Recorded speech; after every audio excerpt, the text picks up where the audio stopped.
Unexpectedly stranded on a desolate island, I found myself in a dire predicament, where neither heaven nor earth seemed to respond to my pleas. A sister prone to jealousy, a peculiar mechanist, and a resolute policewoman swearing to bring me to justice, these were my companions. Yet, once a special forces instructor, I was undoubtedly the sovereign of this forsaken isle. The air was filled with deafening screams.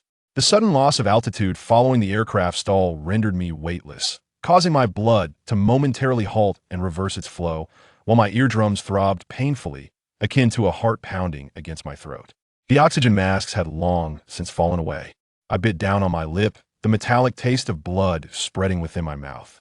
In an attempt to alleviate the intense dizziness caused by the aircraft's sudden upheaval, I sought solace in pain, though it proved largely ineffective.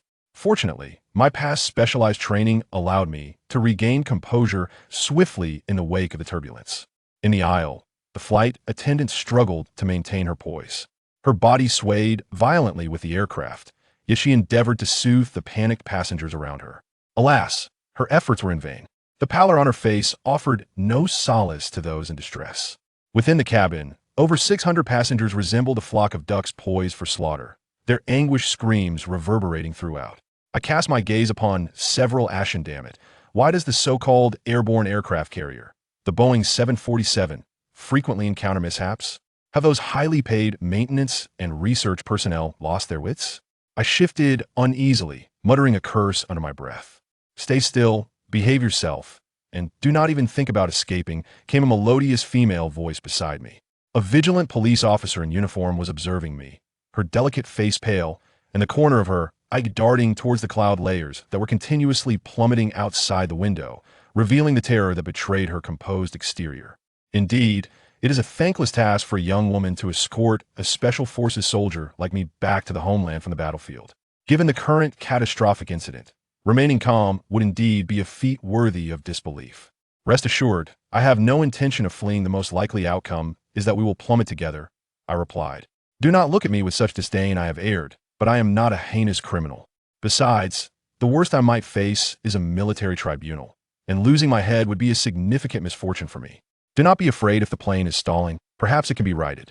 The captains of such large aircraft as the Boeing 747 undergo rigorous training and should possess the skills to manage such situations. I offered a smile, attempting to alleviate the officer's fear. However, no sooner had my words left my lips than the captain's voice resonated through the intercom. Dear passengers, I extend my greetings. I am the captain of this flight, and it is with great regret that I must inform you of an irreparable incident that has rendered our aircraft incapable of executing an emergency landing.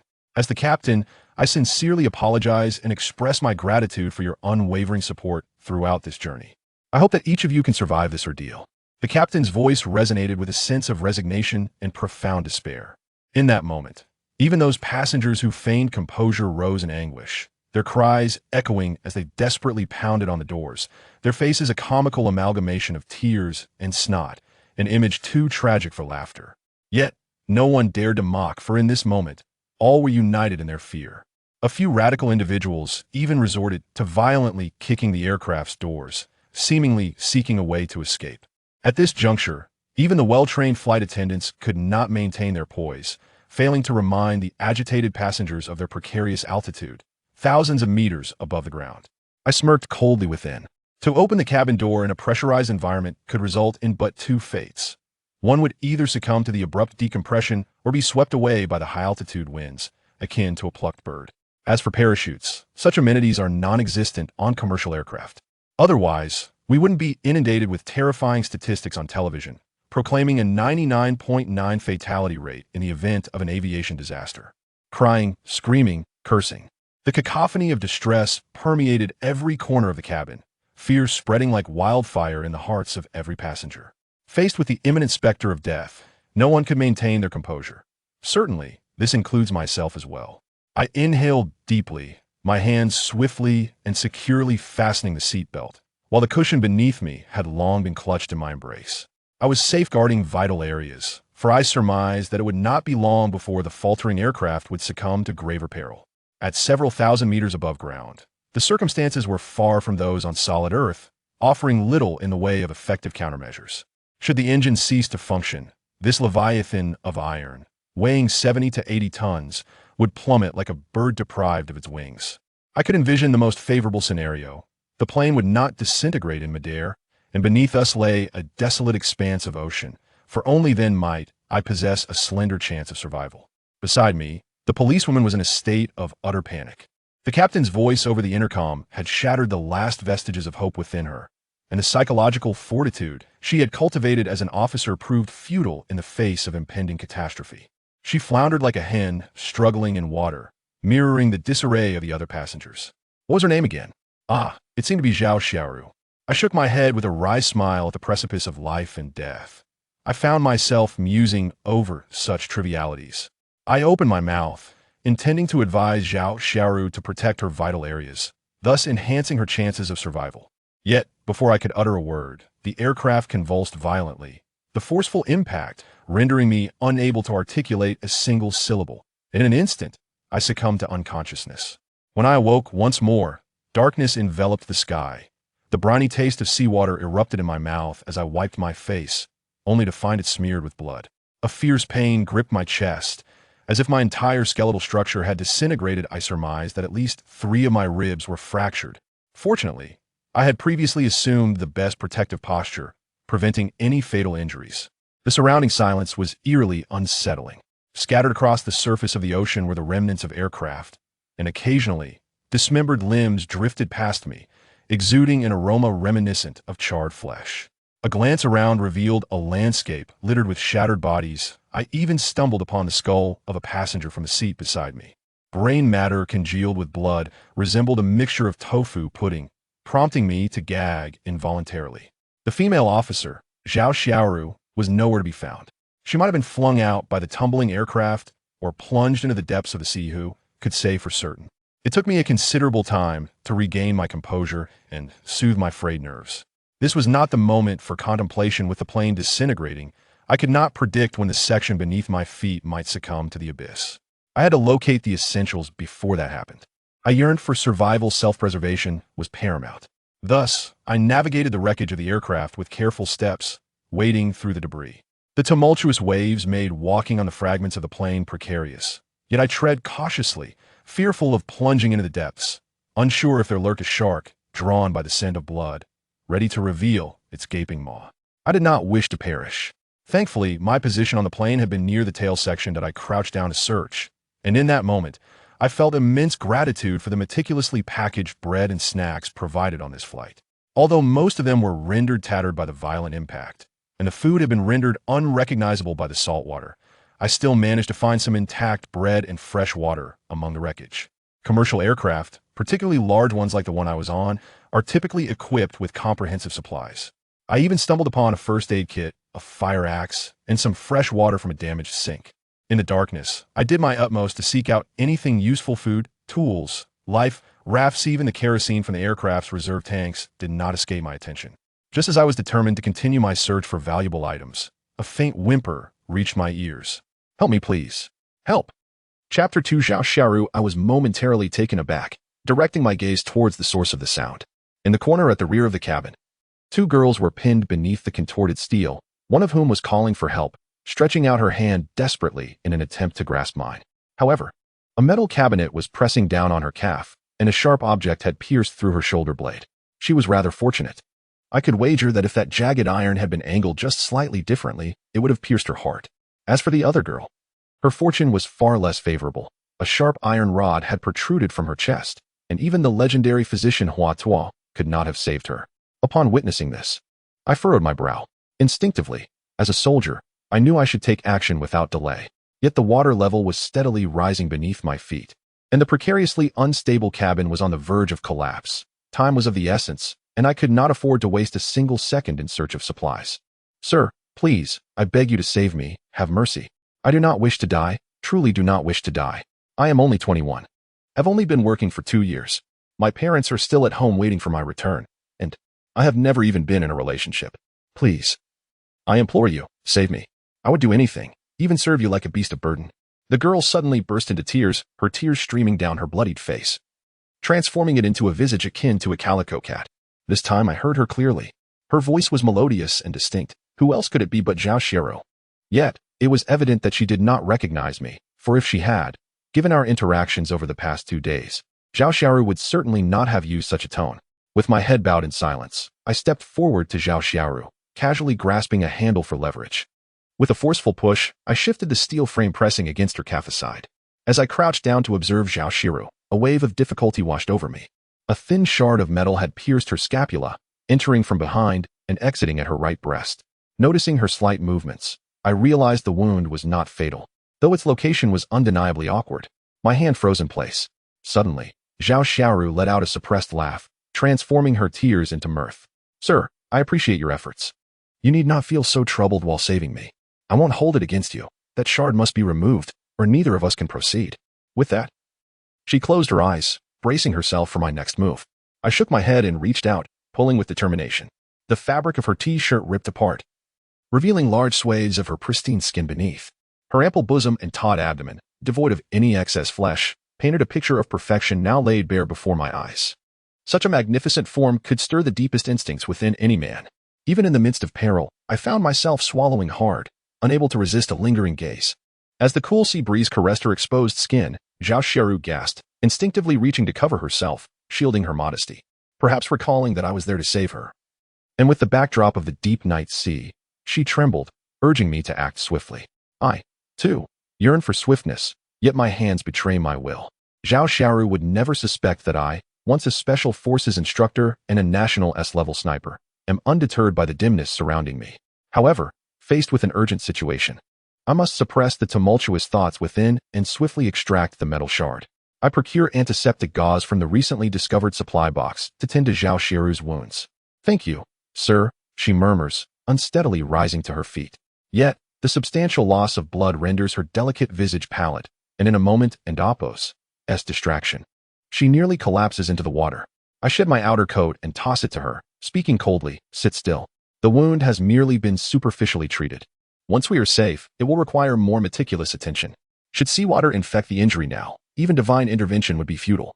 I have taken considerable risks to save you. I hope you refrain from causing further complications," I remark curtly before resuming my search for supplies.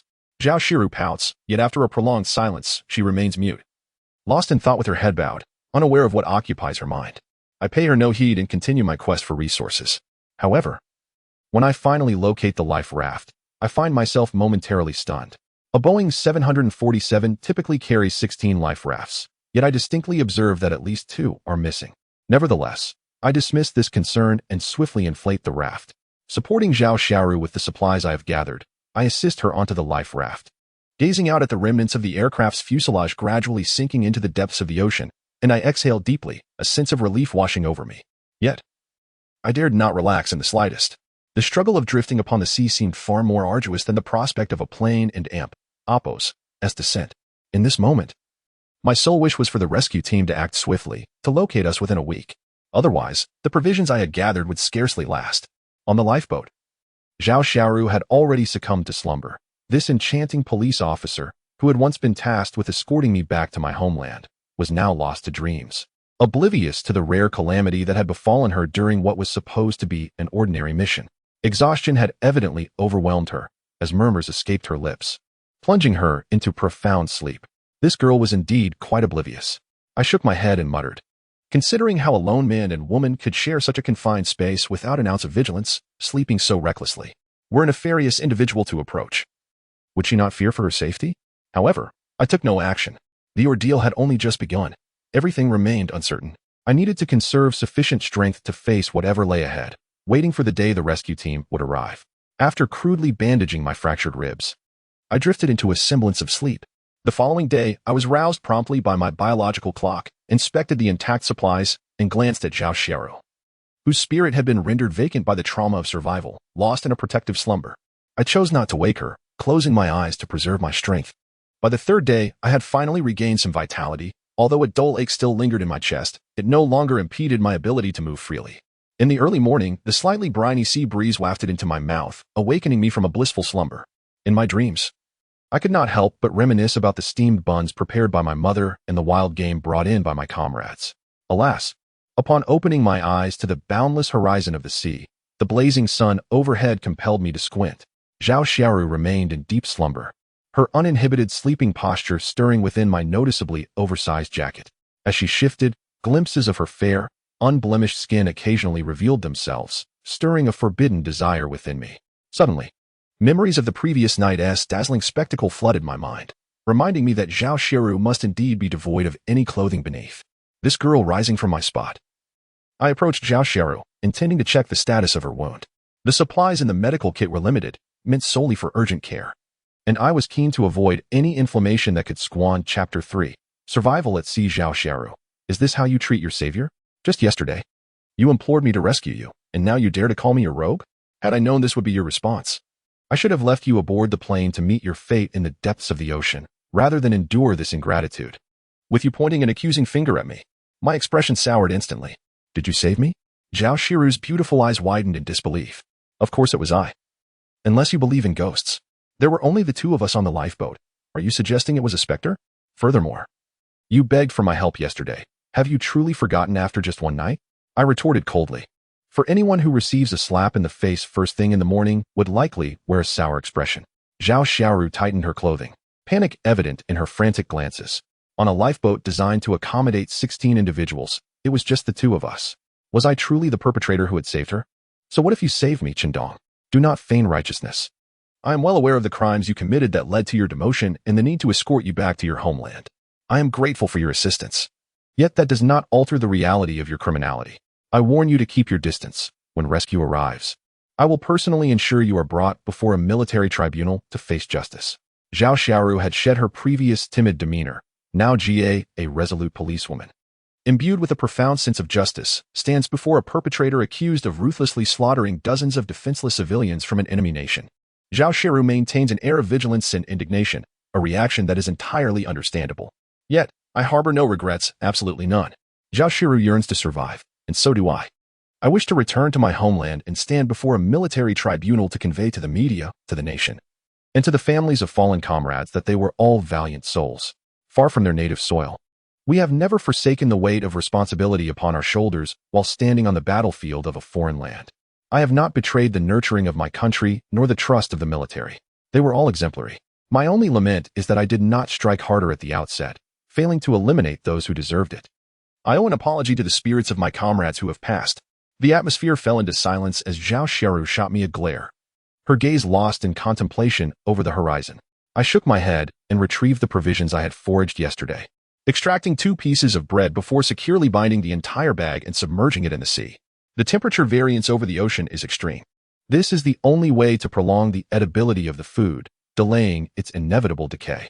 Yet, I am acutely aware that even this measure may not sustain the provisions for long. All I can do is extend the time before deterioration sets in. Eat something. Your wounds are severe and require meticulous care. The humidity at sea is substantial, and the water teems with microorganisms. You must remain vigilant regarding the condition of your injuries. Should inflammation occur, you need to inform me immediately. Even if you intend to escort me back for judgment, you must first ensure your own survival. I sighed and extended my hand to offer food to Zhao Xiaoru. There is no need for your feigned kindness. I have no intention of consuming your provisions. You would do well to remain honest and refrain from any ulterior motives. Otherwise, I am not one to be trifled with. Zhao Xiaoru shot me a fierce glare and retreated to the far end of the lifeboat, assuming a defensive stance. As she waved her small fists, clad in my oversized clothing, the sight of her flailing limbs inadvertently revealed a rare glimpse of spring. However, I felt a surge of anger. Was this girl relentless?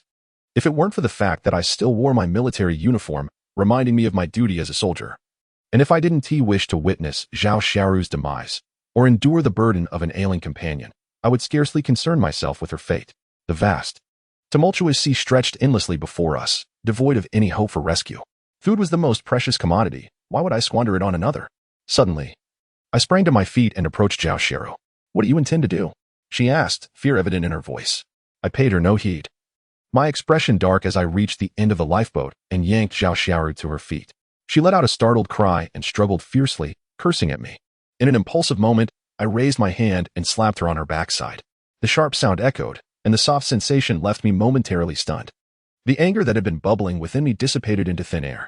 I shoved the food into Zhao Xiaoru's hands, disregarding her furious protests, and sat in a daze at the front of the lifeboat. It was just then that, "There is a boat. Look, there is a boat," Zhao Xiaoru exclaimed. as if she had discovered a new continent, and I nearly lost my balance, teetering on the edge of the lifeboat. Was it a rescue team or a fishing vessel? Following the direction Zhao Xiaoru pointed, I noticed a floating object not far away. It was not a boat, but rather a lifeboat adorned with the same markings as ours. The size of that lifeboat appeared somewhat larger than the one occupied by Zhao Xiaoru and myself. During our search for supplies the previous day, I had realized there were indeed surviving passengers from the ill-fated aircraft. It seemed they had also spotted us, and Zhao Xiaoru's excitement was palpable. She was nearly jumping with joy, although it was not a rescue team. Encountering fellow survivors in the deep sea after such a calamity resonated with the innate human instinct to band together. Yet, my brow furrowed deeper with concern. "Don't go," I exclaimed sharply, attempting to grasp Zhao Xiaoru's hand. But before I could reach her, I was met with a torrent of scorn. "What are you doing? Why aren't you happy to see survivors? We've all fought hard to stay alive. Banding together is the best way to secure rescue. Shendong, I warn you, you'd better behave." Zhao Xiaoru's lips were pressed tightly, her unwavering gaze fixed on me, as if I were a most heinous criminal. I frowned but remained silent. Once a sniper of the nation's S-level special forces, I was accustomed to discerning details even in the depths of night, let alone under the bright light of day. On the opposite lifeboat, a young man stood at the edge, gazing intently at us. A man behind him was reprimanding a few individuals huddled inside the inflatable raft. The faces of those who had buried their heads within it bore no signs of relief or joy at having survived. Rather, the trembling figures crouched within the raft appeared exceedingly cautious. Something was amiss, profoundly so. Their expressions were not those of individuals who had encountered fellow beings in dire straits. They could experience elation, sorrow, or trepidation regarding an uncertain future, but fear should not be among them. It was a peculiar form of body language that I interpreted as terror. Who were they afraid of? I inhaled deeply, choosing not to voice further concerns. Instead, securing the fire axe I had found on the plane in a readily accessible position behind me, while the exuberant Zhao Xiaoru had already rushed forward, waving her arms. At that moment, it was challenging to elucidate anything to Zhao Xiaoru, who harbored considerable bias against me. It was even more diff. Chapter 4, Cannibalism. Are you also survivors of the air disaster? The speaker was a bespectacled man, standing atop the edge of the inflatable raft. Looking down at us with an expression of surprise, evidently taken aback by the presence of someone as striking as Zhao Xiaoru among the survivors. However, he quickly masked his astonishment. "Indeed, we survived," Zhao Xiaoru exclaimed with a radiant smile. "I thought we were the only ones who made it. It's truly fortunate." "Yes, it is quite fortunate," I replied. "I have heard that the chances of surviving such a catastrophe are exceedingly low. I never anticipated there would be so many survivors. We managed to gather everyone together to create a makeshift lifeboat. With more people, we possess greater strength. At this moment, when the heavens do not respond and the earth offers no solace, we must rely on ourselves. My name is Zhao Haidong, but you may call me Haidong. By the way, may I ask who this young lady is?" The bespectacled youth echoed my sentiments, yet his gaze was irresistibly drawn to me. It was no surprise. Standing at 6 feet 2 inches, my physique, honed through years of rigorous training, was rather striking. Even though I had lowered my head and hunched my back in an attempt to appear harmless, I still captured the attention of the bespectacled youth. "Hello, I am Zhao Xiaoru. As for him, it's best not to pay him any mind," she said dismissively, casting a disdainful glance in my direction. Fair enough. However, miss, will you be joining us, or will you remain with him on this raft? You see, although the lifeboat we are using can accommodate a dozen individuals, the space is exceedingly confined, compounded by our limited provisions," Zhao Haidong said with a smile to Zhao Xiaoru, yet his gaze never wavered from me. I distinctly perceived a flicker of vigilance and concern in the depths of the young man's eyes. One person boarding the vessel? Upon hearing this, Zhao Xiaoru appeared momentarily taken aback, clearly intrigued by the proposition. Zhao Haidong was not mistaken. Amidst the boundless expanse of the ocean, relying on others is often less prudent than relying on oneself, and it is well known that the Chinese have a penchant for camaraderie, preferring the company of a group over the company of a criminal such as myself.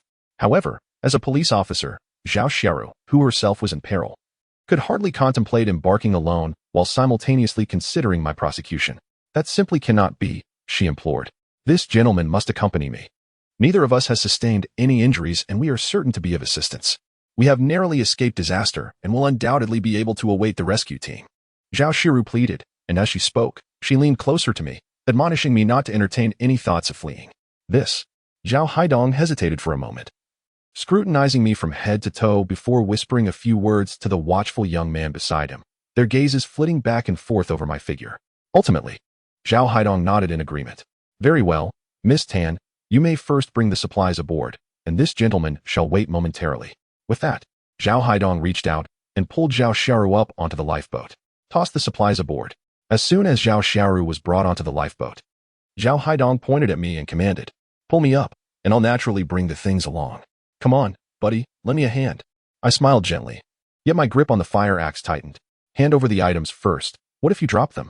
Just give them to me. I and Appos. I'll pull you up in a moment." I urged impatiently. "Hurry up. Why are you dawdling like a coward?" Zhao Haidong pressed, his tone growing more urgent. "Are you in a hurry?" I replied, my voice steady. "Damn it, just give them to me quickly. Why all this nonsense? I warn you, hand over the items now, or Don and Appos. Blame me for being ungracious." Zhao Haidong and Appos' voice turned sharp, his previous refinement vanishing. "In what way will you be ungracious? Will you rob me of my supplies for your own enjoyment? Or do you intend to treat me as food?" I retorted. "What nonsense are you spouting?" Zhao Haidong's expression shifted instantly. "Stop pretending. If you were truly a good person, you wouldn't have sent someone to watch over them, nor would you be speaking to me with such a bloody mouth. The stench is making me nauseous. The remnants of flesh between your teeth are raw meat, not some delicate fish. What do you think that is?" I scoffed, and in a swift movement, I leaped onto his lifeboat, swinging the fire axe directly at Zhao Haidong. Startled, he attempted to dodge, never expecting I would strike without warning. As a special forces instructor, I was well versed in combat. In that brief moment of miscalculation, I struck him squarely on the temple, rendering him unconscio. The turmoil was but a fleeting moment. Zhao Xiaoru, who had boarded the vessel first, found herself subdued by the adversary. "Damn it. Anyone who dares to move, try me. Do you believe I will twist this brute's head off?" bellowed a burly man from the crowd, gripping Zhao Xiaoru's neck with a sinister grin. "You may attempt it," I replied, my expression unwavering. As I placed the fire axe upon the inflatable raft, I refrained from making any sudden movements, fearing that even the slightest gesture might provoke the sensitive nerves of this giant, inciting him to act irrationally. "Damn it, you think you're so tough, yet here you are. Reduced to a mere pawn? Kick the fire axe over here. Damn it, how was I unable to find such a fine tool that day?" The brute sneered. "Please, do not act recklessly. If someone dies, no one can protect you. I am a police officer. Let her go, and I can consider this as if nothing occurred." Zhao Xiaoru responded, her delicate face drained of color, attempting to maintain her composure. With a resounding slap, Zhao Xiaoru was struck. "So what if you're a cop? I relish beating up police officers. I have even consumed human flesh. Why should I fear one like you?" The giant roared with laughter, seemingly having lost all reason. He leaned down, intent on kissing Zhao Xiaoru's cheek, his mouth full of yellowed teeth interspersed with flesh, a bloody stench immediately assaulting her senses. She was momentarily paralyzed with fear. Eating humans? Surely this cannot be serious.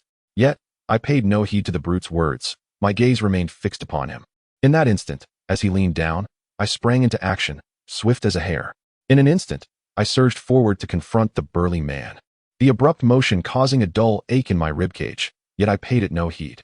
With a forceful thrust of my elbow, I channeled all my strength into it, striking him squarely in the throat. As a special forces instructor, I possess an acute awareness of the human body's vulnerable points. True to my knowledge, the man let out a pained cry, his hands instinctively releasing their grip as he clutched his throat. I was certain that my blow had shattered his larynx. "Are you all right?" I swiftly crouched down to bind the two captives, directing my gaze toward Zhao Xiaoru. She appeared utterly terrified by the preceding scene, her delicate face ashen. Were they telling the truth? I glanced at her but remained silent, signaling to the individuals who were crouched on the inflatable raft with a gesture of assurance. In an instant, the group regained their vigor, emitting sharp cries as they lunged towards Zhao Haidong and his accomplice, delivering punches and kicks while unleashing a torrent of vicious curses, revealing the darkest facets of humanity in stark clarity.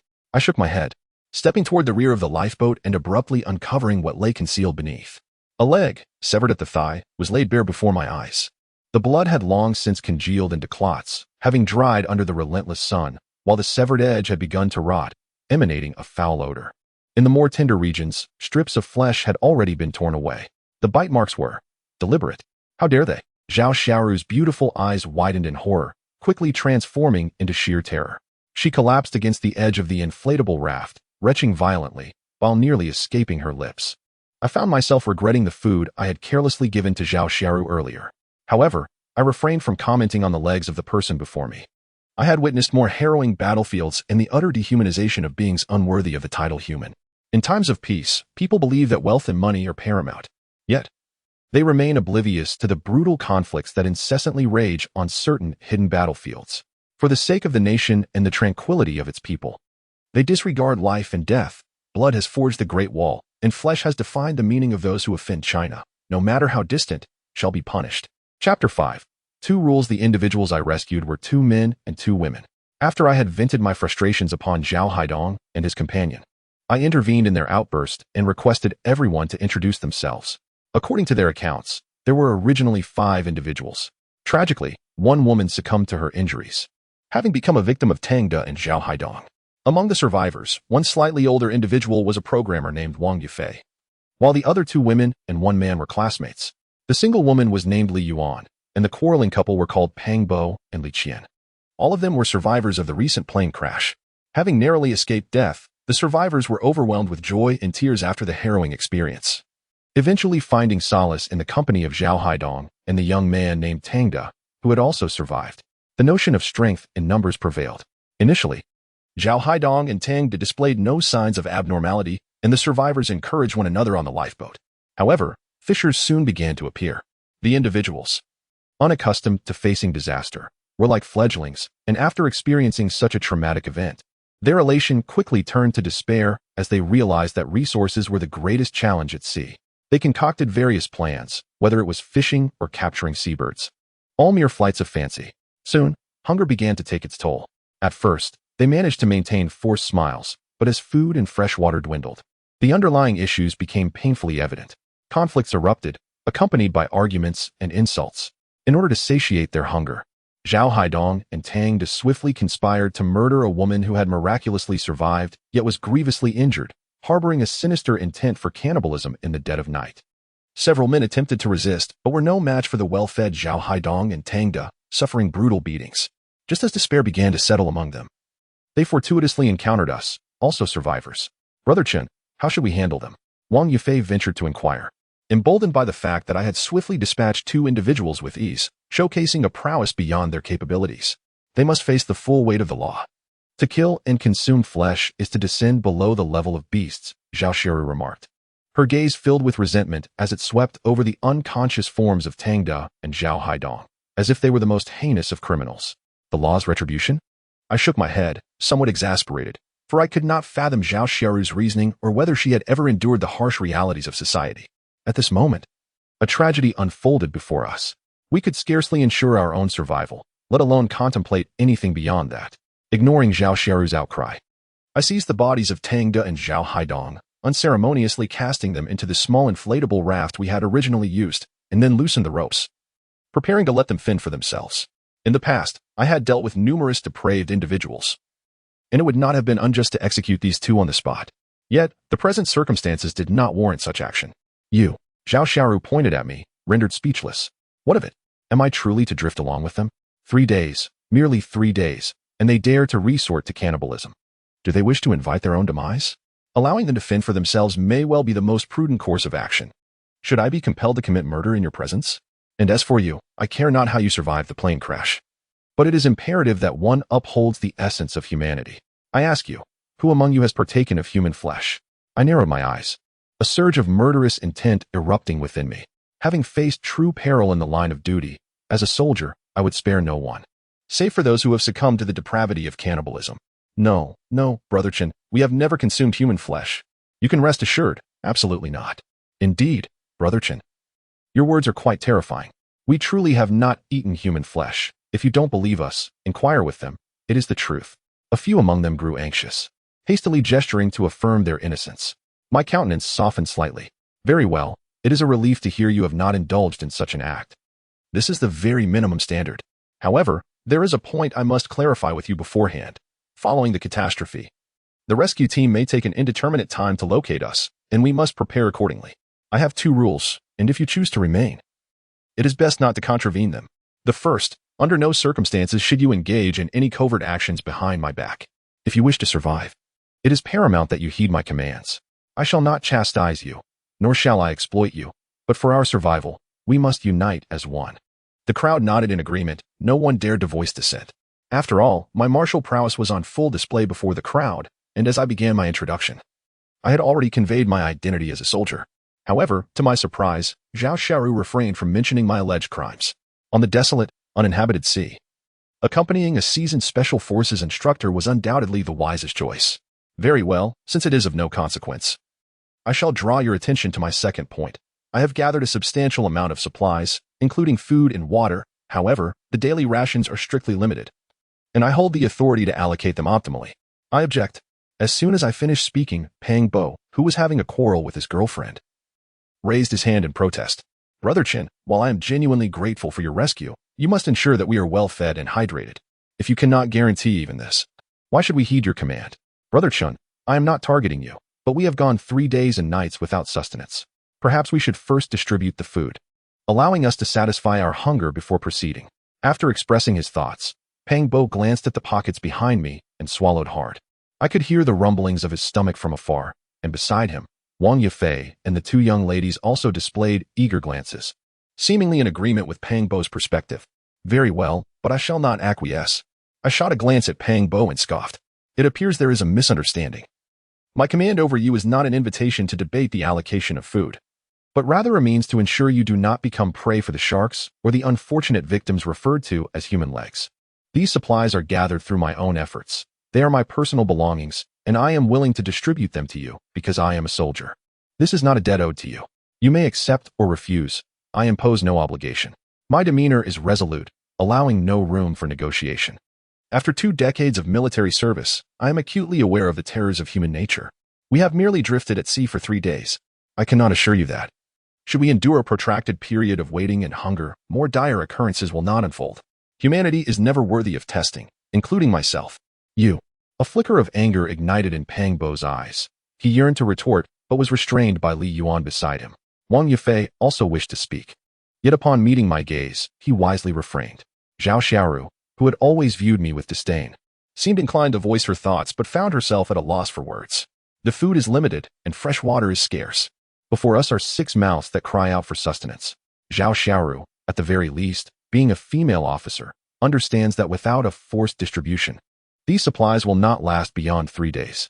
I cast a glance at the group, noting their expressions, and settled down at the front of the lifeboat to rest. Nevertheless, I instructed Zhao Xiaoru to allocate today's rations evenly among us. Half a piece of bread and a mere 100 milliliters of water. To those who have been ravenous for 3 days, this is akin to a drop in the bucket. As I observed their pleading gazes directed at me, I could only shake my head in resignation and close my eyes. Time passed slowly. The lifeboat was enveloped in an unsettling silence. Wang Yifei sat at the stern, gazing at the tranquil surface of the water. The young couple, Pang Bo and his companion, were whispering about something, while Li Yuan quietly inquired of Zhao Xiaoru. Their glances occasionally darted in my direction, leaving me perplexed. As night fell, the weather over the sea grew suddenly chilly. The howling sea wind swept through, its mournful sound resembling a demon's whisper. The darkness transformed the deep sea into a monstrous beast, poised to devour the unwary. The lifeboat drifted aimlessly, seemingly on the verge of capsizing into the abyss. The sun rose as usual, followed by the numbing wait for its descent. Day after day, 2nd, 3rd, 4th. The sun rose again on the 5th day, yet the land remained a distant dream. It had been a full 7 days since our aircraft met with disaster, and my heart sank further with each passing moment. Search and rescue operations typically commence immediately after an aircraft loses contact. 7 days is considered the optimal window for rescue. Yet here we were on the 8th morning. I chose not to share this grim news with the others, instead mustering a day of strength. As per our prior plans, I began distributing food to the group. However, upon reaching for the supply bag beside me, my hand froze. I had counted the loaves of bread just yesterday, yet it was evident that 2 were now missing. Bread. Who had taken it? Chapter 6. Wang Yifei has lost his mind. My brow furrowed tightly. The only individuals with access to supplies were Zhao Xiaoru and myself. Despite the acute scarcity of food and fresh water leaving me exceedingly weak, I remained confident that my vigilance had not deteriorated to the extent that a mere civilian could approach me unnoticed. Who has taken the bread? Step forward, I declared coldly, positioning myself before the crowd. Has the bread diminished? What on earth is happening? Wasn't Oppos, it your responsibility to safeguard it? Wang Yifei began to grow increasingly agitated as I noticed the supply bag behind me visibly diminishing, so much so that even a child could easily calculate its contents. What are you so anxious about? Yesterday, Pang Bo's girlfriend was so famished that she fainted twice, and it was only then that I gave her some bread. Zhao Shiru shot me a glance, her tone brusque. Gave her some? Are you not aware that food is apportioned according to the number of individuals? It is meant to sustain us for an entire day. By handing the bread to her, have you not considered the repercussions of our dwindling food supply? Furthermore, did she truly faint from hunger? Zhao Xiaoru, while your intentions may be noble, as a police officer, I urge you to employ some common sense before acting on such impulses. I took several deep breaths to suppress the anger boiling within me. Food and water were our only guarantees of survival at this moment. As a special instructor, I had meticulously calculated the caloric needs of each individual per day without physical exertion. While hunger was indeed inevitable, fainting was simply out of the question. How can you be so heartless? Are you really going to stand by and watch my girlfriend starve? Pang Bo's eyes darted away as he shouted in anger. Food is meant for people to eat, isn't it? What harm would it do if my girlfriend had some? It's not like it would cost you your life. Li Qian felt a twinge of guilt and reached out to pull her boyfriend back. But to her surprise, Pang Bo's rage flared even more. What? Are you going to silence me now? It's better to be full than to starve to death. I refuse to suffer this torment any longer. Moreover, if you all ate a little less, it would make a difference. Once help arrives and I return to our capital, we can treat you to a month of grand feasts, if that satisfies you. Return to the capital for a grand feast? That is only possible if we survive until help arrives. I have my doubts that the remaining food and fresh water will sustain us until then. I scoffed, taking a swift step towards Pang Bo and delivering a sharp kick to his body. He doubled over in pain, falling to the ground like a rolling gourd. What are you doing? Zhao Xiaoru grasped my arm. What am I doing? If you all choose to die, then go ahead, but I intend to survive and return. Dreaming of a grand feast? You must first ensure you have the means to live to see it. Since you've asked, I won't hesitate to inform you that today marks the 8th day. We have already missed the golden window for rescue, which means our chances of being saved are exceedingly slim, perhaps even non-existent. The food in my hands is our only remaining asset. If you wish to consume it, so be it. I divided the food into 6 portions. Whether you choose to indulge all at once or partake gradually, it is entirely up to your own capabilities. I spoke sternly, fully aware that my expression mirrored that of a vengeful spirit. I knew that conflict was inevitable. In the face of hunger and thirst, human resistance is virtually non-existent. However, I did not anticipate the eruption of issues to occur so swiftly. It was merely the 8th day. No one uttered a word, and a few young women had already begun to weep softly. Even Zhao Xiaoru's complexion turned ashen, her face a portrait of despair. Surviving a catastrophic accident only to succumb to the perils of drifting was a source of hopelessness for everyone. Suddenly, the sky above darkened. What had been a cloudless expanse moments before transformed into a tempestuous storm. I may not have been a sailor, but having endured missions across vast distances, I prayed fervently to avoid encountering a storm, for a single lifeboat could not guarantee our safety. Yet, the more I wished to avoid it, the more it seemed to draw near. The howling winds rose, and the once tranquil sea erupted into tumultuous waves. In the distance, ominous clouds loomed, shrouding much of the sky, and the cool sea breeze sent shivers down my spine. I struggled to secure the scant supplies we had, my gaze heavy as I stared into the horizon. Please, let it not be a storm, let it not be. Alas, it appeared that the heavens had not heeded my prayers, as large droplets began to fall from the sky, intensifying in urgency, while the roaring winds grew ever more fierce. The once benign sea surged into a monstrous wave, capsizing the life raft, and the rain extinguished my last vestige of hope.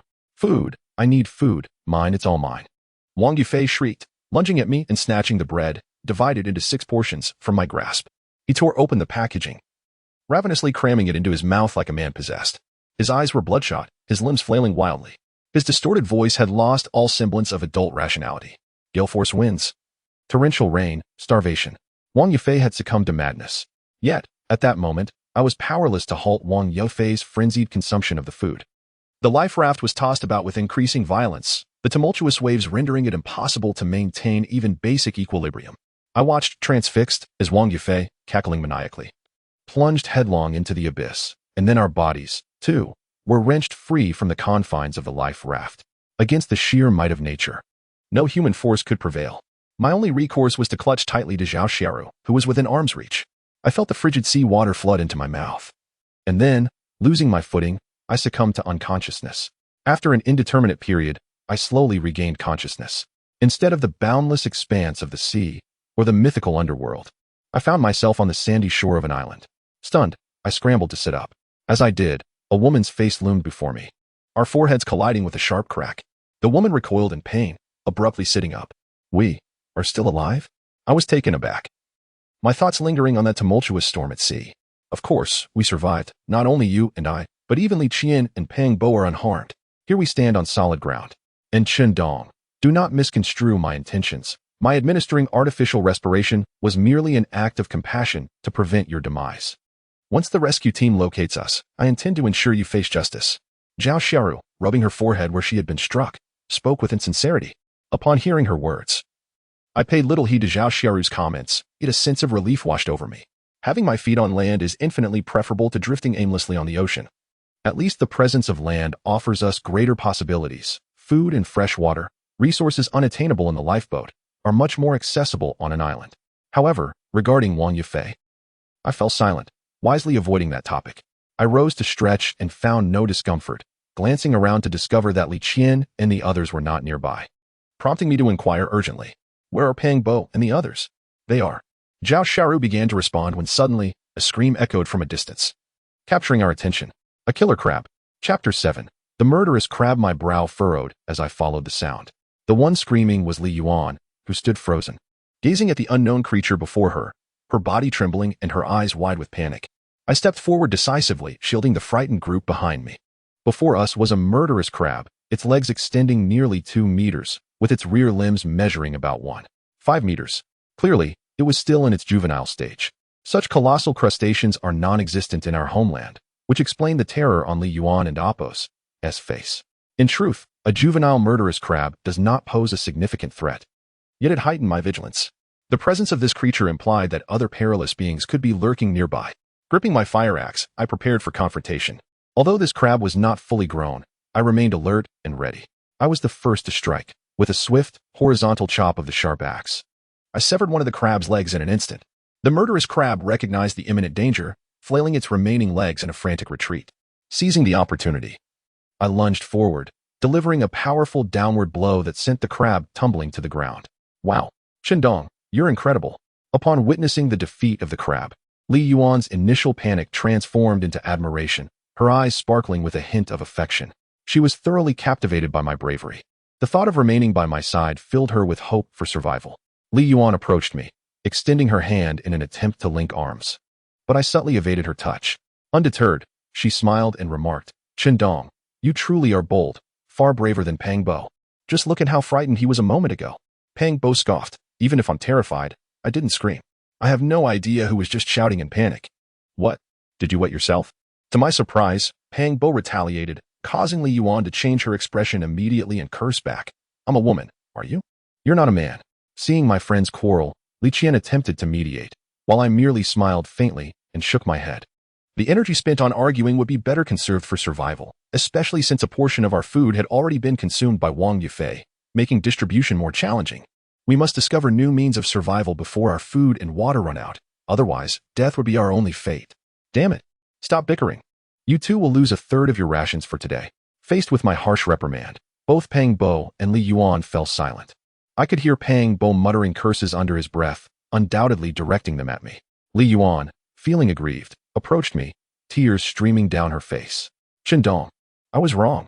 Please don't deduct my food. As long as you don't take it away, you can do whatever you want with me.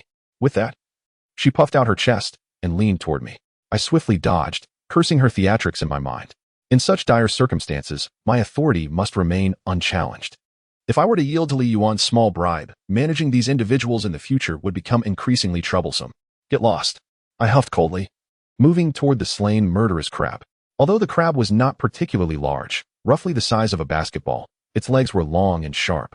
Once sharpened, they could slice through softer materials with ease. I severed the crab legs and distributed them among Li Yuan, Pang Bo, and others. Observing the considerable size of the crab, I pondered whether we could extract the meat from its shell. Zhao Xiaoru, holding the crab leg I had given her, contemplated the notion of indulging in the flesh of this lethal crab. No, I cautioned, crabs harbor numerous microorganisms and bacteria. Consuming them raw could lead to lung fluke disease. Oh, very well, Zhao Xiaoru replied, somewhat disheartened. Previously, she had only savored the succulent, well-cooked crab meat, and had hoped that this deadly crab would provide a hearty meal to satisfy our immediate needs. Alas, such aspirations were dashed. Well then, since we have already reached the shore, let us make the most of it and search the island for edible resources. All right, Zhao Xiaoru nodded, albeit reluctantly and with a hint of defiance. Nevertheless, she recognized that the man before her possessed survival skills far superior to those of their group. In her eyes, Qin Dong would forever remain a criminal, and she was determined to eventually bring him back to the mainland to face justice. As dusk approached and the sun dipped below the horizon, we found ourselves without illumination, confined to the shore until morning when we could strategize our next move. I completed the distribution of today's provisions, reducing the rations for Pang Bo and Li Yuan by 1/3 as previously discussed. Upon receiving a piece of bread that shrank to the size of half an egg in his hand, Pang Bo's expression altered dramatically. "Why is it that you receive the most food? Wasn't it supposed to be evenly distributed?" He grumbled, and I merely smiled in response. I have always been a man of my word. Even the portions of food allocated to Zhao Xiaoru and Li Qian were marginally larger than mine. It was merely that Pang Bo harbored a bias against me, compounded by the long hours of hunger that clouded his judgment, leading him to believe that I had hoarded the most food for myself. "All right, Pang Bo, enough of your complaints. Here, take this," Li Qian interjected, pulling Pang Bo aside and sharing a portion of her already modest bread with him. I was aware that Zhao Xiaoru had previously discreetly provided sustenance to the fainted Li Qian. While I was uncertain if the fainting was genuine or feigned, it was evident that Li Qian's energy reserves were ample, thus I did not intervene in her decision to share her food with Pang Bo. It was only upon receiving the bread from Li Qian that Pang Bo ceased his tirade, though he continued to cast disdainful glances in my direction. I chose to ignore him, and after consuming my meal, I seized the opportunity, while the sun had yet to fully descend, to stroll along the coastline in search of anything that might prove useful. This island was vast, based on my preliminary estimates. It would take at least 6 months of walking to traverse to the other side. As I walked along the shoreline, Zhao Xiaoru trailed behind me. I turned to her, maintaining a distance of 3 meters, and remarked, "You truly are unwavering in your loyalty. Humph, do not even think about leaving my sight. If you wish to follow, then so be it." I disregarded her further and continued my trek along the coast. I had to find something useful before darkness enveloped the land completely. "Look, there are coconuts," Zhao Xiaoru exclaimed, pointing excitedly at 2 coconut trees ahead, each adorned with 3 ripe coconuts. Before Zhao Xiaoru made her discovery, I had already noticed it. However, it is somewhat regrettable that the coconuts are not yet ripe, and the juice within them is likely scant. Yet, at this moment, we can hardly contain our eagerness. "Come help me," I called out to Zhao Xiaoru. Lowering the fire axe in my hand, I brought my palms together, signaling her to step up. These 2 coconut trees stand merely 3 meters tall, and with my height of 1.90 meters and Zhao Xiaoru's 1.70 meters, we can certainly reach them. Without hesitation, Zhao Xiaoru stepped onto my hands as I lifted her up. "How are you holding up?" I asked, as I hoisted her, my head awkwardly positioned near an embarrassing area. "This situation feels quite awkward." Chapter 8. The splendor beneath the skirt. Higher. Higher. Zhao Xiaoru urged me with a hint of impatience. "Higher? Isn't that a bit much?" Nevertheless, I lifted Zhao Xiaoru a little higher. With a thud, 2 coconuts fell to the ground, creating 2 small pits in the fine sand below. The fruits were rather small, and I was uncertain about the amount of juice they contained. Zhao Xiaoru lowered her head, her voice tinged with excitement. After all, new resources had been acquired. "What are you looking at?" Zhao Xiaoru's expression suddenly flushed crimson, as she realized that she was not wearing her uniform during the flight, merely a short skirt. At that moment, my eyes inadvertently wandered to an inappropriate sight.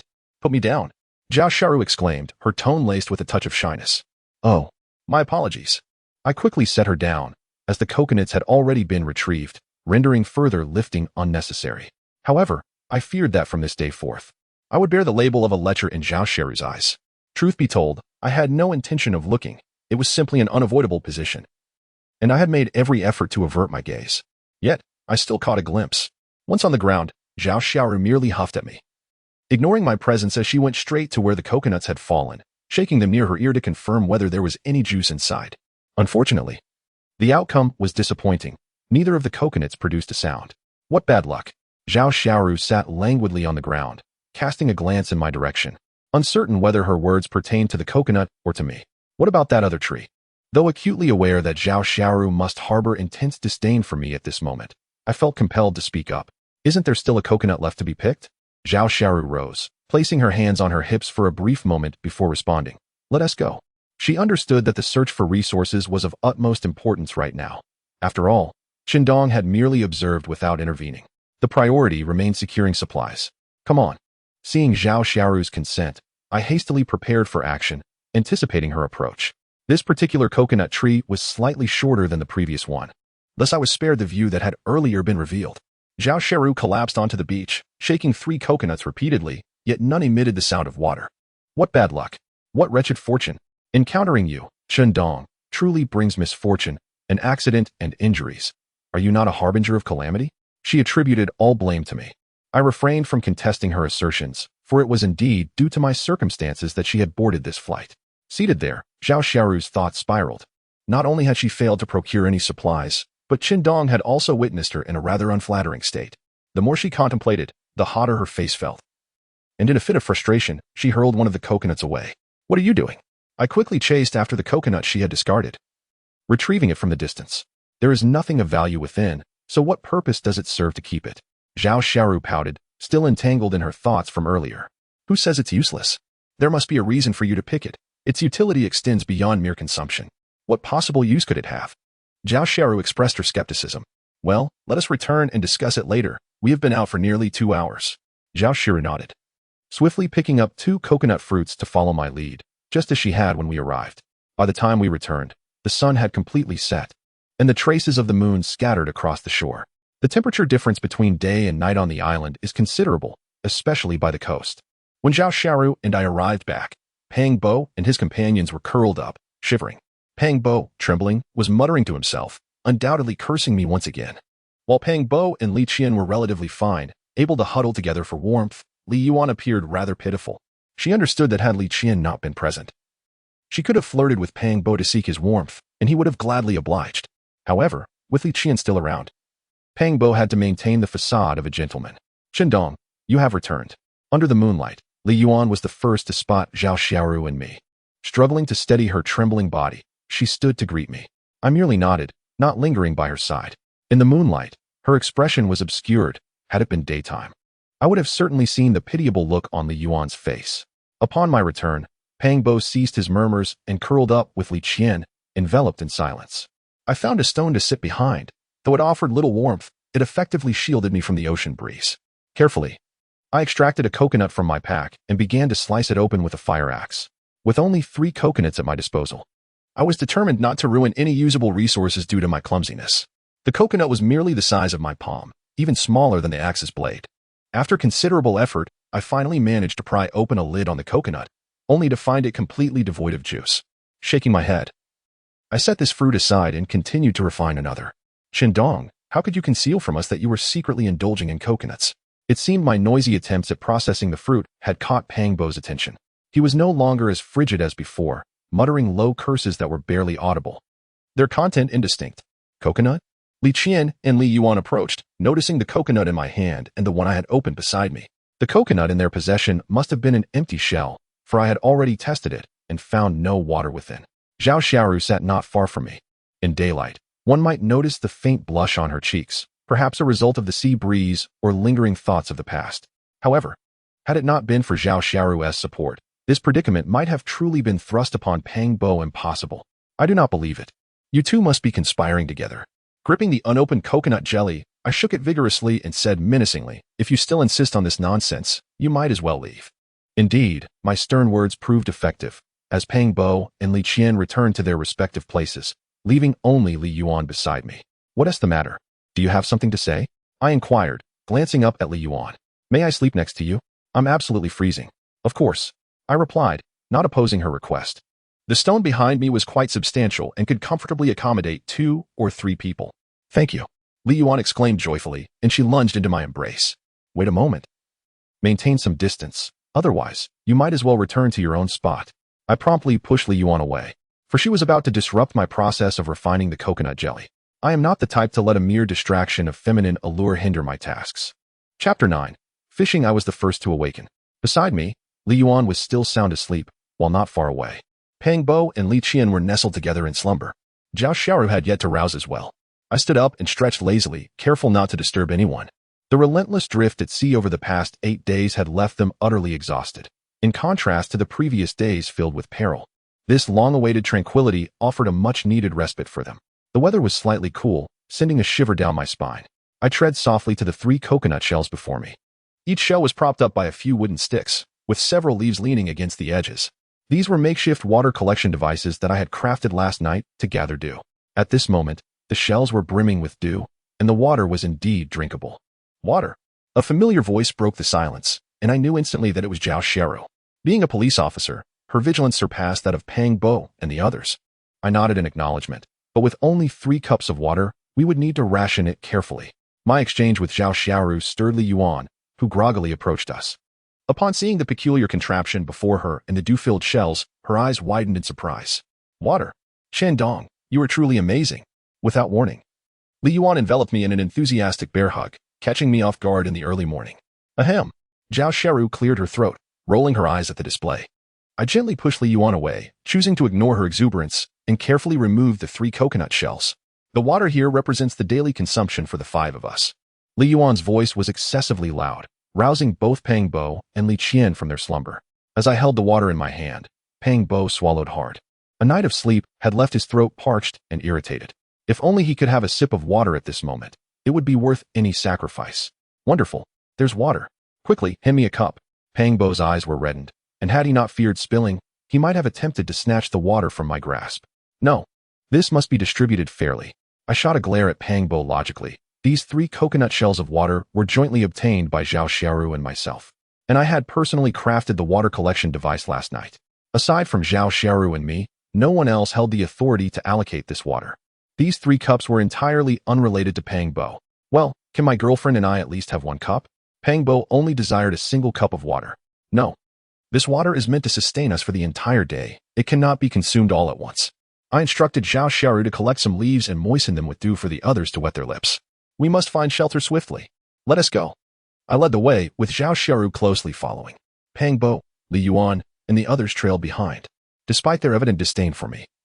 They understood that the food I possessed was the most crucial resource at this moment. They were reliant on me. This island is quite vast. The land is relatively fertile, yet it remains untended, resulting in a stark barrenness. After a long journey, I have merely gathered a handful of withered wild fruits. Following a morning of searching, I finally discovered a refuge, a cavern extending several meters deep. The cave is profound, with a favorable orientation, allowing sunlight to penetrate into a significant portion of its depths during the day. However, due to the tempestuous weather, there is some accumulation of water within. Yet, the innermost part remains dry. At the very least, it provides shelter from the wind and sun. We carry little with us, but after some arrangements, it is nearly noon. Remove your outer garments, I commanded, brandishing an axe and pointing at Zhao Xiaoru and the others. What are you doing? Zhao Xiaoru's expression shifted dramatically, while Li Qian shrank in fear beside Pang Bo. In contrast, Li Yuan's eyes sparkled with anticipation, eager for action. I knew that if only she and I were in this cave, she would undoubtedly leap at me without hesitation. However, given the presence of 3 outsiders, she could only feign restraint. I have no interest in you. Just quickly take off your outer clothes. I need to make a fishing net, I grumbled, pondering how these women still occupied themselves with such thoughts during this dire time. Oh, Zhao Xiaoru finally comprehended and hurriedly removed her outer garment, handing it to me. Li Yuan, Li Qian, and Pang Bo followed suit, also presenting their clothing. After the storm, Zhao Xiaoru's wound showed signs of infection once more. Regrettably, we lost our medical supplies amidst the turmoil. It is imperative that we swiftly find a solution to address Zhao Xiaoru and Appo's injury. I tore off the pocket of my clothing, dividing it into small strips of fabric, which I used to bind the holes in my garment, preventing the fish from slipping through. I then sought out several sturdy yet pliable branches, bending them to create a frame through which I threaded the trunk of my clothing. Thus, a rudimentary fishing net was fashioned. Pang Bo, come with me, I exclaimed.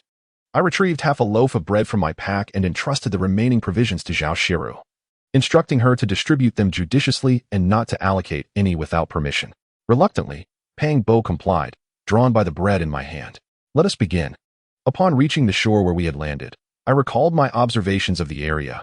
It was a shallow bank with a promising likelihood of catching fish. I carefully positioned the fishing net and guided Pang Bo in setting it up as well. Now, all that remained was to await the arrival of the fish. Pang Bo slumped onto the beach, indifferent to my presence, while I wandered nearby, searching for any useful items. By observing the position of the sun, I deduced that I was situated on the western coast of this island, and from the length of the shallow bank, I could roughly estimate the island's size. After more than 2 hours, I returned to the spot I had left, fortunate to find a sizable fish caught in my net. In contrast, Pang Bo exhibited signs of restlessness, repeatedly checking the net for fish. After 2 hours of search, my efforts were not in vain. I extracted the fish from the net and cast it back into the sea once more. I picked up a smooth pebble from the shore and began to polish it. This pebble, with its translucent texture, might prove to be immensely beneficial in our future survival if refined properly. Meanwhile, Pang Bo returned with the fishing net, cursing as he gazed at its empty contents.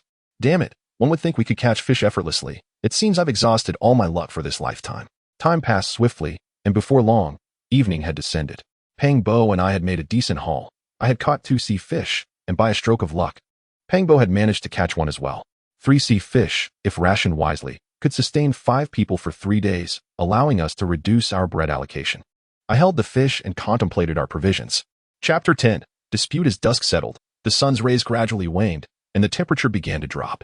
Lacking any source of illumination and being unfamiliar with the island, both Panghua and I knew we had to return to the cave before nightfall. The dangers that lurked in the darkness of the island could multiply exponentially. After an afternoon filled with considerable activity, and having traversed a long distance along the coastline in search of new supplies, I found myself nearly depleted of energy from the half loaf of bread I had shared with Panghua prior to our excursion. My stomach grumbled audibly.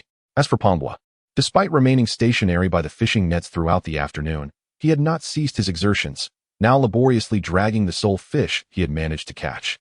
Though our pace was sluggish, we eventually returned to the cave just before night enveloped the surroundings. Fish.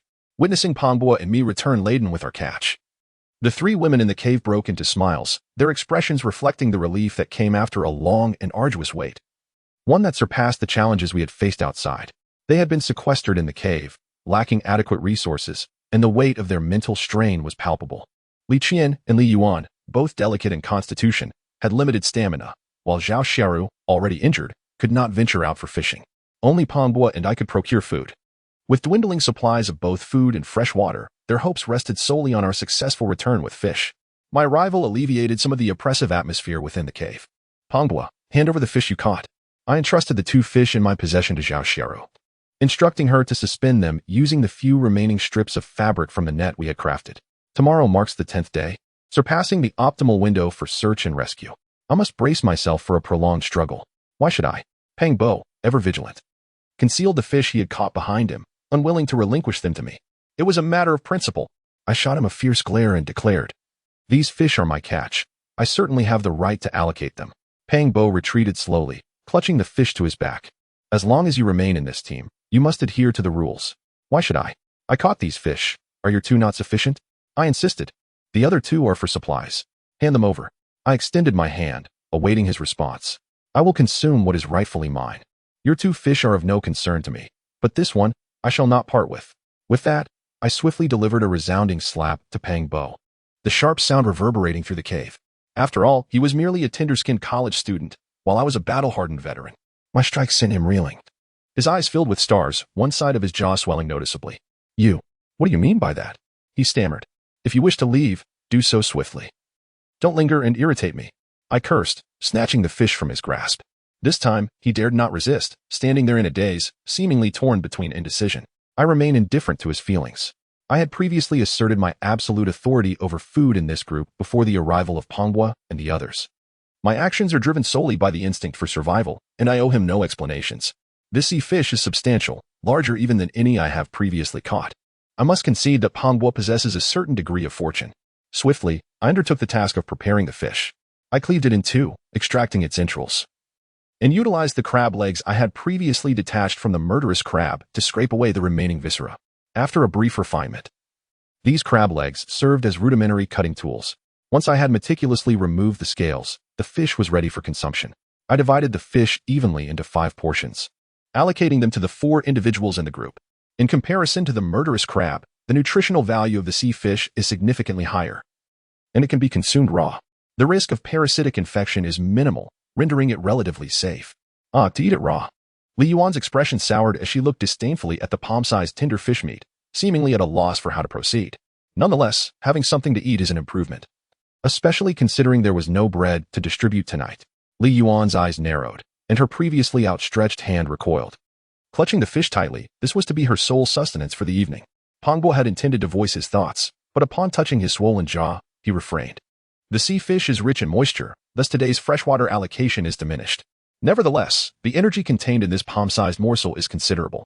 Even the injured Zhao Xiaoru displayed a soothing expression. The long-awaited sensation of fullness lifted my spirits as I settled beside her, leaning against her side and gently nudging her shoulder. "How have you been feeling this afternoon?" I inquired. Zhao Xiaoru noticed my gaze lingering on her shoulder and smiled faintly.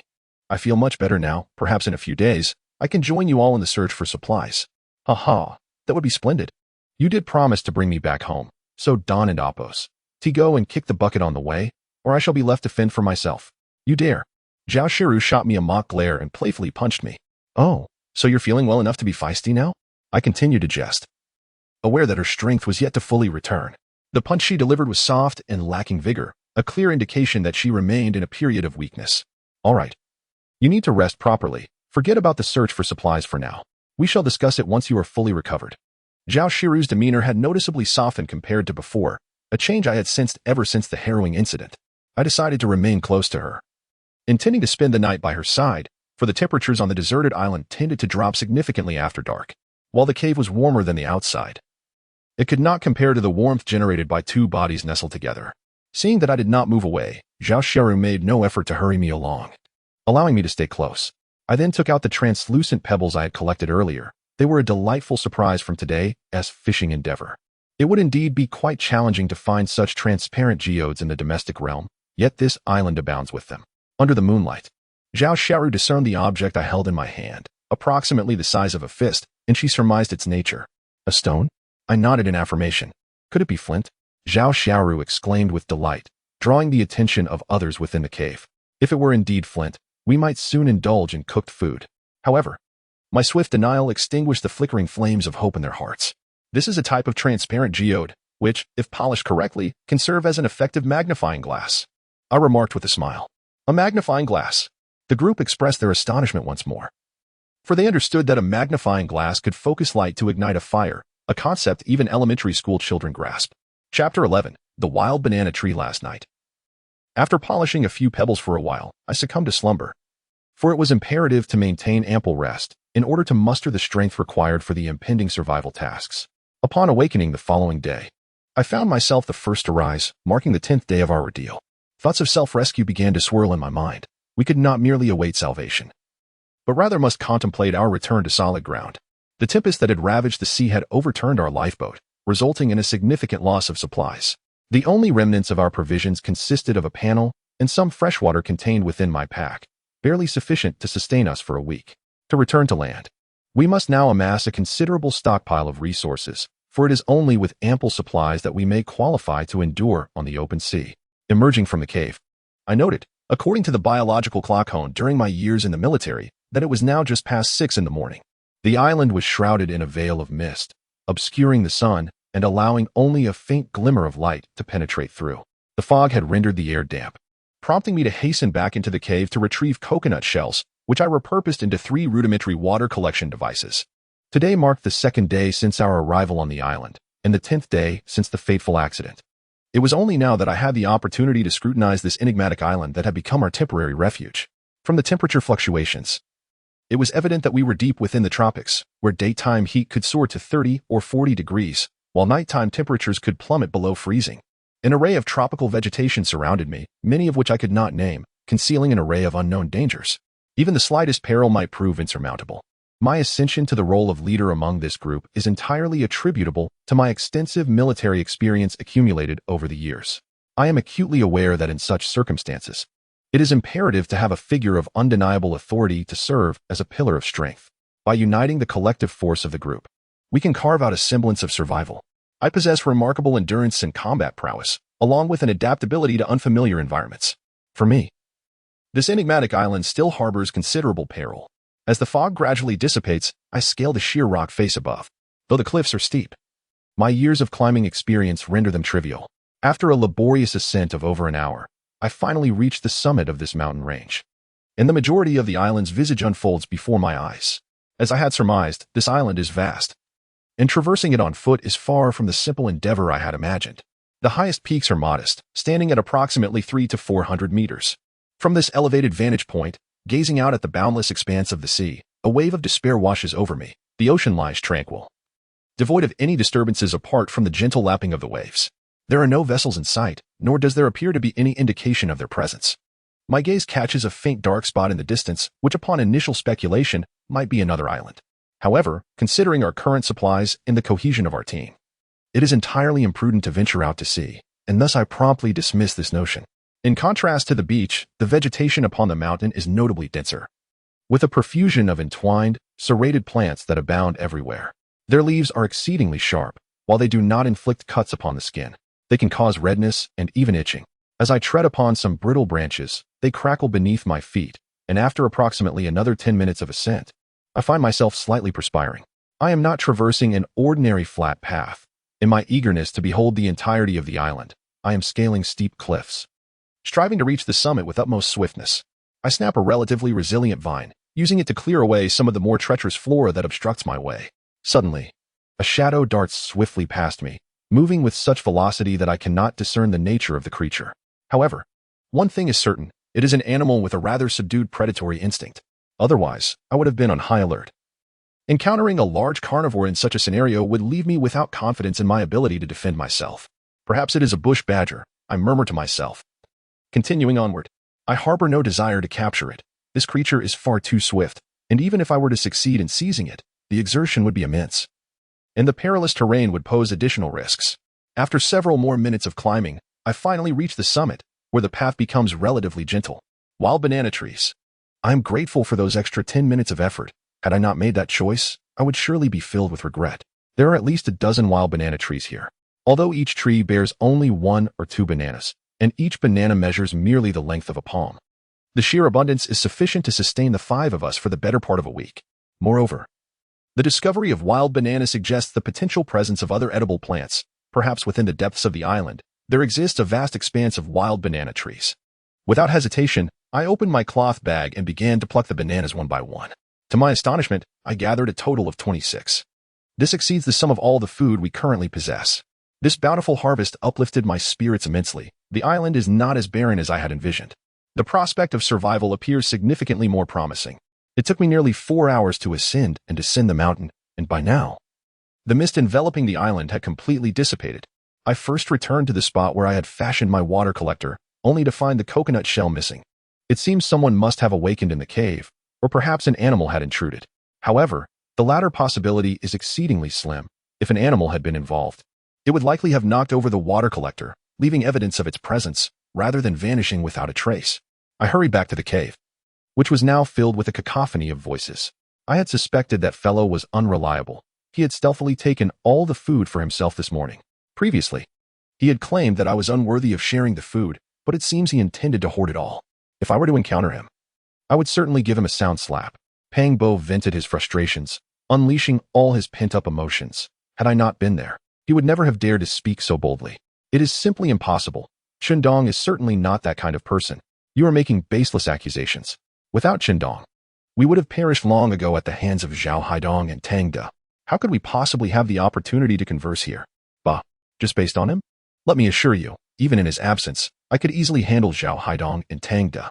He would never have had the chance to seize half of the supplies from our lifeboat. What is it, you little vixen? You haven't even nestled into his embrace yet, and you are already standing up for him. Do not forget, he has left. He took all the food with him. Pang Bo was howling. The prolonged suppression had brought him to the brink of collapse.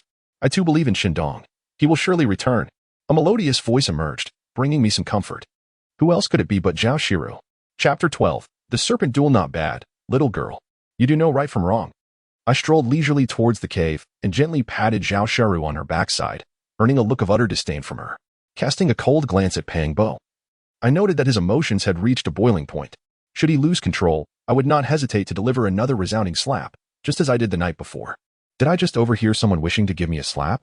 In my lifetime, I have rarely been treated to such audacity. Do you dare? I glared fiercely at Pang Bo, whose face drained of color, the arrogance he had just exhibited evaporating completely. He remained silent, and I chose to ignore him.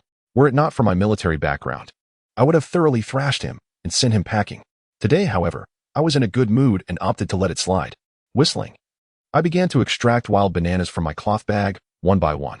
As I performed this seemingly magical feat, Li Yuan and Zhao Shiru watched with wide eyes, their previous anger dissipating in an instant. Is this something we can eat? Li Yuan was the first to voice her curiosity. These peculiar items resembled eggplants, yet were distinctly different, leaving their edibility open to speculation. The true nature of the fruit and the method of consumption would require my explanation.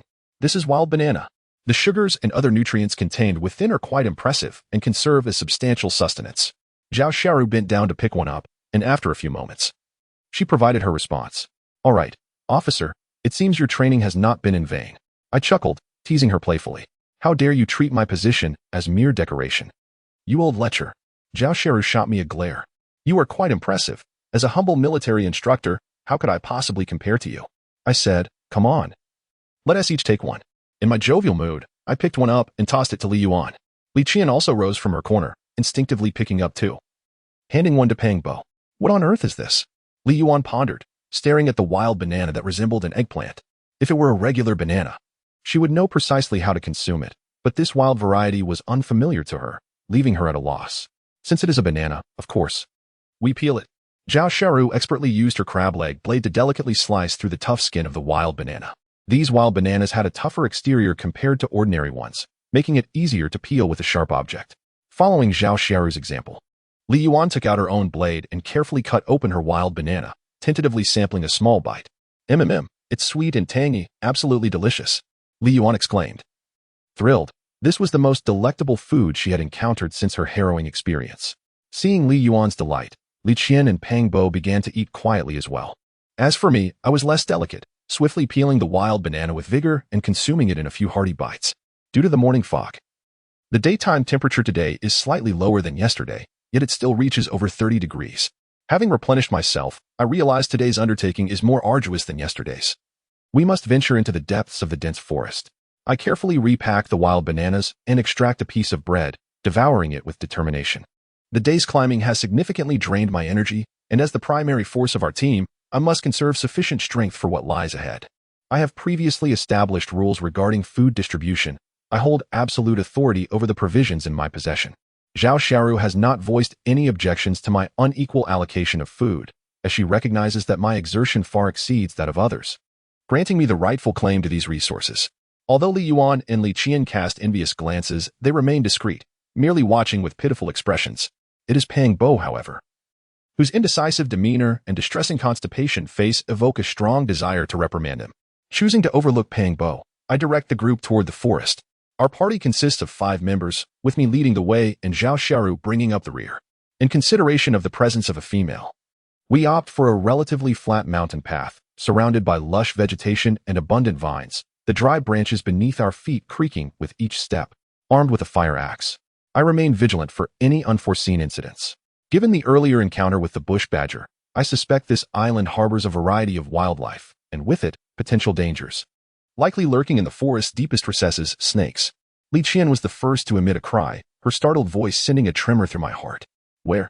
I swiftly scanned the surroundings and soon spotted, lurking beneath a solitary shrub several meters away, a snake, flicking its tongue and eyeing our group with predatory intent. This serpent was at least 1 meter long, its body a striking combination of red and black, as thick as an infant's wrist. Most alarmingly, its head was triangular, and the fangs, visible beneath the flickering tongue, were unmistakably venomous. Everyone, retreat. I commanded forcefully, grasping the fire axe to shield myself, my gaze locked onto the unidentified creature. We systematically withdrew to a position 10 meters away, a relatively secure distance. I had no intention of abandoning this spot, aside from being a snake. It represented a considerable source of sustenance. A snake over 1 meter long and as thick as an infant's wrist could easily equate to the value of 3 sea fish. Pang Bo, come and assist me. I called out without turning, fully aware that the snake had fixated on us, requiring my vigilant observation of its movements. Hurry. Noticing Pang Bo had not yet emerged, I raised my voice once more. I'm coming, he replied, trembling, as he approached with a broken stick in hand. I glanced at him. His eyes were wide with fear, his body quaking, and he struggled to maintain a firm grip on his weapon. Never mind. I shall handle this myself, I scoffed, unwilling to risk losing a life alongside the snake. I'll take care of it. The voice of Zhao Xiaoru echoed behind me, as she too wielded a wooden stick. In contrast to Pang Bo, who was a professional officer, she possessed a wealth of combat experience. Naturally, when it came to confronting snakes, her expertise was evident.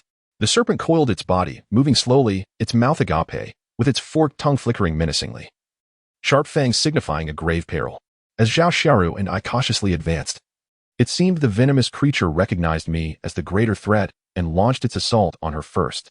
The snake's speed was astonishing, in the blink of an eye. It was upon Zhao Xiaoru, its body springing upwards to a height of nearly half a meter, striking towards her exposed arm. Ah! Zhao Xiaoru shut her eyes and wildly swung the wooden stick in her hand, completely abandoning the bravado she had previously displayed. Was this it? I was taken aback. Was and oppos this counterproductive? I found myself regretting my decision to enlist her assistance. Chapter 13. The Serpent and Oppos. Demise with a resounding crack. The wooden pole in Zhao Xiaoru's hand struck the serpent precisely at its vital spot. The over-meter-long, red and black venomous snake was sent flying. I found myself in a state of bemusement, uncertain whether Zhao Xiaoru possessed genuine skill or merely stumbled upon a stroke of luck. Could this be the legendary technique of serpent striking? The snake, seemingly bewildered, briefly lingered on the ground after its fall. Seizing this opportunity, I hurled my fire axe with precision. The sharp blade embedded itself into the earth, directly severing the serpent at its vital point. The creature was cleaved in two, its body convulsing uncontrollably, clearly still tethered to life by its nerves. The black and red form writhed for several minutes before finally succumbing to stillness. I used the wooden pole to nudge the serpent's remains aside and dug a 20-centimeter deep pit, carefully interring its head within. Given the state of the venomous snake, it was reasonable to surmise that its toxicity was considerable. Left exposed to the elements, it could potentially contaminate the surrounding land. After disposing of the serpent's head, I lifted the body with the pole and beckoned Zhao Xiaoru and the others to approach. It was my first encounter with such a sizable serpent, and even now, the sight of its lifeless form instilled a sense of trepidation within me. Qindong, how can you remain so unperturbed? You are truly remarkable. It was evident that Li Yuan harbored some fear of the deceased serpent, yet as a medical student accustomed to dissection courses, she maintained a commendable composure. In contrast, Peng Bo and Li Qian, also students of the medical faculty, exhibited a different demeanor. At this moment, their panicked expressions led me to believe that their identities had been purchased at a steep price. As for Zhao Xiaoru, I never anticipated that the very person who had just volunteered would now be tightly closing her eyes, too frightened to open them. Who would have thought that this young lady harbored such a fear of snakes? With a wooden stick, I prodded the lower half of the venomous serpent and approached Zhao Xiaoru, gently tapping her on the backside, presumably sensing that I had resolved the issue. Zhao Xiaoru finally dared to slowly open her eyes. In her earlier frenzy, she had been oblivious to my playful antics. The moment Zhao Xiaoru opened her eyes and beheld the black and red serpent before her, she was once again seized by terror, abruptly shoving me away. I was taken aback by her sudden action. Unprepared, I stumbled. You possess quite a bit of strength, little one. I regained my balance, having nearly flung the snake's severed body off the stick. Had I inadvertently tossed it onto one of the others, it surely would have terrified them half to death. Given the circumstances, they must acclimate to their surroundings. Having just arrived on the island, encountering snakes, insects, and rodents is a natural phenomenon. I cannot remain by your side at all times. Each of you must cultivate the ability to stand alone if you wish to truly survive. I spoke these words with utmost gravity. This is no jest, but an undeniable truth. We are currently facing the unknown, and we may encounter situations even more perilous than this at any moment. This time it was merely a snake. Next, it could be a nest of snakes, a wild boar, or even wolves. In order to survive, we must venture deep into the dense forest. And the cost of such an endeavor is that the dangers we face will multiply, perhaps even surpassing those encountered at sea. Indeed, Qindong is correct. We must acquire sufficient survival skills, for he cannot remain by our side indefinitely. Zhao Xiaoru also appeared quite serious, which heightened the atmosphere considerably. For now, I will attend to this snake. I am aware that my words may be difficult for them to comprehend at this moment, and that they may not fully adhere to them. However, when they truly confront peril, they will come to appreciate the significance of survival techniques. Of course, by then, it may be too late. I gently made an incision where the snake's head had been severed with the fire axe, then handed the axe to Zhao Xiaoru. With one hand grasping the slit snake's skin and the other clutching a portion of the snake's body, I began to pull. The skin of the freshly killed snake is remarkably easy to shed. With a light tug, I had already removed a significant portion of its hide. Peng Bo, come and assist. Just moments ago, this fellow had been dodging about, but this time I would not let him off so easily. Ami, I dare not. Peng Bo weakly protested, his body retreating incessantly. For heaven's sake, what are you afraid of with a dead snake? Should I call your girlfriend?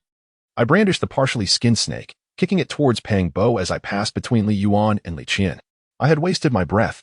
He cannot even bear to touch a dead snake, merely waiting for his end? My kick was not delivered with great force, it was merely a light reprimand. Peng Bo found himself at a loss, yearning to express that if Li Qian were to come, then so be it. It was not an impossibility. In such circumstances, gender equality should be more pronounced. However, constrained by pride, he refrained from uttering these thoughts. still harboring hopes of escaping the deserted island. Throughout the journey, his care for Li Qian would undoubtedly deepen her loyalty upon their return. Yet, these notions were merely Pang Bo's fantasies. In reality, his role within the team paled in comparison to Zhao Xiaoru's, aptly described by Li Yuan's earlier words, not much of a man. Faced with my pressure, Pang Bo could only submissively comply, eyes shut, retching as he grasped the snake's tail with determination. Observing him from across the way, I could hardly contain my laughter. The task of skinning the snake proceeded smoothly, and with a deft maneuver, the skin separated, revealing the succulent flesh for all to behold. After shedding its skin, the snake meat appeared a delicate pink, reminiscent of pork, albeit slightly lighter in hue. I took the sharp edge of the fire axe and pierced a small hole in the snake meat, threading a strip of cloth through it to hang from a tree. Let it dry for a while. By the time we return, we may very well have snake meat to feast upon. The reason I mentioned a few days hence was that the transparent pebble in my hand was yet to be polished. The exquisite taste of snake meat far surpassed that of fish, and I had no intention of wasting such a precious ingredient. It would be best to roast it over a fire before indulging. We shall feast on this. Li Yuan's face was pale, not to mention consuming it. As someone who has always had an innate fear of snakes, she would avoid them at all costs. In her lifetime, she had scarcely encountered a snake, let alone the thought of consuming one. The mere idea of such a terrifying creature entering her stomach left her wondering if it would cause poisoning. Zhao Shiru, with a similarly distressed expression, was a professional police officer well-versed in the survival techniques taught to military personnel, which included the consumption of snakes, insects, rodents, and ants. However, when faced with such a decision for the first time, she found herself momentarily disoriented. During her outdoor survival training, she had previously consumed rabbit and wild chicken meat, but she had never imagined she would be confronted with the prospect of eating snake meat. I chuckled and shook my head at the reactions of Li Yuan and the others. True wilderness survival means adapting to whatever one encounters. It is not merely about snakes. In truly dire situations, one might even have to resort to consuming their own excrement. Chapter 14. Traps and Badgers. I took precautions around the snake meat hung from the tree to deter any birds from snatching it away. I placed the blackish-red snake skin into the bundle and led the group deeper into the dense forest. In truth, this serpent was merely a few dozen meters from our cave. It was prudent to eliminate it here, lest it stealthily slink into our lair and catch us unawares. Utilizing the sunlight to navigate, we continued along some manageable mountain paths. After more than an hour of trekking, we finally stumbled upon a relatively open area. The five of us leaned against one another, each vigilantly observing different directions. I unwrapped the bundle and meticulously counted our spoils from the journey. 15 wild bananas, a large handful of mulberries, and several unidentifiable berries. As I gazed at the palm-sized, velvety plant and a few dried firestones at the bottom of the bundle, a genuine smile crept across my face. In comparison to the other supplies, these few stones and the velvety plant held greater significance. I could even assert that this expedition, despite yielding no other food, was worthwhile merely for these firestones. In the realm of survival, the ability to create fire is paramount and utterly essential. Fire can be used to cook food, ward off beasts, and even signal for help. If one were to compile a list of the most vital elements for survival in the wild, fire would undoubtedly rank at the forefront. You all wait here. I shall set a trap. I instructed my companions to ensure their protective measures were in place before I took my fire axe and ventured towards the thicket before me. That is the direction we are heading. This dense forest is home to numerous badgers. Even as we journeyed here, 5 or 6 of them scurried past me in haste. These creatures possess remarkable speed, making it exceedingly arduous to capture them solely by human effort. Thus, such an impractical method of capture is seldom employed. Armed with a fire axe, I severed several vines from the underbrush, intending to use them to create a deceptive area for my trap. I also procured a relatively sturdy yet highly elastic branch, about the thickness of my thumb, to serve as a tool for construction. I exerted considerable force to bend the branch, ensuring its elasticity was sufficient to ensnare a creature as swift as the badger. The branch proved robust and elastic enough, instilling in me a confidence of 70%. Next came the trap's construction. I fashioned a small strip of fabric, removed from my clothing, to tie around the branch, securing it firmly to a tree. Once anchored, I bent the branch and shaped the fabric into a circle that could be embraced by both hands. I anchored this circular fabric to the ground, surrounding it with the vines I had gathered for camouflage. I chose a relatively gentle pathway, flanked by miniature slopes rising several centimeters on either side, creating a natural thoroughfare for the animals. In this open space, Li Yuan and the others, having rested, had regained some strength and were eagerly observing my trap-making efforts. Sister Xiaoru, Do you think Qindong's contraption can truly catch anything? Among this group, Li Yuan had a decent rapport with me. She managed our relationship well and demonstrated humility in front of Zhao Xiaoru. Aside from some disagreements with Pang Bo, everything else has been managed quite well. I find it implausible that mere pieces of wood and a few strips of cloth could entice animals to unwittingly stumble into his traps. Moreover, whether those contraptions would even function remains questionable. The moment I step away from the group, Pang Bo begins to ridicule me, emboldened by my absence. Zhao Xiaoru cast a disdainful glance at Pang Bo, having gained a fair understanding of his character over the past 10 days. He is utterly inept at everything, yet excels at insulting others, clearly lacking self-awareness and exuding cowardice. Li Qian seemed to sense Zhao Xiaoru's aversion and nudged Pang Haibao forcefully with her elbow. Pang Haibao winced from the jolt but only escalated his taunts. Am I mistaken? If he manages to catch anything with those few sticks, I shall eat dirt. You can expect to eat dirt, Li Yuan retorted impatiently. Zhao Xiaoru shook her head.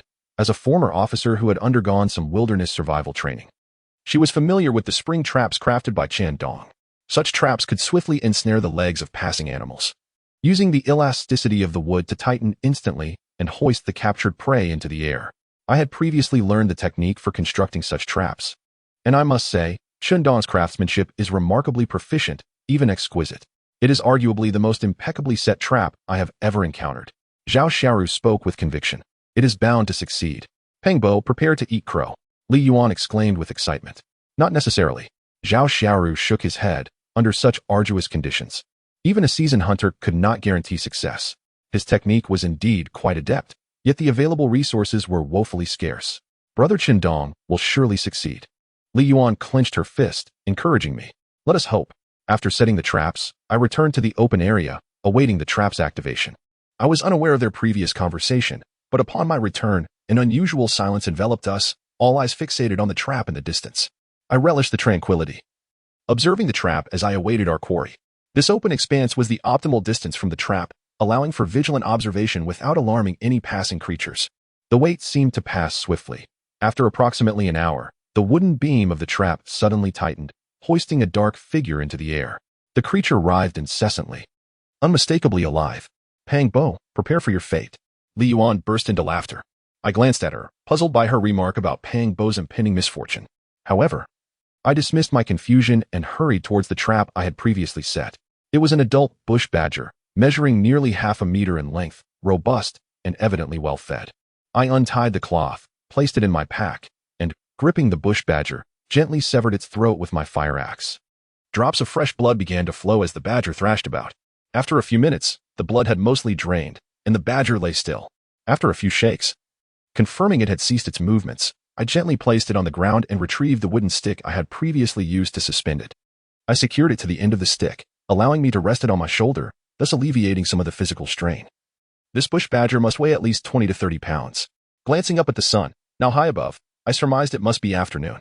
Carrying the bush badger to an open area, I felt in high spirits and decided to share some food with everyone, as the journey had undoubtedly taken a toll on us all. Come, everyone gets one, I said with a cheerful smile, pulling out 5 wild bananas from my pack and tossing them to Pang Bo and the others. As for Pang Bo, he need not worry about food. His diet of excrement sufficed. Chapter 15. Are relatives visiting? Eating excrement? I gazed at Li Yuan in perplexity, having just overheard her mention something that initially seemed to be a personal dispute, only to realize it had devolved into a quarrel over food. You Li Yuan, you wretched creature. Did you grow up eating filth? Your words reek, I exclaimed, my irritation mounting. Li Yuan, however, stood unfazed. Pang Bo showed no signs of intimidation, rising as if ready to confront her. Who are you calling a wretch? You are the wretch. Your mother is a wretch. Your grandmother is a wretch. Your entire family is wretched. Li Yuan seemed incensed by Pang Bo's retorts, standing up and rolling up her sleeves, undeterred. What are you two bickering about? Don't you both want to share the food? I interjected, frustrated. In wilderness survival, internal discord is the gravest of taboos. Yet these two seemed intent on squabbling day in and day out. It was Pang Bo who claimed that if you caught anything in the trap, he would end up eating excrement. I was merely stating the truth. Li Yuan protested, tears streaming down her face. A glance at Pang Bo revealed that he had been inciting the group while I was away. The fear in Pang Bo's eyes was palpable as he broke into a cold sweat. He certainly did not wish to actually consume excrement. If that were to happen, upon returning to medical school, Li Yuan would undoubtedly tarnish his reputation. Who would date someone who had actually eaten filth? He yearned to deny the accusations. Yet all present were witnesses. Do you wish to consume excrement? I asked with a sinister smile, causing Pang Bo to tremble with trepidation. Surely, he wouldn't truly go that far? Never mind, I have no interest in jesting with this fellow, for he is not the type to take a joke lightly. However, this lad constantly incites the emotions of the crowd and must be reprimanded. I shall reinstate one of the wild bananas into the package. I want to allow you to truly consume it, so let us discard this wild banana. Pang Bo let out a sigh of relief, albeit feeling somewhat regretful. A mere boast had cost him a lunch in vain. Let us return the way we came. I do not wish to dwell any longer on this distasteful matter of consuming excrement, and I beckon everyone to retrace our steps. When we arrived, we were full of energy, but after a morning of exploration, we had expended much of our stamina. Thus, our return would undoubtedly be slower. It would take at least 2.5 hours. As before, I led the way, prodding the underbrush with a stick, while Zhao Xiaoru brought up the rear. After more than an hour, Zhao Xiaoru called out, "Chendong, wait." She rushed to my side, her complexion pale. "What is it? Are you feeling unwell?" I noticed something was amiss. I have a stomachache," Zhao Xiaoru said, her face flushing with embarrassment. She had intended to wait until we returned to the cave to seek an opportunity to venture out, but she could no longer hold it in. A sudden thought struck me, and my brow furrowed. Is it that time of the month? At my inquiry, her face turned even redder. No. Her voice bore a playful reproach, leading one to indulge in fanciful thoughts. "Oh, then I shall accompany you." I handed the wooden stick to Li Yuan and gripped the fire axe firmly in my hand. "I can manage on my own."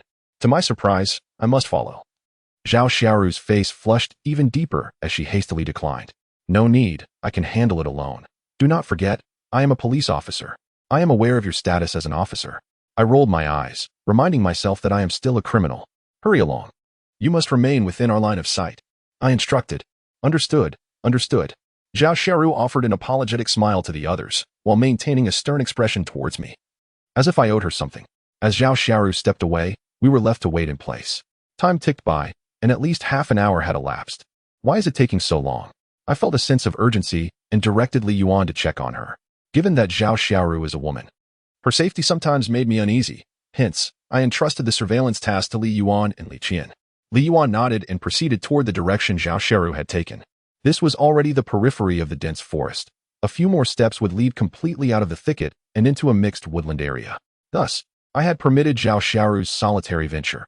Had it been within the dense forest, I would never have allowed her to proceed alone. What is happening? Upon seeing Li Yuan reach the designated spot, I called out loudly. Li Yuan's piercing scream echoed into the sky, causing my face to pale instantly. Something has gone awry. I gripped the fire axe tightly and hastily followed. There was a trace of Zhao Xiaoru's excrement. I picked up a persimmon and licked it. A subtle sweetness flooding my mouth, a sweetness that far exceeded that of ordinary persimmons. This persimmon is toxic. I hurled it to the ground, causing Pang Bo and Li Qian, who were about to pick it up to eat, to recoil in alarm. "Follow me," I commanded, while scanning the dense forest for signs of Zhao Xiaoru. She must have departed not long ago. The footprints on the ground would soon lead us to her. After a brisk walk of 5 or 6 minutes, we finally discovered the disoriented Zhao Xiaoru wandering aimlessly. "Come, place her on my back." I instructed Pang Bo and Li Yin to help support Zhao Xiaoru onto my back. Too soft, cotton-like forms pressed against me. But I had no time to indulge in fanciful thoughts. Although we were on the forest's edge, dangers still lurked. We had to return to Shandong before nightfall. Silence enveloped us as I steadied one hand on Zhao Xiaoru's waist while the other grasped the processed snake meat left at the forest periphery. It seemed no one else was willing to carry it, so the task fell to me. Thankfully, the fading sunlight bathed the cave in its warm glow, and the day's scorching heat had evaporated all the water pooled around the cave's entrance. We had returned safely. I gently laid Zhao Xiaoru upon the rock and hung the prepared snake meat on the wall. With the last rays of sunlight, I retrieved the flint I had collected earlier. I placed the highly combustible fluff on the rock and struck the flint together. Snap, snap, snap, whoosh. After a tedious 10 minutes of striking, the sparks finally ignited the tinder on the rock. With utmost care, I placed the firewood I had previously gathered along the way into the dry twigs, and at last, the flames erupted into a brilliant blaze. After 10 long days, we finally witnessed the flicker of a real fire. Hooray! We can finally enjoy cooked food, Li Yuan exclaimed with exuberance. For the past several minutes, her companions had scarcely dared to breathe, fearing they would disturb my efforts to ignite the fire. "Brother Chendong, how about we have grilled fish tonight?" Li Yuan said. Her arm draped affectionately around my neck, her smile radiant. I returned her smile with a sense of relief. After 10 days, we had finally kindled a fire. "All right, While the sun still lingers above the horizon, I shall accompany Pang Bo to gather more firewood, determined to keep the bonfire alive tonight. As night fell, the playful flames danced at my fingertips, and the tender fish sizzling over the fire filled the air with a delightful crackling sound. Chapter 16. The First Feast. How delightful! A soft voice resonated, and who else could it be but Zhao Xiaoru, whom I had painstakingly brought back. Sister Shiru, you're awake. Next time, when you venture out alone, be sure not to eat recklessly. Fortunately, Brother Qindong was there. Otherwise, you could have been lost. Li Yuan chuckled as she reminded Zhao Xiaoru. Me? Zhao Xiaoru gazed dazedly at the flickering flames and the fragrant roasted fish before her, shaking her head in disbelief. I must be dreaming, truly. Zhao Xiaoru had experienced an exceedingly long dream, one in which she embarked on a mission only for her plane to encounter disaster, leaving her stranded on a deserted island. There, she faced a colossal serpent with no escape in sight, just as she was about to be swallowed whole. A radiant man appeared and rescued her from the serpent's jaws. Then, countless roasted fish flew past her. Sister Shiru, you are not dreaming. Do you not realize you have been poisoned? Thankfully, Brother Qindong was there. Poisoned? Zhao Xiaoru tapped her muddled head, straining to recollect earlier events. On her way back to the cave, she had felt an unbearable pain in her stomach and had ventured off alone to relieve herself. In that secluded spot, she discovered several delectable persimmons. Was it those persimmons? Zhao Xiaoru's eyes widened as she cast a questioning glance at me. Miss Zhao, you are certainly unique. To eat persimmons while, well, you know, I teased with a grin. Zhao Xiaoru's face flushed crimson, illuminated by the glow of the campfire, resembling a monkey's backside. The persimmons possess hallucinogenic properties. Fortunately, your consumption was minimal. Otherwise, given our medical conditions, you might have met an untimely end. I sincerely apologize for the trouble caused. Zhao Xiaoru, filled with remorse, stood up to bow to everyone, who graciously forgave her. After all, in such a harsh environment, anyone would be tempted to indulge in those persimmons. Now, let us feast on the fish. At this moment, the delicate sea fish had turned a subtle golden hue, its fragrant aroma wafting throughout the cave. It was nearly ready. I carefully removed the fish from the grill and placed it on a smooth, clean rock, dividing it into 5 portions. The scent of the grilled fish intensified as I cut it, and I swiftly distributed the food, eagerly biting into the piece in my hand. It had been 10 days. This was the first time our team had enjoyed a cooked meal. Why did my girlfriend and I receive the least amount of food? Wasn't it supposed to be evenly distributed? Pang Bo, holding a slightly smaller piece of fish, angrily questioned me, harboring a significant grudge against me throughout our journey, believing I was targeting him, when in fact, it was his own ineptitude that led to his discontent. When did I ever claim it would be an equal distribution? I devoured the grilled fish, occasionally slurping in delight. It felt exhilarating, a long-lost sensation, simply delightful. Haha, Qindong, you are truly amusing. Do you rarely find the need to break your own 2 rules? What right do you have to lead the team? I furrowed my brow. Did this fellow wish to swap roles with me and take charge of the group? I shook my head. Entrusting the team to him would not only result in a grossly unfair distribution of food, but would also incite considerable internal discord. After all, his conflicts with Li Yuan had intensified over these days. Naturally, I would not be foolish enough to relinquish control over the team. This good-for-nothing would likely struggle to survive even a week with such a group. When did I ever mention equal distribution? I spoke of distribution based on contribution. I hold the prerogative of priority allocation. Thank you very much. I continued to indulge, my mouth filled to the brim. Well, I have contributed too. Didn't I help you skin that snake? I chuckled and replied. Do you even have the audacity to say that?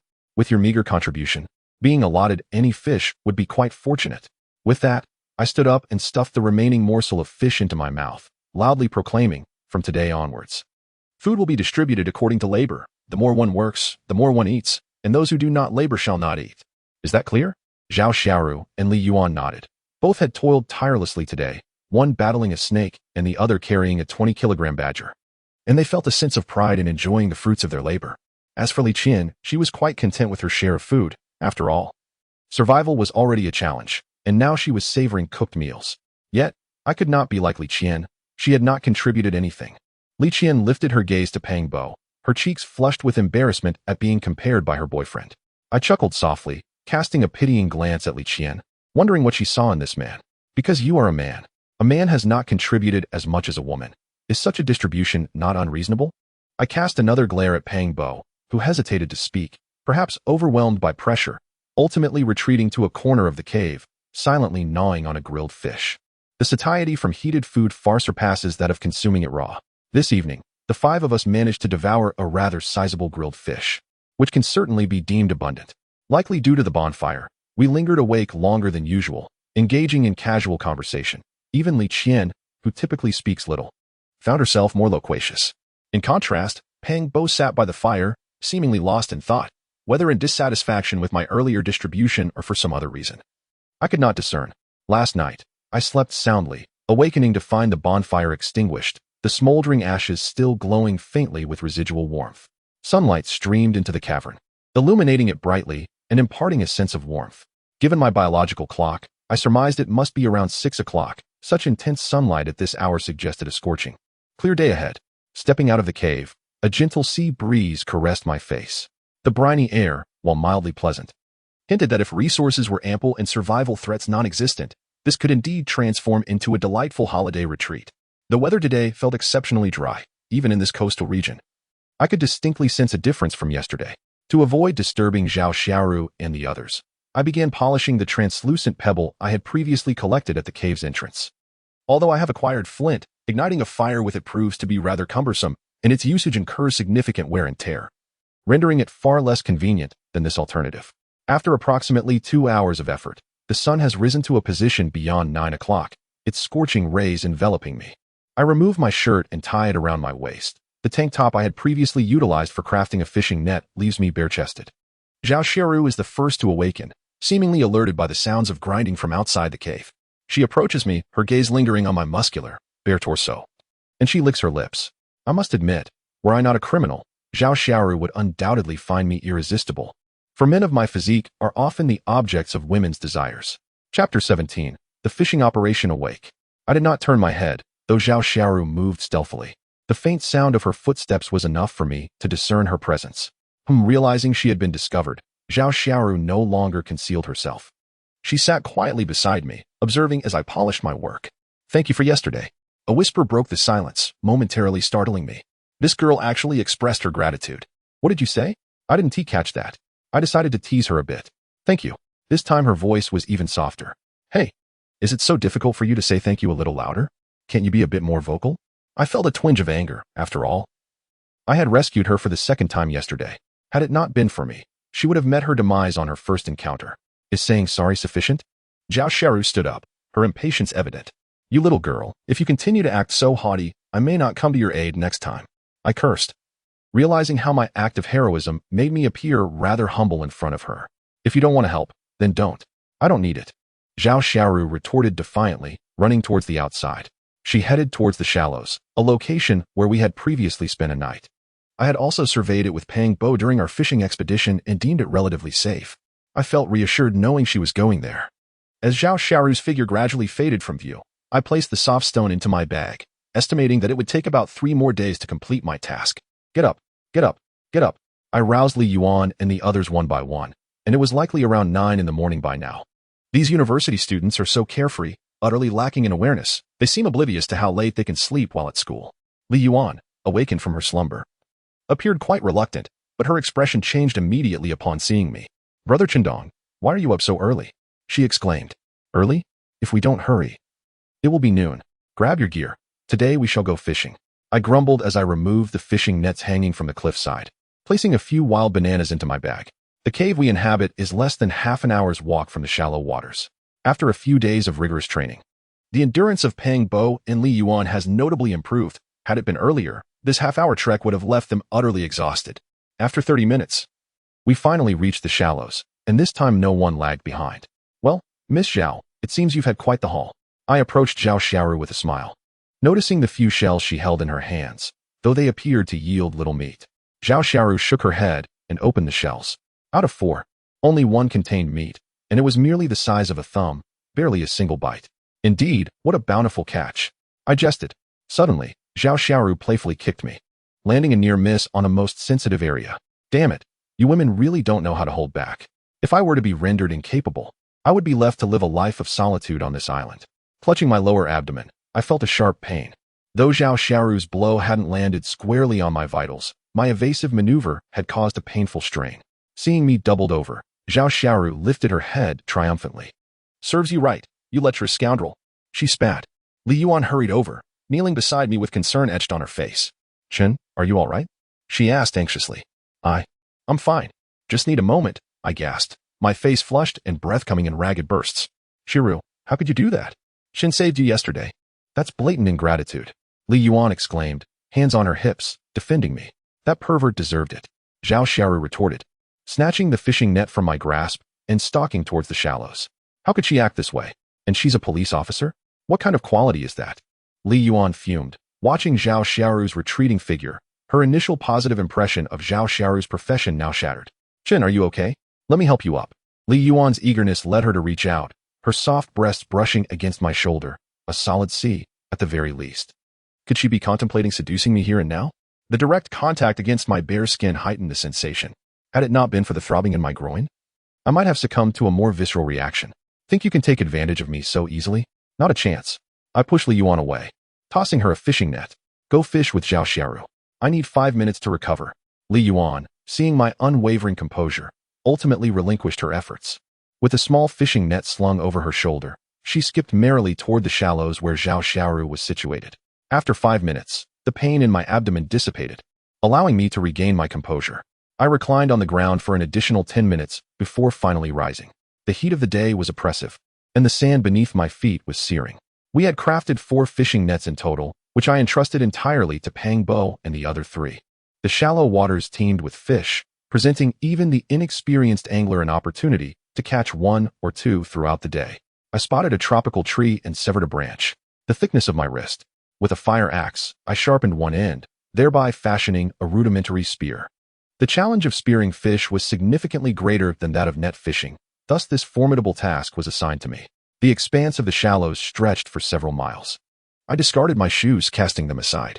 Due to our prior drift at sea, our footwear had endured prolonged exposure to salt water, hastening their decay. The sea was refreshingly cool, a stark contrast to the sweltering weather. The water lapped at my waist, waves crashing against my body. Even I struggled to maintain my balance. Suddenly, with a swift thrust of the wooden spear, crimson blood erupted from beneath the surface, unmistakably indicating that I had speared a fish. Dragging my catch, I returned to shore.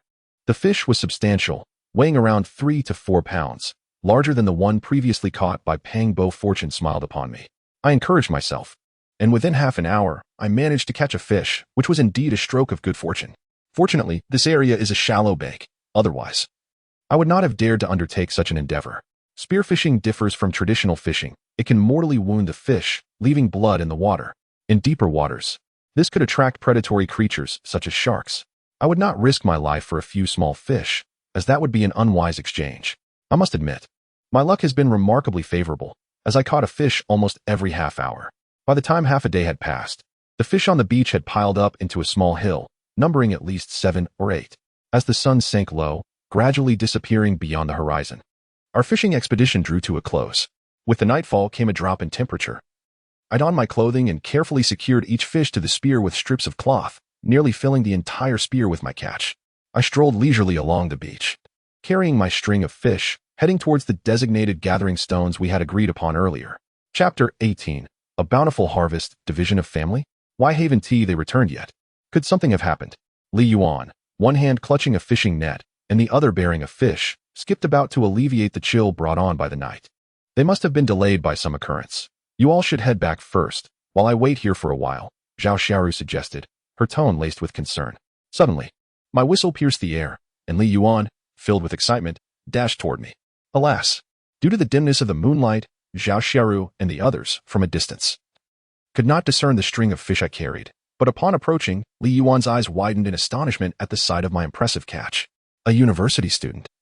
Yet so uncultured, she could only utter a single exclamation. Alas, the poor child, lacking in education, could only exclaim, "What a surprise!" accompanied by Li Yuan's sheer astonishment. I whistled my way to join Zhao Xiaoru and the others. From the sound of my whistle, Zhao Xiaoru surmised my mood, likely guessing I had a fruitful day. However, when she beheld the string of fish on my spear, she could hardly believe her eyes. 1, 2, 3, 9. Li Yuan counted them, her mouth forming an O, unable to close in disbelief. When she had caught her first fish, she thought fishing would be a simple endeavor. Yet, after an entire afternoon, she had not managed to catch a second. I glanced at the 4 of them. The fish they held were evidently their meager catches for the day, 1 for Li Yuan, 1 for Li Qian, and 2 for Zhao Xiaoru. To my astonishment, the lad Pang Bo was holding 3 fish, even more than Zhao Xiaoru. I nodded, realizing that this young man had indeed gleaned some experience from our last outing. Collectively, the four of us had not managed to catch as many as Brother Chen did on his own. Brother Chen, are you a deity? How do you accomplish such feats? Li Yuan gazed at me with starry eyes, brimming with admiration. If I were a god, it would be a mere trifling matter to catch 9 fish. I might very well clear the entire Pacific Ocean of its fish. Haha, Brother Chen truly has a knack for humor, yet in my heart, you are indeed a god. My idol. I smiled, choosing silence. Li Yuan's words were genuinely sweet. Individuals like her would find survival in the wild quite effortless. She instinctively aligns herself with the most powerful, ensuring her existence is more comfortable. Of course, such people are also exceedingly easy to abandon in times of true peril. When a sacrifice is necessary, someone who is devoid of substance and merely a sycophant is often the most expendable. Moreover, Li Yuan held another significant role, which was a crucial reason for her inclusion in our team. She was a student from the medical school. Although Pang Bo and Li Qian were also medical students, they seemed to embody the stereotype of those who, aside from engaging in romance, contribute little of value. In contrast, Li Yuan appeared to possess a modicum of substance. Having achieved a satisfactory haul, we decided to return. The journey from the cave to the shallows was short, and we had traversed this path several times, leaving a distinct trail in the earth. Approximately an hour later, we returned to the cave. This fishing expedition yielded a bountiful catch of 16 sea fish and 7 or 8 meaty scallops. Truly a remarkable harvest. The bread in my pack had nearly been consumed. Hence tonight's staple would once again be fish. Despite the day's fruitful bounty, I remained vigilant, aware of the need to store sufficient food for unforeseen circumstances and future survival at sea. Zhao Xiaoru expressed no dissent, while Li Yuan regarded me with utmost reverence and also had no objections. Only Pang Bo, though visibly displeased, dared not voice his grievances. The allocation of food for today was as follows. Each person received a portion of fresh water. 5 of us shared a single wild banana, and we had 1 substantial sea fish. The fish sizzled on the fire, eliciting envious glances from Zhao Xiaoru and the others. This moment was undoubtedly their greatest joy of the day. Notably, Pang Bo received the largest share apart from myself, as 3 of the 16 fish belonged to him. While savoring the grilled fish, Pang Bo whispered sweet nothings into Zhao Qian's ear, and the others chose to regard it as the intimate exchange of a couple, thus refraining from interference. However, perceptive individuals could easily discern that he was up to his usual antics. Zhao Qian listened intently while casting glances at me, seemingly torn by some internal conflict. The fish was indeed grilled to perfection, yet it lacked seasoning. A pity. After finishing her meal, Li Yuan voiced her thoughts. Having something to eat is good enough. You can't possibly expect a spicy grilled fish. Li Yuan's cheeks flushed at my remark, and she fell silent. Nevertheless, I quietly began to formulate my own plans. As we approached the coast, the production of salt indeed became a remarkably convenient endeavor. Moreover, salt aids digestion and participates in the metabolism of bodily fluids. Most importantly, it possesses the ability to disinfect and reduce swelling, making it an invaluable asset in such perilous surroundings. It appears that the matter of salt production must be prioritized. I nodded quietly, contemplating the collection of clean seawater for experimentation the following day. Allow me to interject, I announced, as Qianyan and I resolved not to trouble everyone any further. What do you mean? I furrowed my brow, gazing at the towering Pang Bo. Did this fellow have yet another scheme? What do you mean? Zhao Xiaoru was the first to inquire, likely having guessed Pang Bo's intentions, yet still harboring uncertainty. Qianyan and I intend to move out. We hope not to impose on everyone anymore. We only wish that Brother Qindong could kindly spare us some fishing tools and a portion of the food we rightfully deserve. This is indeed a declaration of independence. A smile spread across my face as I regarded Pang Bo with amusement. His gaze shifted away, avoiding mine, as he did his utmost to evade confrontation. Very well. You can leave tomorrow. I consented readily. To be frank, I held little fondness for this fellow. He was perpetually embroiled in conflicts with the team, constantly inciting discord, and exhibited an alarming level of self-importance. Such a person would be better off departing from my ranks as soon as possible. It is merely unfortunate for the young lady Li Qian, for she would be uncertain of her fate following Pang Bo's lead. Thank you, Brother Chen. Pang Bo was taken aback by my enthusiastic agreement, and with excitement, he sat down and embraced Li Qian's shoulders. Pang Bo, you must think this through. You lack sufficient survival experience. It is far safer to stay with the group. Venturing out alone poses a greater risk. Zhao Xiaoru's expression was stern. As a police officer, she wished for no one to fall behind. Indeed, it is much safer to stay with Brother Chen. The outside world is fraught with danger. Li Yuan chimed in, attempting to persuade them. Although she harbored disdain for Pang Bo, they were still fellow students. and she did not wish for them to court disaster, especially Li Qian, with whom she had maintained a relatively good relationship. Today, I have already found a place to stay. It's a cave not far from our own, quite secure. I plan to take Qianqian there. Chapter 18. I merely hope they both can endure for long. It was surprising to learn that they had already secured their accommodation. A sudden realization struck me that Pang Bo, despite his usual demeanor, possessed a modicum of foresight. Understanding the importance of planning before taking action, I can only wish for his continued fortune once he departs from the group. Enough of this. Their arrangement for a new residence clearly indicates their intent to part ways. It would be futile to prolong this matter. I muttered in frustration. Li Yuan, noticing my discontent, refrained from commenting further, now entirely focused on me. As for Zhao Xiaoru, though she was reluctant, it was evident that Pang Bo had made up his mind. I approached Li Qian, sighed deeply, and inquired meaningfully, "Have you truly made your decision?" Zhao Qian glanced up at me, her eyes slightly reddened, then shifted her gaze to Pang Bo. After a prolonged moment of hesitation, she finally resolved, "I appreciate your assistance these days, Brother Chun. I have decided to follow Pang Bo and live outside." I smiled and shook my head. I held no authority to choose for others. Since Li Qian had made her choice, I could only respect it. "Very well. Do you both intend to leave tonight or tomorrow?" I continued to ask. Li Qian looked at the grilled fish in her hands, then at the bonfire before her, casting a questioning glance at Pang Bo, understanding her unspoken inquiry. Pang Bo promptly responded on her behalf. "Brother Chen, my Qian will definitely leave tomorrow. Thank you for your care these past few days." Pang Bo appeared quite pleased, even bowing his head in gratitude. I nodded. Since they had made their decision, I would allocate the necessary supplies tonight. I laid out all the supplies we had gathered over the past few days before everyone. The bread we had salvaged from the wreckage of the plane had dwindled to merely 5 pieces. In the days that followed, I refrained from sharing it with them, fearing that they might develop a dependency on such sustenance. After all, bread is far more palatable than the tasteless roasted fish. However, this time I directly allocated 3 pieces to Pang Bo and Li Qian, causing Li Yuan to glance at them with envy. The wild bananas, which I had foraged alone and gathered during our collective foray into the dense forest, had dwindled to 19 after consuming some over the past few days. I distributed 9 wild bananas to Pang Bo and Li Qian before leading them to the rocky wall where we hung the sea fish.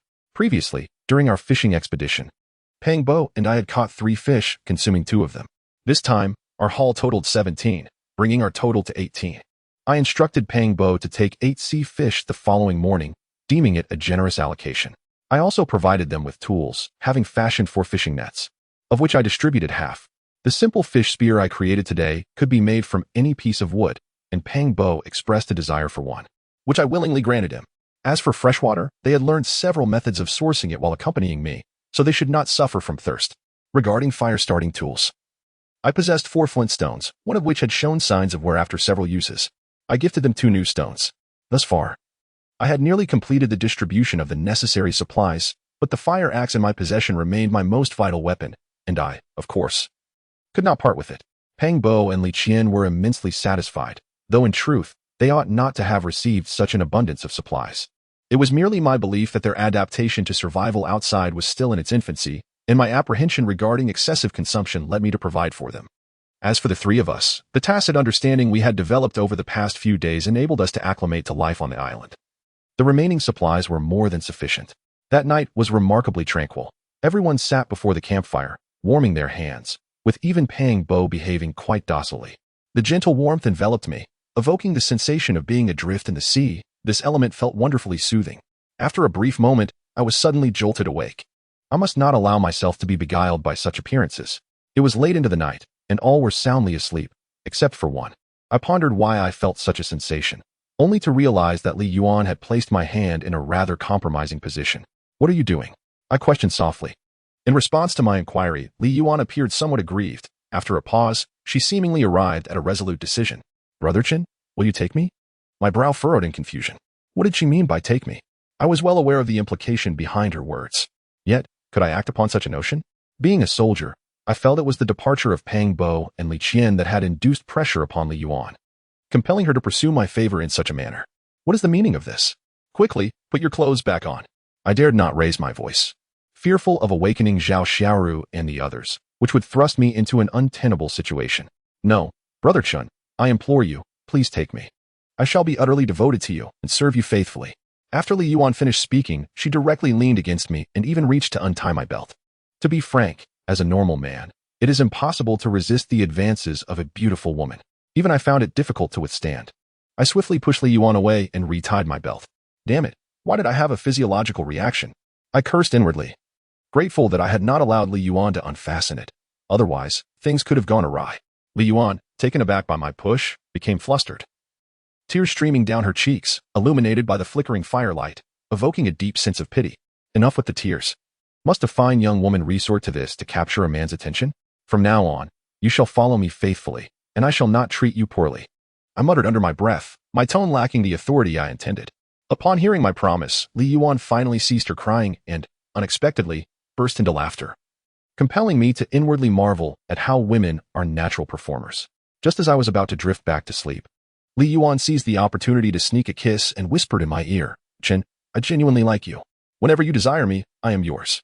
After saying this, she quickly returned to her original sleeping position, ignoring me thereafter. I inwardly cursed the little vixen, and once my physiological response subsided completely, I too succumbed to slumber. Perhaps due to the weight of my thoughts, the next morning, Pang Bo and Li Qian woke even earlier than I did. When I arose, they were already seated by the glowing embers, warming their hands, seemingly preparing to leave after bidding farewell. I approached the two of them and nodded slightly, prompting them to stealthily depart from the cave, fearful of disturbing Zhao Shiru and the others. 2 hours later, Zhao Shiru and Li Yuan awakened in succession, both appearing groggy. As Li Yuan rubbed her eyes, she inquired whether Pang Bo and Li Qian had already left, as if the events of the previous night had never transpired. Naturally, this was the outcome I had hoped for, so I cheerfully replied. They arose earlier than I did today and bid me farewell before departing. Brother Chun, why did you allocate so many supplies to them? Li Yuan asked, a question she had refrained from posing the night before. I merely wish for them to have a longer life. Chapter 20, The Red Trees. Upon hearing my words, Li Yuan paused momentarily, falling silent. It should be nearly ready. Zhao Shiru was the first to shatter the stillness. Yes, almost. By tomorrow at the latest, she remarked, referring to the translucent Gusoff stone I had been polishing, which had now assumed the shape of a convex lens. With Pang Bo and Li Qian gone, what shall we do next? Let us continue fishing. We lost more than half of our catch yesterday. We must replenish our losses. Zhao Shiru nodded and led Li Yuan into the cave to retrieve the fishing nets. Come on. The two women emerged from the cave, urging me. You two are quite eager. I chuckled, securing the Gusoff stone and swiftly grasping the fire axe beside me to follow. I must say, these two young ladies have demonstrated remarkable adaptability. In just a few short days, they have developed certain traits essential for survival in the wild. Due to the prolonged sun exposure on the beach over the past couple of days, Zhao Shiru and Li Yuan's fair skin had darkened considerably, while I, who was not particularly pale to begin with, had hardly changed at all. You little coal balls, hurry up, I called from behind, prompting them to quicken their pace. Today's temperature was even higher than yesterday's, and the air felt more oppressive. I estimated that rain might fall in the afternoon, and I suggested, when that happens, you should return. Remember to fill all the containers. What about you? Zhao Shiru inquired. Don't worry about me. I can still manage to run, I replied cheerfully. After spending these days together, Zhao Shiru has indeed come to recognize my qualities. However, an inexplicable barrier remains between us due to my identity as a criminal. All right, understood. Zhao Shiru nodded and began fishing with Li Yuan. As anticipated, it started to rain in the afternoon. Although the rain was light, I still urged Zhao Shiru and Li Yuan to return. I handed them the 6 sea fish I had caught, instructing them to take them back. Throughout the morning, the two of them managed to catch 2 fish each, adding to my 6, totaling 10 fish, thus compensating for the loss incurred by Pang Bo. Let's hurry. Remember to use all the containers to collect water. I urged them to leave, while I contemplated the red mangroves along the shore. These mangroves have evolved in the saline coastal environment, developing a physiological adaptation to drought, with leaves that reflect sunlight and reduce water evaporation.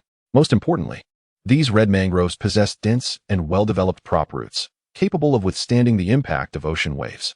I plan to construct a simple sheltering door around the cave's entrance. This project, though described as simple, proves to be quite challenging in practice. I must split the prop roots of the mangroves into evenly sized planks and then connect these planks with vines, creating a defensive door to block the cave's opening. Once completed, this door will primarily serve to shield against wind and rain, reducing the entry of sea breezes at night. Even wild animals will find it difficult to breach this barrier. Without hesitation, I sought out a relatively sturdy mangrove and began to chop at it persistently with a fire axe. The fire axe is exceedingly sharp. Although I lack experience in lumberjacking, The skills I have honed during my years in the military suffice to uproot this piece of rosewood from the ground. With a decisive crack, after more than 2 hours of vigorous chopping, the rosewood finally succumbed to my efforts. I then spent an additional hour meticulously dividing the tree root into 4 sections, enabling me to transport the wood back to the cave with my own strength. Dragging a hefty root of rosewood, I returned to the cave. Utterly exhausted from the afternoon's labor, my stomach rumbling audibly, and my balance wavering slightly. Li Yuan and Zhao Xiaoru had not been idle either. They had finished polishing the convex lens and had efficiently processed the fish they had caught. Thud. I cast the rosewood root aside, collapsing next to the campfire to rest. Both Li Yuan and Zhao Xiaoru recognized my fatigue and chose not to disturb me. Zhao Xiaoru began to grill the fish, the sizzling sound only intensifying my hunger. After a considerable while, the aroma of the grilled fish wafted through the air, signaling that it was nearly ready. I abruptly sat up from the ground, eagerly anticipating Zhao Xiaoru to serve the fish. After Pang Bo and Li Qian's departure, the single-sea fish was to be shared among the 3 of us, ensuring that each would have their fill, thus diminishing the need for excessive competition. Zhao Xiaoru, being exceptionally considerate, although unaware of my intentions for bringing back such a large root, recognized my state of exhaustion and hunger. The fish weighed nearly 3 pounds, and I alone had claimed half of it. Is this enough for the 2 of you? You've given me so much, I exclaimed. We have modest appetites, and considering how weary you are today, it's only fair, they replied. As Zhao Xiaoru spoke, she deftly divided the grilled fish in 2, handing the larger portion to Li Yuan. Thank you, Sister Xiaoru. Li Yuan expressed her gratitude repeatedly as she accepted the fish, fully aware that the piece Zhao Xiaoru had allocated to her was the smallest. Gathered around the campfire, everyone savored the grilled fish while tending to the flames. Strangely, after Pang Bo's departure, the atmosphere among us grew more harmonious. I had consumed nearly half of the fish, leaving a small portion for Zhao Xiaoru, ensuring her share was nearly equal to what Li Yuan received. I can no longer eat, I insisted, pressing the remaining grilled fish into Zhao Xiaoru's hands. I then picked up the fire axe, preparing to address the redwood roots I had salvaged. I first used the axe to separate a block of wood over 20 centimeters thick, prompting someone to retrieve several lengths of steel wire from the package I had brought back from the plane. These wires had been dislodged during the aircraft incident, their origins unknown, and I had fortuitously placed them at the bottom of my pack while scavenging for supplies. Over the past fortnight, I had not found a use for them. I had gathered several pieces of wire, varying in length, the longest measuring half a meter, while the shortest was merely 10 centimeters. Selecting a piece of wire over 20 centimeters long, I shed my outer garments and requested another from Zhao Xiaoru. With both hands cushioned by the fabric, I began to polish the segment of redwood using the steel wire. After more than 2 hours, I transformed the redwood into manageable pieces, extracting the largest one to commence polishing. My intention was to fashion a saw from this wire, which I would then use to further process the remaining redwood. Crafting tools is not an endeavor that can be accomplished in haste. I must immerse myself in the process and labor diligently to achieve exquisite results. This piece of rosewood is quite dense, yet fortunately, the steel wire appears to be made from specialized materials intended for aviation, exhibiting commendable hardness and wear resistance. After meticulous sanding, the hollow section of the saw has been revealed. Tomorrow, I merely need to shape the outer edges of the saw, and a rudimentary saw will be nearly complete. Today, I have expended considerable physical energy. Among the days I have settled in, today has undoubtedly been the most exhausting. However, I also glimpse new hope, as the quality of this rosewood is exceptionally promising. It could even be fashioned into wooden sails. Chapter 21. Roasted badger meat. The rudimentary wooden sail can be crafted from a few pieces of wood, yet it serves merely an ornamental purpose.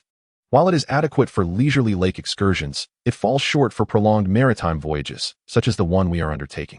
For such endeavors, we require sails crafted from timber of exceptional quality. The construction of a sail, or even a wooden vessel, capable of enduring extended periods at sea demands specific attributes, particularly in hardness and resistance to seawater immersion. Undoubtedly, these redwoods meet the necessary criteria.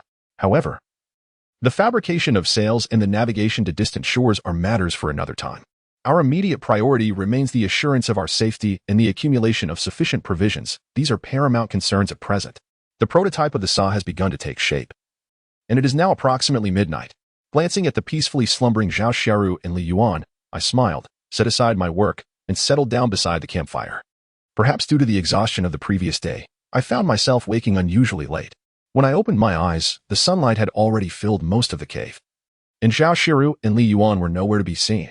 However, noticing the absence of the fishing nets on the cave wall gave me a clue as to their whereabouts. I stepped outside, and the weather today mirrored that of yesterday, with the air feeling even more oppressive. It seemed likely that rain would fall in the afternoon. With a rough estimate of the day's weather, I made my way toward the shallows, remembering that 3 pieces of redwood were left there from the previous night.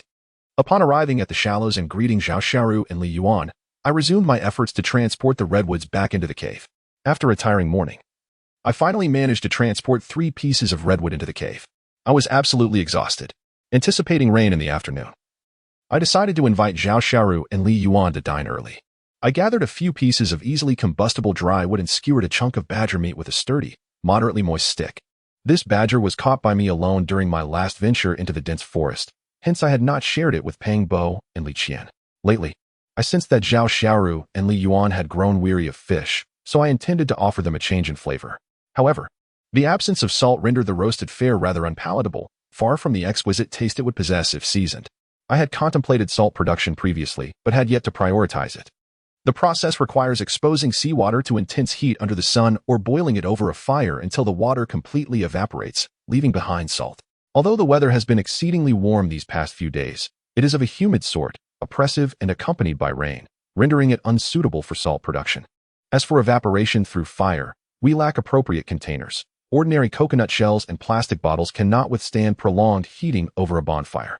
However, once we fabricate a saw, the situation will improve significantly. At that point, I can search for a piece of very dense wood to create a container capable of enduring the flames. Hurry up. You too. The food is ready. I called out to Zhao Xiaoru and Li Yuan by the seaside. After a lapse of 4 or 5 days, my convex lens was finally completed. Although it took considerable time due to insufficient transparency, I ultimately succeeded in using it to ignite a fire. Shortly thereafter, Li Yuan and Zhao Xiaoru approached, each carrying a sea fish. Both of them wore sulky expressions, seemingly troubled by some unhappy incident. What troubles you both? With such pouty lips? I inquired cheerfully, while rotating the badger meat in my hands. Humph. It took me and Sister Xiaoru the entire morning to catch just 1 fish. Brother Chen, do you think these fish have turned into spirits? I must change my fishing spot. In a few days, I shall move elsewhere, much like guerrilla warfare. Li Yuan's theory truly astonished me. To catch a couple of fish, she had resorted to guerrilla tactics. Truly a rare talent. I laughed heartily and remarked, fishing, aside from skill, heavily relies on luck. Perhaps your luck was simply poor today. Why not give it another try this afternoon? Upon hearing my explanation, Li Yuan nodded vigorously, saying, Brother Chen is right, it must be bad luck. Once my luck turns, just watch me catch 10 or 8 fish. Zhao Xiaoru and I couldn't help but chuckle, as I thought to myself that even with the best of luck, catching 10 or 8 fish would be impossible, especially given our current plight on a deserted island. However, to avoid dampening their spirits, I refrained from voicing this thought. The wild badger I had previously caught weighed around 20 pounds, while this one weighed about 2 pounds. Such creatures are scarce, and it is unwise to consume them all at once. I have been eagerly anticipating this roasted badger meat for several days now. And so has Sister Xiaoru. Zhao Xiaoru smiled, offering no contradiction. If you wanted to eat, you should have mentioned it earlier. We could have gone hunting again. However, this delicacy pales in comparison to fish. Is that true? This meat is less delectable than fish?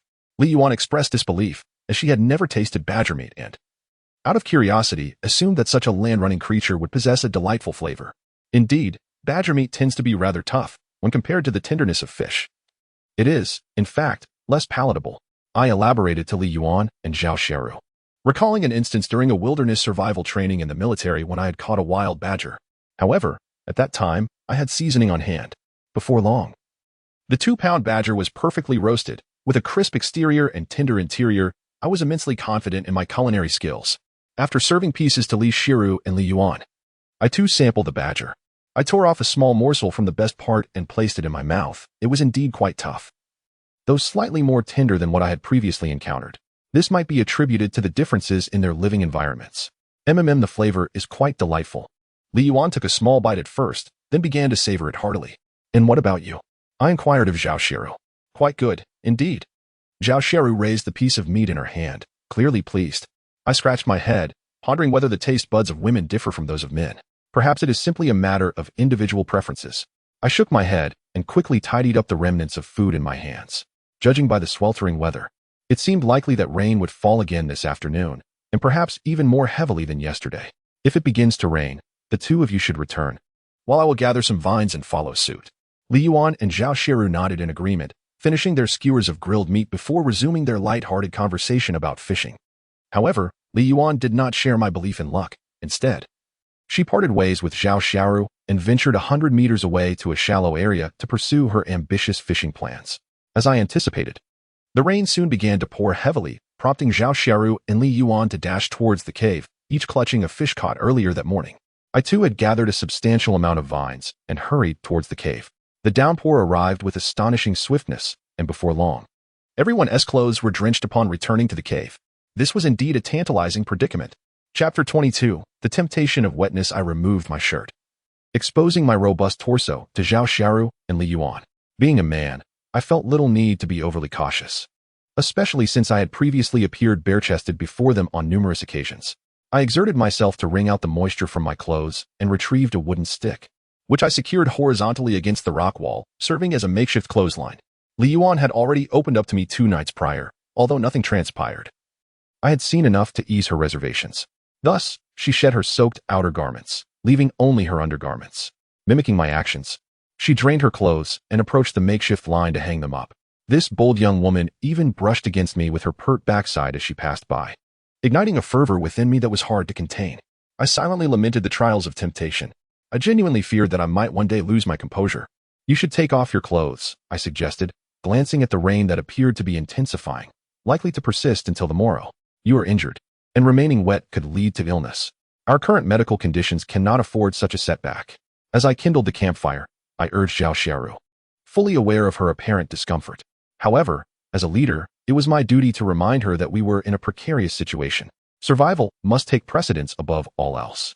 Seeing her hesitant demeanor only fueled my irritation, prompting me to directly address her. What are you hiding? Why not take a cue from Li Yuan and be more forthcoming? Moreover, given the drenching from the rain, what could possibly be concealed? I speak the truth. Due to the prior collection of garments for crafting outerwear, Li Xiaoru currently dons a remarkably thin, gauzy sunshade.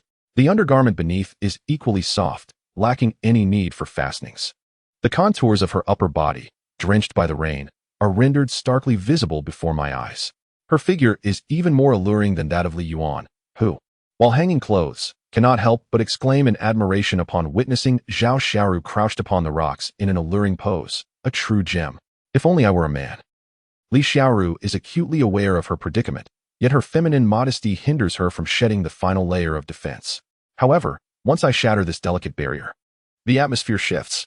Thus, Zhao Xiaoru, no longer hesitant, emulates Li Yuan's actions, removing her outer garments and leaving only her undergarments. What a revelation! The moment she undresses, one is taken aback. It appears that Zhao Xiaoru, despite her outward modesty, possesses a rather audacious spirit, as evidenced by her lace, sheer undergarments. I involuntarily gasp, stifling the heat that surges within me, and lower my head to continue striking the flint. The sharp sounds of the flint striking resonate throughout the cavern. At last, once the sparks ignite the tinder, I add some dry twigs, and the flames roar to life. Come, gather around the fire. I beckon Li Yuan and Zhao Xiaoru, who were occupied with hanging laundry, and inadvertently glanced at Zhao Xiaoru before quickly averting my gaze to tend to the fire before me. Coming, coming, Li Yuan responded, hurrying over, her ample bosom bouncing with each step. Oblivious to my presence, she brazenly settled down beside me, snuggling uncomfortably close. Zhao Xiaoru sauntered to the opposite side of the fire, her cheeks flushed a delicate crimson. I mused that her attire hinted at a hidden wildness, quite unexpected from her usual demeanor. Outside the cave, the rain poured down relentlessly, inundating the majority of the cavern, leaving only the innermost 7 or 8 meters untouched. Fortunately, the rain wasn't accompanied by a sea breeze, which would have compounded the predicament. It seemed imperative to expedite the construction of a windbreak. The fire radiated warmth, and within moments, our rain-soaked garments were thoroughly dried. I then instructed Zhao Xiaoru and Li Yuan to continue drying the damp clothes on the rack. With the afternoon hours stretching before us, I had a multitude of tasks to accomplish. Anticipating the afternoon's downpour, I had dragged the remaining 3 redwood posts to the deepest part of the cave, but the unexpected intensity of the rain had still managed to drench the outermost post. I hauled the waterlogged redwood post out and placed it on the opposite side of the cave. Retrieving the fire axe, I resumed honing the unfinished saw. Previously, I had used steel wire to shape the saw's approximate internal contours. Now, I merely need to smooth the external edges, ensuring the saw is comfortable to handle and can withstand force. With a gentle rasping sound, I trimmed the four corners of the rosewood and meticulously shaped them into an oval using the side of a fire axe. This way, it would be less likely to cause injury to my hands. After more than 3 hours of diligent sanding, as the sun descended, a model of the saw emerged before me. The bonfire in the cave continued to blaze brightly, with Li Yuan occasionally adding more wood. After enduring hours of roasting, both of their garments had dried. Li Shiru had redressed, while Li Yuan unabashedly remained clad only in her undergarments. Using the sharp edge of the fire axe, I drilled small holes along the contour of the saw. I intended to thread wire through these holes for reinforcement, thus completing the saw. However, contrary to my expectations, the holes drilled by the fire axe were slightly smaller than the wire. Hesitant to apply more force for fear of breaking the painstakingly crafted saw model, I turned my attention to the bonfire. I heated the edges of the wire over the fire until they glowed red-hot, and inserted the sizzling wire into the small holes of the saw, producing a hissing sound.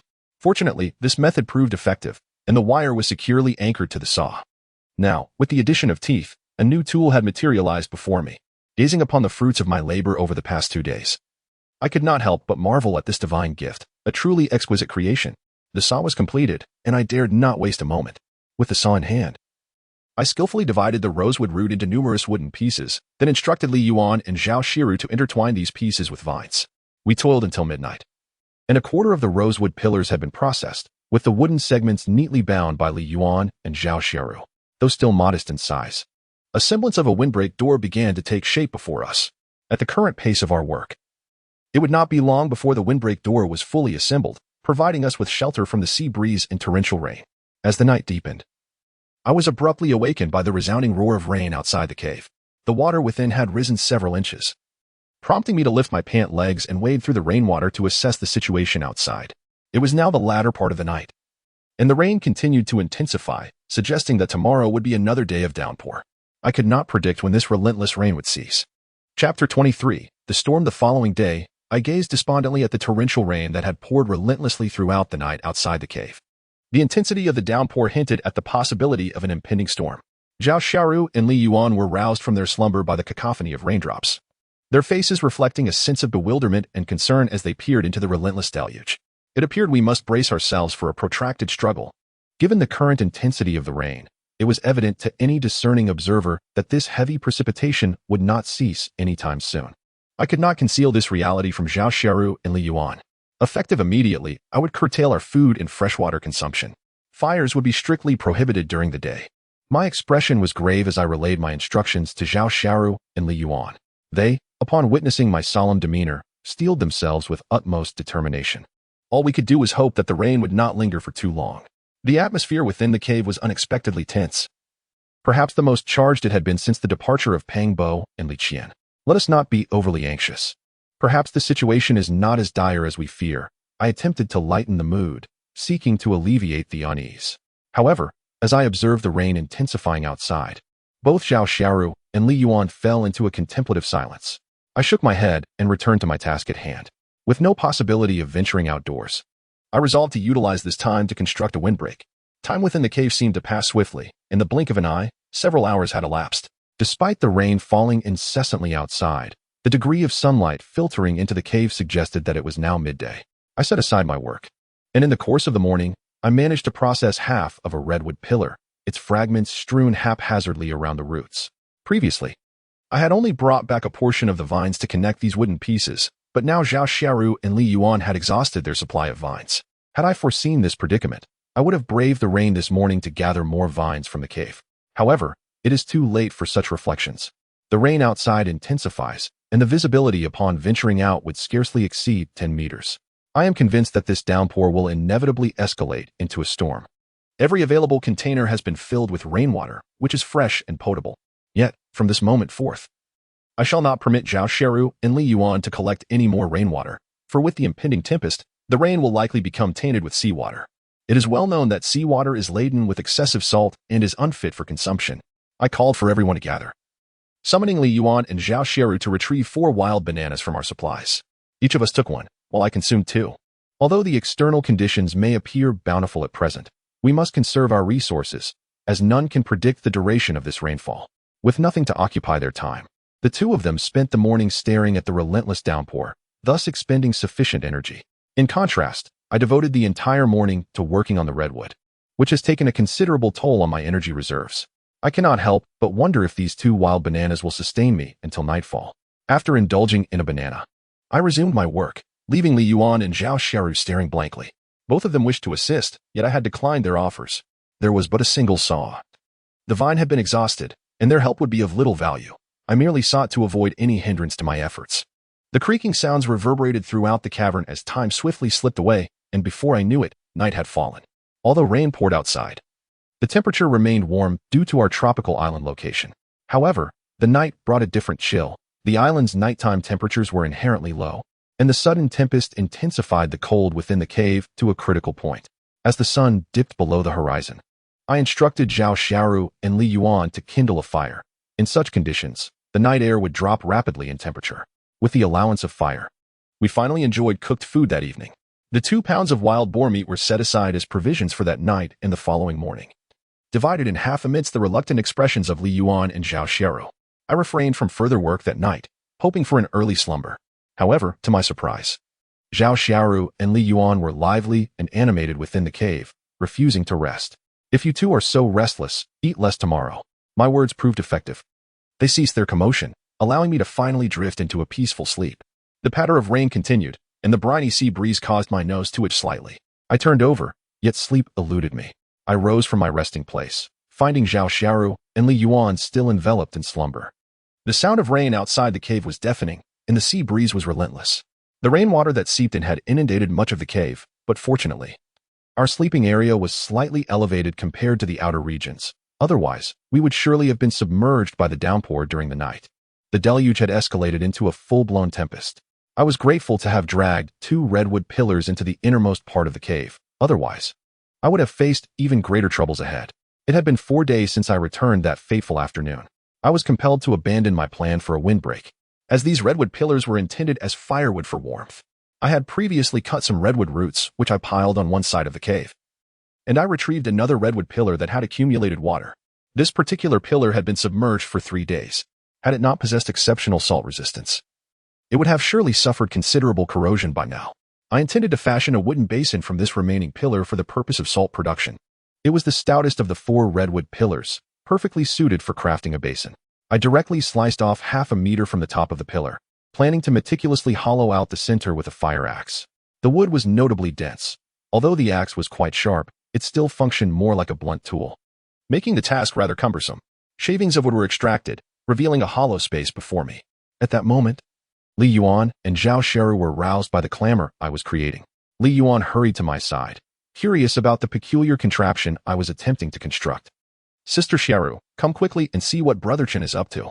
The prototype of what I've created has yet to take shape, and surely Li Yuan cannot decipher what it is. Hence, I called Li Xiaoyuan to join in the guessing. The response from Li Xiaoru was barely audible, akin to a whisper. Sensing something amiss, I turned to glance at her and inquired, "What's wrong?" However, at this moment, further guessing became unnecessary. Li Xiaoru's complexion had turned ghostly pale, devoid of any color. Her form swayed unsteadily as she attempted to approach us, but her feet slipped. "Be careful." Luckily, I was quick enough to catch her just before she tumbled to the ground. I placed my hand upon Li Xiaoru's forehead to gauge her condition. She was burning with fever. Chapter 24. Fever. I gazed gravely at Zhao Xiaoru in my arms, as my greatest fear had materialized. I had inquired countless times about her injuries, and each time she assured me she was on the mend. It now appeared that she had been suppressing her ailment solely to avoid burdening the team. Given the current circumstances, it seemed her exposure to the rain had exacerbated her already unhealed wounds, resulting in an infection. The pressing matter at hand was to address Zhao Xiaoru's fever. If word got out that a female police officer and I perished together in a cave upon our return to the mainland, I would find myself in an indefensible position. Xiaoru. Upon witnessing Zhao Xiaoru suddenly faint, Li Yuan grew frantic. Just days prior, while we were hanging out clothes, I had expressed my concern about the possibility of infection. I urged her to speak up sooner. At that time, she insisted everything was fine. Tears streaming down her face, Li Yuan sobbed, "Why didn't you say something earlier?" My outburst was harsh. "How could you not tell me?" Li Yuan, feeling unjustly accused, sank to the ground in tears. "It was Sister Xiaoru who forbade me from informing you. She said you were too exhausted and that she would manage through it. Who could have anticipated this sudden turn of events? How could you, a medical student, not realize the urgency of treating an infected wound?" My words jolted Li Yuan back to reality, as she momentarily forgot her identity as a medical student amidst the trials of survival, focusing solely on the instinct to endure. Indeed, I am a student at a medical university. Li Yuan, in a state of distress, cast a frantic glance around before succumbing to tears once more. However, our medical kit was lost during our voyage at sea. Please assist Zhao Xiaoru with physical cooling. Do you have any knowledge of traditional Chinese medicine? I gazed intently at Li Yuan, fearing her potential refusal. A glimmer of relief washed over me as she replied, I know a little. You must first provide me with a list of the necessary herbs, and I shall venture up the mountain to see if any can be found. Ah, Brother Chun, you intend to ascend the mountain now? Li Yuan exclaimed, her voice laden with reluctance as she observed the raging storm outside. Given the current weather conditions, the peril of climbing the mountain has undoubtedly increased exponentially, rendering survival chances exceedingly slim. No, Chendong, you cannot go. Zhao Xiaoru clutched my shoulder. Her words a fervent murmur. Damn it, I am not foolish. I muttered under my breath, laying down the half-assembled redwood windbreak on the ground, gently placing Zhao Xiaoru atop it. Although it was daytime, I kindled a fire with the redwood, as it was critically needed for Zhao Xiaoru's condition. You must first help her cool down physically. Understanding the importance of physical cooling, which involves wiping down the body, I solemnly walked to the side of the cave. Continuing to craft a wooden basin, I must hasten my progress, for salt is urgently required to disinfect Zhao Xiaoru's wounds. The rhythmic sound of my hammering echoed within the cave, creating an atmosphere of profound gravity. It is now the 6th day, and for nearly the past 2 days, Li Yuan has scarcely had a moment's respite, constantly attending to Zhao Xiaoru. Although Zhao Xiaoru's fever has temporarily subsided, the risk of her wound becoming infected poses a constant threat to her life. After 2 days and nights of relentless labor, I have finally completed a wooden basin capable of withstanding prolonged exposure to fire. I glanced outside to observe the rain beginning to abate, then turned my attention to the nearly unconscious Zhao Xiaoru and the drowsy Li Yuan. I will go to the cave to gather medicinal herbs. You take good care of her, I declared as I rose to my feet. My brain felt slightly deprived of oxygen, and after a few moments of swaying, I finally steadied myself. Be careful, Brother Chun, Li Yuan implored, watching the rain outside as it lessened. She understood she could not deter me. All right, keep a close watch, I instructed, grabbing the fire axe and securing my pack before dashing toward the cave's entrance. My purpose in ascending the mountain was clear, to seek out the list of herbs Li Yuan had prepared for me, as well as to scour for supplies. The incessant downpour over these 6 days has rapidly depleted our resources, and if the rain continues for a few more days, I fear I will have to venture out with Li Yuan and the gravely ill Zhao Xiaoru in search of sustenance. The sun had emerged, yet the rain persisted. It fell in a light patter, prompting me to remove my shirt and stow it in my pack. Fortunately, the rain was not heavy, visibility remained clear, and resistance was minimal. During my last ascent, I had clambered up along the cave's rocky walls, but after the recent downpour, I dared not attempt that route again, as the entire mountainside had been washed clean. The mountain path was inherently slippery, and with the torrential rain as an added challenge, I had to exercise utmost caution. I treaded carefully on the dry branches, which, after 6 days of relentless downpour, had transformed into damp twigs. No longer did they creak underfoot. Instead, they emitted a muted squelching sound, mingled with the gentle patter of water. My ascent was painstakingly slow, as I deliberately chose to step on the treacherous thickets, knowing they were the most perilous spots. These dense underbrush often concealed wild creatures, yet the incessant rain of the past few days likely drove them away from the open, unprotected grass. If animals were so wary, how could humans fare any better? I shook my head and pressed on. After more than an hour, several persimmon trees came into view. These were the same persimmons we had encountered during our previous venture into the dense forest. To my surprise, just a few steps further, I stumbled upon them again, suggesting that these fruits were rather abundant on this island. Alas, they were not suitable for human consumption. With a resigned shake of my head, I passed the persimmon trees and continued my search for the herbs that Li Shiru required. As a military officer, I had studied the art of identifying medicinal plants, yet I remained oblivious to their pharmacological properties. Otherwise, I would not have needed the assistance of Li Yuan, a mere undergraduate. Ahead lay a steep slope stretching for dozens of meters. I secured my pack behind me, fastened my fire axe to my waist, and grasped the rocky wall with both hands as I began my arduous ascent. With a sudden slip of my left foot, I momentarily lost my balance, but fortunately, I managed to grasp the rocky wall with one hand. Had I fallen from such a height, even if I escaped injury, I would surely have wrenched my back severely. With both hands firmly clinging to the rock face, I pushed with my right foot, finally repositioning my left foot back where it belonged. Exhaling deeply, I took a moment to steady my nerves and continued to exert myself. I estimate that I spent at least half an hour traversing this section of the rocky wall, which spans several dozen meters. Under normal circumstances, I might have been quicker, but after the rain had washed over the rocks, they had become exceedingly slippery. At long last, I reached the summit of the steep cliffs, where a relatively flat mountain path appeared ahead. Wait a moment. Squinting my eyes, I peered at another rock face not far from where I had just ascended, spotting 2 or 3 green plants. These were precisely the herbs I sought. Chapter 25. The snakebed. The rhizome has reached a height of half a meter, adorned with white, flat bristles that are more shallow at the base, with elongated nodes extending far beyond the leaves. This is indeed a snakebed. I gazed at the steep rock formations and then at the mature snakebed. After enduring 6 days and nights of torrential rain, the preservation of such a snakebed is nothing short of extraordinary, especially considering its arduous growing conditions.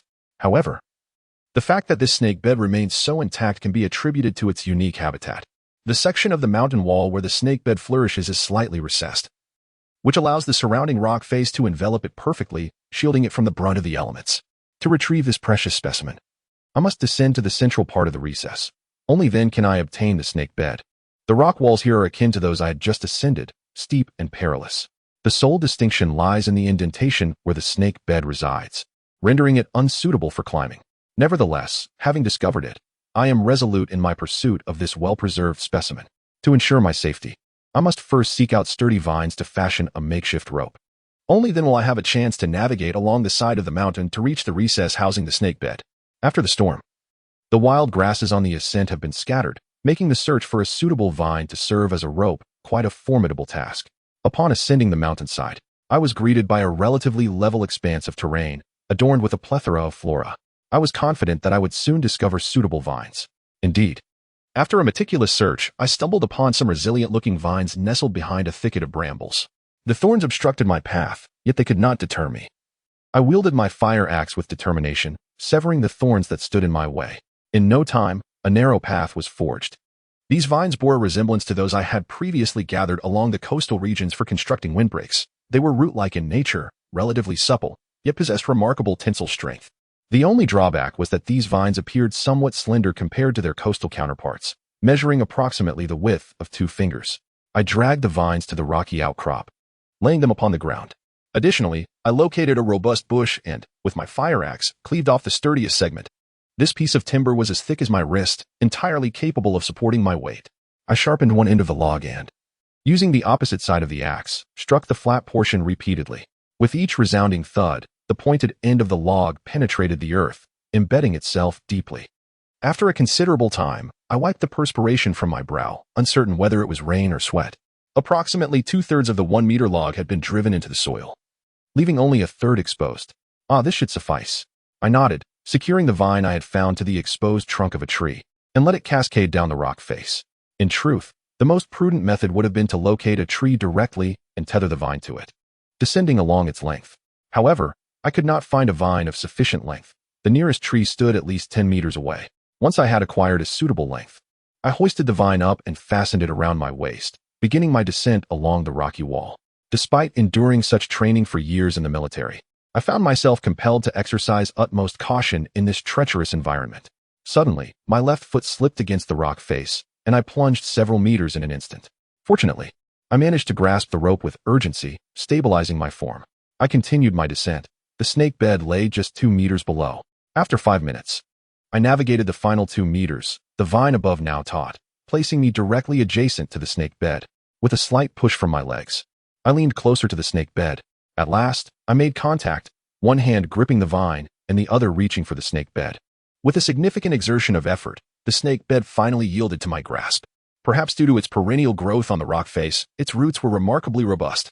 I briefly tended to the soil surrounding the base of the snake bed before placing it into my pack. Having completed the harvest, I clutched the vine tightly, bracing myself for the ascent. Climbing proved to be a greater challenge than descending. Despite enduring years of climbing training in the military, I had primarily practiced in specific locations with designated ropes. This was my inaugural attempt at using climbing ropes made from vines. Coupled with the slick mountain face, I found myself sliding back half a meter for every 2 meters I ascended. After over an hour, I finally returned to the summit, where the section of vine rope near the top had significantly worn down, filling me with trepidation at the thought of a potential breakage. With a sigh of relief, I collapsed onto the rocks, one hand grasping the snake bed arms outstretched, allowing the rain to cascade down upon my face. After a considerable pause, I leaned forward to wipe the rain from my forehead, now transformed into an almost imperceptible drizzle. To address Zhao Xiaoru's shoulder inflammation and fever, relying solely on this snake bed would be insufficient. I needed to press on in search of additional herbal remedies. I casually picked up a stick and began to clear away the thorns and shrubs obstructing my path. With a soft rustle, as I pushed aside a cluster of bushes, a patch of purslane came into view. To my knowledge, this plant had once been commonly consumed as a wild vegetable. Yet it also appeared on the list of medicinal herbs provided by Li Yuan. Astonishingly, it was indeed a medicinal herb. I chuckled and shook my head, realizing that Li Yuan, despite being a novice medical student, possessed some valuable knowledge. I gathered a substantial handful of purslane and stowed it in my pack. Even if it wasn't for medicinal purposes, it would certainly enhance my culinary experience. As I ventured a few steps further, I stumbled upon a small hole, roughly the size of a fist. The entrance was indeed fist-sized, and my initial conjecture was that it belonged to a snake. However, it was quite plausible that it could be the burrow of a wild hare or another creature of modest proportions. Having discovered such a treasure, I certainly would not let it slip away easily. The meat of a wild hare far surpasses that of ordinary badger, being exceptionally succulent and delectable. Moreover, the task of salt production looms large, and with salt in hand, this wild hare would transform into a culinary delight. Reflecting on this, I realized that with Li Xiaoru recently recovering from her illness, she would be able to relish seasoned wild hare meat, a true source of happiness. I nodded with a smile. Having just experienced a heavy downpour, I surmised that there must be something within that hole. Judging by its depth, it was merely a little over a meter. Chapter 26. The Wild Rabbit. Initially, I contemplated using a fire axe to forcibly excavate the rabbit burrow. However, upon reflection, I realized that the burrow must extend at least a meter deep, and I would likely toil until midnight to achieve this endeavor. Ultimately, I abandoned the notion of digging a side entrance and resolved to pursue an alternative method. First, I procured a stone larger than the burrow's opening to cover it, and then I set out to gather the necessary materials for my plan. I delved into the densest thickets, and after considerable effort, I discovered several dry pine branches nestled beneath a few clusters of robust underbrush. I also collected some easily flammable grass. Furthermore, I retrieved several thorns with the intent of constructing traps. This entire undertaking consumed approximately an hour, and before I knew it, midday had arrived. I placed the items I had gathered beside the burrow entrance and seated myself on the stone I had just positioned. From my pack, I extracted 2 wild bananas and began to eat. In truth, my pack also contained half a roasted fish. However, due to the rain, it had become damp. I swiftly consumed the 2 wild bananas. After finishing, I wiped my mouth and grasped the fire axe, ready to commence my work. I meticulously segmented the long thorns into shorter pieces, encircling the burrow entrance with them. The thorns possessed a formidable capacity for inflicting injury, and one could easily sustain a prick from them. I fashioned several snares, completely obstructing the entrance. From my pack, I retrieved a convex lens and arranged the grass on the stone.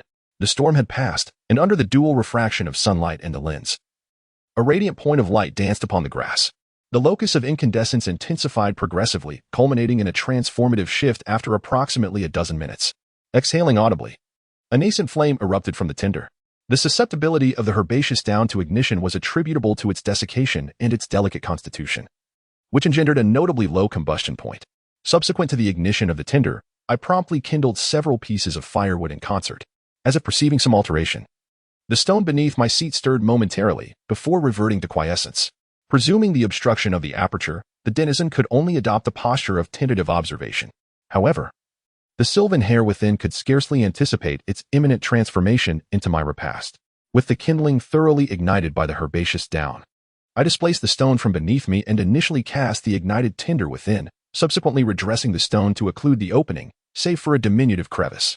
After a brief interval, the cavity emanated dense smoke, accompanied by pronounced agitation. On several occasions, the creature within endeavored to breach the solitary fissure, only to be thwarted by its corpulence. Progressively, I introduced the remaining firewood through the aperture. The turmoil within the burrow escalated, with persistent impacts against the stone. I entertained the apprehension that the creature might succumb to the incessant battering. Following a quinquennial interval, the commotion within abated entirely. I surmised that the sylvan hare had potentially asphyxiated or lapsed into unconsciousness. I resolved to displace the stone and assess the situation. Should this prove to be the case, extrication would prove arduous, necessitating the excavation of the warren, which conceivably extended for a meter or more. One could scarcely ascertain the precise location of the hair within the subterranean labyrinth. I had scarcely dislodged the stone when a wisp of gray darted past me. Devious creature. I mused with a faint smile, knowing full well that I, barefoot, stood little chance of capturing a wild hare. A chorus of squeaks erupted from behind me.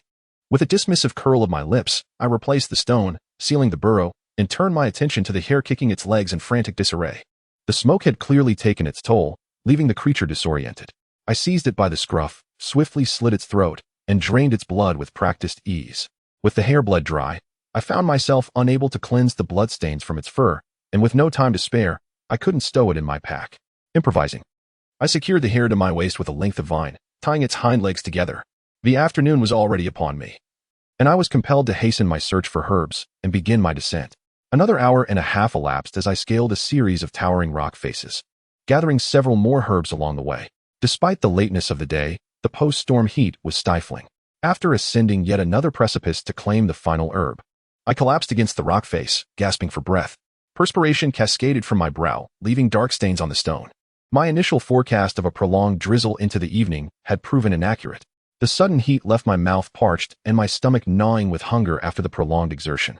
I consumed a few strips of dried fish and rose to my feet, acutely aware of my need to find water. I wandered about, observing my surroundings not far off. The mountainside continued to drip with water, remnants of the previous storm's accumulation yet to be entirely vanquished.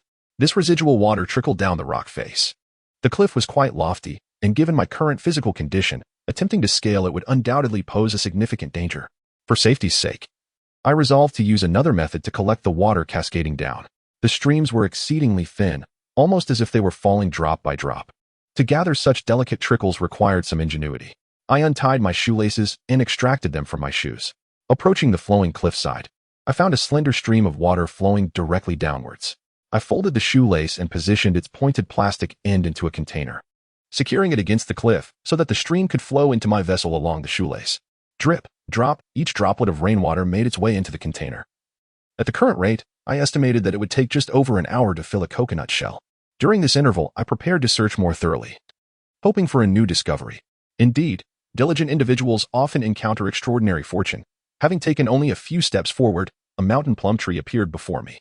This tree bore an abundance of mountain plums, which, while not substantial enough to quell hunger, could serve as a delightful snack after a meal. Moreover, although these wild plums are diminutive in size, their abundance is undeniable. A single tree must harbor nearly 100 of them. 5 wild plums are roughly the size of a palm, while 10 of them yield approximately the energy of a wild banana. Gazing at the vibrant red wild plums, reminiscent of the brilliant red spider lily, I find myself overwhelmed with desire. I cautiously place one wild plum into my mouth, and the sweet flavor envelopes my palate, revitalizing my parched body instantaneously. However, I remain vigilant. Each time I pick a wild plum, I do so with utmost care, wary of the minute thorns at the base that could prick me, though these tiny thorns pose no real danger. The sheer number of them, nearly 100, could easily leave me feeling as if I had been stung by a swarm of wasps. Chapter 27, Nightfall. Flickering flames over 100 wild mountain plums nearly filled my entire pack to the brim.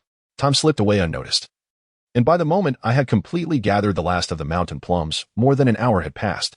The sun was drawing near the horizon, urging me to descend the mountain swiftly. I packed the mountain plums, organized the herbs required by Zhao Xiaoru, and took along the unexpected bounty of a wild hare.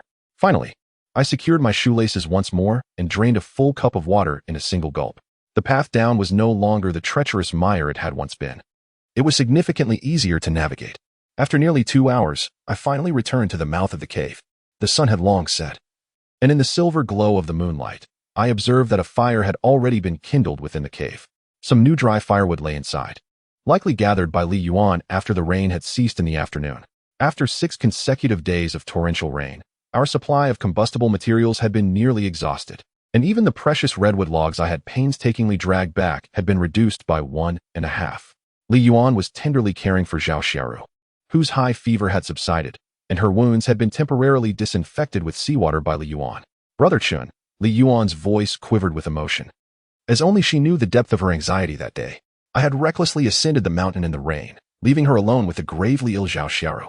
She feared that I might not return in time, or worse, that upon my return I would find her alongside the lifeless body of Zhao Xiaoru. After a long day, I gently patted Li Yuan on the shoulder. Her weary demeanor spoke volumes about the arduous challenges she had faced. A soft rumble emanated from her stomach, prompting me to furrow my brow and inquire, "Have you gone without food all day?" Li Yuan nodded and replied, "Sister Shiru couldn't eat, and I lacked the appetite as well." I acknowledged her words and hung the hair on the rocky wall, then squatted beside Li Yuan and Zhao Shiru. As I unzipped the package, the mountain berries gradually revealed themselves to them. I offered each of them a berry, fully aware that they had not eaten all day and that Zhao Shiru had just recovered from a fever. Their taste buds were likely dulled, rendering it difficult for them to appreciate the sweetness of the berries. Nevertheless, I knew that their hearts were filled with joy, for the expressions of happiness radiating from their faces were unmistakable. I retrieved the medicinal herbs Zhao Shiru required and handed them to Li Yuan. Her eyes sparkled with excitement upon seeing the herbs, for I had managed to locate most of the plants she had prescribed. This discovery confirmed the presence of medicinal herbs on the island, a stroke of fortune for us after losing our medical kit. "I will prepare the medicine for you now. Sister Shiru, you will be just fine," Li Yuan exclaimed, her enthusiasm palpable as she organized the herbs and moved the wooden basin I had crafted to the grill. "Let us eat first," Zhao Shiru said weakly. Her day had been burdensome as well.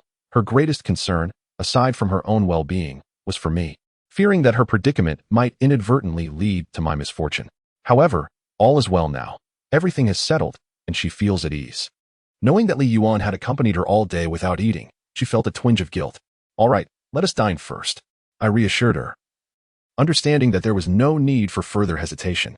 The tools were ready, and the medicinal herbs were prepared. It was merely a matter of time. "What do you see before you?"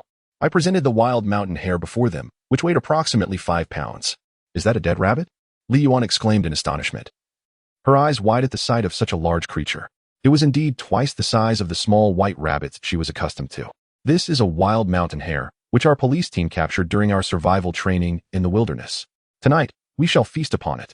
As I spoke, I began to skin the hare. "Wait, hold on." Li Xiaoru interrupted my task. "What is it?" I inquired, perplexed. After all, the wild hare was far more delectable than badger or sea fish. Its meat was tender and succulent, promising a delightful experience. With a faint smile that barely masked her pallor, Li Xiaoru replied, "I was thinking, since you plan to make salt, wouldn't it be more delightful to enjoy this after we have produced the salt? This is not comparable to sea fish. We cannot possibly have it at every meal." Upon hearing this, Li Yuan immediately concurred, and in a flurry, she seized the wild hare from my hands and hung it back upon the mountainside, retrieving a piece of sea fish to place before me. "Brother Chun, Xiaoru and I can manage for a few more days. Let us stick with fish for now," Li Yuan said, her eyes twinkling with mischief. "You two are truly clever little spirits." I gently tapped Li Yuan's little head and prepared the sea fish with simplicity before placing it on the grill. The flesh of the fish was tender and succulent, and before long, the aromatic grilled fish was ready. Zhao Xiaoru and Li Yuan, still expressing concern over my arduous day, insisted on giving me the largest piece of fish. I did not decline, for this particular sea fish, carefully selected, was the largest we had in our cave, only slightly smaller than the wild mountain hare I had caught. Creaking and cracking, we three finished the grilled fish in turn, and Li Yuan began to prepare herbal concoctions for Zhao Xiaoru. I intended to collect some seawater from the shallows, as the task of salt production was to be prioritized tonight. "Oh, Brother Chun, please don't go out at this late hour." Li Yuan expressed her worry, continuing her work without pause. "Indeed, it's quite late. You should refrain from going out." Zhao Xiaoru joined in the plea. "Not at all, not at all. The weather is splendid tonight, with the moon and stars twinkling, and I wish to relish the seaside view." These two ladies could not deter my resolve, and I took the largest container and made my way towards the shallows. Guided by the moonlight, I arrived at the shoreline, which was now past 9 o'clock at night. This marked my second nocturnal visit to the shallows since our last overnight stay by the sea. The tide had receded significantly, pulling the coastline back by several dozen meters. The ground was strewn with fragmented shells.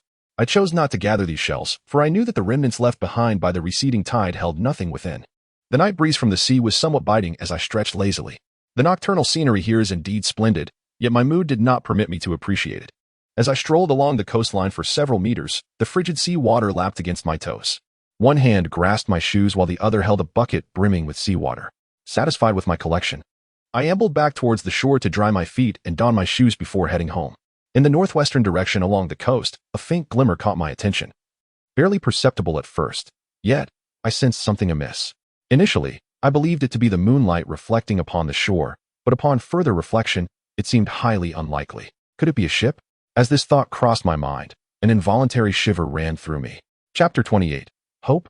Though the flickering light in the distance was exceedingly faint, I could not entirely dismiss the possibility that it signified a vessel. As long as there remained a glimmer of hope, I would resolutely refuse to surrender. It was my habit to carry flint, yet I found myself devoid of any combustible wood nearby. Without a moment's hesitation, I took off running. Heedless of whether my rapid pace caused the seawater I had just filled to spill, I discarded my container beside a distinctly recognizable stone and swiftly plunged into the coastal mahogany grove.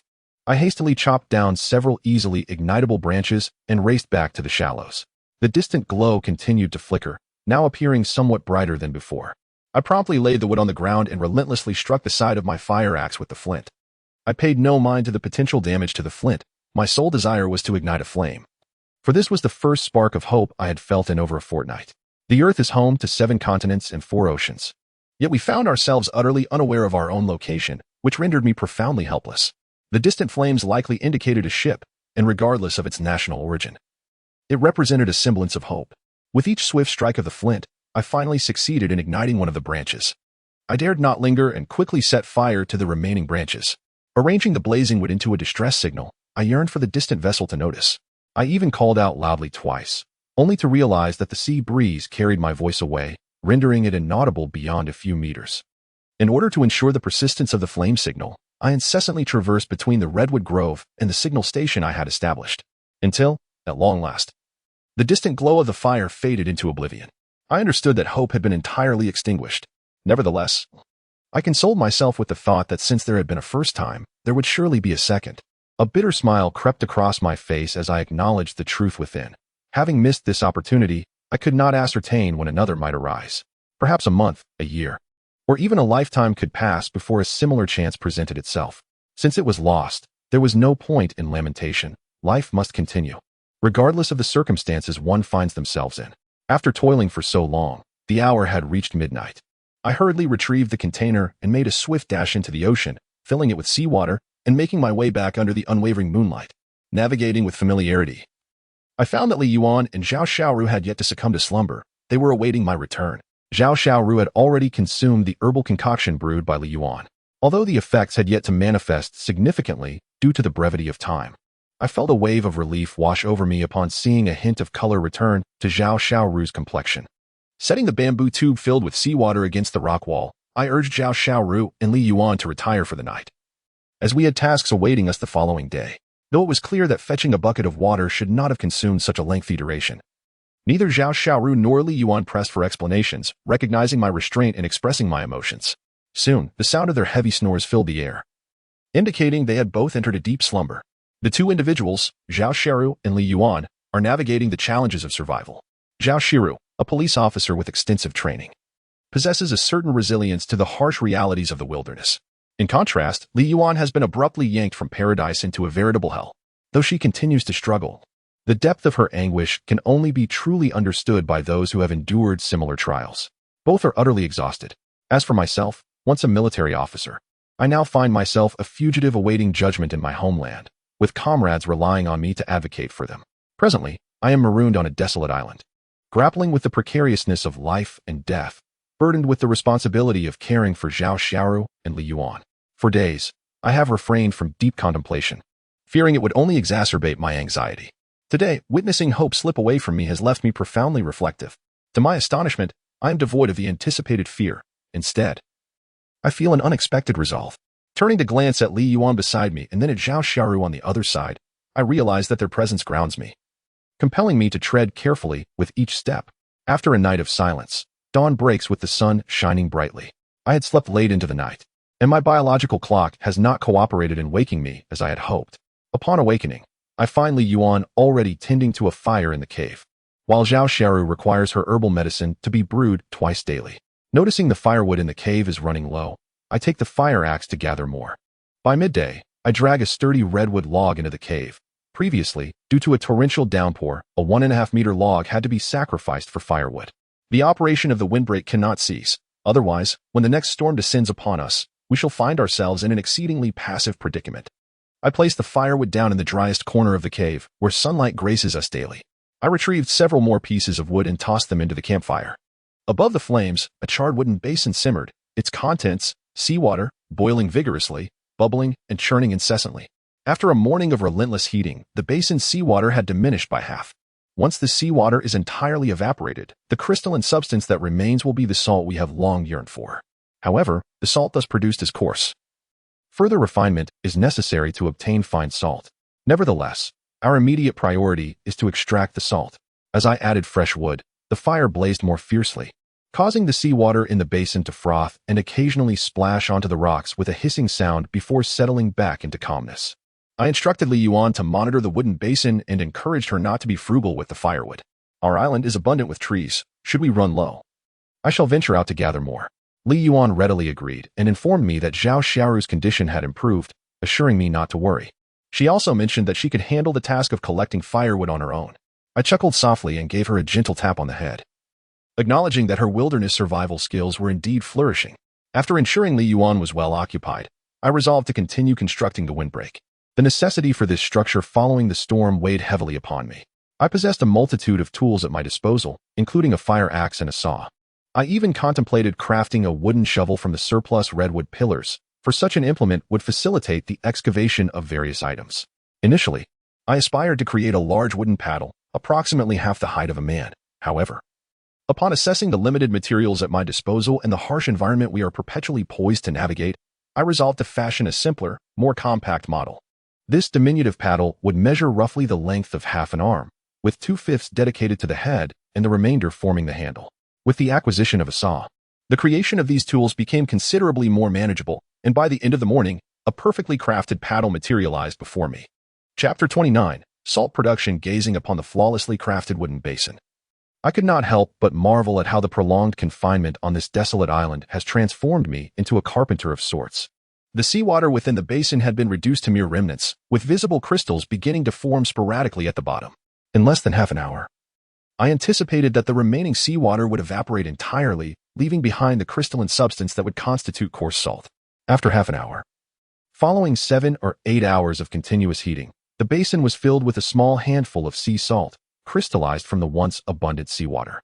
These grains of sea salt were considerably larger than typical salt particles, resembling granules of monosodium glutamate. Unlike the finely processed, pure white salt commonly found in households, the sea salt we had produced through our wooden basin, devoid of any additives, exhibited a delicate shade of pale blue. Each grain resembled a diluted sapphire, its transparency allowing sunlight to refract effortlessly. I retrieved a small crystal from the basin and placed it upon my tongue. It was a long-lost flavor, the very salt I had yearned for, unmatched by any seasoning. It reigned supreme among flavor enhancers, salt. In comparison to the ordinary household salt I was accustomed to, I discerned an elusive umami taste within this singular grain of sea salt. Shaking my head, I returned to reality, quietly lamenting that my prolonged absence from such a taste had undoubtedly influenced my perception. The sensation I just experienced may very well be akin to the joy felt by our ancestors upon their first discovery of salt, a feeling imbued with novelty and excitement. Indeed, it is splendid, truly perfect. I nodded towards Li Shiru and Li Yuan, signaling that our salt production endeavors had been remarkably successful. Huzzah! This is simply extraordinary. Brother Chen, we are nothing short of geniuses. To conjure salt in such a sparse environment, is it not a testament to our prowess surpassing that of our forebears? Li Yuan raised her small hand, brimming with exhilaration. Meanwhile, I rolled my eyes, for our ancient ancestors lacked both experience and technology, relying solely on sheer brute strength. The achievements we bask in are merely the fruits of their wisdom. We are but imitators, equipped with knowledge to replicate their feats. Yet, the young Li Yuan remains blissfully unaware, attributing all success to her own efforts, likely envisioning a future of meaningful existence ahead. Indeed, it is astonishing that in less than 10 days since our arrival on land, we have accomplished so much. Thanks to you, Qindong. Li Shiru glanced at the small handful of blue crystals in the wooden basin, then at the saw and other tools hanging on the wall, all creations of my own making. Coupled with my arduous journey up the mountain to gather herbs for her, her perception of me has completely transformed. Oh, our esteemed police officer has taken to complimenting others. I smirked, feigning indifference, embodying a demeanor of ungratefulness. I certainly do not wish to burden this young lady with any psychological strain. What if she, like Li Yuan, were to cling to me incessantly one day? That would be a most regrettable outcome. One is already quite enough. Do I truly need two? I shook my head vigorously, wondering what absurd thoughts had crossed my mind. Who even praised you? I merely intended to convey that you performed admirably. Continue your diligent efforts. Zhao Shiru's expression immediately shifted, adopting an air of haughty superiority as if she were a queen. Haha, Sister Shiru, do refrain from being disingenuous. It is quite amusing to remember who incessantly fretted after Chun de Gu ventured out in the rain to gather herbs, often urging me to check the cave entrance to see if he was returning. Li Yuan interjected, directly shattering Zhao Xiaoru's regal facade. Zhao Xiaoru, caught off guard by our united front, flushed with indignation and turned her head away, exclaiming, I have never done such things. I chuckled softly. This girl is simply incorrigible, refusing to admit anything. All right, let us first partake of the medicine. Li Yuan ceased her playful banter with Zhao Xiaoru and retrieved the herbal concoction that had long been prepared. These medicines were brewed in a single batch, requiring only a brief warming before consumption. Zhao Xiaoru took the bamboo tube filled with herbal liquid, held it over the flame for a moment, and then downed it in one gulp. I glanced at the bowl of sea salt, then extracted a delicately crafted plastic pencil case adorned with a Mickey Mouse motif from my bag, carefully pouring each grain of salt into it. The cartoon pencil case was a resource I encountered after the plane crash. Due to its diminutive size, it could not serve as a container, and its lack of breathability rendered it unsuitable for sifting through materials. Its excellent sealing properties, however, left it seemingly without purpose. To my astonishment, it has now found its utility. Wow, what a beautiful pencil case. How come I have never seen you take it out, Brother Chen? Li Yuan exclaimed, surprised to discover such a treasure in my possession. Do you have a pen? She inquired. Li Yuan shook her head, indicating she did not. And even if she had one now, it would be of no use. I gazed into the pencil case, which was nearly filled to the brim with sea salt. This quantity was sufficient to sustain a family for a week, and for us, it could support our existence for half a month. Once the sea salt was produced, the immediate task was to alleviate Zhao Xiaoru's shoulder inflammation, drawing from her prior knowledge. Li Yuan meticulously cleaned the wooden basin used for making the sea salt and poured in an appropriate amount of fresh water. Finally, she added a specific ratio of sea salt into the basin. After a few minutes of gentle heating, the salt dissolved in the fresh water. Li Yuan then carefully lifted the basin and poured the brine into a bamboo tube. The warm brine released a faint white vapor, signaling its completion. With great caution, Li Yuan approached Zhao Xiaoru, mindful that we lacked clean gauze. Our clothes, weathered and soiled, were inadequate for wiping. Thus, we had no choice but to pour the brine directly onto Zhao Xiaoru's injured shoulder. Sister Xiaoru, bear with it. It might sting a little, Li Yuan advised gently. Zhao Xiaoru nodded slightly. As the tension surrounding her wound was released, it became evident that the injured area had already been treated by Li Yuan, with previous signs of infection having been alleviated. A few drops of saline were poured onto the crimson wound, prompting Zhao Xiaoru to instinctively clench her teeth in response. Continue, she urged through gritted teeth. Throughout the entire disinfection process, Zhao Xiaoru remained utterly silent, astonishing Li Yuan with her remarkable fortitude. She remarked that, had it been her, she would have been wailing uncontrollably by now. However, all of this was entirely within my expectations. A woman who could endure pain to reach this point would undoubtedly withstand the final steps of the procedure. Come on, Xiaoru, you are a police officer. Can you not compare yourself to others? Hurry up and bandage the wound. It's time for a meal, and I must try out the new seasoning. I grumbled, rising to my feet and retrieving the wild mountain hare from the wall. Chapter 30. Roasting the mountain rabbit. The wild mountain rabbit had been meticulously cleaned and hung on the cliff for an entire night. Last night, Li Yuan and Zhao Xiaoru were already salivating at the thought of it. Now, as I retrieved the rabbit from the cliff, they patiently awaited my culinary preparation. Although I had already removed the fur from the wild rabbit, it had been processed manually the previous evening, and such furry creatures are prone to shedding a strand or two. The last thing I desired was to bite into a mouthful of fur at the moment of joy, so it was imperative to ensure the rabbit was thoroughly cleaned of any remaining hairs. Manual cleaning was clearly insufficient, thus, the only viable option was to roast it. I began by splitting the rabbit in half. It was quite substantial, and the three of us could not consume it all at once. Moreover, given its scarcity, I had no intention of finishing it in one sitting. I skewered one half of the rabbit onto a roasting stick and positioned it close to the flames, allowing the skin to make contact with the fire. This method leverages the highly flammable nature of its fur to facilitate the cleaning process. Now, two culinary options lay before us. One was to boil the rabbit, requiring 3 ingredients: the wild rabbit, a wooden basin, and sea salt. The second option was the more straightforward route of roasting the meat, which does not require a basin or water but necessitates a longer cooking time. Each method has its advantages, resulting in distinct textures and flavors of the rabbit meat.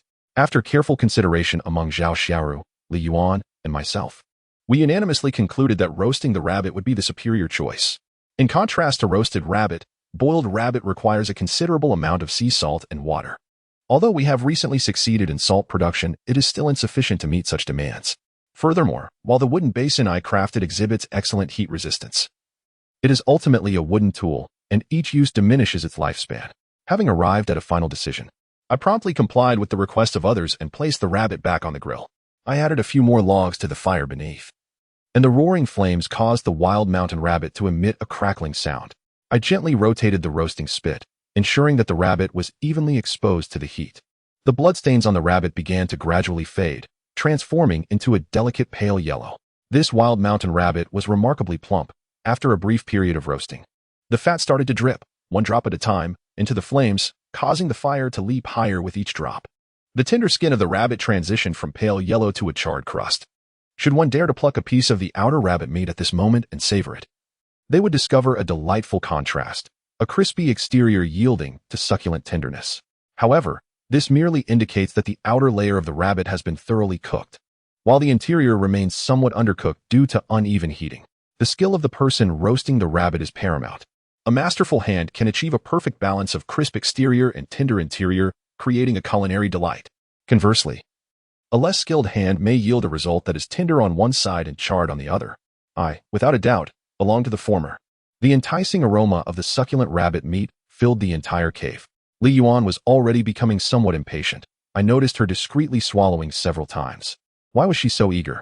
Li Xiaoru and Li Yuan were fixated on the roasted rabbit in my hands, which made me chuckle inwardly. Brother Chen, when can we eat? The roasted fish we had earlier was devoid of any richness, and with this enticing aroma, I can hardly bear it. Li Yuan immediately expressed her pressing desire. You can eat now. I shrugged, teasing the girl. Really? Then let us hurry while it's still hot. Li Yuan reached out to grab it, only to be thwarted as I gently swatted her hand away. Aren't you afraid of the heat? I scolded playfully. This girl was quite bold, risking her delicate hands.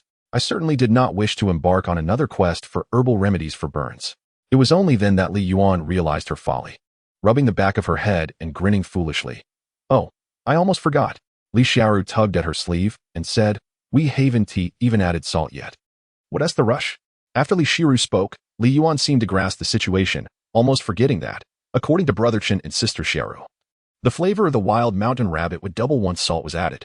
Had I known her line of thinking, I would have directly informed Li Yuan that, regardless of the dish, any cooked food would become exponentially more delectable with a sprinkle of salt. I smiled as I retrieved the salt pouch. This once elegant pen case had now transformed into our container for seasonings.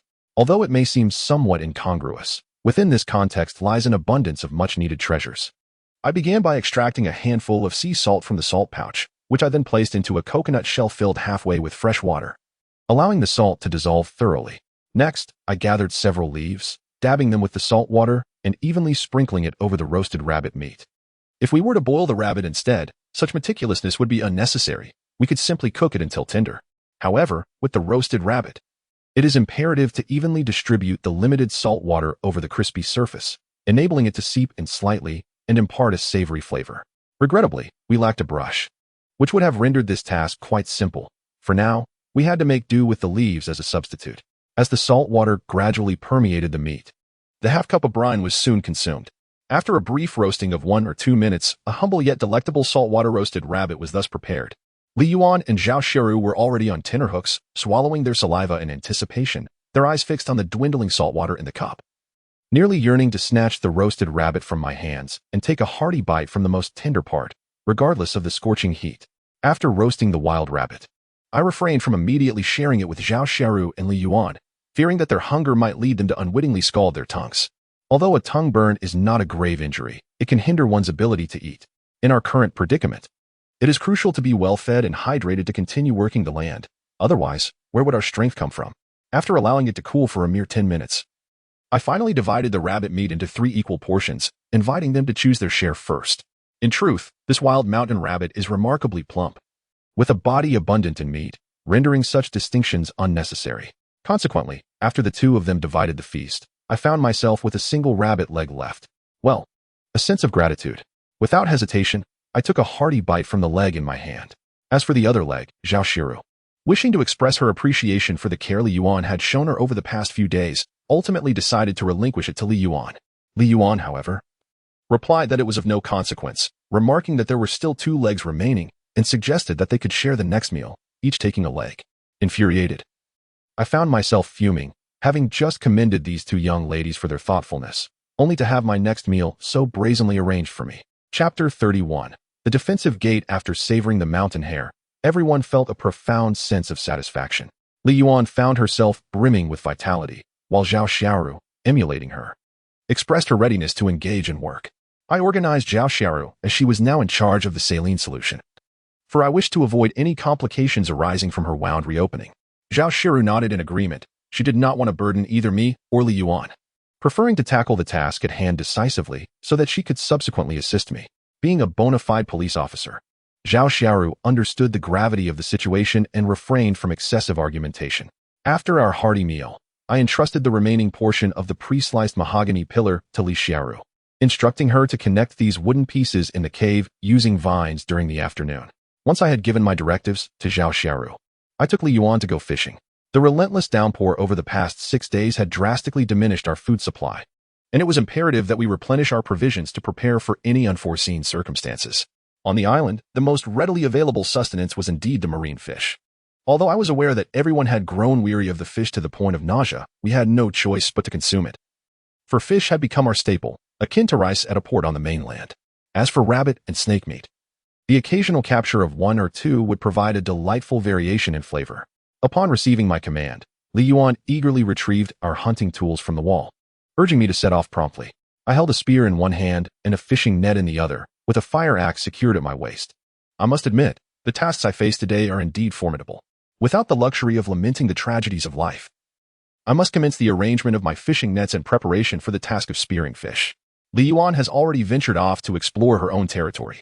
Following the incident referred to as the Luck Gate, she has changed her location several times, ultimately delineating her fortunate area in the shallows. On that particular day, she captured 5 fish within a mere morning, thanks to her fortuitous streak. Not wanting to concern myself with Li Yuan, I focused on my own endeavors. I have enhanced the fishing nets, reinforcing and lengthening them, and have included a particular type of seaweed that fish find irresistible. Additionally, I have modified the fish spear, crafting a dual-pronged fork from a tree branch, which not only enables me to spear fish, but also to grasp them securely. The act of fishing can be rather monotonous. However, today's yield has proven to be quite rewarding.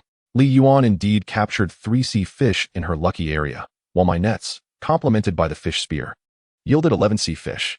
After 6 days of torrential rain, the coastline has shifted slightly, and there are certain areas I hesitate to explore further, as the bounty might have been even greater. With our abundant catch, Li Yuan and I exchanged smiles as we return to our cave. 14 fresh sea fish await us.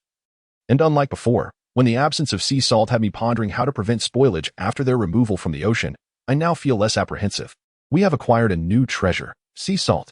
Not only does sea salt serve as a seasoning, but it can also be directly applied to the prepared fish, significantly extending their preservation time. Initially, I employed a crab leg knife fashioned from a deadly crab to meticulously scrape the scales off the sea fish.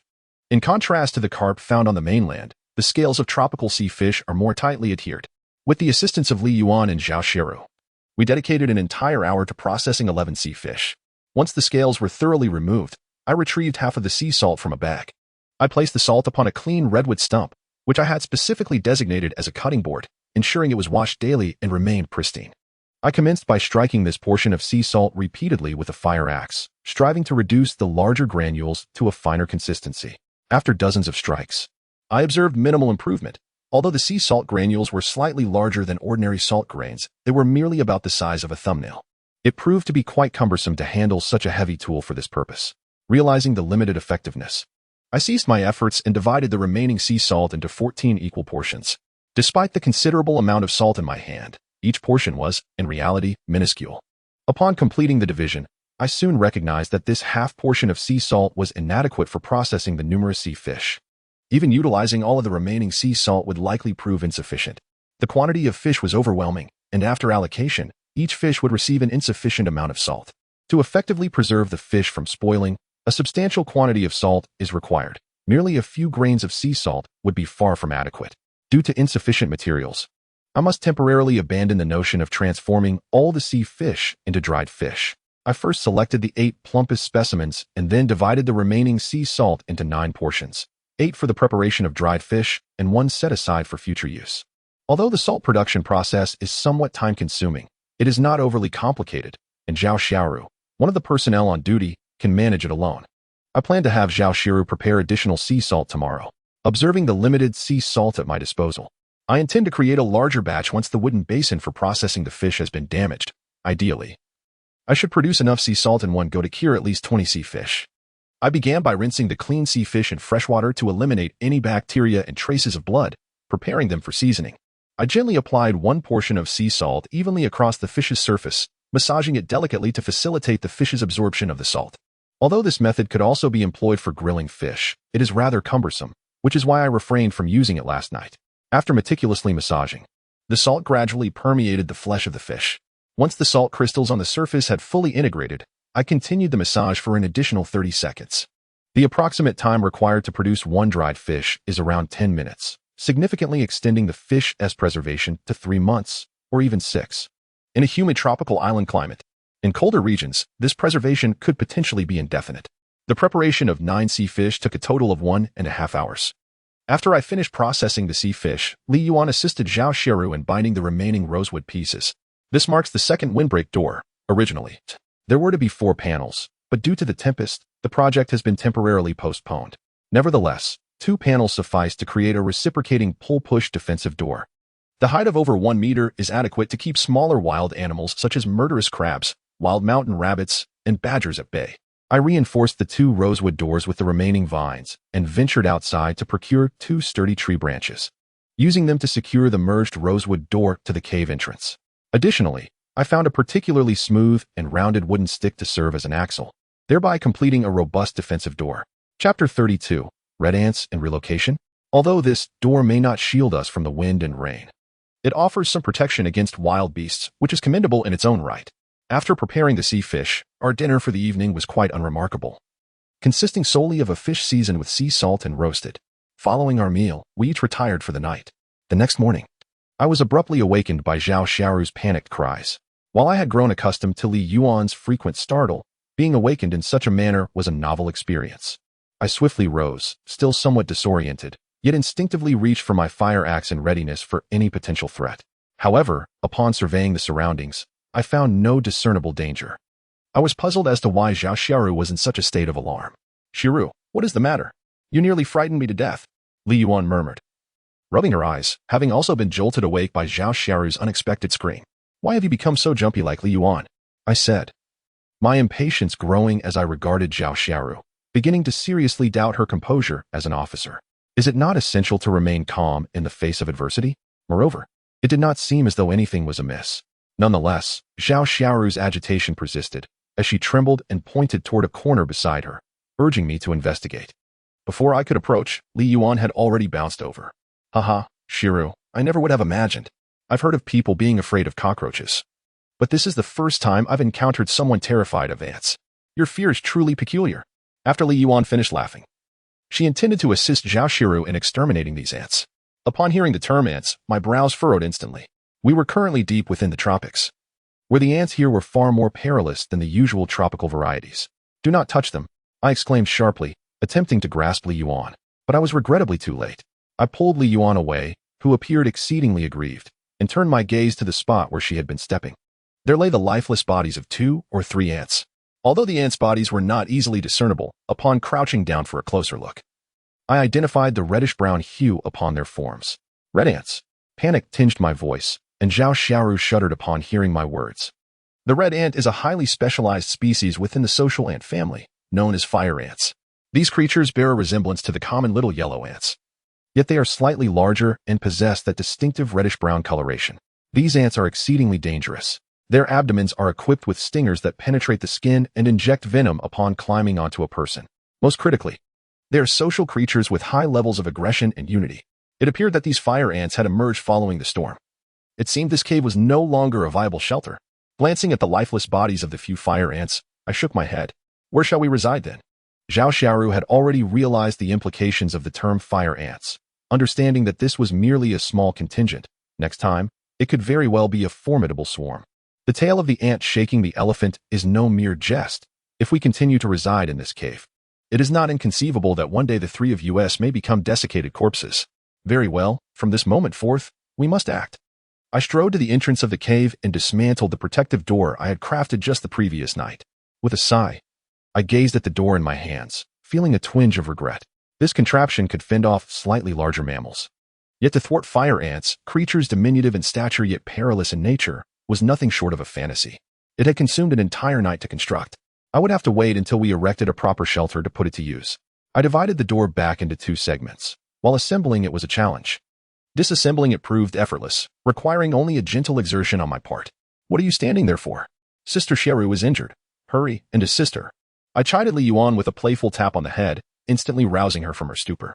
Observing the flustered expressions on both mine and Li Xiaoru's faces, she quickly stepped forward to help. Though bewildered, she understood that action was necessary in light of our apparent urgency. We hastily organized our supplies.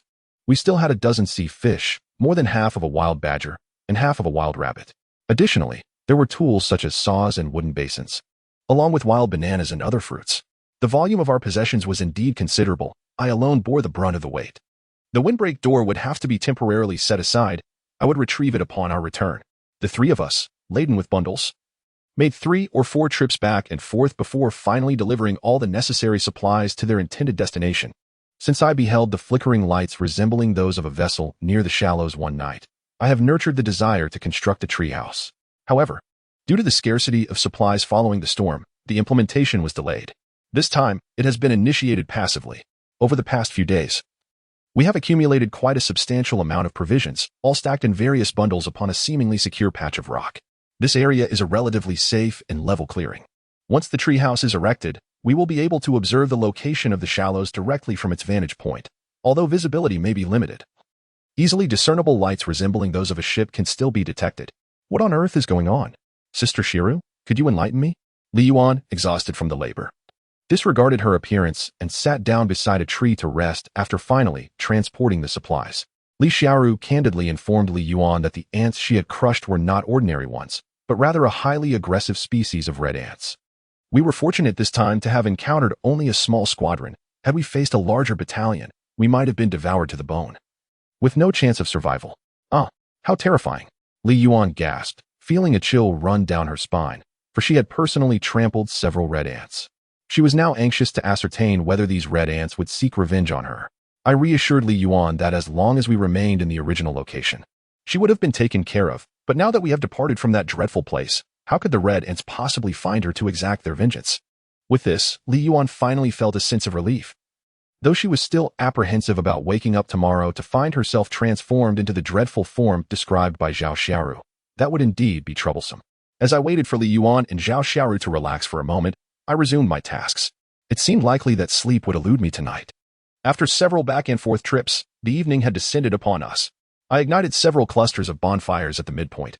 Since we had yet to construct the treehouse, we could not afford to let our guard down. The treehouse could not be erected overnight. However, it was imperative that we first establish a defensive barrier. This necessity was urgent, and fortunately, Zhao Xiaoru's injuries had mostly healed. Otherwise, I would have been concerned that this sudden relocation might cause her discomfort, which would only exacerbate our predicament. Thankfully, Li Xiaoru was now able to assist with the work. I sought out a highly combustible branch, igniting it in the bonfire, as I now needed to gather materials to construct the fence. Chapter 33, Constructing the Treehouse. To embark on the construction of a treehouse, the initial step is to select a suitable tree, and the one I have chosen is undoubtedly the finest in the vicinity. This magnificent tree towers several dozen meters high, its trunk robust and seemingly untouched by time, with an estimated age of around 30 years, placing it firmly in its prime. It is an ideal candidate for the creation of a treehouse. Now, I must establish a temporary defensive structure with a radius of 3 meters centered around this tree. The torch in my possession, after my careful preparation, should burn for at least 2 to 3 hours. I must utilize this time to procure materials that can serve as a protective barrier. Given the temporary nature of my endeavor, I opt for the simplest and most transportable option, thorny brambles. These thorns can deter some mammals but offer little defense against reptiles such as snakes, insects, rodents, and ants.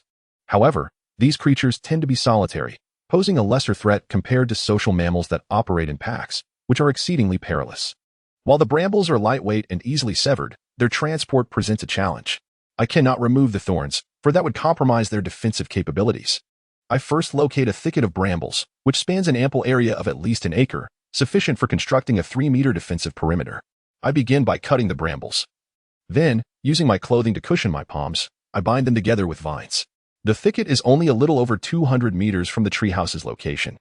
Although dragging them along will considerably diminish their defensive efficacy, it is still preferable to having no protection at all. Moreover, these thorns were only partially grounded, rendering their offensive potential remarkably high. Although a distance of 200 meters may seem trivial, in reality, it is quite extensive. In the jungle, thorns and obstructive trees are omnipresent. I meandered through this terrain and ultimately managed to position this section of thorns adjacent to a tree. I instructed Li Yuan and Zhao Xiaoru to fashion a defensive barrier around the tree with a radius of 4 steps. While termed a barrier, it was merely an arrangement of these thorns encircling the tree uniformly, a task of simplicity.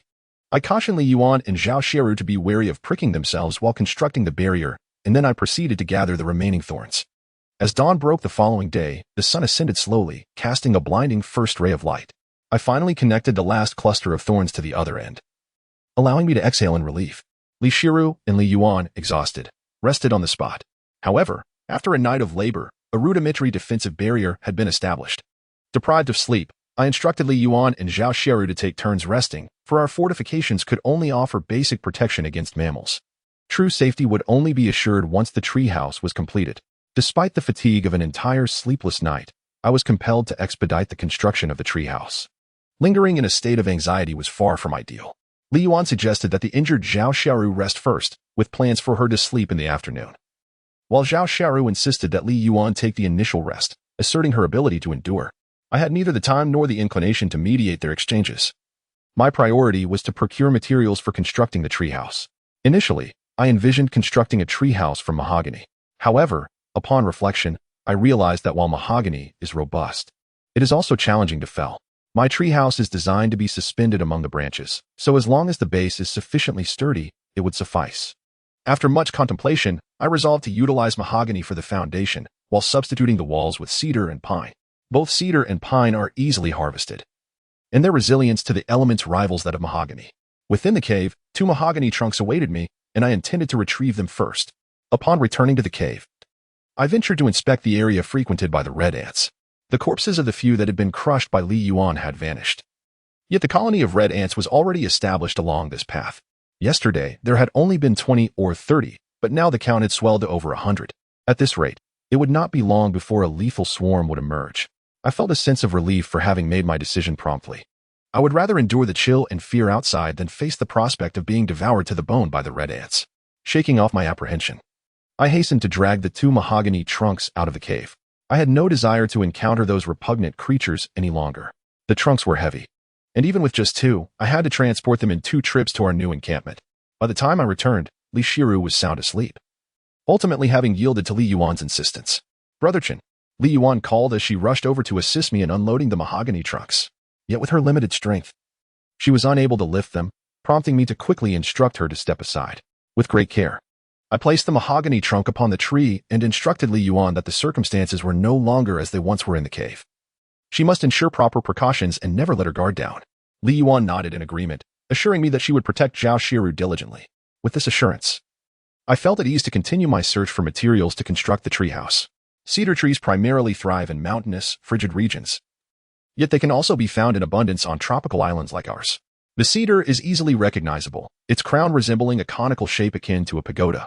I wandered a few paces into the forest, and soon a cedar tree came into view. The texture of cedar is not as hard as that of mahogany, but it possesses a greater durability. I swung my fire axe repeatedly at a point 30 centimeters above the ground of a cedar, striking it a dozen times until a substantial incision was formed. Retrieving my saw from behind, I began to saw through the cedar trunk. The resilience of the cedar allowed the saw to cut more effortlessly than the axe would have. The sound of the saw echoed, and shavings flew from the cedar as the notch gradually widened. After 2 hours, the ground was strewn with wood shavings. I pushed through the last uncut section of the cedar. With a thunderous crash, the tree, at least 20 years old and standing over 10 meters tall, fell towards an open area, creating a loud clamor that startled the birds into flight. This cedar was robust enough to support nearly half of the treehouse's construction. Yet it was impossible for me to transport the entire cedar in one go. On this island, apart from myself, there should be nothing else that can move or utilize this cedar wood. Thus, I ultimately resolved to saw this piece of cedar into planks for my treehouse right here. This method would not only facilitate transportation but also conserve my energy.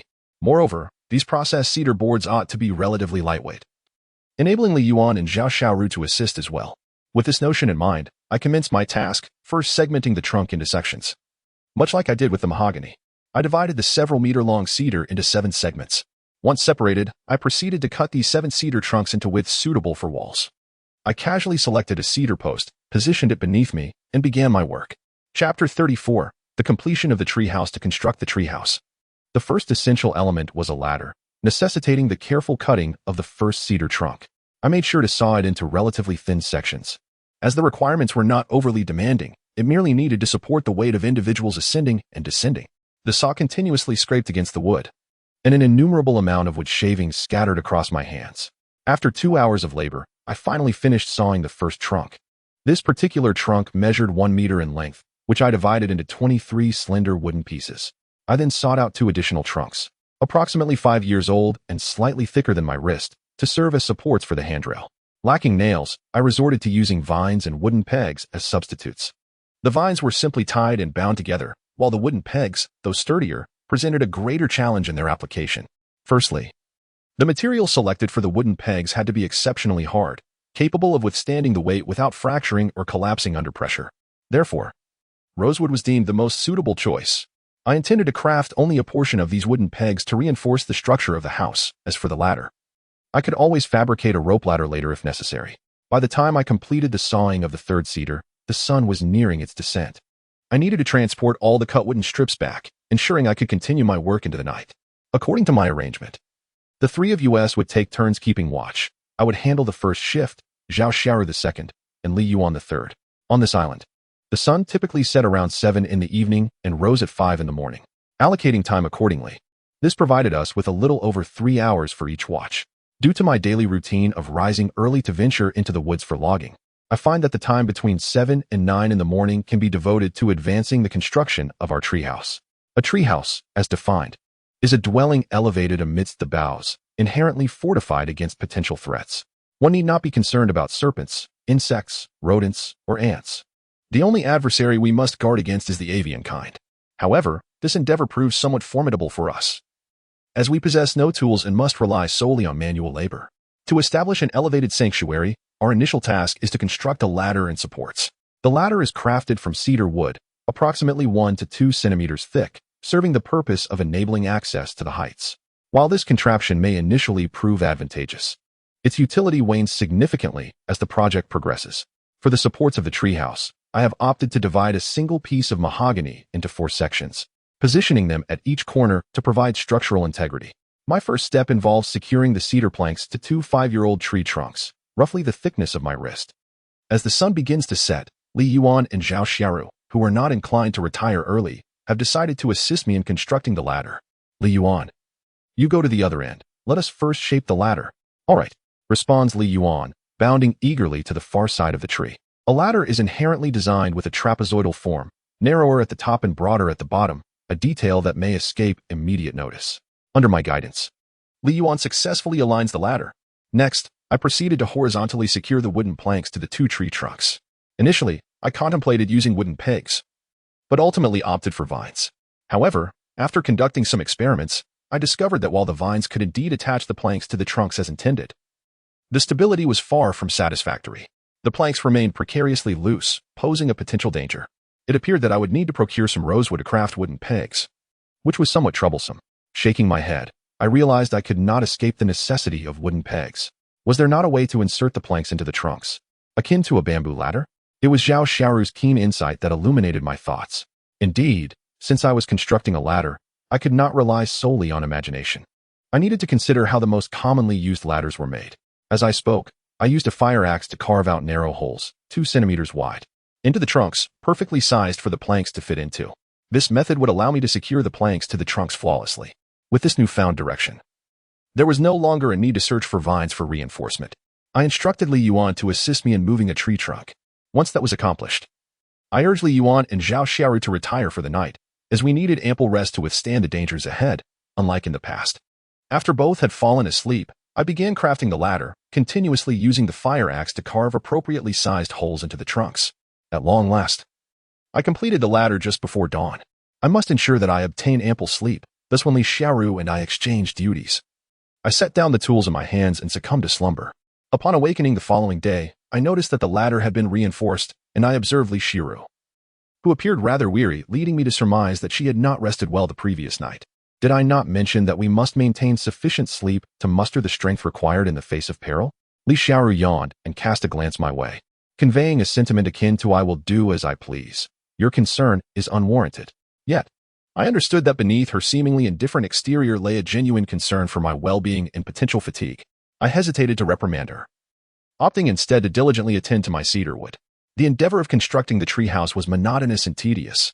After countless repetitions, my companions Zhao Xiaoru, Li Yuan, and I devoted 8 days to the creation of a rather commendable treehouse. This structure was suspended from the trunk, approximately 4 meters above the ground, with its base entirely composed of mahogany, secured by mahogany nails, while the flooring was further supported by cedar wood slats.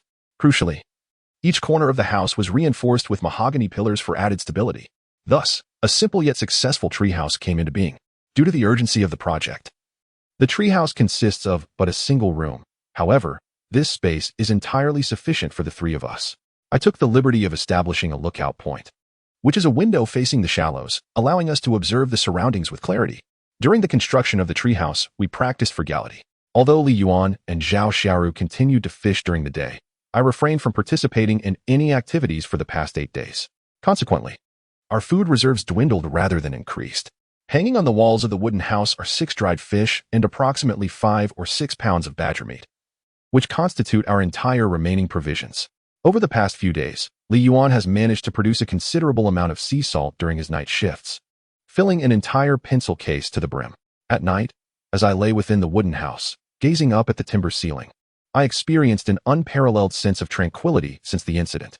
Due to limited materials, the treehouse is rather small, excluding the space for storage. The 3 of us are just able to fit snugly together. I occupy the center, with Li Yuan to my left and Zhao Xiaoru to my right.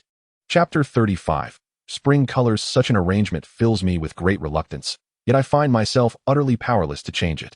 Both Li Yuan and Zhao Xiaoru possess admirable figures, and now they lie so close to me as I attempt to sleep. I am apprehensive even to turn over, fearing that I might inadvertently place my hand in an inappropriate location. The constraints of our small room leave us no choice but to sleep in such proximity. After laboring on the final defenses of the wooden cabin until the stroke of midnight, I find myself unable to keep my eyes open, lulled by the sound of Zhao Xiaoru and Li Yuan's gentle snores, and I prepare to drift into slumber. Just as I close my eyes, Li Yuan emits a soft murmur. I cannot discern if she is speaking in her dreams or if she has not truly fallen asleep. She shifts her position, and her hand inadvertently finds its way onto my lower body. As she turns towards me, the softness of her form presses against my shoulder, causing my heart to flutter with trepidation. I yearn to turn away, to create some distance between us. However, as I shift, it feels as though her form has grown legs, adhering closely to my back, while her other hand rests upon my shoulder. From the subtle movements of Li Yuan's hand, I surmise that she has yet to succumb to sleep and is merely pretending to be unaware of my presence. With great care, I gently remove her hand from my chest and slowly turn over, taking caution not to disturb the peacefully slumbering Zhao Xiaoru beside me. After considerable effort, I manage to reposition myself, now facing away from Li Yuan. In this moment, our gazes meet, and I find her wide eyes fixed intently upon me. The young lady appeared almost ethereal, her captivating gaze seemingly capable of consuming me whole, leaving not a single bone behind. She embodied the essence of a fairy. While I am no monk, but rather the legendary Lu Xiaohui, I dared not raise my voice, opting instead for hushed inquiries. I asked Li Yuan, "What do you intend to do?" Sister Xiaoru is right beside me. To my astonishment, Li Yuan remained unfazed, whispering in a conspiratorial tone, "It's nothing. Let us just keep our voices down. If necessary, I'll cover my mouth. I want to make a sound." I was left utterly bewildered, staring intently into Li Yuan's seemingly innocent eyes. This little enchantress possessed quite the cunning, yet she could not compare to my profound mastery as Lu Xiaohui. I promptly declined Li Yuan's advances and advised her to conduct herself with propriety, to be a virtuous young lady. However, she appeared impervious to my counsel, swiftly covering my mouth with hers, even attempting to extend her tongue. I found it intolerable. Had I not feared waking Li Xiaoru and the ensuing awkwardness, I might have succumbed to temptation. After all, I am a man. Yet, there was a policewoman beside me. While I had heard whispers of certain illicit relationships, as a disciplined soldier, I dared not entertain such notions. Moreover, being so close, should I rouse Zhao Xiaoru, I would not only face the embarrassment of the situation, but also dread the indelible mark it would leave on her perception of me.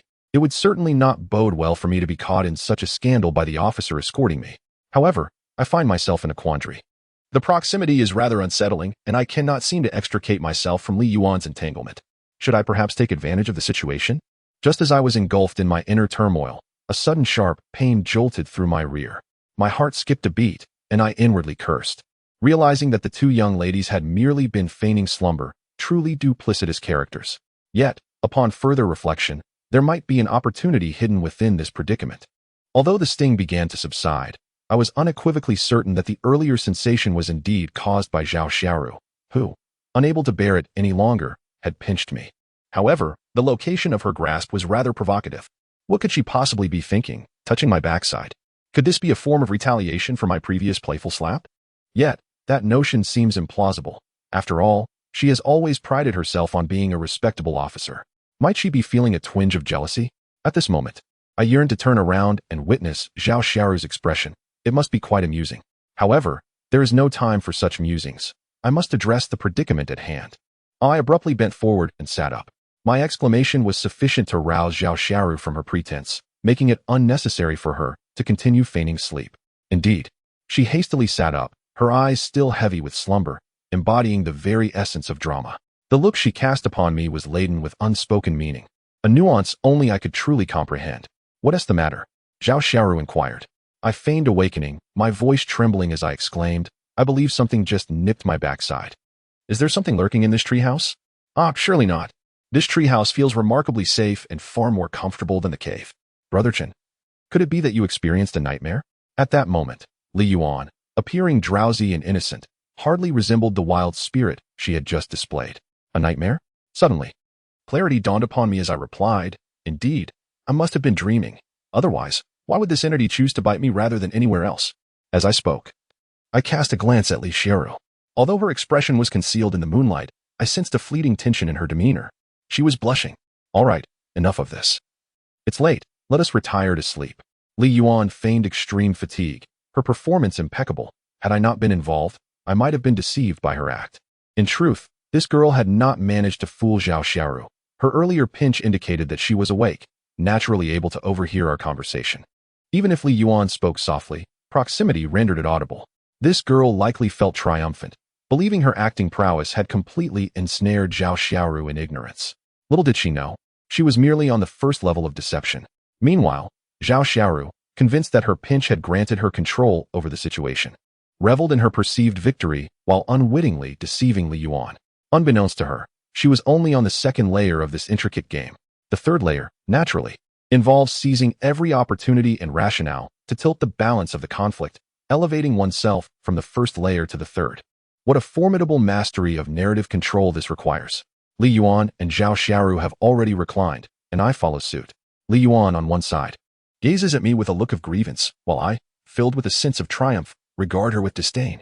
Zhao Xiaoru is caught in a quandary, pondering why she has only just elicited a reaction from me after having pinched me for quite some time. Little does she realize that those fleeting seconds were precisely when I orchestrated my psychological strategy. Chapter 36, The Little Mountain Goat After a Night Devoid of Conversation. Following the events that transpired, Li Yuan dared not act impulsively. She could only gaze at my robust physique from a distance, too intimidated to engage in any frivolous play.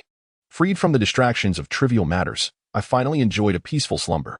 The next day, I rose cautiously, careful not to awaken Zhao Xiaoru and Li Yuan. I descended the rope ladder crafted from vines. Standing beneath the treehouse, I stretched and loosened my muscles. I removed several steel wires that hung around the wooden ladder. Each of these wires was connected to a sizable bamboo tube, allowing the morning mist to flow down into the tubes. I possessed over 20 steel wires, and collecting dew would not diminish them in the slightest. Thus, I ingeniously fashioned a system for automatic water collection using just 10 wires. Each morning, fresh dew would trickle into the bamboo tubes, which I subsequently used to store the fresh water. This cycle repeated, and we no longer had to worry about a shortage of potable water. While our supply of fresh water was ample, food could not be obtained without exertion. Tangible labor was essential for sustenance. However, a little serendipity in obtaining food now and then was certainly welcome. With the treehouse completed, we found temporary safety. I took the opportunity to set up several simple traps around the treehouse, requiring merely some weeds, a few meters of vine, in the presence of nearby trees. I can effortlessly set up such traps within a mere 10 minutes, having strategically placed a dozen of them near the treehouse. After methodically inspecting 6 or 7 traps in succession, I found each one devoid of any changes. While it was to be expected that no prey had been captured, a sense of disappointment crept in. Yet, this disappointment was fleeting. As I approached the penultimate trap, I finally discerned a clue. A wild goat had become ensnared. Its struggle evident from the numerous marks left by its horns on the ground. Perhaps exhausted from its efforts, it lay panting heavily. This appeared to be a juvenile goat. Its horns nearly fully developed, each measuring about half a meter in length, though its stature had yet to reach that of an adult. The wild goat stood no taller than 60 centimeters at the shoulder, its coat a light shade of brown. Were it an adult, its robust physique and explosive strength could easily sever the vines binding it. Alas, it must wait another 2 years. Such misfortune. I quietly grasped my fire axe and maneuvered to the rear of the goat. Although still a juvenile, the formidable pair of horns on its head should not be underestimated. An adult ram possesses the power to fatally goring a person. Thus, even this young one, restrained by the vines, could inflict considerable pain with a mere nudge. I approached the male goat cautiously, each step taken with care to avoid startling it. However, this goat seemed to possess an innate sensitivity to danger. As I approached within 5 meters of the goat, an unfamiliar sensation washed over me. Its body trembled violently, disregarding the vines that ensnared it, and it abruptly turned to face me. The goat glared menacingly, its sharp horns poised as if ready to tear through the very vines that bound it. However, it ultimately overestimated its own strength. The vines were meticulously chosen by me to craft this trap, designed to ensure that I could manage any large creature I might ensnare. Now that I had been discovered, the necessity for concealment dissipated. I drew forth my fire axe, ready for a direct confrontation. The ram, sensing the imminent danger of the axe, intensified its glare, its eyes sharpening with alertness. I, too, felt the weight of the moment. Crouching slightly as I gripped the axe firmly, poised for action. This young ram was robust, exceeding the typical size of its peers. And I could not afford to underestimate it. Cunning would be my ally. I began to circle the goat, aware that while it was strong, its intelligence was lacking. In its anxiety over the axe, it seemed oblivious to the tightening vines around its body. As I circled, the goat mirrored my movements, and before long, the vines constricted further, rendering it immobile. With the ram now ensnared, I cautiously approached, halting approximately 1 meter away. Although it had entangled itself, those formidable horns remained a significant threat, and I aimed to resolve the situation from a safe distance. The horns of the male goat measured approximately half a meter in length, slightly exceeding that of my fire axe, necessitating an extension of the axe itself. From behind, I retrieved a wooden rod, exceeding half a meter in length, meticulously crafted from mahogany to enhance my combat prowess. I affixed the fire axe to the mahogany rod, reinforcing it with strips of cloth. After 10 minutes, an extraordinarily long fire axe, measuring a full meter, materialized before me. At this moment, the male goat was nearly exhausted from its struggles. I knew I had to strike decisively, targeting the animal's most vulnerable area, the neck. With determination, I swung the axe directly at its throat. A single blow delivered a fatal strike. Vivid crimson blood spilled across the ground as the young goat's neck was instantaneously torn open. The creature let out a final, desperate attempt to resist. But it was merely a fleeting flicker of life. Moments later, it succumbed, its body twitching before falling still. With a satisfied grin, I approached the young goat, licking my lips in anticipation. This was a prized find. Male goats are inherently more robust than the average animal. Although this particular goat was not fully matured, the evident muscle was no illusion. This was genuine lean meat. While most wild game in these mountains tends to be lean, nothing quite compares to the quality of goat meat. Such a treasure is rare and hard to come by. The young goat was tightly ensnared by vines, making it difficult to free by hand. I utilized the fire axe to sever the vines and retrieve the goat's lifeless body. The young male goat was quite hefty, weighing no less than 30 pounds. I secured its 4 legs and suspended it from a redwood pole, leisurely making my way back to the treehouse. The traps I had set were in close proximity, all within a radius of 200 meters. I quickly approached the base of the treehouse, and given the weight I was carrying, climbing the rope ladder was no longer an option. Instead, I stepped onto the wooden ladder I had constructed and entered the treehouse, where Li Yuan and Zhao Xiaoru were still in slumber. My round trip had taken no more than an hour. I hung the young wild goat on the wall and removed its head, preparing to descend and detach the horns. These could be fashioned into defensive weapons, rivaling even the fire axe in utility. Brother Chen, you're awake. Li Yuan said, rubbing her eyes sleepily. As she opened her eyelids, she caught sight of the large goat's head I was holding. Chapter 37. The goat's horn. Is this a goat? Its head appears quite large. Li Yuan approached me, bending down to tap the small goat's head I held in my hands. In the past, such a gory sight would have startled her. But having witnessed various experiences alongside me, her capacity to accept certain realities had evolved, despite her limited exposure to hardship.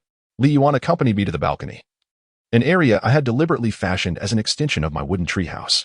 This space is level with the length of the cabin, approximately 1.5 meters wide. We often needed to process various flora and fauna here, and for creatures like this young goat, the task could be rather cumbersome and messy, necessitating the use of the balcony for such activities. This young goat boasts particularly long horns, lending an impression of a larger head than others we have encountered. As I explained this to Li Yuan, I retrieved a saw, intending to sever the goat's horns first. I placed the goat on the wooden planks of the balcony, securing it gently with my foot.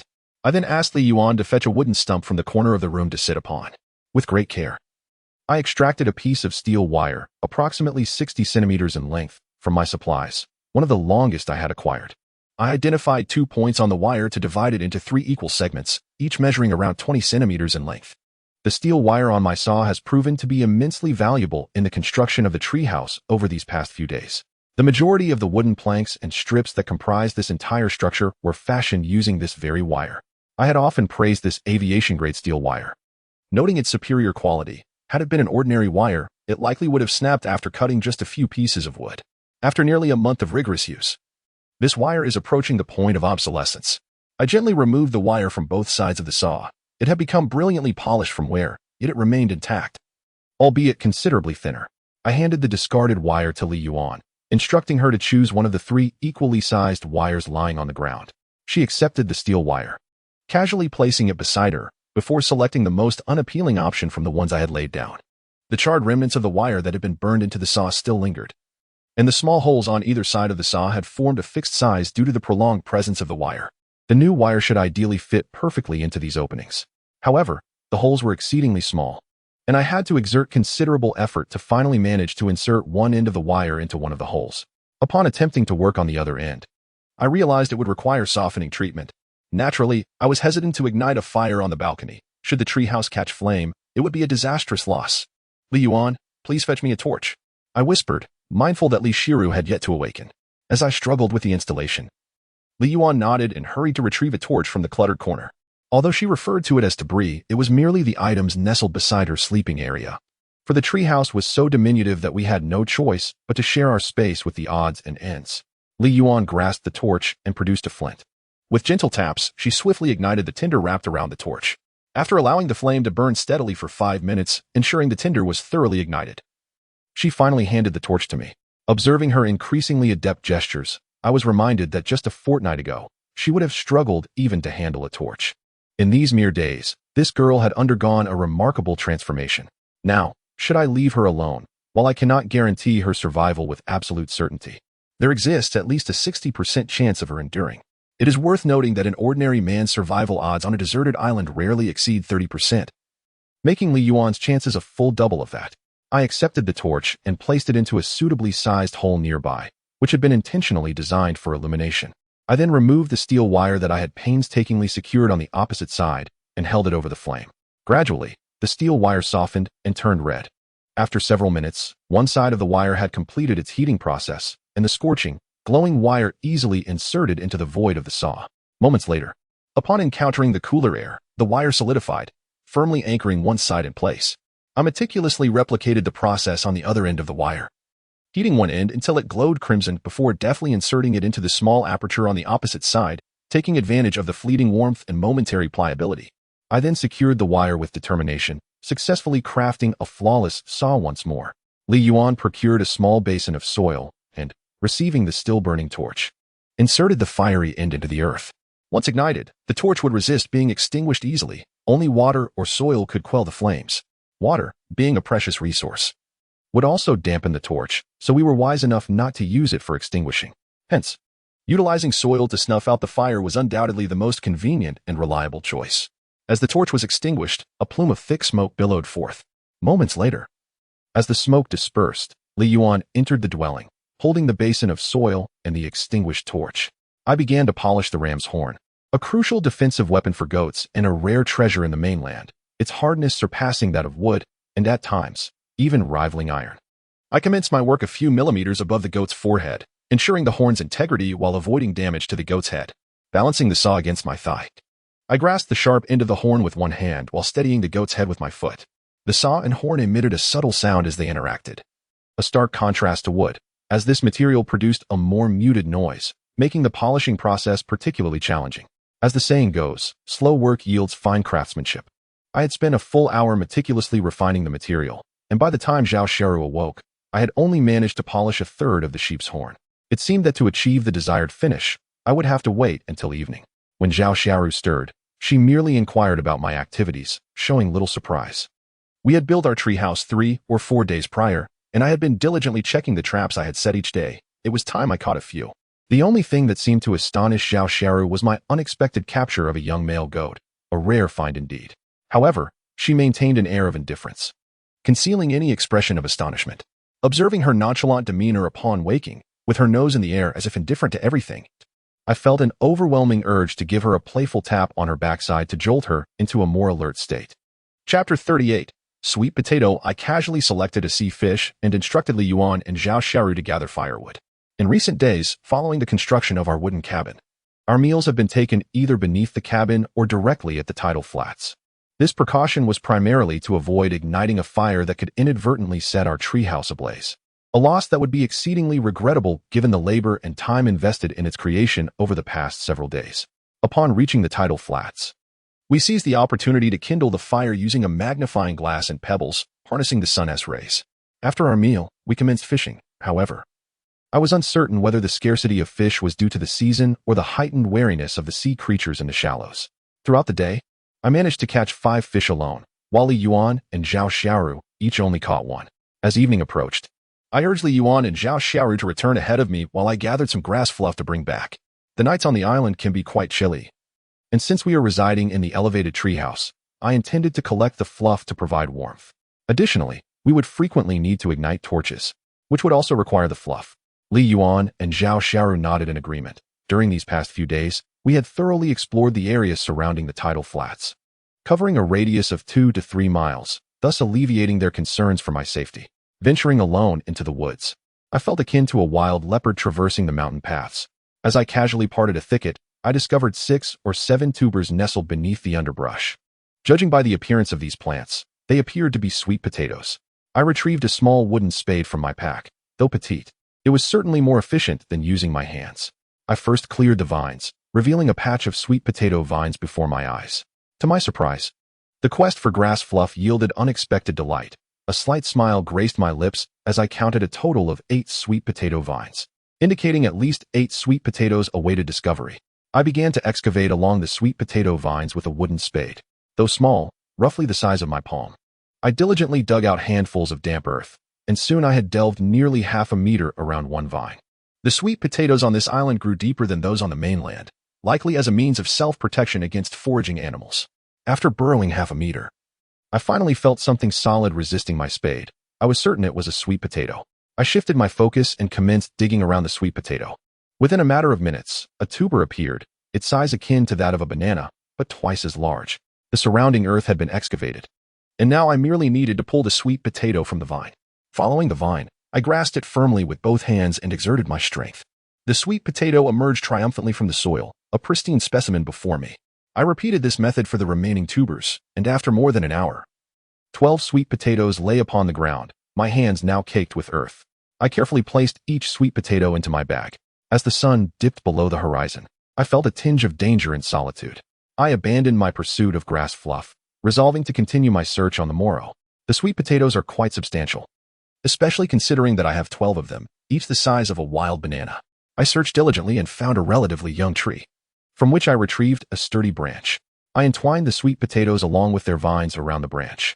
After a few minutes, I held in my hands a branch adorned with sweet potatoes and their vines, reminiscent of the straw stacks from my childhood that sold candied hawthorn. Of course, one could whimsically interpret this as a sweet potato tree. The world is full of wonders, and being on an island, who knows? Perhaps there are indeed sweet potatoes sprouting from the ground. After securing the vines a couple of times to ensure that nothing would fall, I took out a small torch and, with a few strikes of flint, ignited it. Holding the torch aloft, I made my way towards the treehouse, keeping my search for resources centered around the wooden abode and not straying too far. Upon arriving at the base of the treehouse, I noticed that torches had already been lit around the area. I extinguished my small torch by pressing it against the ground and ascended the stairs to the treehouse. Perhaps hearing my footsteps, Li Yuan and Zhao Xiaoru emerged to greet me. However, Li Yuan, not noticing the bundle in my hands, pouted in disappointment, likely disheartened by the absence of a grass cover tonight. Can you guess what delightful treasures I brought you? I intended to tease Li Yuan. What delightful treasures? Isn't it just a broken branch and a few wilted leaves? I laughed heartily and informed Li Yuan that it was not as simple as she thought. I removed the object from the trunk and handed it to her, saying, "This is no ordinary tree. It is a sweet potato tree, and look, it has grown several sweet potatoes on it." Li Yuan took my words at face value and indeed unearthed a few sweet potatoes from the vine. "There truly are sweet potatoes growing on the tree," she exclaimed, momentarily speechless. As a university student, she knew well that sweet potatoes are terrestrial plants, growing underground like radishes and potatoes. This was her first encounter with sweet potatoes apparently sprouting from a tree, and she was eager to boast about it to her roommates when she returned home. Just as Li Yuan reveled in her discovery, Zhao Xiaoru burst into laughter. I could tell that Zhao Xiaoru had seen through the ruse, and I made no effort to stop her from enlightening Li Yuan, who seemed a bit naive. "Li Yuan, how could you believe such nonsense about sweet potatoes growing on trees? Qindong is clearly pulling your leg." Upon hearing Zhao Xiaoru's words, Li Yuan remained skeptical, rummaging through the sweet potato vine and glancing back at me. "But look, the sweet potatoes are indeed growing on the trunk. They look so fresh. How could Brother Qindong possibly deceive me? Just look at the mud." Li Yuan paused, staring at me with a puzzled expression, and I could no longer contain my laughter. This girl was rather inattentive. She had failed to notice the conspicuous dirt on the sweet potatoes. Realizing she had been tricked, Li Yuan dashed towards me and playfully delivered a series of light punches to my chest. The playful punches exchanged were rather mild, imbued with a hint of flirtation. Observing this, Zhao Xiaoru felt a pang of jealousy. "Come on, it's just a few sweet potatoes. No need to make such a fuss. If I weren't here, would you devour Qindong?" This statement held dual meanings. Zhao Xiaoru was situated within the first layer, while Li Yuan and I resided in the second. Li Yuan's cheeks flushed crimson as she swiftly distanced herself from me, pondering in silence what had come over Zhao Xiaoru these past few days. Was it that time of the month, making her unusually harsh? It was as if I were vying for a man with her. Naturally, Li Yuan remained oblivious to the events of that particular night, remaining firmly in the lowest layer of understanding. Otherwise, she wouldn't have harbored such thoughts. Chapter 39. The brightness of that night, I placed the tree trunk on the balcony and gradually untangled the sweet potato vines from it, hanging the vines over the balcony. Nonchalantly, I discarded the trunk. I had little interest in it, after all.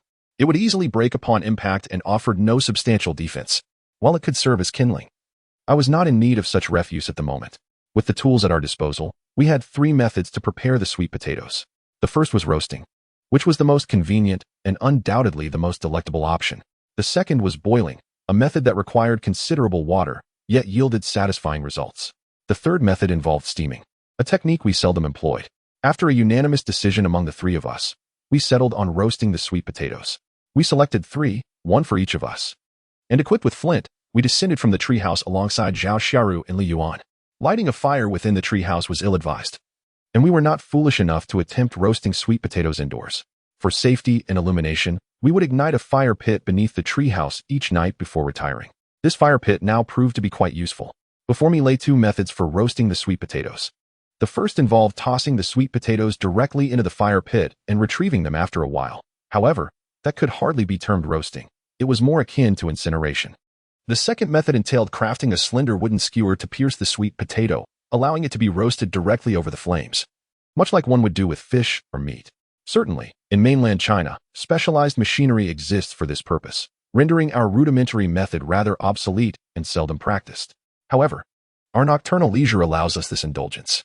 Li Yuan scurried to retrieve the branches I had tossed from the treehouse. The sapling was barely the breadth of 2 fingers and of a tender age, making it amenable to refinement. Observing Li Yuan and Zhao Xiaoru's actions, I knew my assistance was not required. I retrieved the goat's head, which I had not finished earlier. The blood had thoroughly desiccated, ensuring no unsightly stains would mar my person. Li Yuan steadied the branch while Zhao Xiaoru wielded the fire axe. With a resounding creak, the branch was initially cleaved in 2, then quartered, and finally, divided into sufficiently slender pieces. Zhao Xiaoru and Li Yuan each took 2 pieces and assiduously rubbed them against the fire axe's edge. I chuckled and resumed my task with the goat. The goat's horns proved remarkably resilient. Despite having just affixed the steel wire this morning and dedicating over an hour to their refinement both this morning and evening, the wire already bore faint abrasions. Their preparation was far more arduous than any rosewood. After another hour of meticulous work, I had managed to sever 2/3 of the goat's horns. After supper, I intend to fully detach one of the horns. Following over an hour of craftsmanship, Li Yuan and Zhao Xiaoru had fashioned 4 slender skewers, each approximately 5 millimeters in diameter. The skewers were meticulously sharpened, capable of easily piercing sweet potatoes. Having gathered a sufficient understanding, I set aside my current tasks and accepted the skewers handed to me by Zhao Xiaoru and Li Yuan. These 2 young ladies, during our days together, have not only significantly enhanced their survival skills, but have also improved their ingenuity in crafting tools. However, it is worth noting that Li Yuan, with her charmingly naive demeanor, occasionally brings forth delightful moments of levity. I examined the wooden skewers, nodding in approval. Zhao Xiaoru's technique slightly surpassed that of Li Yuan. Yet Li Yuan's efforts were commendable. I retrieved 3 skewers, inserting them into the sweet potatoes, and placed them upon the grill to roast. When it comes to roasting sweet potatoes, Zhao Xiaoru and Li Yuan still require my guidance, as they lack the requisite experience. Sweet potatoes are notoriously difficult to cook, rivaling even certain meats in their resistance to heat. In fact, they present a greater challenge than the tender, flaky flesh of some fish. I began by placing the sweet potatoes with one side facing down, allowing the intense flames to envelop them. After a span of several minutes, the scorched side began to shrivel. I gently prodded the slightly yellowed sweet potato with the remaining skewer, only to discover it was still not fully cooked. I then flipped all 3 sweet potatoes, continuing this process. After half an hour, all sides had turned a golden brown, and I could easily pierce the skin with a bamboo skewer, penetrating 2 to 3 centimeters deep. I commenced a slow rotation of each sweet potato. A few minutes later, the sweet aroma began to intensify. Prodding the sweet potatoes with the skewer, I observed their soft skin and the reddened flesh within, realizing that they were nearly ready. After roasting for an additional 2 to 3 minutes, I removed 3 sweet potatoes from the grill and distributed them to Li Yuan and Zhao Xiaoru. As they were roasted, the soil on the sweet potatoes had become dry and loose, making it easy to peel them away. "Brother Qindong, I truly adore you," exclaimed Li Yuan, her excitement palpable as she accepted the fragrant sweet potatoes, while Zhao Xiaoru rolled her eyes and, disregarding the scalding heat, swiftly peeled her sweet potato, tossing the skin into the bonfire with vigor. I observed this scene with amusement, pondering if the charming girl might be captivated by my impressive stature. What would I do if one day she followed Li Yuan's lead? Moreover, the thought of these 2 women competing for my affection was daunting. Fortunately, given their differing identities and temperaments, Zhao Xiaoru's feelings were not as overt as Li Yuan's. Although Li Yuan noticed the subtle dynamics, she feigned ignorance, carefully peeling her sweet potato and savoring each bite. The sweet potatoes were remarkably sweet, almost unexpectedly so. After finishing their portions, both Li Yuan and Zhao Xiaoru remarked that they were far sweeter than any they had tasted before. I recognized this was a psychological effect, stemming from their long absence from such delights and the unique ambience. I quickly devoured my sweet potato. While Li Xiaoru and Li Yuan had already retreated to the wooden cabin, I seized the moment to finish sawing the ram's horn before the bonfire extinguished. The sound of the saw echoed in the night, creak, creak, as I hastened my efforts. The loose ram's horn material lay scattered upon the ground. My wrist ached slightly, prompting me to pause and warm my hands by the campfire before resuming my task of sawing the horn. With a satisfying crack, after 5 or 6 hours of diligent effort, I finally succeeded in detaching the horn from the ram's head. I exhaled softly, gathering my belongings as I ascended the rope ladder directly to the treehouse. Upon entering, I stood on the balcony, gazing out at the sea. The water remained in impenetrable darkness, devoid of any light. It had been over 10 days since I last witnessed a glimmer, and the memory lingered in my thoughts. Zhao Xiaoru and Li Yuan remained oblivious to the true purpose of the observation deck I had constructed. All of this was driven by the memory of that singular night of illumination. Chapter 40. Midnight footprints under the sparse moonlight. The balcony of the treehouse glimmered softly. Creak, the door to the balcony swung open, and Li Yuan stepped outside. She curled up slightly, gazing at the luminous moon in the sky, her expression tinged with melancholy. After all, she was merely a university student, lacking the resolute spirit possessed by myself and Li Xiaoru. In recent days, she had contemplated plunging into the sea countless times, yearning to conclude the life of a girl who should have returned to the heavens on the day of the plane crash. With a deep breath, Li Yuan tightened her body further. The island's night air was rather chilly, having just emerged from the windproof sanctuary of the treehouse. She felt the cold biting at her skin. She glanced back at the man within the dwelling, her hesitation diminishing a little more. It was this man, Chendong, who had instilled in her a glimmer of hope for life. Shaking her head, Li Yuan resolved to cast aside her gloomy thoughts. She needed to relieve herself before hastily returning to her slumber. Tomorrow, she must continue her relentless struggle for survival. Descending the steps of the treehouse, she noted that perhaps due to the height, the wind beneath felt less fierce than above. Nevertheless, Li Yuan tightened her sleeves and trotted briskly. The distance from the treehouse was over 20 meters. Nearby stood a tree, not tall but lush with foliage, allowing Li Yuan, with her height, to reach the leaves above. In such desolation, there was no means of procuring something as simple as toilet paper. Washing with water was a luxury beyond her reach. Thus, she had no choice but to make do with a few leaves as a substitute. Without her mobile phone, Li Yuan no longer suffered from her previous habit of taking too long in the school restroom. A mere 3 or 4 minutes to resolve her issues felt less than the time it took to descend from the treehouse.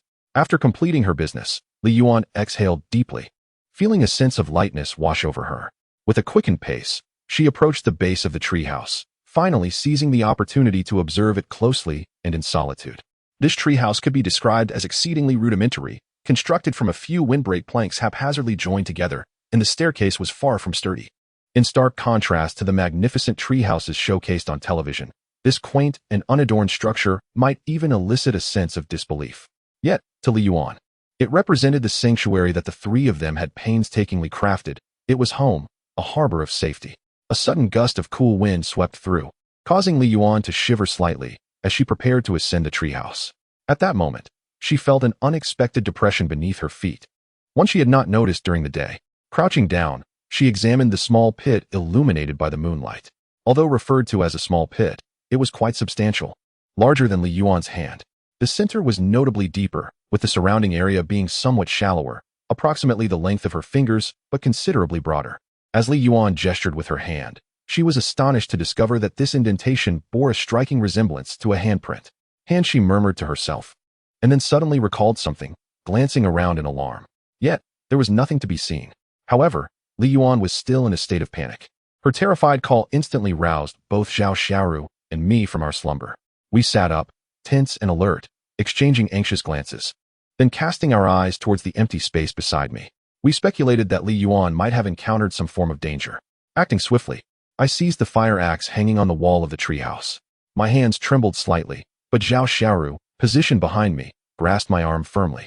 I turned to face her. She nodded reassuringly, signaling that the greater the peril, the more composed one must remain.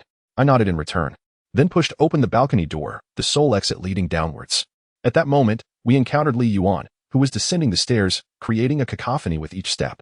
I observed her closely, scanning the surroundings, yet I saw no sign of any imminent threat. Only then did I exhale in relief, glancing back at Zhao Xiaoru, who also shrugged with a wry smile, having found no discernible signs of danger. "What are you doing, you silly girl? Do you realize you could scare someone to death at this hour?" I resolved to give Li Yuan a lesson the following morning on remaining calm and composed in the face of adversity, imparting to her the wisdom that, aside from the peril of death, there is nothing that cannot be discussed at length. To my surprise, Li Yuan appeared even more aggrieved at my reprimand, pointing towards the pitch-black space below and exclaiming, "There is something down there." Something? Both Zhao Xiaoru and I were taken aback. I leaned over to peer down again. Surely, if it were an animal, its eyes would be easily discernible in the darkness. However, it was evident that no luminous creatures lurked beneath. However, I remained vigilant as I accepted the fire axe handed to me by Zhao Xiaoru, cautiously descending. The bonfire from the previous night had extinguished, and the remnants lay cold, indicating it was at least 3 in the morning, if not later. After descending with the fire axe, I surveyed my surroundings and found no immediate dangers, which brought me some relief. I hurried to the spot indicated by Li Yuan, where a vague pit appeared before me in the dim light of the moon. I had to crouch down to closely examine the hole. Upon doing so, I could ascertain that these were indeed animal tracks, no smaller than my palm. The depth of the impression suggested that the creature passing through here was certainly of considerable size, and I even speculated it was larger than myself. Given its length and the severity of the tracks, it indicated that this creature was quite heavy, weighing at least 300 pounds, if not more. A preliminary hypothesis formed in my mind, tightening my brow. If my suspicions were correct, We must remain vigilant when entering or exiting the treehouse to guard against sudden attacks from this foreign entity, even wielding the fire axe. I could not claim to be a match for it. Thus, I conjectured that the owner of these tracks must be a bear. This could potentially represent the greatest threat we have encountered on this island thus far, and we currently lack the means to confront it. However, it is rather unusual for a creature such as a bear to inhabit the fringes of such an island. It is likely merely a transient visitor. This is merely my conjecture, perhaps a reflection of my own inner yearning. Clutching the fire axe, I ascended to the treehouse with a heavy heart. Noticing the shift in my demeanor, Zhao Xiaoru inquired about the source of my distress. With a wry smile, I handed her the fire axe and remarked, "It is a footprint."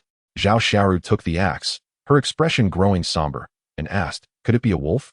Indeed, wolves are prevalent and perilous in the forest, and it is understandable that this was the only creature that came to her mind.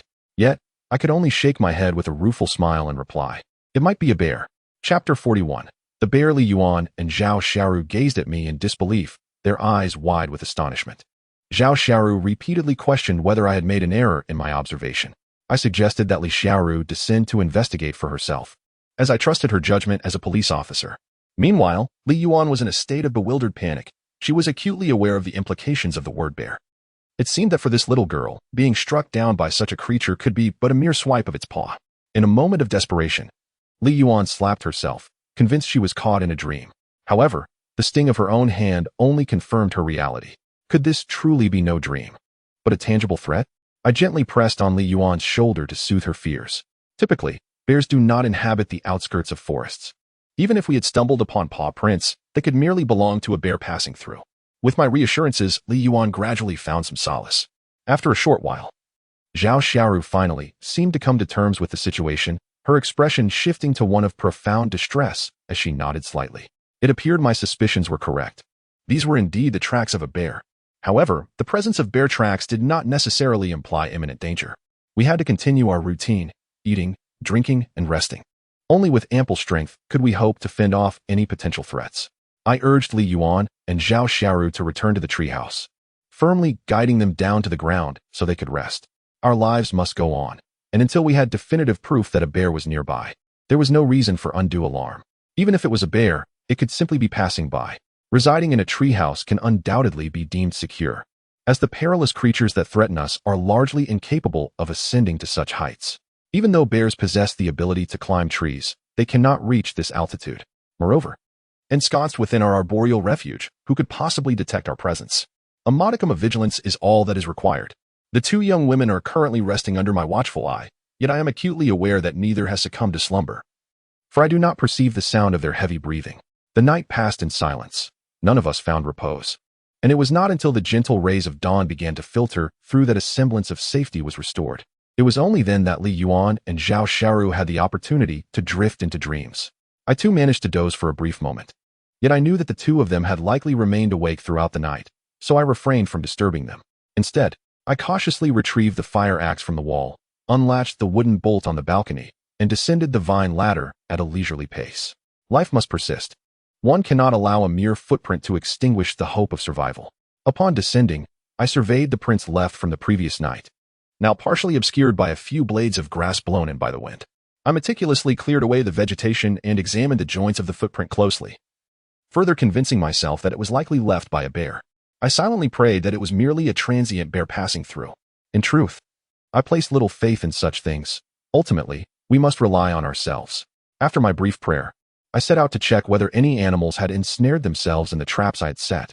The trap, ruined by the little goat, has been mended. However, after surveying the area for a week, I found that none of the traps had captured a single creature. Given the absence of any catch, I need not dwell on it. The little goat was an unexpected delight, and it is unreasonable to anticipate daily captures of animals.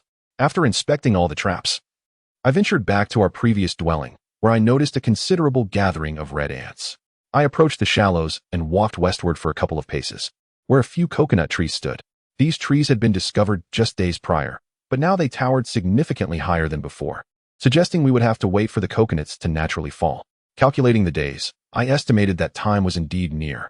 As I trod along the coastline for half an hour, the morning air by the sea remained rather chilly, the salty breeze sending shivers through me. Beneath the coconut trees, I found that 2 coconuts had indeed fallen, while 3 remained aloft. The trees were too tall for me to shake them to yield their fruits. After exerting considerable effort, I finally managed to dislodge another coconut. Having collected the third coconut from the ground, I felt a sense of satisfaction. As for the remaining coconuts, I would have to wait a few days longer. With the coconuts in hand, I began my journey back, and on my return through the shallows, I stumbled upon a sun-dried fish. Here, there was no need to fear that the fish had been poisoned, nor did I worry about the consequences of consuming a deceased fish. Upon my return, Zhao Xiaoru and Li Yuan had already awakened.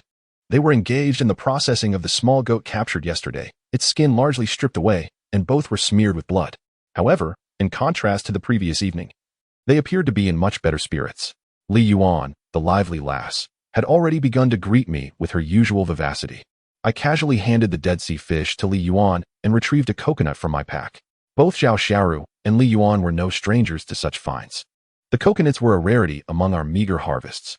After placing the items down, it was time for our meal. Since we began constructing the treehouse, our mealtime had shifted to daylight hours, one meal in the late morning and another at sunset. We had maintained this routine of consuming only 2 meals a day since settling down, a practice that had never wavered. I took out a convex lens, as the sunlight was just right, filtering through the surrounding foliage to illuminate our side of the treehouse. Soon, however, this would change, as the trees would cast their shadows over our area. With the lens polished through repeated use and my growing proficiency, the process of igniting a fire had become considerably quicker. Within 5 minutes, thin wisps of smoke began to rise from the kindling. With the campfire ablaze, I instructed Li Yuan to carve some meat from the small goat. Today, we would savor the flavor of this lean goat meat. After a while, Li Yuan descended from the treehouse, her hands bloodied, wielding a wooden stick with a piece of goat meat skewered upon it, and she handed me the pouch of salt. Regarding the salt-stained and blood-flecked state of my salt bag, I grumbled, imploring Li Yuan to cleanse her hands before future contact. Lamenting the pristine elegance my cherished pencil case once possessed, Li Yuan, in response, merely rolled her eyes and stuck out her tongue, disregarding my invective. After retrieving the kid goat's flesh, I arranged it upon the grill, commencing its gradual roasting. While rotating the meat, I delicately sprinkled a few grains of salt from the aforementioned bag onto its surface. The kid goat, being composed entirely of red meat, presented a slightly greater challenge to roast compared to ordinary cuts. As time elapsed, the flesh gradually hardened, its exterior transitioning from a crimson hue to an ivory pallor. A subtle fragrance permeated the vicinity of the treehouse, prompting Zhao Xiaoru and Li Yuan to emerge from within, their anticipation palpable. Chapter 42. The wolf pack. Li Yuan and Zhao Xiaoru immersed their hands in the saline embrace of the sea, the high salinity serving as a natural antiseptic. After cleansing their hands, they eagerly settled beside the crackling campfire. It was not just Li Yuan and Zhao Xiaoru. It was my inaugural experience tasting goat meat. This delicacy had become exceedingly rare, to the point that the government had begun to protect it, rendering any opportunity to savor it virtually non-existent. Once the young goat was roasted to perfection, I divided the meat into 3 portions, and we each began to indulge in the feast. At first bite, the texture was a tad firm, leading me to question my culinary skills. However, with a deeper bite, I discovered an exquisite crispness. The meat was succulent, interspersed with a hint of saltiness, and I would rate this meal a perfect score. Wow, this is absolutely delectable. Truly a culinary gem. Brother Qin, you are remarkable. Indeed. Qindong, how did you manage to create such a divine dish with merely a handful of salt? I commend you. The praise from the 2 lovely ladies filled me with delight, though I refrained from displaying my joy overtly, casually remarking, "Is that so? I think it's rather ordinary." Following my retort, I couldn't resist taking another hearty bite of the goat meat. Heavens, it is truly delicious. In the afternoon, I sawed off the other horn of the young goat, while Li Yuan and Zhao Xiaoru efficiently processed the sizable creature. In the days that followed, I fashioned the goat's horns into weapons and entrusted them to Li Yuan and Zhao Xiaoru. These tools were far more effective than mere sticks. Subsequently, we supplemented our supplies and successfully located some grass wool, which rendered the treehouse a tad cozier. Over the past few days, we have entered and exited the wooden cabin with utmost caution, yet we have still not encountered any signs of the bear. As days passed, I became increasingly certain that the paw prints I had seen were merely those of a bear passing through. After several more days without any bear sightings, our lives finally returned to a semblance of normalcy. Each morning, we ventured out to sea for fishing, while the afternoons were dedicated to hunting in the vicinity of the treehouse. The evenings were reserved for refining our tools. During this routine, I successfully crafted upgraded items such as a wooden hoe. Furthermore, my pencil case was filled with sea salt, and I even set aside a vessel specifically for storing the salt. As the day drew to a close, I found myself standing alone on the balcony, gazing at the distant sea. Zhao Xiaoru and Li Yuan have often wondered about my habit of watching the ocean.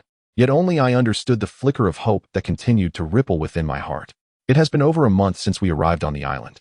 A month filled with tears, laughter, and countless encounters with danger, as well as numerous moments of divergence. It is precisely these experiences that have afforded us the relatively stable and prosperous life we lead today.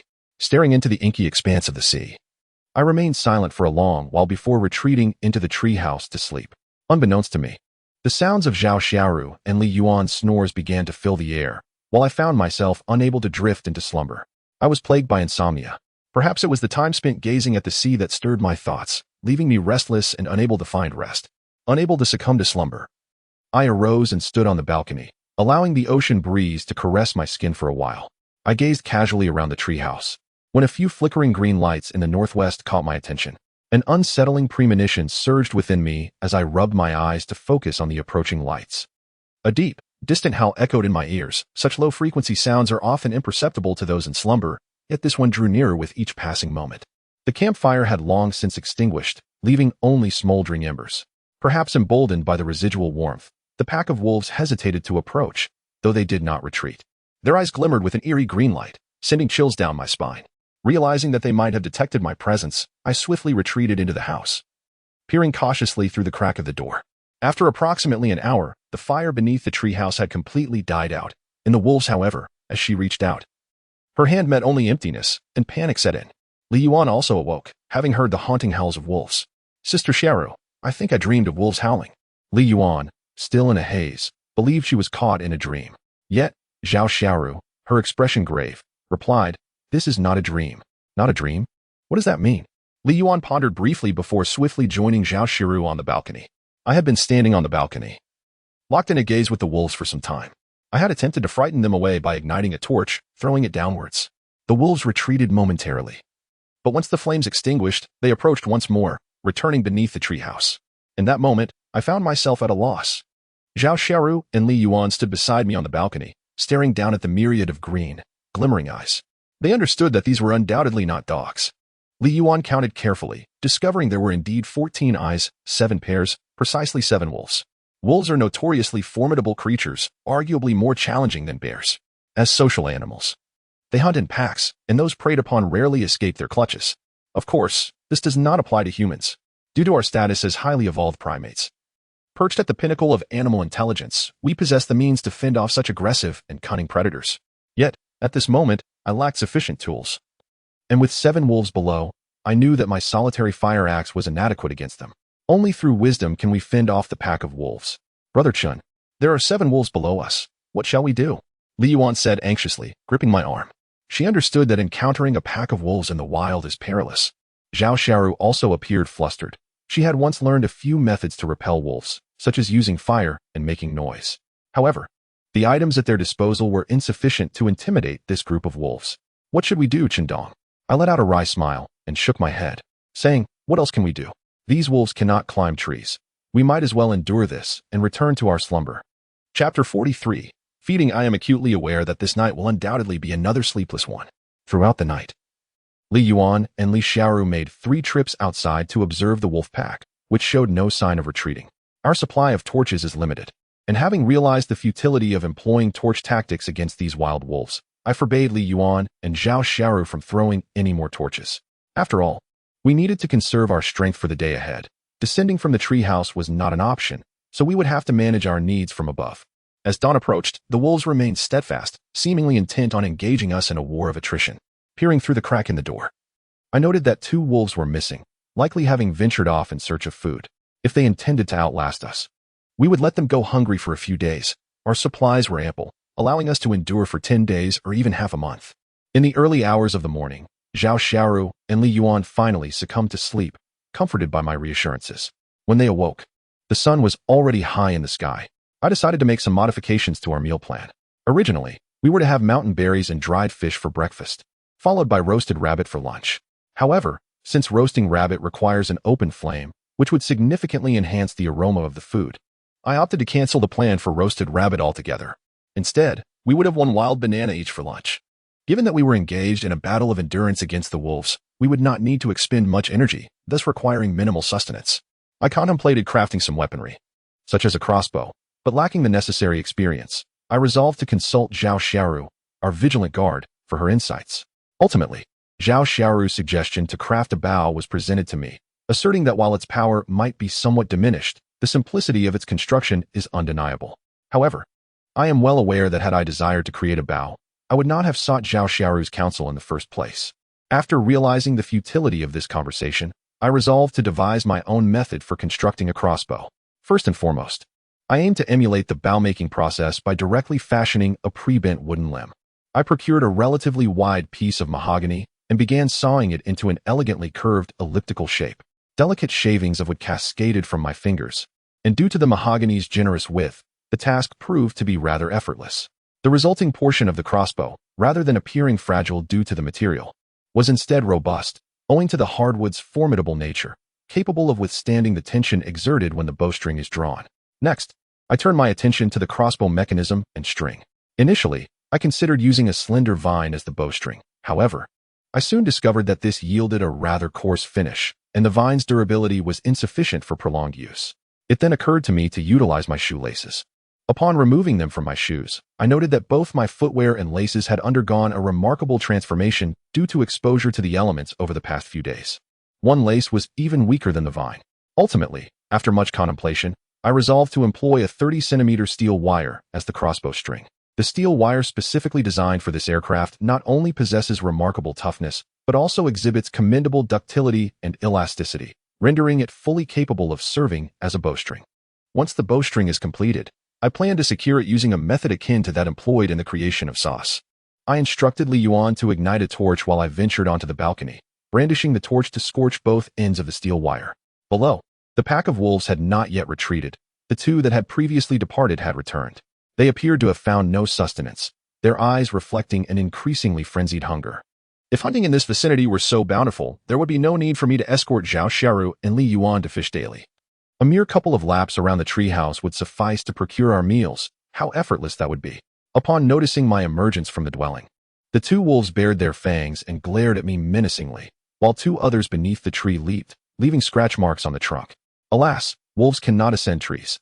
I gazed at these young wolves with a smile, fully aware that the time to act had not yet arrived. I intended to exhaust them until they were devoid of strength. I secured the torch in a small crevice on the balcony, the fierce flames instilling a sense of caution in the two wolves clawing at the tree, causing them to retreat to a distance. Some of the wolves crouched low while others maintained their erect postures, relying on us for a hearty meal. Reflecting on our provisions within the treehouse, I mused that not only could we sustain ourselves for 1 or 2 meals, but even if 7 more wolves were to come, I could nourish them for a week or more. As I applied the flame to one end of the steel wire and observed it gradually turning red and soft, I deftly pressed the heated wire against one side of the crossbow mechanism. I am well versed in this task, having completed it in no time. Now, a simple crossbow has come to fruition. I used a skewer, typically employed for grilling fish, and sharpened it with a fire axe. Before long, a rudimentary bow and arrow was fashioned. I placed the arrow onto the bowstring and drew it back with considerable force, finally releasing it. The bowstring, crafted from steel wire rather than conventional string, required significantly more strength to pull. With a whoosh, the arrow was propelled forth, soaring until it lodged itself into the ground before a wolf, the closest creature to the treehouse. Alas, I lamented that my force was somewhat lacking. Had it been a crossbow bolt, that wolf would surely have met its demise. I sighed, yet I understood that such lamentations were futile. For the elasticity of steel wire is limited. I must construct a crossbow mechanism to achieve the necessary distance for my shots. The creation of the mechanism is far more challenging than that of the bow and string. This device is a launching apparatus. Mere resemblance will not suffice to produce powerful crossbow bolts. During my time in the military, I acquired some knowledge of mechanics, and I hope to piece together a mechanism of moderate power. However, I shall not rush the construction of the crossbow, at least today is past, and I can ponder it further tomorrow. As the sun dipped below the horizon, we hastily consumed some wild bananas, confined within the treehouse. With no means to descend, we could not ignite a fire beneath us. As the sun had only just dipped below the horizon, darkness enveloped the area outside the treehouse, leaving only a few pairs of gleaming green eyes beneath it. The creatures appeared somewhat weary, with a couple sprawled on the ground, seemingly exhausted. Li Yuan stole a glance at the pack of wolves outside before returning her gaze. it was far too early for her to succumb to slumber. Watching the wild wolves filled her with both anxiety and irritation, almost compelling her to stamp her feet in frustration. Of course, I would not allow Li Yuan to do such a thing. If she were to inadvertently cause the already precarious treehouse to collapse, it would be a regrettable loss. Li Yuan, please cut a piece of fish the size of your palm and toss it to the wolves below. Li Yuan looked at me incredulously. Were we really going to feed the wolves? Chapter 44. The crossbow. Li Yuan could not fathom my intentions, yet her unwavering trust in me propelled her to comply with my command. She retrieved a small dried fish from the wall and, using a cutting tool, meticulously severed 1/6 of it. Li Yuan often felt that these wild wolves were benefiting from her efforts, surrounded as they were by the notion of a meal. And were it not for her steadfast belief in me, she might have deemed me a fool for willingly offering sustenance to our adversaries, a rather peculiar maneuver. Nevertheless, she understood that this was undoubtedly part of my strategy. The piece of dried fish in Li Yuan's hand was likely smaller than I had instructed her to procure. Yet it sufficed. Perhaps she hesitated to part with such a delectable morsel for the benefit of those bumbling wolves below. Surely, it would have been more advantageous for her to enjoy it herself. With a casual flick, Li Yuan tossed the dried fish from the balcony, and I observed from behind her. Initially, no wolf approached the offering, prompting Li Yuan to scold them for their inability to recognize a good thing. However, after a brief interval, one cautious wolf finally ventured forth, first licking the fish before gingerly carrying it towards the alpha of the pack. This particular wolf had captured my attention long before. It was undoubtedly the leader among them. As expected, after depositing the fish, it retreated to a safe distance. Such a small piece would be sufficient for but one wolf, and it was clear that the alpha would claim it. In the moonlight, my view was obscured. Yet I discerned the wolf lowering its head, likely to savor the fish. This is dried fish that has been cured with sea salt. I wonder if His Majesty the Wolf King will find it to his liking. Initially, the Wolf King licked it cautiously, but upon realizing there was no danger, he let down his guard and began to gnaw on the small fish. Our dried fish, having been sun-dried, is considerably firmer compared to tender fish meat. Yet this fortitude allows for prolonged storage. However, the Wolf King appeared unconcerned as he continued to relish the dried fish, and before long, it seemed he had devoured it entirely. He circled around the pack and then let out a resonant howl. The other wolves responded as if summoned, rising from their lethargy to join in the chorus of howls. This sudden cacophony startled Li Yuan, making her tremble. I had warned against feeding these young wolves, and now it was evident that these ungrateful creatures were invigorated. Li Yuan pouted, clearly displeased with my decision.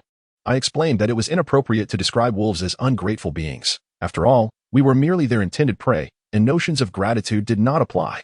After pondering my words, Li Yuan realized the truth of my statement. However, her confusion deepened as she questioned why we would feed a pack of wolves that wished to consume us. I merely suggested that she enjoy the spectacle. I informed her that tomorrow, we would mix in some herbs, preferably those with potent toxicity, ideally lethal.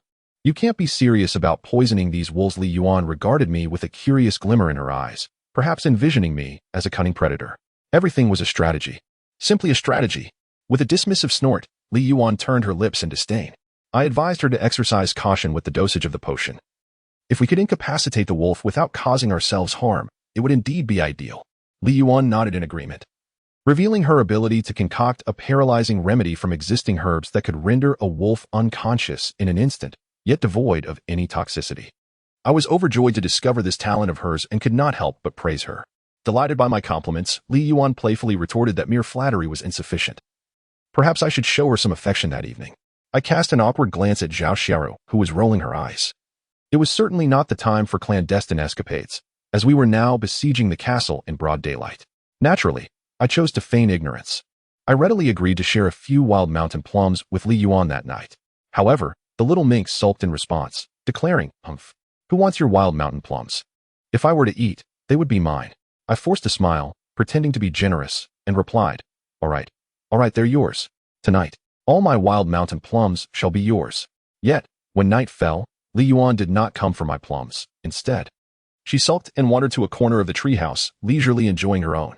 Our evening meal consisted of a modest half-piece of dried fish each, accompanied by 6 small mountain plums per person. As a result, Zhao Xiaoru consumed only 2 of the 6 wild mountain plums, handing the remaining 4 to me, stating that she could not eat anymore and urging me to partake. Li Yuan, unable to bear the sight any longer, sulked her way to my side, pouting her lips, and thrusting all 6 tiny mountain plums into my hands, disregarding whether I accepted them or not. I do not fancy these sour little things. They are all yours," she declared. After her proclamation, she defiantly turned towards Zhao Shiru, as if to imply that being a police officer was not that impressive, and she was still merely a princess of peace. Zhao Shiru, however, paid no heed to Li Yuan, appearing oblivious as she continued to munch on dried fish. Li Yuan seemed to have let go of her irritation towards me and insisted on sitting close, claiming that this proximity would enable her to eat better. This only heightened my discomfort, forcing me to carry the dried fish and a handful of wild mountain plums outside to observe the wolves.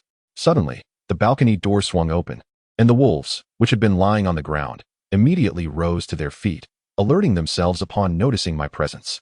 I chuckled softly and resumed eating the dried fish nonchalantly. These wild wolves seemed to realize that I would not approach them.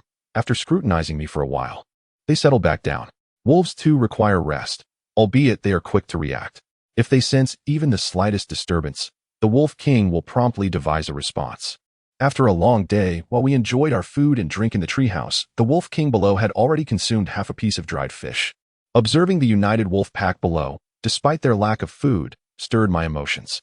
Once we were satiated and returned, I resolved to provide some guidance to that little girl. Li Yuan. Even the wolf pack, deprived of sustenance and water, understands the importance of unity, yet, she, with ample provisions and even mountain berries at her disposal, chooses to incite division. Admittedly, I accept that a portion of the blame rests with me, but today's incident was initiated by Li Yuan, who instigated the conflict. After our meal, I whistled towards the wolf pack, only to find them utterly indifferent to my presence. With no other recourse, I retreated to the treehouse to rest. This evening, Li Yuan and Zhao Shiru appeared far less alarmed than the previous night, sleeping soundly. Meanwhile, I gazed at the sea for a while, inexplicably sensing that a ship would soon come ashore. Chapter 45, The Death of the Wolf King. The following day, the wolf pack remained beneath the treehouse. Yet apart from the Wolf King, the spirits of the other wolves seemed notably diminished. Throughout the previous day, the wolves, save for their leader, had not consumed a morsel, which made their lethargy quite understandable. Li Yuan was inside the treehouse concocting herbal remedies. Since we could not kindle a fire within the treehouse, we had ingeniously fashioned a rather large wooden basin filled with earth. Whenever we needed to ignite a fire in the treehouse, it would typically be upon this earthen base. However, this method posed a considerable safety hazard, so we endeavored to refrain from using the basin. Yet, to fend off the wolf pack, we had no choice but to resort to it today. Li Yuan selected a smaller wooden bowl, placing a piece of rabbit meat, slightly smaller than a palm, into it, along with the herbs and fresh water. After a brief period, the flames began to blaze fervently, causing the water to gradually reach a boil. The infusion of the herbs transformed the water's hue, gradually permeating the piece of meat. The rabbit's head soon emitted a rich and savory aroma. Had I not been aware of its narcotic properties, I would have been tempted to sample it. I stepped out onto the balcony to observe the remaining wolves.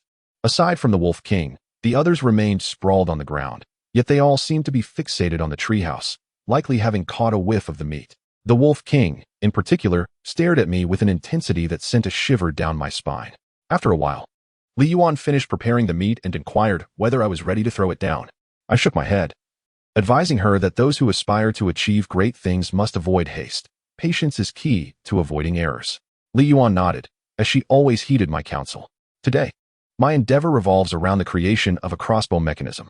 Li Yuan and Zhao Shiru, with nothing pressing at hand, have graciously joined me in brainstorming and assisting. Through the confluence of our intellects, we have fashioned a rather imperfect, yet functional crossbow mechanism.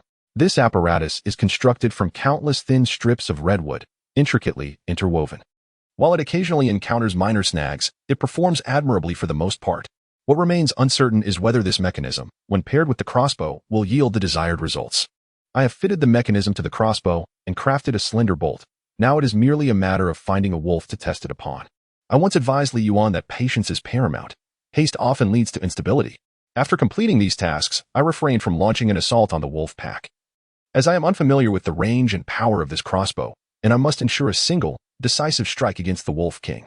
As night fell, Li Yuan suggested tossing down the prepared rabbit meat, but I declined. Instead, I instructed her to discard a piece of rabbit meat that closely resembled the cooked portion. This time, just as the previous day, a lone wolf approached and cautiously licked the meat. Once it was deemed safe, the Wolf King arrived to seize the morsel for its own consumption.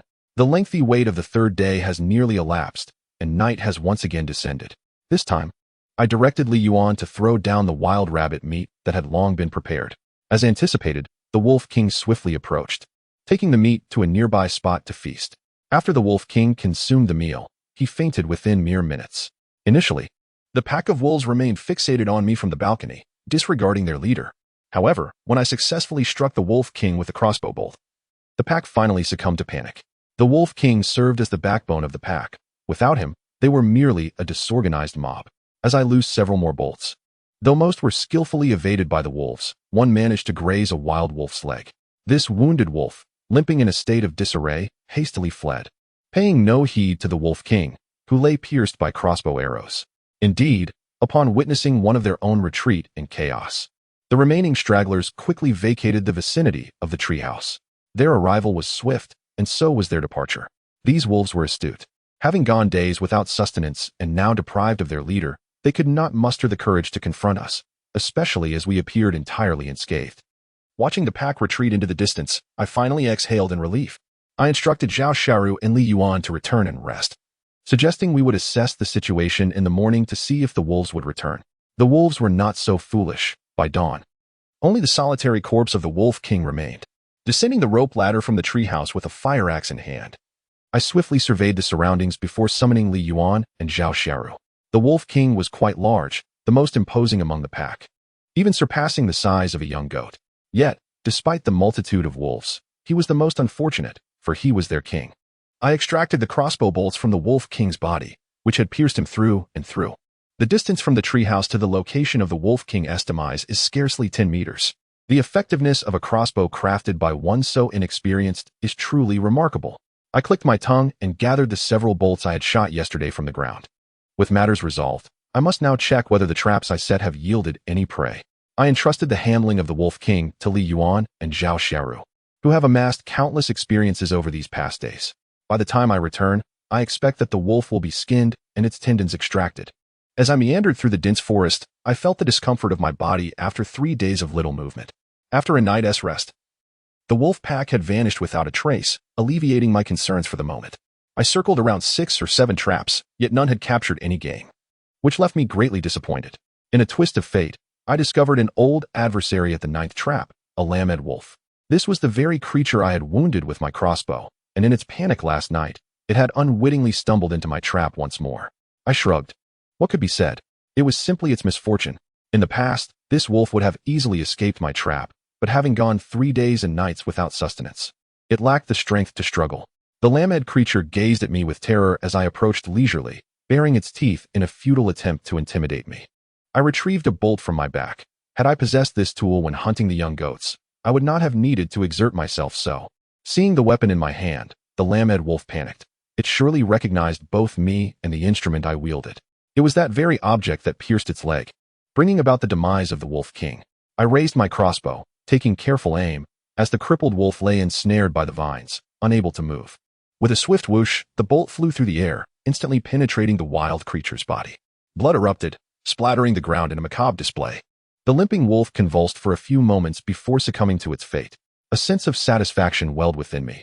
I was fortunate to have ventured out for a patrol, for had the injured wolf escaped, I would have suffered greatly.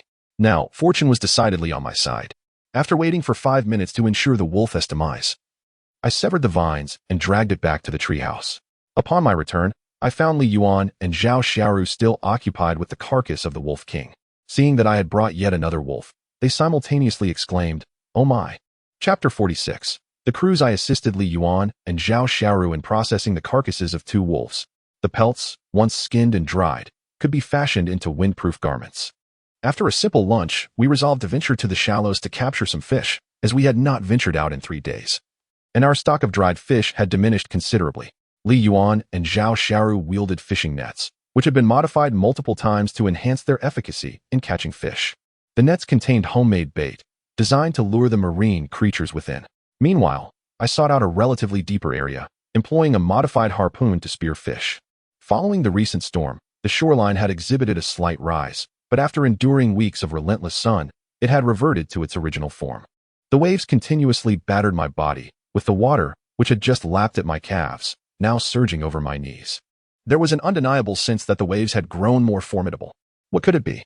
After a brief interval, Zhao Xiaoru was the first to discern a disturbance upon the sea, followed by a colossal wave that suggested something was propelling it forward. It was a ship. Zhao Xiaoru exclaimed with excitement, abandoning her fishing net to call out to the magnificent cruise liner emerging in the distance. She waved her arms fervently, and Li Yuan, equally exhilarated, joined her in gesturing towards the distant vessel. Tears streamed down Li Yuan's face. She was merely an ordinary university student, yet she had endured so many hardships. Fortunately, these tribulations were not endured in vain. Salvation was imminent, as the cruise ship approaching the coastline signified hope. After more than a month, perseverance had borne fruit. As I gazed at the cruise ship slowly making its way toward the shore, a frown creased my brow. Since that fateful night illuminated by brilliant light, I had fantasized countless times about a vessel docking. However, the approaching cruise ship seemed somewhat peculiar. From my vantage point, it appeared to be no more than 2 nautical miles from the shoreline. Yet, Li Yuan and Zhao Xiaoru had been waving for a full 10 minutes, and the ship still remained at least a mile away from the coast. Strangely, the ship continued its course toward the shore. If it were indeed approaching, it ought to be slowing down, but this pace was remarkably sluggish. I swiftly discarded the harpoon in my hand and dashed to Li Yuan and Zhao Xiaoru's side with utmost urgency. Without hesitation, I seized both of them by their collars and sprinted toward the nearest redwood grove. Upon entering the grove, I finally set them down, panting heavily. I was taken aback by how surprisingly heavy these 2 young ladies were. "Shindong, what is going on? Didn't you see us signaling the cruise ship?" Zhao Xiaoru exclaimed, immediately rushing back, having spotted the vessel nearing the shore. This redwood grove was in proximity to the coastline, allowing for a clear view of everything unfolding along the shore. After I led Li Yuan and Zhao Xiaoru into the redwood forest, a colossal 10,000-ton cruise ship docked. I firmly grasped Zhao Xiaoru's collar, urging her not to approach. "What are you doing, Shindong? Are you blind? Can't you see that is a cruise ship?" Zhao Xiaoru exclaimed with great indignation. She had waited for over a month for this moment, only to be obstructed by me. "If you don't wish to return for judgment, then don't hinder us. If you prefer this wild existence, go on your own. Why drag me and Li Yuan into it?" Frustrated by my grip, Zhao Xiaoru unleashed a torrent of insults, hurling every unflattering word she could muster. Li Yuan, equally anxious, tugged at my sleeve, pleading for me to let her seize this long-awaited opportunity. I couldn't help but chuckle inwardly. Their current demeanor was a stark contrast to their previous attitudes, all due to the unexpectedly mysterious arrival of the cruise ship. "If you wish to court death, then go together," I remarked, though I acknowledged that my words carried a hint of exaggeration. There was something distinctly unusual about this ship, an indefinable quality that unsettled me. As anticipated, my intervention rendered Li Yuan and Zhao Xiaoru suddenly cautious. They were now caught in a dilemma. On one side stood the cruise ship, a symbol of hope for life, and on the other, my counsel, which offered a different kind of salvation. Seeing Zhao Xiaoru and Li Yuan regain their composure, I advised them to remain calm for the time being. I suspected this vessel might be a pirate ship and suggested we observe the situation before making any further decisions. Concealed within the mangroves, we could observe the cruise ship's activities with remarkable clarity. However, the dense foliage obstructed the view from the ship, rendering us invisible to those aboard. Li Yuan, Zhao Xiaoru, and I gazed from a distance, hoping that 2 individuals would disembark, eager to discern whether they were crew members or pirates. Yet, as time slipped away unnoticed, the vessel remained anchored at the shore, with no one coming aboard or disembarking. I shared my dried fish with Zhao Xiaoru and Li Yuan as the sun began its descent, and after half a day, we still saw no signs of life from the cruise ship. Zhao Xiaoru, sensing the peculiarity of the situation, offered her apologies to me. I understood her actions. For such is human nature. Anyone in her position would be deserving of forgiveness. As the sun dipped below the horizon, the ship remained shrouded in darkness, devoid of any light. I proposed to Li Yuan and Zhao Xiaoru that waiting in this manner was unfeasible. We would spend the night in the mangroves. If, by dawn, the cruise ship was still present and remained inactive, we would venture aboard to investigate. Li Yuan and Zhao Xiaoru nodded in agreement.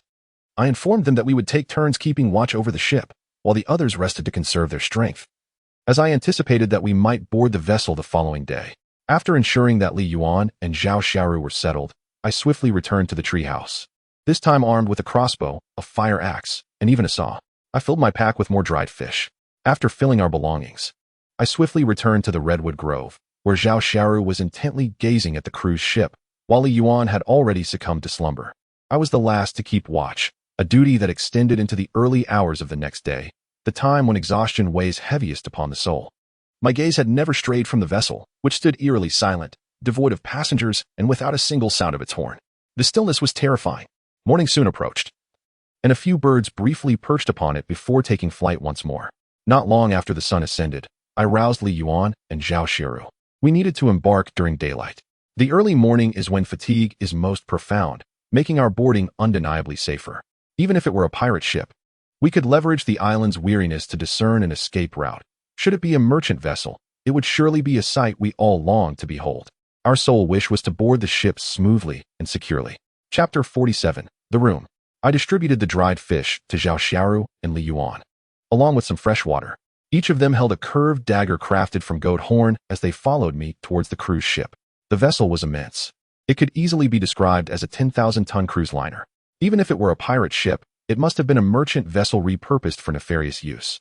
As we approached the ship, we encountered no obstacles. Within 10 minutes, we reached the shoreline, beneath the towering hull of the cruise liner. The ship loomed high above us, standing at least 5 to 10 meters tall. A rusted iron ladder, weathered by years of exposure to the sea, led up to the deck. I cautioned Li Yuan and Zhao Xiaoru to tread carefully while I took the lead, ascending the iron rungs first. For us, who had been climbing rope ladders for several consecutive days, the 4 to 5 meter climb was a trivial task. We swiftly made our way up the ladder and onto the deck, as Zhao Xiaoru and Li Yuan followed suit. The full grandeur of the cruise ship unfolded before our eyes. The vessel featured 2 enormous cabins made of iron plating. In truth, this ship appeared to be a luxury liner, far more splendid and opulent than an ordinary merchant ship, and certainly more lavish than any pirate vessel. The deck was eerily deserted. It seemed that the crew was likely asleep at this hour. I gestured for silence to Li Yuan and Zhao Xiaoru, signaling them with a wave to stay close behind me. The cruise ship is immense, with the deck spanning several meters, resembling a small plaza. We made our way across the deck towards a grand wooden door, which appeared to be crafted from copper, though its surface was unexpectedly adorned with a wood-like finish. The intricate patterns etched upon the door were resplendent, yet it seemed to have gone years without a fresh coat of paint, revealing patches of the underlying copper. The copper door was considerably lighter than an iron one, and with a gentle push, I effortlessly swung it open. What greeted us was a lavish hall, adorned with opulent decorations. Each chair and table was a masterpiece in its own right, and the exquisite carvings evoked a sense of nostalgia for an elegant sanctuary, a natural venue for feasting. The tables were casually laden with an array of delicacies, meats, cakes, and red wine. The sight of the sumptuous spread made Li Yuan's eyes sparkle with delight. How many days had it been since she had savored such delights? Cakes, red wine. Ecstatic. She lifted a glass of red wine, but I swiftly intervened before she could take a sip. We have fresh water, but from this moment forth, do not consume anything here, I asserted, reclaiming the half-full wine glass from her hands and placing it back on the table. These items have likely been sitting here for quite some time and may have spoiled. Zhao Xiaoru kindly cautioned from the side. Spoiled? But it looks perfectly fine, Li Yuan exclaimed, holding up a small piece of cake with confusion. Have you considered using a fork to inspect what lies within? Zhao Xiaoru suggested. Li Yuan, heeding her advice, cautiously pierced the cake with a fork. The cake within had completely deteriorated, a dark mass exuding a foul odor. Li Yuan was taken aback and hastily cast the cake to the ground. Zhao Xiaoru surveyed the largely decayed food in the hall and remarked gravely, "It seems this hall has been deserted for quite some time." The weight of Zhao Xiaoru's tone was palpable to both me and Li Yuan, indicating she too had sensed something amiss. I nodded silently and instructed Li Yuan and Zhao Xiaoru that this cruise ship was anything but ordinary. We must ascend shortly and stay closely in step with me. Both Li Yuan and Zhao Xiaoru nodded in agreement. The 2 levels of the ship were expansive, with the lounge merely a small portion. Passing through the hall, we first arrived at the ship's kitchen, a small room adjacent to the lounge. Similarly, the kitchen was devoid of life. Most of the fruits and vegetables had succumbed to rot, and the refrigerator had been powerless for an extended period. Its ice long since melted, leaving the food to spoil. A chef's knife was embedded in the cutting board, its blades speckled with rust. Yet the edge retained a discernible sharpness. Perhaps the knife's owner had once battled some foe, or perhaps an object of rage had led them to strike the blade forcefully against the adjacent metal wall, resulting in its dulled edge. The kitchen housed numerous small utensils, most of which had succumbed to rust. I gathered several relatively intact forks and knives, tossing them into my bag. With a bit of polishing, they might yet prove useful. The 3 of us dispersed to search the kitchen, but we found nothing of use, after which we exited the culinary quarters. On either side of the hall stretched 2 lengthy corridors, flanked by a series of cabin bedrooms. The center of the corridor was adorned with a crimson carpet. Yet even in the maritime environment where dust is scarce, it was still thickly layered with fine dust. It had clearly been a long time since anyone had traversed this passage. The absence of any footprints in the dust indicated that no one had emerged from the rooms. and no one had walked this corridor. This suggested that the bedrooms were either completely unoccupied or devoid of life. I let out a soft sound to muster my courage. This startled both Li Yuan and Zhao Xiaoru behind me, for such an atmosphere was truly terrifying. The entire cruise ship was deserted, bearing no trace of human habitation. Could an unexpected sound not be alarming? I gently pushed open the first door on the inner side of the corridor. This appeared to be a woman's room. It was laden with dust from years of neglect. An antique-style dress hung on a rack, the wooden hanger rotting away, easily breakable with a firm tug. The garment must have once been a rich brown, but now it had faded severely, and even the fabric had become so worn that it could be effortlessly torn apart. The room also contained a simple vanity, on which rested 2 small iron boxes and a slender piece of chalk-like plastic. I opened the 3 items, revealing 2 small circular iron boxes, the contents of which had become indistinguishable through the relentless passage of time. Inside the chalk-like plastic strips, remnants remained, faintly tinged with a milky hue, though the majority had succumbed to darkness. After a preliminary assessment with Zhao Xiaoru, we conjectured that this might be a lip balm. We meticulously examined the room, noting the severely rusted iron single bed, with bedding that could easily be torn apart under the ravages of time. With no further useful information or items to be found, we resolutely decided to exit the room. I gently closed the door behind me and made my way toward the second room. Chapter 48, the Phantom Ship having gained experience from the first room. I approached the second with a newfound courage and pushed the door. However, this time it seemed to meet with resistance, as if it had been locked from within. I exerted some effort, and the bolt emitted a creaking sound.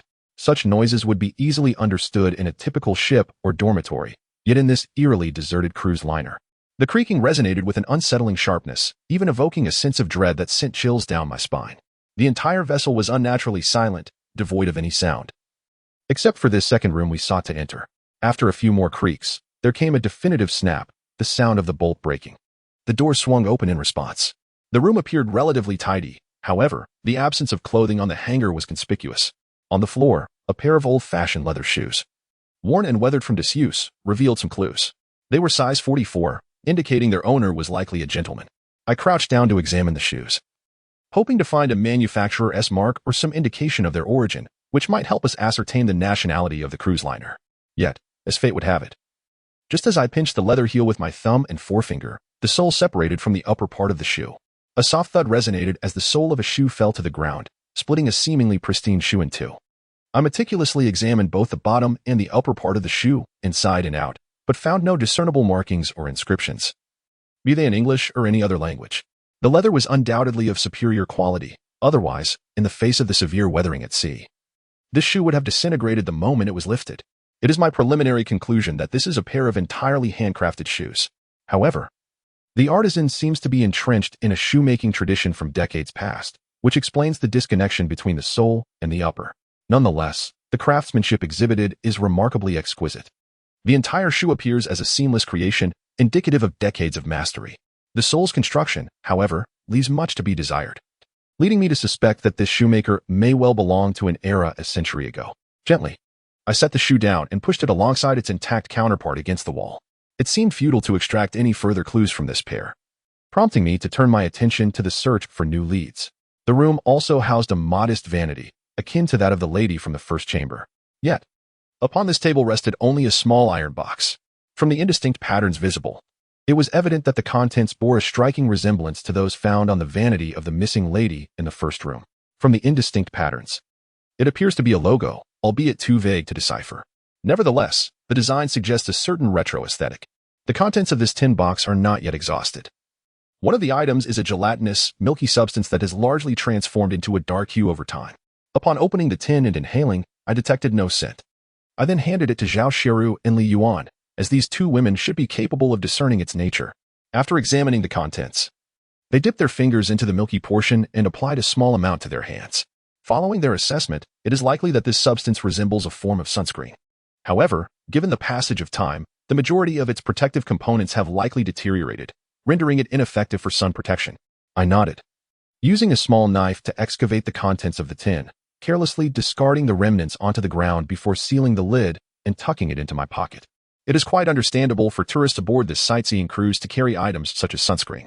The design on the tin suggests that this sunscreen originates from the same company.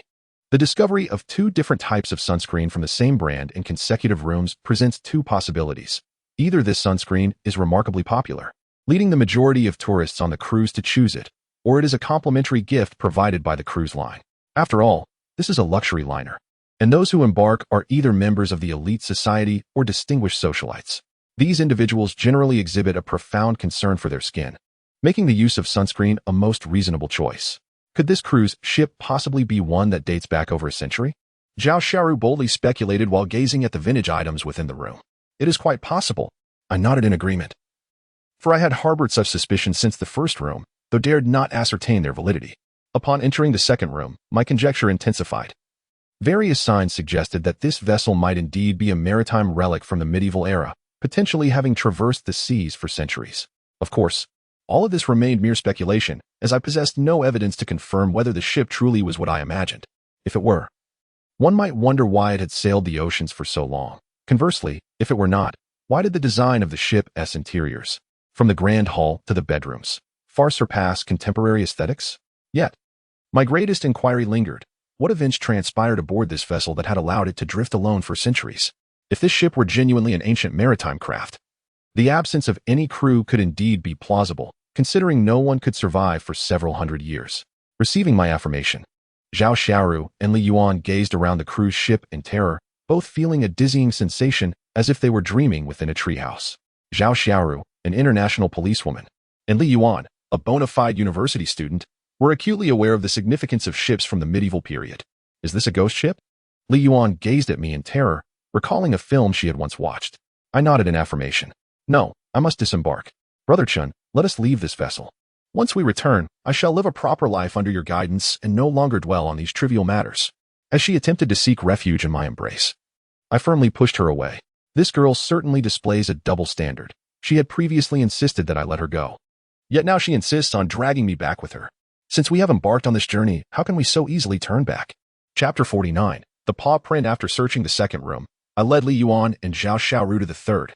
This chamber was almost entirely barren. There were no garments hanging on the rack, no bedding on the bed, and no vanity in sight.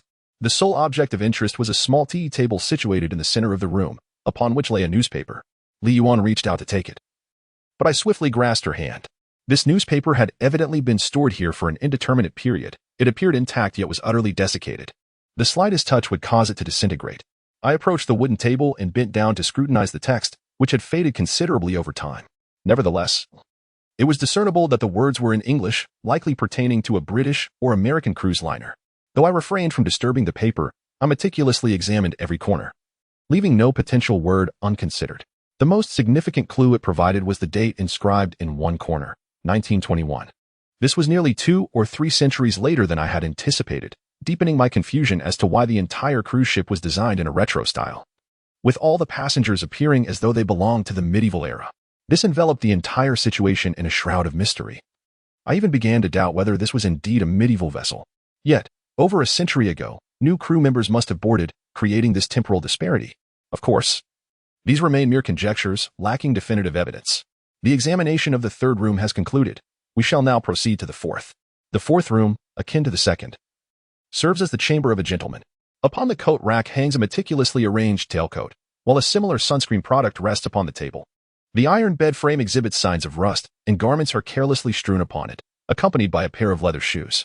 I casually retrieved a watch that lay beneath the scattered clothing. Its hands continue to move, indicating the time as 10 o'clock in the morning.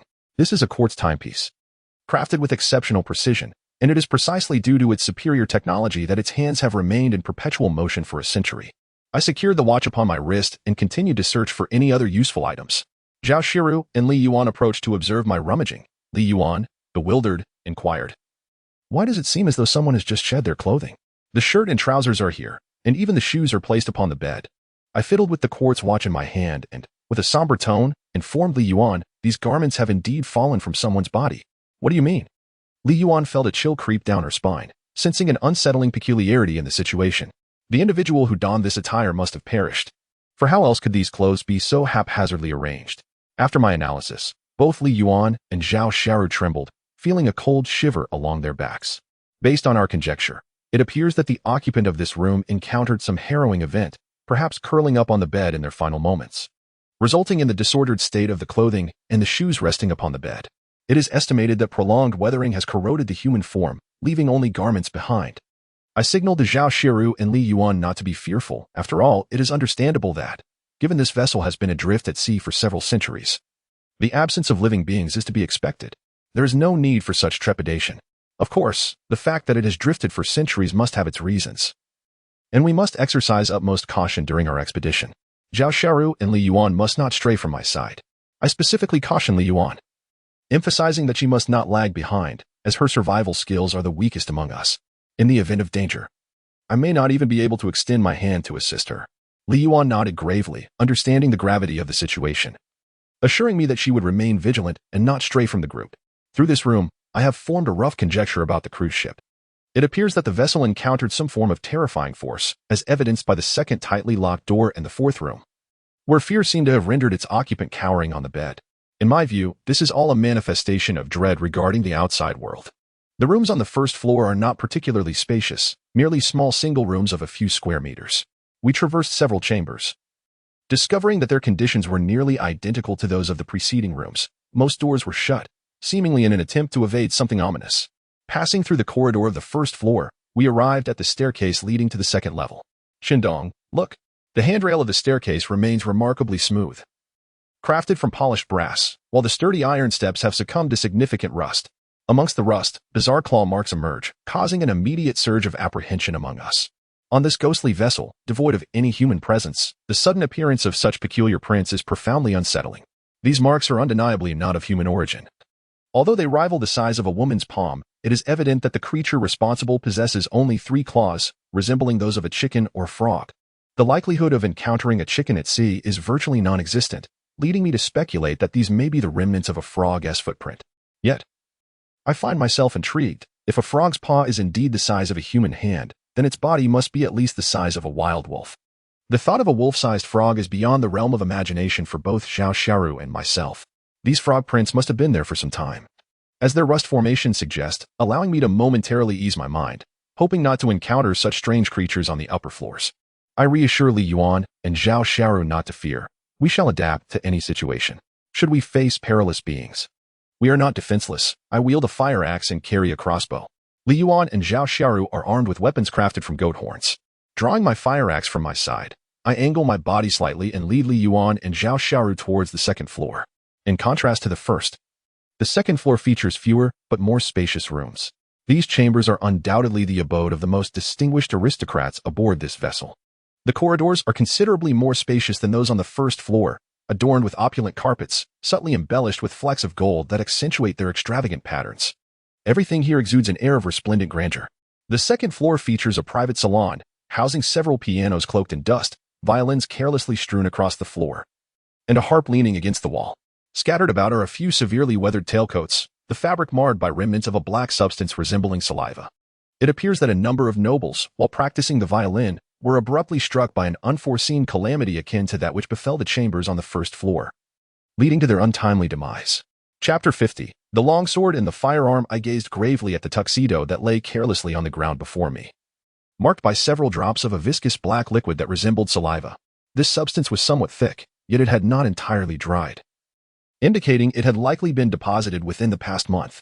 The only beings capable of producing saliva are the living.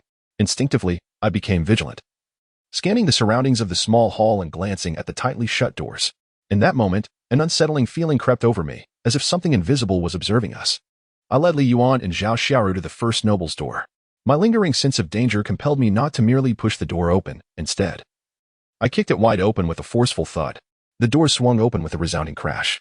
This room appeared to belong to a woman of the highest social standing, adorned with glimmering diamond necklaces carelessly strewn across a dressing table that was more than twice the size of those in the rooms below. Several bottles and jars cluttered the table, numbering 5 or 6 in total. On the nightstand, a small tray held 2 pieces of cake that had long succumbed to mold.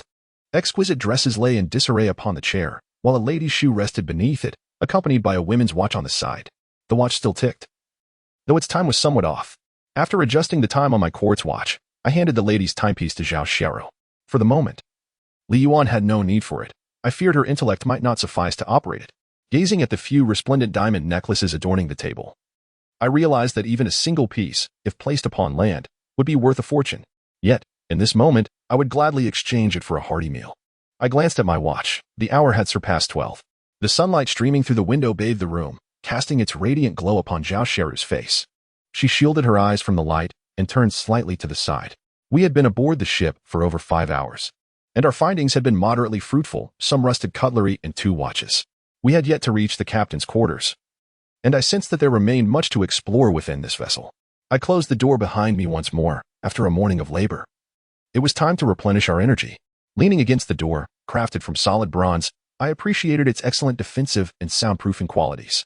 I retrieved a sizable piece of dried fish from my pack, dividing it into 3 portions to share with Zhao Xiaoru and Li Yuan. An inexplicable sense of danger lingered in the air on the 2nd floor. I couldn't shake the feeling of an underlying threat. As Zhao Xiaoru nibbled on her piece of fish and sipped from our supply of fresh water, her intuition seemed spot on. The black saliva staining the tails of the tuxedos in the small hall led me to believe it was connected to the claw marks on the staircase. Nodding, I expressed, "I share your sentiments. We must exercise utmost caution, stay together, and remain vigilant." "Indeed," replied Li Yuan and Zhao Xiaoru in unison. As I gazed around, I glanced at the time on my quartz watch and urged Li Yuan and Zhao Xiaoru to hasten their meal. We needed to explore the cruise ship before darkness fell. Unbeknownst to us prior to boarding, this vessel was a ghost ship, and we had not brought any illuminating tools such as torches. Li Yuan and Zhao Xiaoru nodded and quickened their pace in consuming the dried fish. In less than 10 minutes, they had finished the remnants in their hands. Li Yuan tapped her slightly bulging belly to indicate her fullness, signaling that we could proceed with our exploration. We ascended to the 2nd room on the 2nd floor.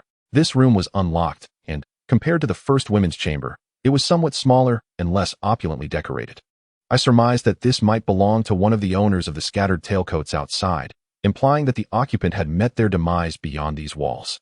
The room, though less luxurious than the first women's bedroom, contained all its belongings intact.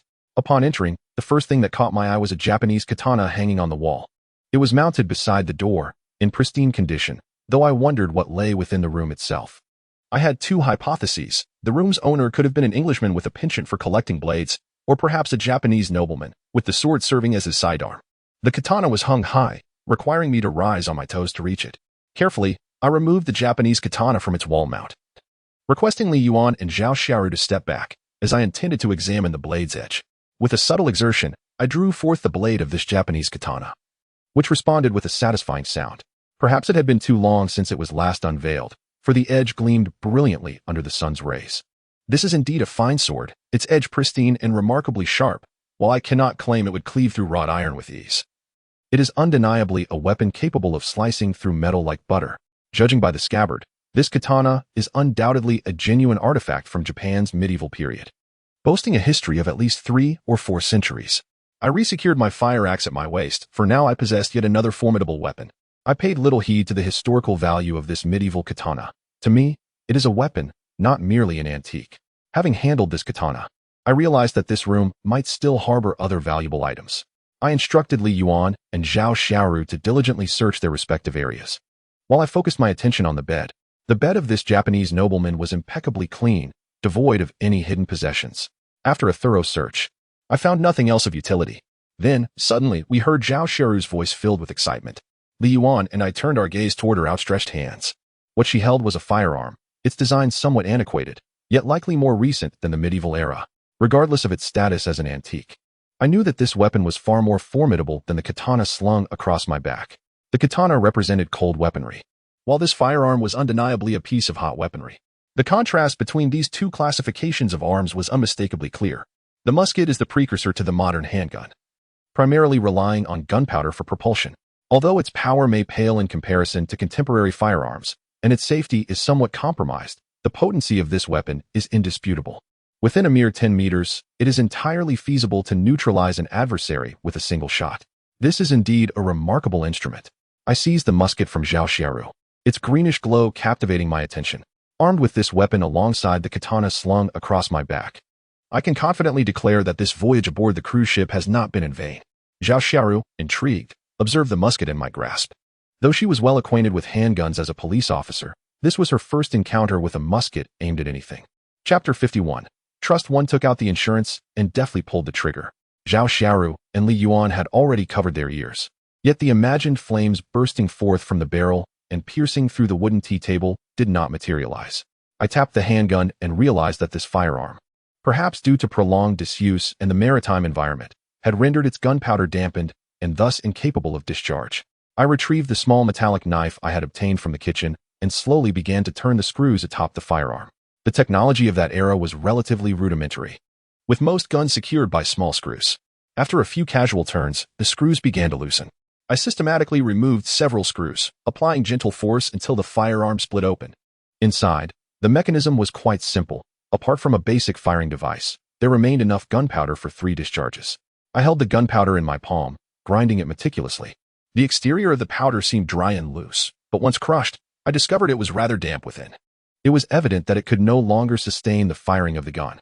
I gathered the gunpowder and wrapped it in a cloth the size of my palm, placing it carefully back in the package while casually setting the firearm on the table. This gun was antiquated and its components severely aged. While I possessed the skill to repair it, it was hardly worth the effort. The absence of proper tools made the restoration of such a firearm exceedingly cumbersome. And with only 3 charges of gunpowder at our disposal, the endeavor was simply not justified. As I carelessly placed the firearm on the table, Zhao Xiaoru immediately discerned that it was rendered useless. In truth, she felt a twinge of regret. As a police officer, she had encountered numerous types of handguns, Browning models, among others, but had never before handled a firearm of this nature. Today marked her inaugural encounter with such an object. The room had lost all search value, and I needed to ensure that Zhao Xiaoru and Li Yuan completed the thorough examination of the remaining rooms before 6 o'clock. After that hour, the island would gradually succumb to nightfall, and for those of us without any source of illumination, the perils aboard this cruise ship would escalate exponentially. Glancing at my watch, I noted it was already 2 in the afternoon, and we had squandered an hour and a half in this room. The second floor housed few chambers, and in the time that followed, the trio of Li Yuan, Zhao Xiaoru, and I intensified our search efforts, finally arriving at the threshold of the last room just before 6 o'clock. This was the most opulent room on the second floor, and even the grand entrance revealed that its occupant was of considerable importance. I forcefully kicked the door open, unveiling the interior decor before us. The furnishings were simple yet exuded luxury. A marble coffee table adorned with delicate gold dust. On the vanity sat a small iron box, which, when opened, revealed a diamond ring of incalculable worth. Perhaps my ignorance is to blame, but this may very well be the largest diamond I have ever beheld, though I must admit I have not encountered many in my lifetime. Oh my, this is not a pigeon egg. It must be a dinosaur egg, Li Yuan exclaimed, lifting the diamond from the table, her mouth forming a perfect O. Even Zhao Xiaoru, who had previously shown indifference towards such jewelry, gazed at the ring with sparkling eyes. Is this item exceedingly expensive? I inquired, taking the diamond from Li Yuan's hand, intrigued by what made this object so appealing to women. Not just expensive. This is practically a one-of-a-kind treasure.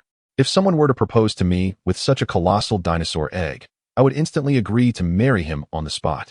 Observing Li Yuan's face radiating with dreams of happiness, I doused her enthusiasm with a splash of cold reality, urging her to come to her senses. I placed the small iron box into my bag. This item was far more convenient to carry than any diamond necklace, and its value was significantly greater. Just think of the potential future uses for such a splendid possession. Li Yuan rolled her eyes at me, her arms crossed, huffing in annoyance, her expression brimming with indignation. I gently patted her shoulder, advising her not to sulk. It was futile, as no one was inclined to marry her on the spot. After securing the small iron box in my bag, I noticed a letter on the bedside table. The letter was sealed in a leather envelope, and its contents appeared to be well preserved despite the passage of years. I carefully opened the envelope, extracting the letter within. The handwriting was remarkably clear, showing no signs of fading over the years, indicating that the author of this letter was certainly someone of great distinction. This ink, in that era, was exceedingly rare. To possess something of such value speaks volumes about one's status. The letter is entirely in English, yet fortunately, my command of the language is quite proficient. It is a love letter addressed to the lady residing in the first chamber. According to the sentiments expressed, he sought this priceless treasure, a remarkable gem, solely to propose to the enchanting Ivy who dwells in room 1. He harbored hopes that this extraordinary artifact would captivate Ivy's heart. His name is Clinton, and he orchestrated this opulent cruise event with a vintage medieval theme because he is enamored with Ivy's affinity for such an aesthetic. The majority of the affluent elite he invited were merely a fade to conceal his true intentions. He planned to propose aboard this vessel, reminiscent of the legendary Titanic. However, it appears that the captain and first mate have taken an interest in his possession, scheming to claim it for themselves. As he penned this letter, the cruise ship had already sailed beyond the open sea, leaving him with no recourse to turn back the captain and first mate. Thus, he must venture alone to the lower deck's captain's quarters to thwart their sinister plot. The conclusion of this letter reveals Clennan's profound affection for Ivy. He recognizes the perilous nature of his undertaking, which is why he meticulously composed this letter in the hope that Ivy might someday read it. Yet, given the current circumstances, it seems Ivy may never have the opportunity to glimpse this letter, likely due to unforeseen events during Clennan's confrontation with the captain, resulting in the entire ship becoming a ghost vessel. As for the reason why, the incessant thudding jolted me awake. I glanced around, initially believing the noise to be emanating from Li Yuan and Zhao Shiru. Clearly, that was not the case. I unsheathed my katana and retrieved my crossbow. I offered Zhao Shiru a knowing glance, urging her to open the door. According to the contents of this letter, the vessel departed from the mainland in 1921, which means it has been adrift at sea for nearly a century. It is improbable that any other survivors remain, and even if there were, they would now be over 100 years old, incapable of such vigorous knocking. What could it possibly be? Chapter 52. The poison frog creaked, the door swung open, and Zhao Shiru swiftly concealed herself behind it. Before me stood an enormous amphibian, which could accurately be identified as a poison frog. This creature was astonishingly large, nearly the size of a small ram, and it protruded a massive tongue while emitting peculiar sounds. Its body was adorned with vibrant red spots, suggesting it was likely a rare species of poison dart frog, known for its dangerously potent venom capable of incapacitating 10 adult men with ease. Furthermore, given its imposing appearance, it seemed this was no ordinary adult poison frog. Perhaps it had transcended into something more formidable. The poison frog's fiercely aggressive eyes fixated on Li Yuan, while it emitted a series of gurgling noises. Its throat pulsated rhythmically with each sound it produced. I instinctively reached behind me and unsheathed my blade. Locking eyes with the creature, both of us poised for confrontation. In terms of danger, this poison dart frog appeared to pose a greater threat than the Wolf King, although its level of aggression remained a separate matter altogether. As the glint of my blade caught the frog's eye, its gurgling gradually subsided. It emitted one final call before turning and leaping away. It seemed to have sensed the peril posed by my weapon and opted for retreat. "Pursue," I shouted, swiftly sheathing my sword and drawing my crossbow. The venom of this frog was immensely lethal, undoubtedly endangering the lives of the three of us. Given the prior information we had received, we were likely to venture further down to the lower level in search of the captain's quarters. Thus, I would not allow this poison dart frog to escape easily, should this creature conceal itself and launch a surprise attack upon us. Its venom alone possesses the capacity to easily incapacitate 10 adult males. Thus, the three of us may be swiftly poisoned to death. Therefore, for our safety, it is imperative that I take the most secure measures to eliminate this potential threat without delay.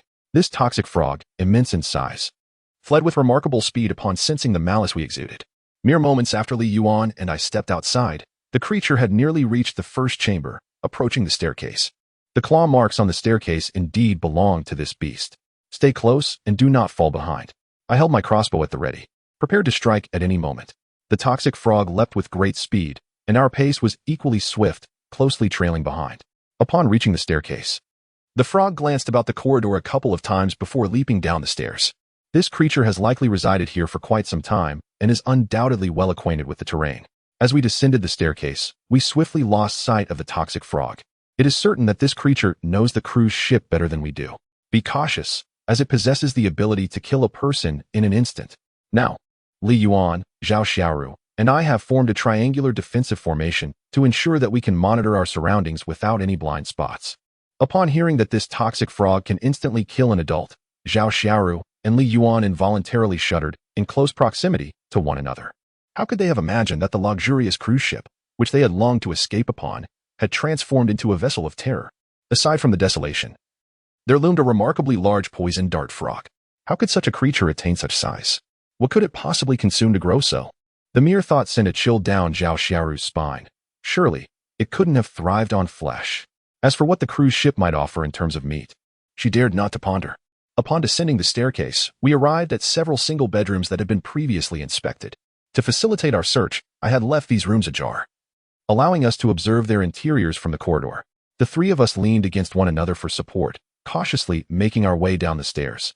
The rooms on the first floor faced a solid iron wall. The poisonous frog would undoubtedly not emerge from this side. We slowed our pace, meticulously passing each room. Each one was devoid of any signs of foreign intrusions. Unbeknownst to us, the crimson sunlight streamed through the windows, illuminating the rooms. It was now 5:30 in the evening. In no more than an hour and a half, the entire island would succumb to nightfall, at which point we would have no choice but to disembark from the cruise ship. The matter of locating the captain's quarters would have to wait until the following day. As for the poison dart frog, if we could not address the situation within this hour and a half, our only option would be to retreat. Night would only amplify the uncertainties, significantly heightening the threat posed by such a creature. After traversing the corridor, we faced two choices: a cramped kitchen or the first grand hall we had encountered upon boarding the cruise ship. Ultimately, after much deliberation between Zhao Xiaoru and myself, we opted for the luxurious hall. The primary reason was that the spaciousness of the hall would significantly alleviate the pressure of a surprise attack from the poison dart frog. Moreover, the kitchen was exceedingly cramped, rendering it impractical for combat. Such an environment would only serve to harm ourselves rather than our adversary. Upon retreating to the hall, we still found no trace of the poison dart frog, and we realized that our chances of vanquishing it today were virtually non-existent. It was likely that the creature had sought refuge on the lower level mentioned in the letter, a space occupied by the captain, the first mate, and numerous sailors. We had yet to fully explore the first floor, having only located the staircase leading to the second floor, without discovering the descent to the lower level. Crimson light filtered through the glass, illuminating the hall and casting a magnificent glow upon the opulent furnishings, which appeared particularly grandiose in the sunlight. However, we were acutely aware that beneath this veneer of luxury lay a profound decay. A mere touch could cause these items to disintegrate into nothingness. As we entered, we had already pushed open the door to the cabin and swiftly made our way to the gangway. At that moment, the sun bathed the gangway in its radiance. Li Yuan approached the bow of the ship, extending her arms wide, evoking a sense reminiscent of the Titanic. Suddenly, with a crack, the gangway beneath her feet gave way, creating a sizable gap. Fortunately, Li Yuan reacted swiftly, bracing herself with both arms on the gangway. Otherwise, she would have plummeted below. Falling from such a height on a cruise ship would likely result in severe injury, if not death. The planks had evidently suffered severe weathering due to prolonged exposure to sunlight, and unfortunately, Li Yuan had stepped onto one of the most deteriorated boards. I hurriedly approached with Li Yuan, each of us grasping one of her arms, determined to pull her to safety. As I was keen to avoid any perilous situation at that moment, just as I had firmly grasped half of Li Yuan's arm, an inexplicable sense of danger sent a chill down my spine. I shouted for Zhao Xiaoru to hold on tightly to Li Yuan, swiftly releasing one of Li Yuan's arms. As my blade was drawn in an instant, before me was a poison dart frog, astonishingly high, almost reaching my waist. Had I been careless, it might have leaped directly onto my arm. Chapter 53. Resolution. With a sudden thud, I released Li Yuan, causing her side to lose the strength of my grip and rapidly descend back onto the plank. Under the weight of her impact, the earlier crack deepened further. Her arm on that side became swollen and red. Oh no! Li Yuan burst into tears. At that moment, I had no time to tend to her. As the poison dart frog lunged towards me, I swiftly dodged to the side, drawing my katana and slashing at the creature. I had no desire to come into contact with it. The blade was exceptionally sharp, although the poison frog evaded some of my strikes. It still lost a leg to my attack. The crimson-stained frog leg fell onto the plank, the bright red blood glistening under the setting sun. Zhao Xiaoru, not daring to delay, quickly pulled Li Yuan from the crevice of the plank, striving to distance her from the venomous dart frog. The creature, now limping, hopped a few times on the plank, likely realizing that losing a leg had severely impaired its mobility and nearly obliterated its balance. The poison dart frog puffed its cheeks, emitting a gurgling sound. Suddenly, a jet of dark saliva was expelled from its mouth at remarkable speed, akin to a poisoned arrow. I swiftly sidestepped, allowing the toxic liquid to whiz past one side of my arm. Should this substance make contact, it would lead to skin decay at the very least, and in the worst case, an incurable poisoning. This nearly sentient poison dart frog would likely meet its demise on the spot. I quickly retreated 2 steps, moving further back until I reached the bow of the plank. The structure there was rather unstable and ill-suited for combat. In my grasp, the katana danced through the air, sending forth a flurry of blade blossoms that caused the poisonous frog to retreat a couple of steps in trepidation. Seizing this fleeting opportunity, I swiftly retrieved a crossbow bolt from my satchel. The bolt was deftly placed upon the mechanism, and within mere seconds, everything was ready. Whoosh! The bolt was released with a sharp sound, and I was certain that the poisonous frog's fate was sealed. Despite losing a leg, the creature exhibited remarkable agility, perhaps sensing the imminent threat to its life as it leaped to evade my shot.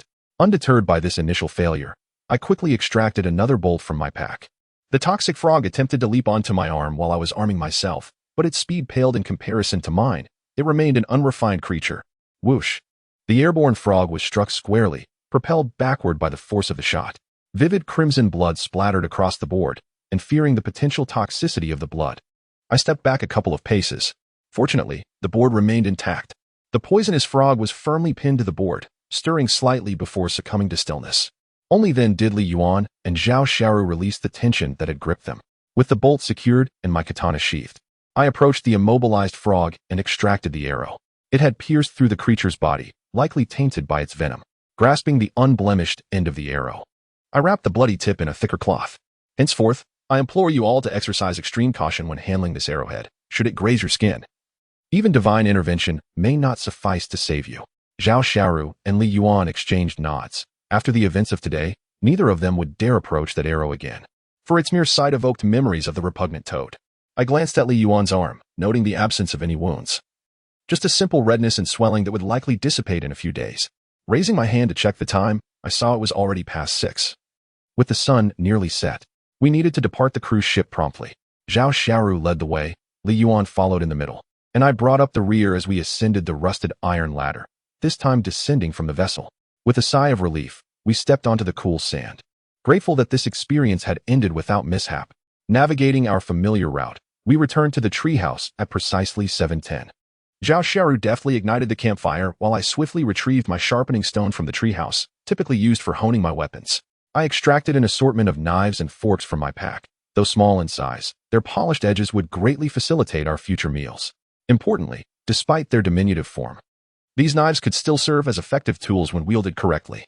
I gently glided a small knife across the sharpening stone, restoring its previous luster. After 20 minutes of diligent work, the rust was eradicated, and with some friction along the blade, the knife was now capable of easily slicing through tougher cuts of goat meat. I tossed several wooden knives and crab legs into the campfire, deeming them no longer necessary. To commemorate our successful escape, I carefully severed a substantial piece of werewolf flesh from the previously captured limping wolf. With a katana, I sliced the meat into 6 portions and instructed Zhao Xiaoru to toss down 6 bamboo skewers from the treehouse for grilling. I meticulously threaded the pieces of werewolf onto the skewers and dragged over a makeshift grill that had been carelessly placed beneath the treehouse. This grill, crafted from rosewood, had lost its original form after prolonged exposure to the flames, now charred and blackened by the smoke. With great caution, I placed the meat upon the grill, rotating it slowly. After a few turns, I took a small knife and made several incisions on the now firm surface of the meat. A sprinkle of salt adorned the exterior, while I also coated the cuts with additional grains. Zhao Xiaoru was assisting Li Yuan in massaging her swollen arm, mindful that it was Li Yuan who had tended to her during her own time of injury. Li Yuan, pouting slightly, gazed intently at the skewered meat. Lost in her thoughts, time slipped away unnoticed, and glancing at my quartz watch, I realized it was already 10 past 8 in the evening. The wolf meat had been transformed into a golden, crispy delight, with droplets of wolf fat sizzling and falling into the bonfire, occasionally causing the flames to dance. Almost ready. I rubbed my hands together, exclaiming with excitement. After a day of bustling about on the boat, I was finally going to indulge in a warm meal. As I observed the food nearing completion, it seemed Li Yuan's pain had subsided. She approached with a pitiful look, pouting as she longed for the food. Thankfully, she remained silent, as I feared that if she opened her mouth, her drool would land directly upon my delectable werewolf meat. I picked up the grilled meat and casually tapped it a few times against the grill, brushing off the dust that had settled upon it. Handing 2 skewers to Zhao Xiaoru and Li Yuan, I noticed that this time, Li Yuan finally revealed a hint of a smile. She took the skewers with delight, savoring every bite. Take your time, no one is going to snatch it away from you. If need be, I can always share some with you, Sister Xiaoru. Indeed, I was met with reproachful glances from both Li Yuan and Zhao Xiaoru. This time, I felt quite satisfied after the meal. I patted my little belly, finding it somewhat cumbersome to climb the rope ladder. After a long day of exertion, everyone retired early for the night. Standing on the balcony, I observed the bonfire still blazing below, offering a clear view of the shallows. My gaze was fixed upon the spectral ship. Chapter 54, the lower deck. The following day, Zhao Xiaoru and Li Yuan awoke at the break of dawn, fully aware that their next venture would lead them to continue the exploration of the ghost ship. In contrast to the first 2 levels of the yacht, the subterranean floor referenced in the letter from Clinton, which served as a resting place for the captain and crew, promised to be fraught with greater peril. The correspondence hinted at the captain and first mate harboring intentions towards the diamond, which remained untouched in Clinton's quarters. This may suggest that Clinton resolved his differences with the captain upon descending to the lower deck. However, there looms a more ominous possibility that an unforeseen incident transpired during their discussions, potentially explaining the ship's century-long drift upon the sea. What truly transpired remains a mystery. The cruise ship had been devoid of electricity for nearly a century, while the upper two levels basked in sunlight. The lower deck may have languished in darkness for nearly 100 years. We prepared torches, at the very least, to illuminate our path through the pitch-black cabin. 3 torches would provide light for over 6 hours, and we intended to linger in the lower deck for half a day. We planned to enter at 9 in the morning and emerge before 3 in the afternoon. Our provisions included dried fish, fresh water, and a handful of mountain plums, whose tart sweetness could offer solace in moments of tension. The remainder of our supplies consisted primarily of tools, a saber, a fire axe, and a crossbow. With our preparations complete, we set forth once more towards the ghost ship, proceeding in an orderly line, familiar with the route ahead. Upon ascending the catwalk, I encountered the lifeless body of a poison dart frog, which had perished there yesterday. After a night of exposure, the once vivid crimson of its blood had congealed, fading into a deep, heavy red. With a casual flick of my crossbow, I brushed the repulsive creature aside. I had no desire to behold such a sight immediately after emerging from the lower level. Beyond the catwalk lay the grand hall, where I observed a slight increase in the presence of a viscous residue on the floor, likely left behind by the frog from the previous day. This slime had dried, transforming into a solid black substance that clung to the ground reminiscent of chewed gum. Upon traversing the hall, I found the staircase corridor, which was divided into 2 levels.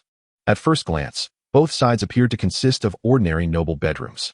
On our previous passage, we had taken the left side, leading us directly to the staircase ascending to the 2nd floor.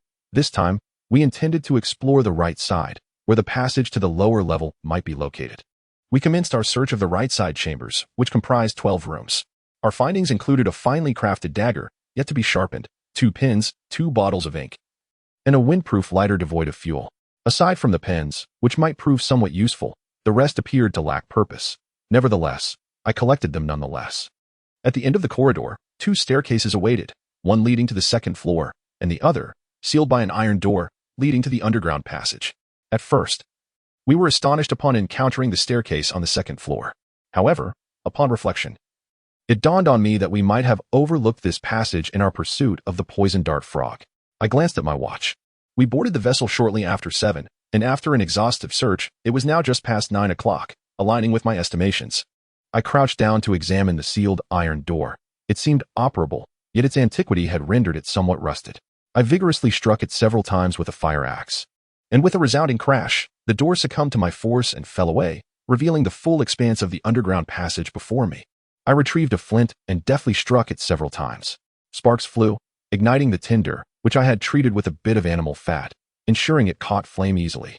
The passage was exceedingly dark and damp, stretching approximately 50 to 60 meters in length. After only a few paces, we stumbled upon a tattered garment, beneath which lay a severely weathered bone, its joints indistinguishable. I gently grasped the bone, and it crumbled to dust in my hand, revealing a stunning emerald ring that I held aloft. Though I am not a professional gemologist, the quality of this ring was unmistakable. It was a priceless jade of exceptional worth. Li Yuan, initially startled by my sudden destruction of the bone, shut her eyes in shock. But upon reopening them and seeing the gemstone in my grasp, she exclaimed, "Gee!" I raised an eyebrow and inquired, "Do you recognize this?" To my surprise, Li Yuan was still examining it. "Of course, I recognize it. This is an emerald, the finest among gemstones, a piece of jewelry that countless women covet. Although this may not compare to a large diamond, it is certainly invaluable. I had not anticipated that this ring held such worth, which led me to form a conjecture about the unfortunate soul who perished in the corridor.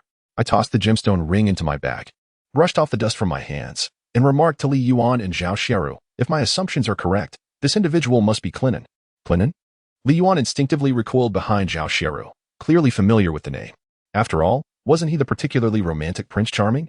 Li Yuan leaned closely to Zhao Xiaoru, casting furtive glances. In truth, Clinin had been reduced to mere bones and ashes. There was no need for her to feel fear. My deductions were not without foundation. Firstly, this corridor led to the lower level, traversed by the captain and his crew. Secondly, there was the emerald ring. Such a priceless piece of jewelry could hardly belong to a sailor. Even the captain would be unlikely to possess it. This left only one possibility: Clinin, after penning a letter, had descended to the lower level, where an unforeseen incident must have occurred before or during his return journey. In fact, Clinin's fate was rather tragic. He had meticulously arranged this vintage ship gathering for the sake of his beloved, only to meet a grim end alongside her during the very event. Regardless of the circumstances, this has become a tale. Nearly a century has elapsed since the events transpired, and our primary focus now is to enter the passageway and uncover more and better resources. I stepped over Kleinen's garments, and before us stood an iron gate, firmly secured by Kleinen. The sole challenge we face now is that this bolt has been in place for nearly a century, nearly fused with the gate itself. To unlock this door, my subordinates must remove the bolt. I attempted to maneuver the bolt by hand, only to discover it was utterly immovable. I had no choice but to force the door open.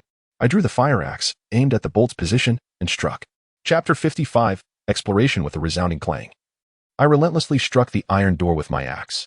At last, with a creak, the door yielded to my forceful blows. I turned to glance at Zhao Xiaoru and Li Yuan, urging them to hasten and not fall behind. They nodded in acknowledgement, quickly following, having no time to tend to Kleinen's belongings. Though they felt a pang of sympathy for the lovesick Kleinen, our immediate priority was to access the captain's quarters on the lower deck. I sensed that the ultimate secret would be unveiled down below. What could possibly cause a luxurious cruise ship to drift aimlessly for nearly a century? What transformed a beautiful love story into a haunting tragedy? As the iron door swung open, I found the interior walls damp, with droplets occasionally falling. A single drop landed on my forehead, and I wiped it away. My hand tinged with a rusty scent. Be cautious. This lower level is far more perilous than the previous two. I warned Zhao Xiaoru and Li Yuan with utmost care. Understood. Zhao Xiaoru nodded, handing me a torch. Taking the torch, I struck flint against flint, producing a series of sparks before igniting the flame.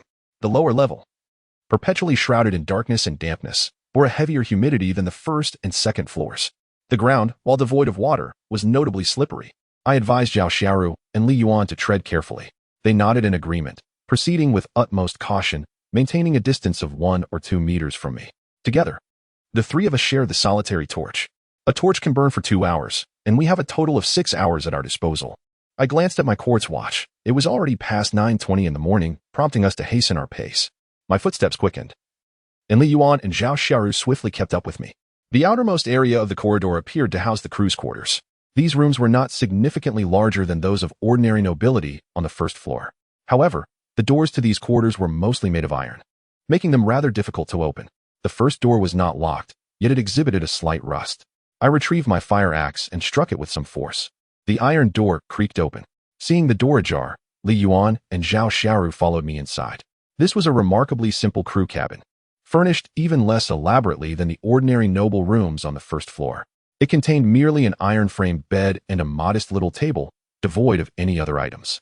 However, I did manage to find a fishing net in the corner of the cabin.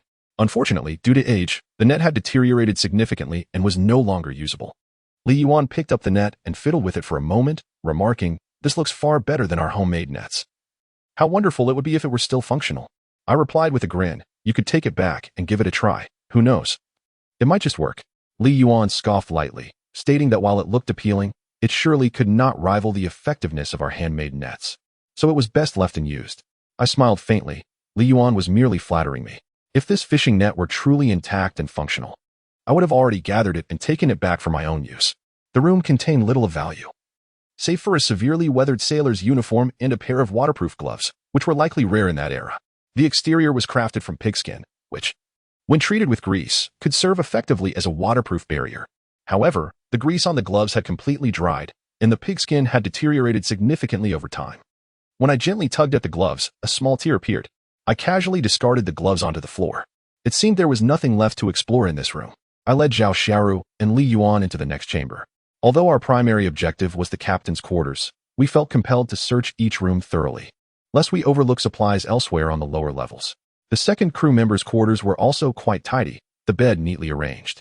The sailor had perished while seated in a chair. His uniform lay on the ground, and as I stepped on his leather rain boots, they emitted a creaking sound. This sailor had likely been preparing for a fishing trip. Beside him lay an exquisite fishing rod, leaning against the wall. When I grasped the rod and applied a slight force, it snapped into 2 pieces. Despite its quality, the rod was no longer usable. Only a single fishhook remained intact. Though rusted, it could still be salvaged with some polishing. I held the fishhook to the torch, warming it gently.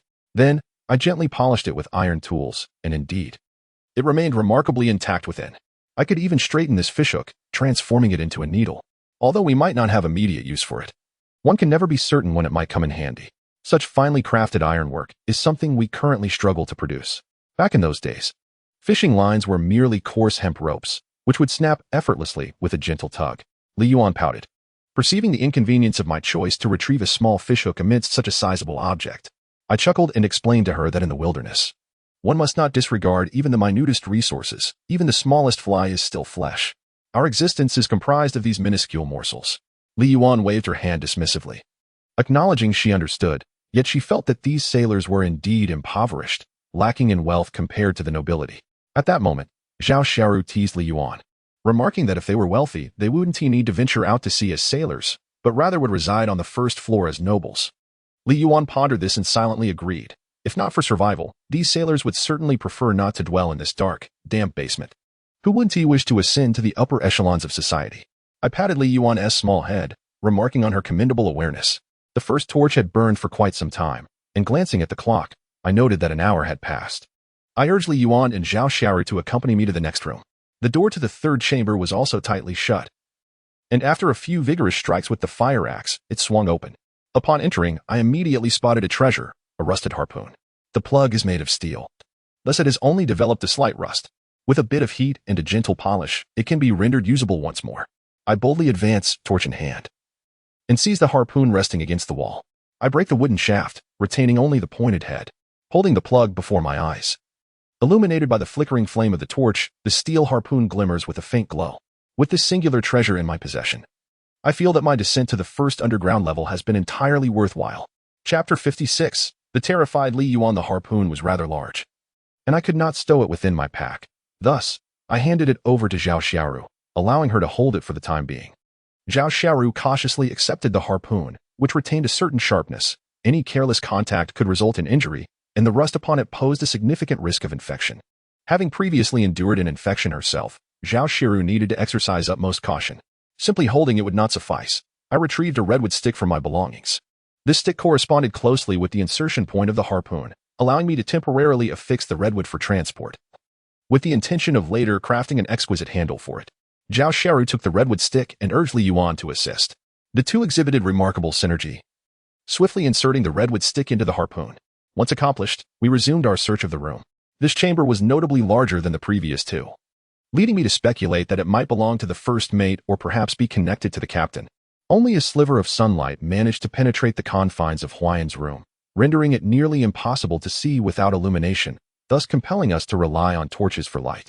However, the illumination provided by the torches was limited. The brightness of our makeshift torches illuminated half of the room adequately, while the other half remained visible yet indistinct. In the dim glow, Li Yuan discovered a small chest, roughly 30 centimeters in length, and began to rummage through its contents. Suddenly, she felt a sticky sensation on her hands, and an icy chill coursed down her spine. There is an unsettling feeling surrounding this matter. Li Yuan grasped the contents of the box, intending to illuminate what it was with my flickering flame. To her dismay, her hands were smeared with a verdant substance, clutching an indistinct creature. Ah! Li Yuan gasped in terror, nearly flinging the creature into my face. Fortunately, I reacted swiftly and dodged. After casting the thing away, Li Yuan stood there, gasping for breath, and by the light of the fire, I could discern a slight tremor in her body, indicating that the creature had indeed startled her. I gently patted Li Yuan's shoulder, inquiring if she was all right. It was only then that she regained her composure, fear evident in her voice as she asked, "Brother Qindong, what was that thing? It terrified me. And is this sticky, green substance on my hands poisonous?" Li Yuan stumbled over her words, as this was her first encounter with such a grotesque situation. Even if it were excrement, she could accept that. She simply hoped it was not something toxic.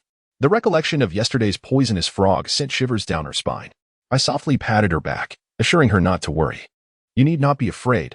I surmise that this is merely seawater that has accumulated over time, possibly mixed with other organisms, resulting in its green hue." I refrained from elaborating on the nature of the creature, concerned that if she were to retch in front of me, it would lead to further complications.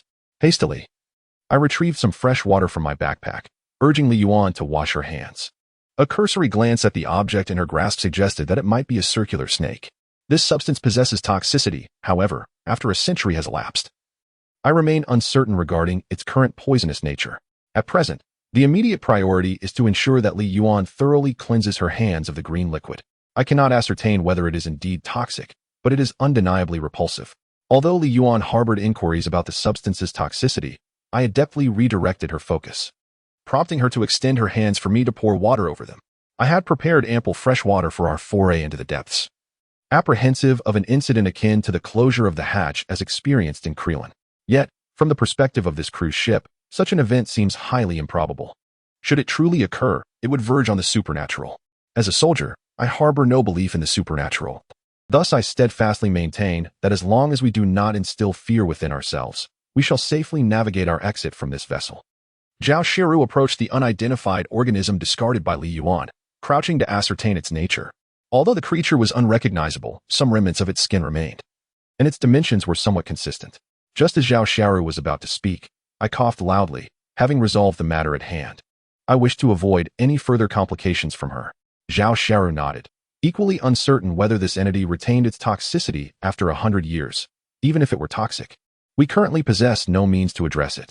After Li Yuan had washed her hands, I informed her that the box likely contained water and algae, which had congealed into a green, viscous substance over time, assuring her that there was no cause for alarm and that it should not be toxic. Li Yuan gazed at Zhao Shiru with a mixture of skepticism and curiosity. Only after receiving an affirming look from Zhao did she finally feel reassured. All right, enough of this fear. It's nothing to worry about. We must hasten to the next room. I urged both Li Yuan and Zhao Shiru. Li Yuan pouted, saying, "After scaring us to such an extent, Brother Chendong, you truly lack sensitivity and appreciation for the fairer sex. What a quintessentially oblivious man."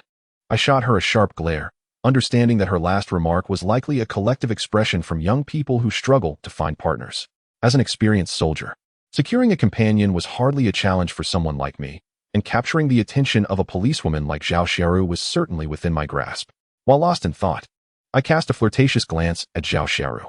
She caught my gaze, momentarily feeling disgusted by my inexplicable antics, and returned my look with evident disdain. Zhao Shiru silently stuck out her tongue, pondering the meaning behind my gaze. I, however, was determined not to let her dwell on it further and quickly prompted them to proceed to the next room. As the first torch was nearly extinguished, I carelessly tossed the torch to the ground and retrieved the fire starter to ignite the second one. Yet, to my surprise, the humidity in the cabin was overwhelming. Despite several attempts, I failed to light the torch. The dimness of the cabin was disheartening. After a dozen strikes, the torch remained unlit, and I began to feel anxious. Beads of sweat forming on my forehead. We can't stay in this pitch-black darkness. Perhaps we should head back. Seeing that I was struggling to ignite the fire, Li Yuan appeared somewhat anxious, while Zhao Shiru also exhibited a worried expression. I took a deep breath, attempting to calm my racing heart. Once my emotions settled, I swiftly struck the flint repeatedly, and at last, several sparks erupted, igniting the torch in my hand. "It's lit! It's lit!" Li Yuan exclaimed with excitement. I realized that this girl was akin to a daily chanting Zhu Beiji, yearning to return to Gao Laozhuang. Chapter 57. The corpse once the torch was ignited. The ship's cabin finally came into view before us. This cabin, with its tightly sealed door, bore the same rust as the first one. However, despite my relentless assault with the fire axe for several dozen strikes, it remained obstinately shut. I surmised that the cabin had been locked from within. Unlike the doors of the aristocratic quarters on the upper deck, the sailor's cabin door was fortified with greater security. After numerous attempts with the fire axe yielded no results, I understood that I must resort to more forceful measures. I took a few steps back, handing the torch to Zhao Shiru, then charged at the door with vigor. Thud. My foot met the door with a resounding thump, sending fine rust particles cascading down upon me. Thud. Thud. I continued to strike with vigor, and at last, a narrow gap began to appear at one end of the door. Encouraged by this progress, I delivered several more powerful kicks, and soon the fissure widened further. With a final resounding crash, the 2-meter iron door fell to the ground with a heavy thud. The door was now ajar, and I stepped over the fallen iron barrier, leading Zhao Shiru and Li Yuan inside. This was not a cabin for crew members, but rather a storage compartment. A faint odor of decay permeated the air as I carelessly kicked aside a metal canister with my foot. The floor was littered with a multitude of decayed refuse, primarily remnants of spoiled food. Deep within the cabin, a few wooden crates could be discerned, arranged haphazardly. The wooden boxes bore illustrations of canned goods. Li Yuan. This little girl, yet again displayed her lack of memory. Upon seeing the painted cans, she dashed over with unrestrained enthusiasm. However, it seemed she encountered something that instilled terror within her, as she let out a shrill scream and retreated abruptly. "Bones. A skeleton!" Li Yuan exclaimed in horror, pointing towards the direction of the canned boxes. I understood that, given Li Yuan's temperament, even a mere animal skeleton could provoke such a reaction. Yet I sensed that this could not simply be an ordinary animal skeleton. Li Yuan urged me from behind to approach, and I illuminated the area with my torch.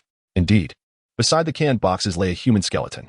This was the first human remains we had encountered since boarding the cruise ship. If the individual had been dead for over a century, the body would have long since decomposed. Thus, I deduced that this corpse had perished less than 100 years ago. The scattered items within this warehouse must have belonged to this individual. He's been dead for decades. What is there to fear? I rolled my eyes at the timid Li Yuan, though she likely could not see my gesture due to the oppressive darkness. Li Yuan pouted, responding, "You are a sturdy man, so of course, you are unafraid. But as a young girl, how could I not be scared? It's frightful." I recognized that although Li Yuan was indeed frightened, her response was somewhat exaggerated, characteristic of her usual demeanor. I shook my head and chose to ignore her, instead approaching the corpse to commence my examination. In terms of specialized skills, Zhao Xiaoru's proficiency in conducting post-mortem examinations likely surpasses my own. Indeed, as I crouched down, Zhao Xiaoru followed suit and began inspecting the cadaver. After approximately 20 minutes, both Zhao Xiaoru and I had completed our examinations. I inquired of Zhao Xiaoru as to the estimated time of death. Zhao Xiaoru's assessment aligned with my own, suggesting a duration of roughly 80 years. However, the remarkably well-preserved state of the corpse was attributed to the low temperature within the storage room. Given the passage of 8 decades, it is reasonable to infer that the individual entered this storage chamber prior to the ship's misfortune. For 80 years, this person had subsisted here, never venturing outside. To endure such prolonged isolation, even for a decade, is a far more arduous feat than surviving in the wilderness. Confined to a limited space and sustained only by the available provisions, the internal anguish and repression would have been far more intense than what we experience. Considering the remaining food supplies within the ship's hold, it is improbable that this individual succumbed to starvation. It is highly plausible that they took their own life, unable to withstand the psychological torment. Indeed, near the cadaver's right hand, I discovered a fragment of a sealed canned good, a piece of metal with a pull ring still attached. This is likely the instrument used in the act of self-destruction, the body having been reduced to a skeletal state. It is impossible to determine whether the cause of death was wrist or throat laceration. As I manipulated the skeletal remains, I discovered some characters scrawled in what appeared to be dried blood on the side of the rib cage. Due to the passage of time, the writing was severely faded and illegible, but I could discern the faint outlines of the English words strife and terror. It seems my suspicions were not unfounded. It is highly likely that the discord was instigated by a crew member, possibly the first mate. There remains a considerable number of canned goods, although most of them have long since expired. Even though canned food boasts an extended shelf life, a century is certainly beyond its limits. I encountered several tin cans, and I first employed a small knife to forcefully tear open the pull tab in the center, subsequently splitting the can in two. These cans appeared to have deteriorated, resembling sawdust in texture. I scraped away the moldy portions from the surface with my knife, extracting the seemingly intact contents, and cautiously sampled a small piece. It was akin to consuming sand, utterly devoid of flavor. Alas, it had spoiled. I carelessly discarded the can onto the ground. Zhao Xiaoru picked up the can and hesitantly tasted a minuscule amount. As granules filled her mouth, she promptly expelled the beef stew from her lips. This was utterly inedible. Zhao Xiaoru expressed her disappointment. Most of these beef cans were of the compressed variety, and a single box might have sufficed for our trio for a day's nourishment. Yet now, among the 3 or 4 boxes of beef cans on the shelf, not a single one was fit for consumption. I consoled Zhao Xiaoru, suggesting it was simply our fate. If we could not partake in the beef stew, we might as well return to our roasted fish. Zhao Xiaoru nodded, resigned to the circumstance. My faith in the food here has waned. After more than 100 years, it was destined to spoil. I can only hope to find some useful tools. It seemed the crewman had entered in haste, bereft of armaments, resorting to his bare hands for sustenance, devoid even of a simple blade. However, upon a thorough search of his garments, I unearthed a single musket. It contained but one solitary round, presumably for self-preservation. Yet better than nothing at all. I attempted to discharge the firearm, but it remained inoperable. Resigned, I extracted the powder and cast the musket aside onto the floor. With that, the workshop cabin had been thoroughly scoured. The sudden appearance of a suicide victim cast an eerie pall over our expedition to the subterranean level. Chapter 58. Captain's quarters. Drops of briny water fell upon my hands as I rapped the rusted surface of the door with a fire axe, forcing it open. This must be the captain's chamber. The lighting within the room was relatively good, devoid of the ominous atmosphere one might expect. A small window on the inner side allowed sunlight to stream in, illuminating everything within the room, and it was far less damp than the exterior. This chamber was quite spacious, even exceeding the dimensions of Colin's quarters, and was divided into a bedroom and a sitting area. In the sitting area stood a black stone coffee table measuring 2 meters in length and 1.8 meters in width, accompanied by a severely weathered wooden desk. Upon the desk rested a copper globe-shaped stand, at the center of which was a shark crafted from high-grade steel. The walls of the sitting area displayed an array of weaponry, including a 3-barreled shotgun intended for hunting, a small pistol fully loaded with ammunition, and an exquisitely crafted dagger. In the cabinet, I discovered 2 or 3 sailor uniforms and 5 waterproof gloves. Cans of beef lay haphazardly on the black stone coffee table, their contents thoroughly consumed. The rust on the surface of the cans suggested they had not been opened recently. Additionally, I found some unopened fishing gear in the cabinet, including nets for casting and trawling. Regrettably, most of this fishing equipment was rendered unusable, so I could only salvage what was functional to pack away. Among the items was a fishing net with remarkable resilience, likely intended for capturing larger fish. The captain must have perished within the confines of the cabin. Lying serenely upon the bed, clutching a letter identical to the one discovered in Clennan's quarters, I tore open the envelope, revealing the contents within, which were clearly legible. The letter was imbued with vehement anger directed towards Clennan, as well as the ire of the first mate. According to the missive, once Clennan descended to the lower deck, the captain threatened him with the name of Avis, demanding that Clennan surrender the precious gemstones. Clennan, however, countered with threats regarding the captain's family, asserting that since he dared to charter this cruise ship, he had undoubtedly investigated the captain's background.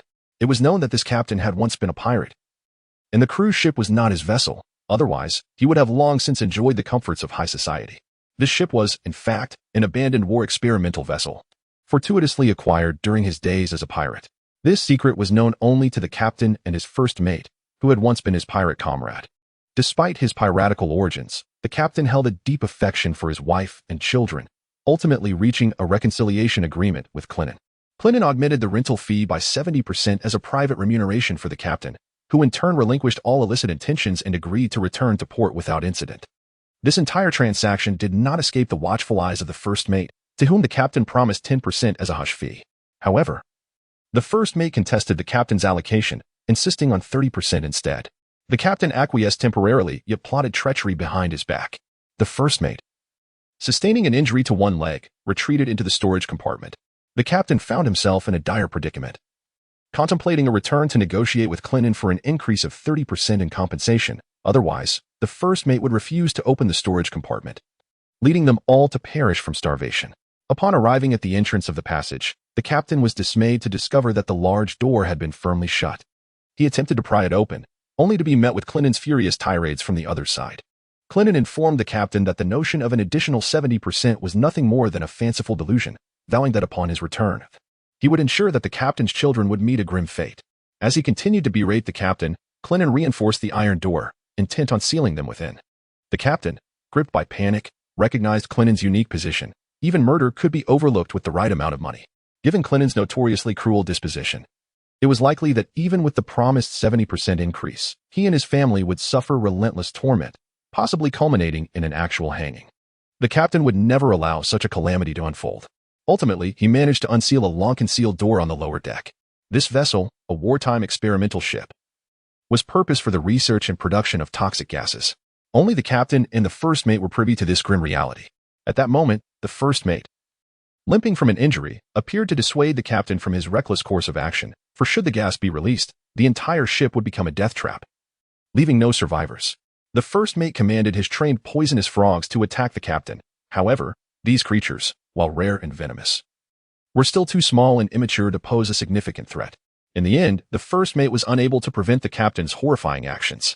The noxious gas was released, and the captain retreated to his quarters to pen this letter, while the first mate took refuge in the storage room, for it was the only place with ample provisions and the best seal against the deadly fumes.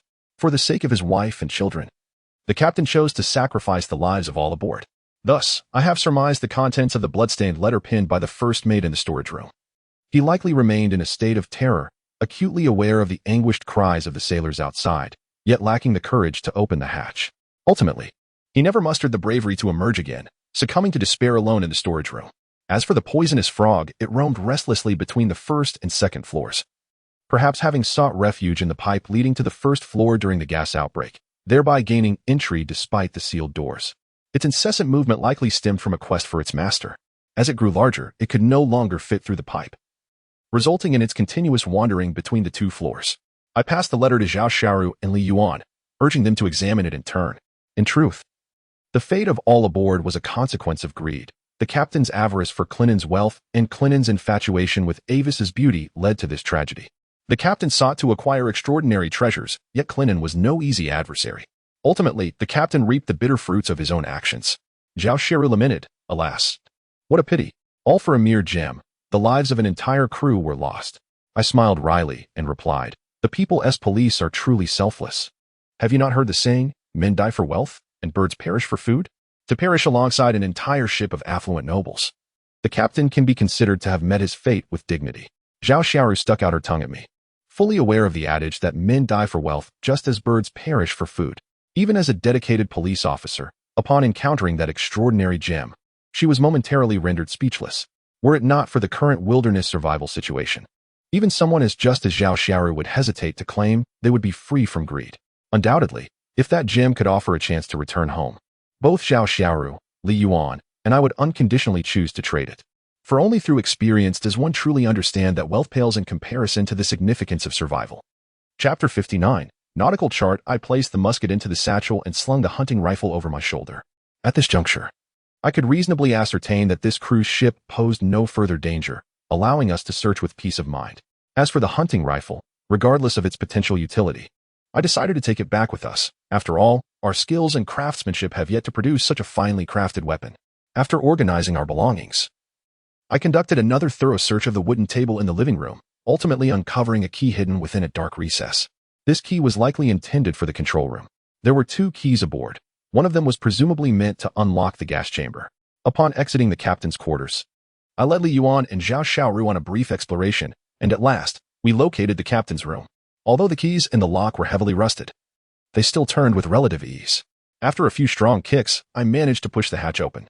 The interior of the control room was remarkably austere, devoid of any useful supplies, save for the ship's wheel, which stood at the very center. It was Li Yuan's first encounter with a genuine cruise ship control room. She excitedly dashed to the wheel, eager to give it a turn, only to discover that the wheel had likely become immovable due to age. After a while, realizing her efforts were in vain, she relinquished her attempts and picked up an object from beside the wheel, presenting it to me. "Look, this is from beside the ship's wheel." I accepted the item from Li Yuan's hands. It was a diary crafted from special paper, with a nautical chart tucked within its pages. This is the log of a cruise, with the final entry dated July 1921, marking our arrival at the Mariana Trench. A realm shrouded in mystery. Tucked within the pages of the diary is a nautical chart, yet it bears no indication of our current small island. Though the opposing isle is depicted, devoid of a name. We find ourselves on an unnamed isle, one overlooked even on maps from a century ago. While modern technology has unveiled numerous small islands, awaiting rescue on this island within the Mariana Trench feels akin to awaiting our demise. We must rely on ourselves for salvation. After perusing the diary, I carefully stowed the map and journal into my pack. We cannot afford to dwell on distant matters. We must abandon this cruise ship swiftly, as the third torch in my hand has already burned for more than half its length. Time is of the essence. 20 minutes later, we successfully ascended the gangway. It is now 3:10 in the afternoon, with the sun blazing high in the sky. The gangway is sweltering, and the lifeless poisonous frog from yesterday has been relegated to a corner, no longer obstructing our view, though the dark crimson stains it left behind are somewhat repulsive. Urged by my insistence, Li Yuan and Zhao Xiaoru disembarked one after the other. Another half-hour passed before we returned to the treehouse. This ghost ship expedition yielded satisfactory results. We acquired knives, a hunting rifle, and gunpowder. Most importantly, we also discovered a quartz clock and a fish spear. Certainly. Upon returning to the treehouse, I could no longer conceal the truth from Zhao Xiaoru and Li Yuan. I retrieved the diary and handed it to them. One is a diligent university student, and the other a dedicated police officer, both possessing commendable English skills. Although the grammar may diverge significantly from contemporary usage, the essence of the diary's contents remains discernible. It appears that the location I currently inhabit is the Mariana Trench, an area shrouded in mystery. Does this not imply that our wait for rescue is an interminable ordeal? With a look of terror, Zhao Xiaoru inquired, even as a police officer. She felt devoid of hope. This place is among the most remote and elusive spots at sea. If we merely linger in anticipation of rescue, it signifies a slow demise. What shall we do, Brother Chandong? Are we truly destined to perish here? Li Yuan clung to my arm, seeking solace in my presence. Zhao Xiaoru cast a sorrowful glance at Li Yuan, yearning to experience a semblance of comfort herself, yet feeling helpless in her role as a police officer. Reluctant to shed her composure, however, she momentarily overlooked her femininity. I gently patted Li Yuan's shoulder and reassured her, "We shan't meet our end just yet." I then removed her arm from mine and approached Zhao Xiaoru, offering a comforting pat on her shoulder. "It seems my previous assessments were not erroneous. We must brace ourselves for a protracted struggle." At that moment, Zhao Xiaoru's final bastion of resilience crumbled, and she collapsed to the ground, weeping uncontrollably. She is a police officer, always considering herself a role model within her team, consistently disseminating messages of unity, camaraderie, and mutual assistance while awaiting rescue. Yet, she is also a young woman in her 20s, lacking any experience in wilderness survival, and even when faced with danger, she feigns composure. This pressure stems from the instincts of her profession. However, upon finishing a particular diary today, the dam within her heart crumbled visibly. Ultimately, with a single phrase from me. Her defenses shattered. Zhao Xiaoru cried as she uttered some ill-fated words. Just as I was about to crouch down to comfort her, she suddenly stood up. Her eyes glistening with tears, her nose sniffing. "You jinxed it, you jinxed it." It turned out that Zhao Xiaoru had risen to pound on my chest. She was considerably shorter than I, her head reaching my shoulder, and her hand striking my shoulders. Zhao Xiaoru was in a state of distress, and I could only allow her to strike my chest while gently caressing her back to console her. This was the first time Li Yuan had seen Zhao Xiaoru in such a vulnerable state. Previously, she had perceived her as a figure of brilliance and greatness. But now she resembled a beleaguered maiden evoking sympathy. This abrupt shift in character took Li Yuan by surprise, and my ambiguous response ignited a spark of jealousy within her. Li Yuan swiftly approached, pulling Zhao Xiaoru from my embrace into her own. At this very moment, Zhao Xiaoru and Li Yuan experienced a subtle exchange of roles, with Li Yuan adopting the persona of a wise and understanding older sister. I sighed for a while, lamenting that Zhao Xiaoru had finally mustered the courage to seek comfort in my embrace, only to have it thwarted by that mischievous girl, Li Yuan. Casting a glance at Zhao Xiaoru, who was buried in Li Yuan's arms, racked with anguish, and then at Li Yuan, who was playfully sticking out her tongue, I shook my head in resignation and descended the rope ladder from the treehouse. It had been several days since I last inspected the traps I had set. 2 hours later, upon my return to the treehouse with a wild hare in hand, I found that Zhao Xiaoru had already regained her composure and was now behaving like sisters with Li Yuan.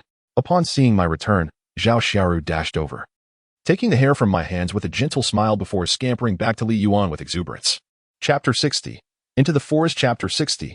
Into the deep forest in the dead of night, I found myself standing upon the balcony, gazing at the location of the ghost ship not far away. Knowing we were situated in the Mariana Trench, it was destined to be a sleepless night. However, everyone seemed preoccupied with their own thoughts, resulting in an unusual silence. As the night wore on, even I succumbed to fatigue just before dawn, drifting into slumber. The following day, we awoke later than usual, and it was Zhao Xiaoru who roused me from my dreams. Get up, get up. The sun is already shining on your backside," she exclaimed, pinching my nose and dragging me from the depths of sleep. Today, Zhao Xiaoru appeared somewhat different. Her hair, which was usually left loose, was now tied up with a cloth strip into a high ponytail, lending her an air of playfulness and charm, while diminishing her usual cool demeanor and maturity. Without hesitation, I playfully pinched Zhao Xiaoru's backside, then cheerfully rose to my feet. "Oh, you scoundrel! Quickly remove your filthy hands," she protested, her face contorted with mock disgust, although there was a hint of mischief in her tone compared to before. I gazed at her with a smile, noting that the psychological counseling from yesterday had proven effective. I brought the hand that had just pinched her to my nose and inhaled, prompting a wave of disdain and shudders from Zhao Xiaoru.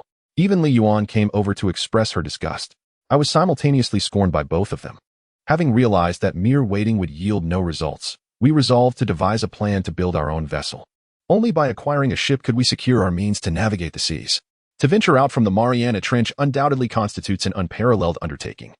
Our foremost task at present is to procure additional supplies, for we remain uncertain about the duration of our maritime journey should we embark upon it.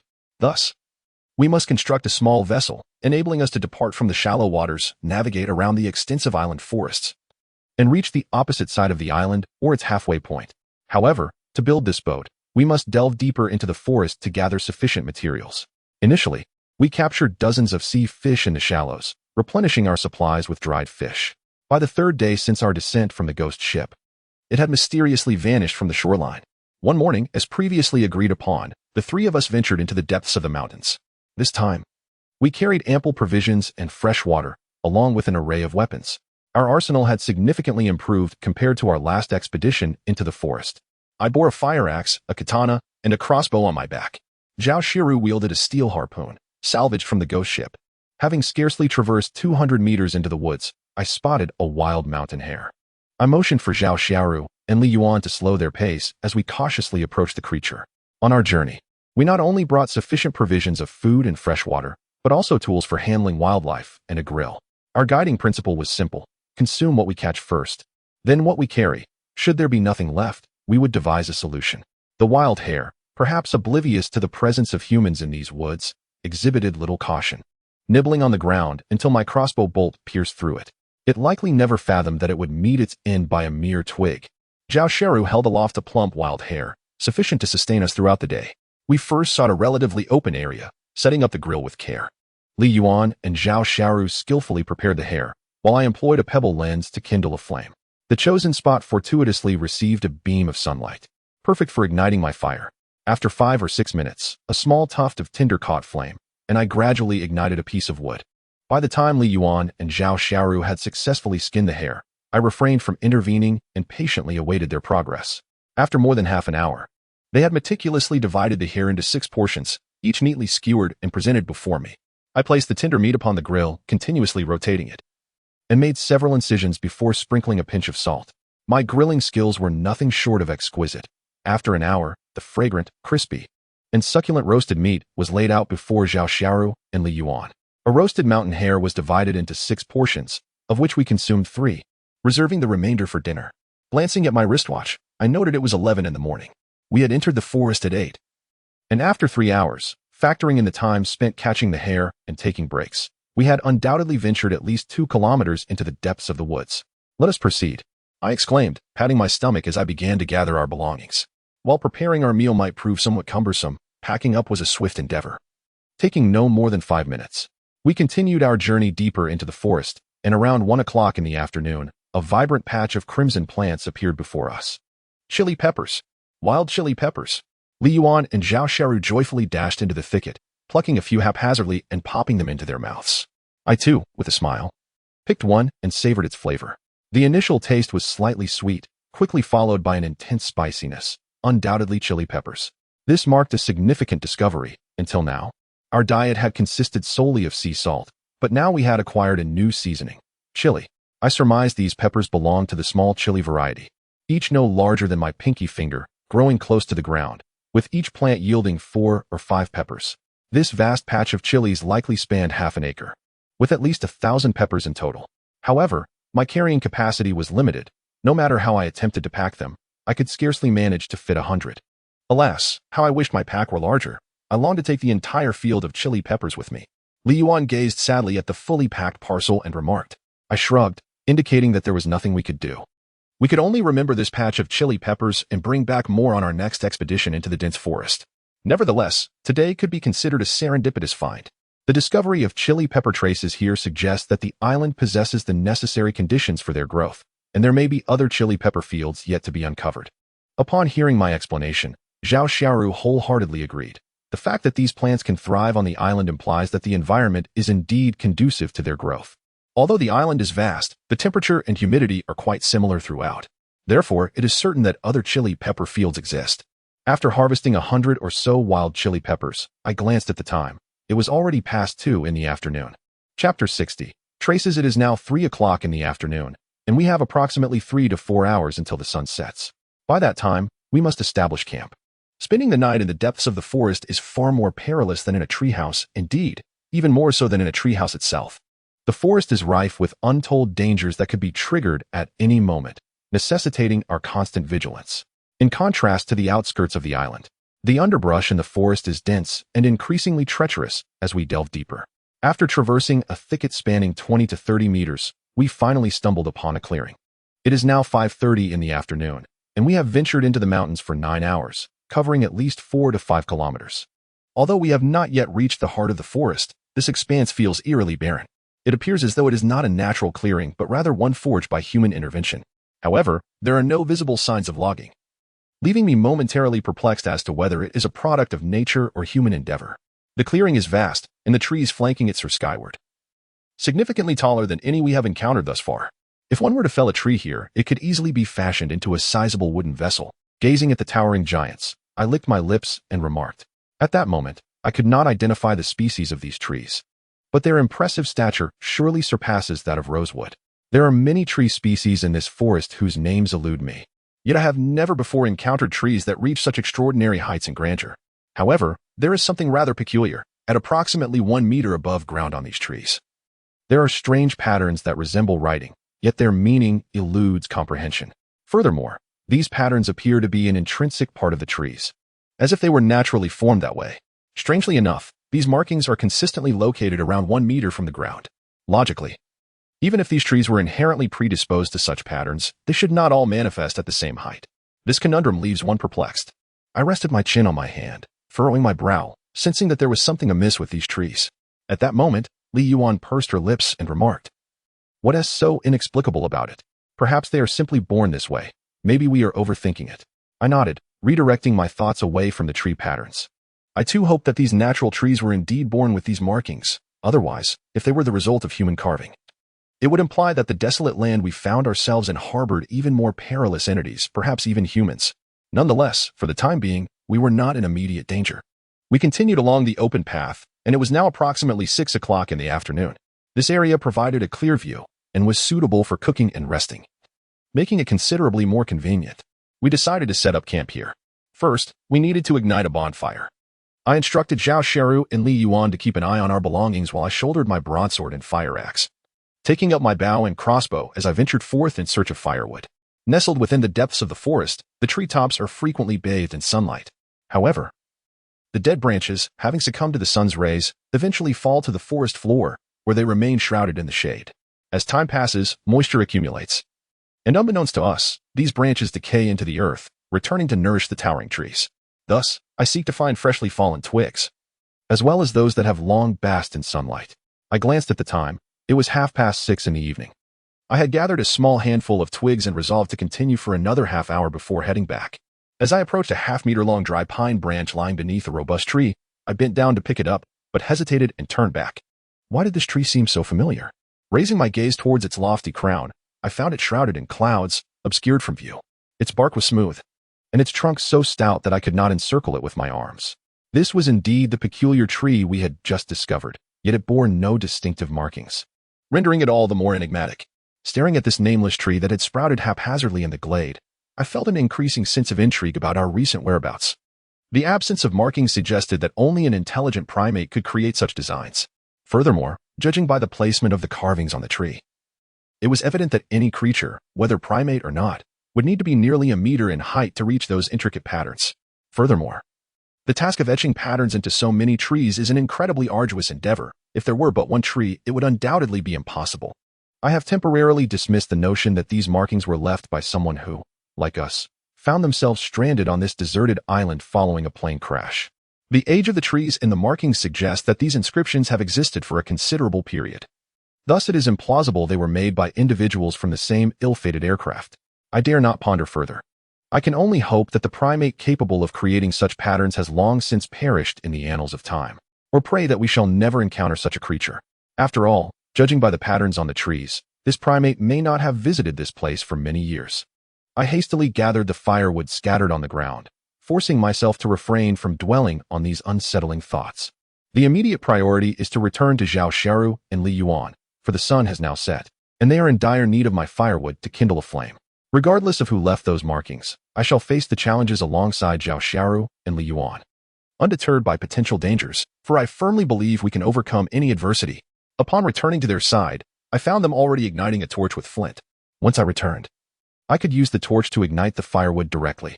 I lit a piece of wood with the torch and tossed it carelessly into the fire pit. Then, I set the torch down gently, extinguishing the flame with a light press. We gathered around the bonfire, simply reheating the roasted mountain rabbit meat from this morning, and began to indulge in our meal heartily. During this period, I refrained from mentioning to Zhao Sheru and Li Yuan the peculiar trees I encountered in the forest, which bore an uncanny resemblance to the surrounding flora and lacked any distinctive patterns. I did not wish to burden them with unnecessary worries as night approached and rest beckoned. Even if I were to voice such concerns, it would merely evoke anxiety among a few. Furthermore, had we not traversed this dense thicket, we would never have stumbled upon these strange markings. Let them believe they have never laid eyes on such patterns.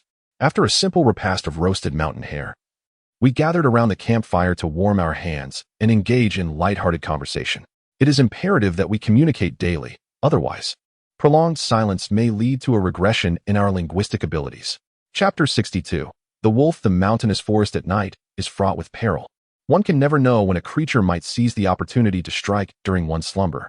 This is especially true when one finds oneself alone in the wilderness, where safety is uncertain, rendering sleep a luxury fraught with risk. Even a brief moment of dozing could invite unforeseen dangers. Fortunately, our group consists of 3 individuals, allowing us to take turns keeping watch through the night. As the backbone of the team, I invariably find myself on the last shift, enduring the most taxing hours, those of the early morning. However, this night, my slumber was less than peaceful. The first watch was taken by Li Yuan, who stood vigil from 8 in the evening until 11:30. Since acquiring 2 wristwatches, we have been meticulous in our management of time. Just as I began to drift into a light sleep, I was jolted awake by Li Yuan's terrified cries. Blinking in confusion, I wrapped my foggy head and glanced at the quartz watch on my wrist. It had just passed 11 o'clock. "What is the matter?" I inquired, my tone tinged with impatience. At that moment, Zhao Xiaoru prodded my arm and gestured towards a direction opposite her. A pair of luminous green eyes stared intently at us. It appeared to be a creature. The darkness of the night and the distance between us rendered it impossible to discern its nature, but those unwavering green eyes hinted strongly that it could very well be a wolf or a leopard, predatory animals known for their formidable aggression and deep-seated hostility towards humans. Through the emerald gaze, I surmised that this might be a newly matured jackal.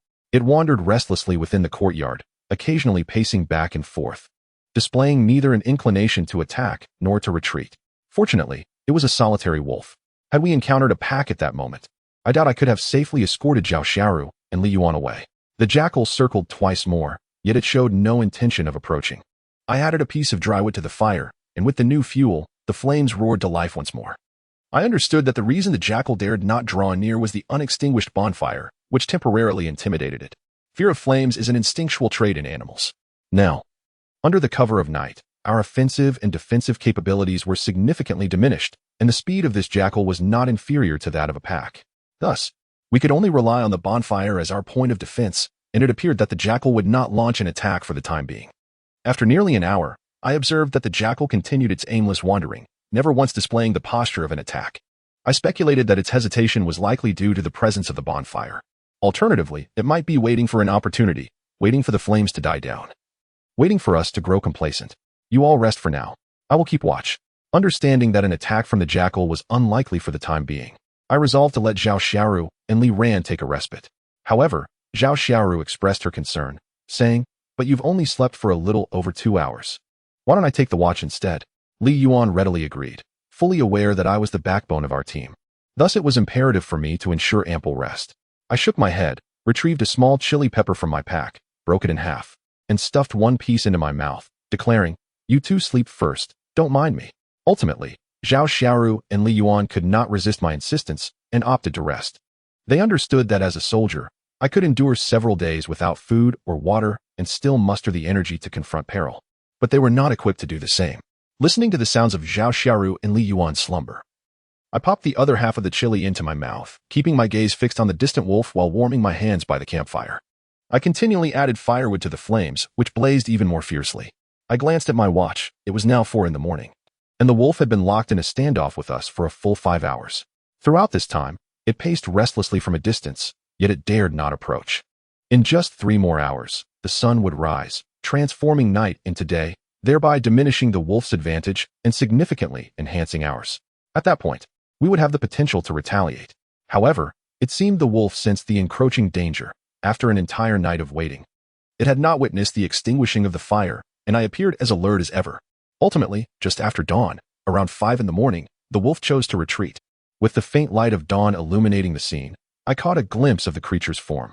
Its fur displayed a striking contrast of black and white, and its physique was notably lean, yet it was undeniably a wolf. The menacing wolf finally departed, and I breathed a sigh of relief. Before me lay a large mound of ashes, and there were scarcely a few pieces of firewood left at hand. Glancing at my watch, I noted that it was 6 minutes past 6 in the morning. I could still allow Zhao Xiaoru and Li Yuan to sleep for another hour or so. However, around 7 o'clock, Zhao Xiaoru had already awakened, and Li Yuan was roused by Zhao Xiaoru's slight movements. She had just dreamed of being pounced upon by a colossal wolf, which pinned her to the ground, its gaping jaws intent on devouring her. Fortunately, she had managed to brace the wolf's neck with her hands, preventing it from gnawing at her nose. Upon waking, Li Yuan first surveyed her surroundings in terror, only to feel reassured when she realized the danger had passed. Has that creature truly left? Zhao Xiaoru inquired, moving closer to the dying embers of the fire. Though the flames had extinguished, the remnants still held a faint warmth. Did it simply wander off? Li Yuan exclaimed, rushing to the fire's side. She had not heard the sounds of my struggle with the wolf the previous night, leading her to speculate that I had not been the one to fend it off. I nodded in agreement, stating, "Indeed, the wolf has retreated, yet we must remain vigilant. The forest harbors numerous dangers, and the wolf is merely one of them. We may encounter even more perilous creatures in the future." "Yes," Zhao Xiaoru responded, recalling the bare footprints that had appeared beneath our treehouse. She found it difficult to fathom the implications of encountering a 300 or 400-pound bear. It seemed our only recourse would be to flee. It is now just past 7 in the morning, and the sun has already risen for a while, causing the dew on the leaves to gradually evaporate under its warm rays. I retrieved some dried fish from my pack, distributing them to Zhao Xiaoru and Li Yuan, and indulged in a piece for myself. Having risen at a relatively early hour, we aimed to make the most of our limited time to delve deeper and see if we might uncover any new resources. Prior to entering the forest, I had already informed Zhao Xiaoru and Li Yuan that our expedition would take us approximately 10 kilometers into the woods, with an estimated duration of 3 days. 1.5 days allocated for our advance, and the other 1.5 for our return journey. Chapter 63. The ruins. We hastily gathered our belongings, preparing to advance further. After our meal, likely around 11 o'clock, we would have to return to the treehouse. Having learned from the harrowing experience of the wolf's ambush the previous night, we three were all the more vigilant, clutching our weapons tightly throughout our journey. Not long after we set off, a grayish-brown wolf obstructed our path. Judging by its fur and stature, it appeared to be the very same creature that had menaced us the night before. Clearly, it had not given up. It intended to launch a surprise attack on us.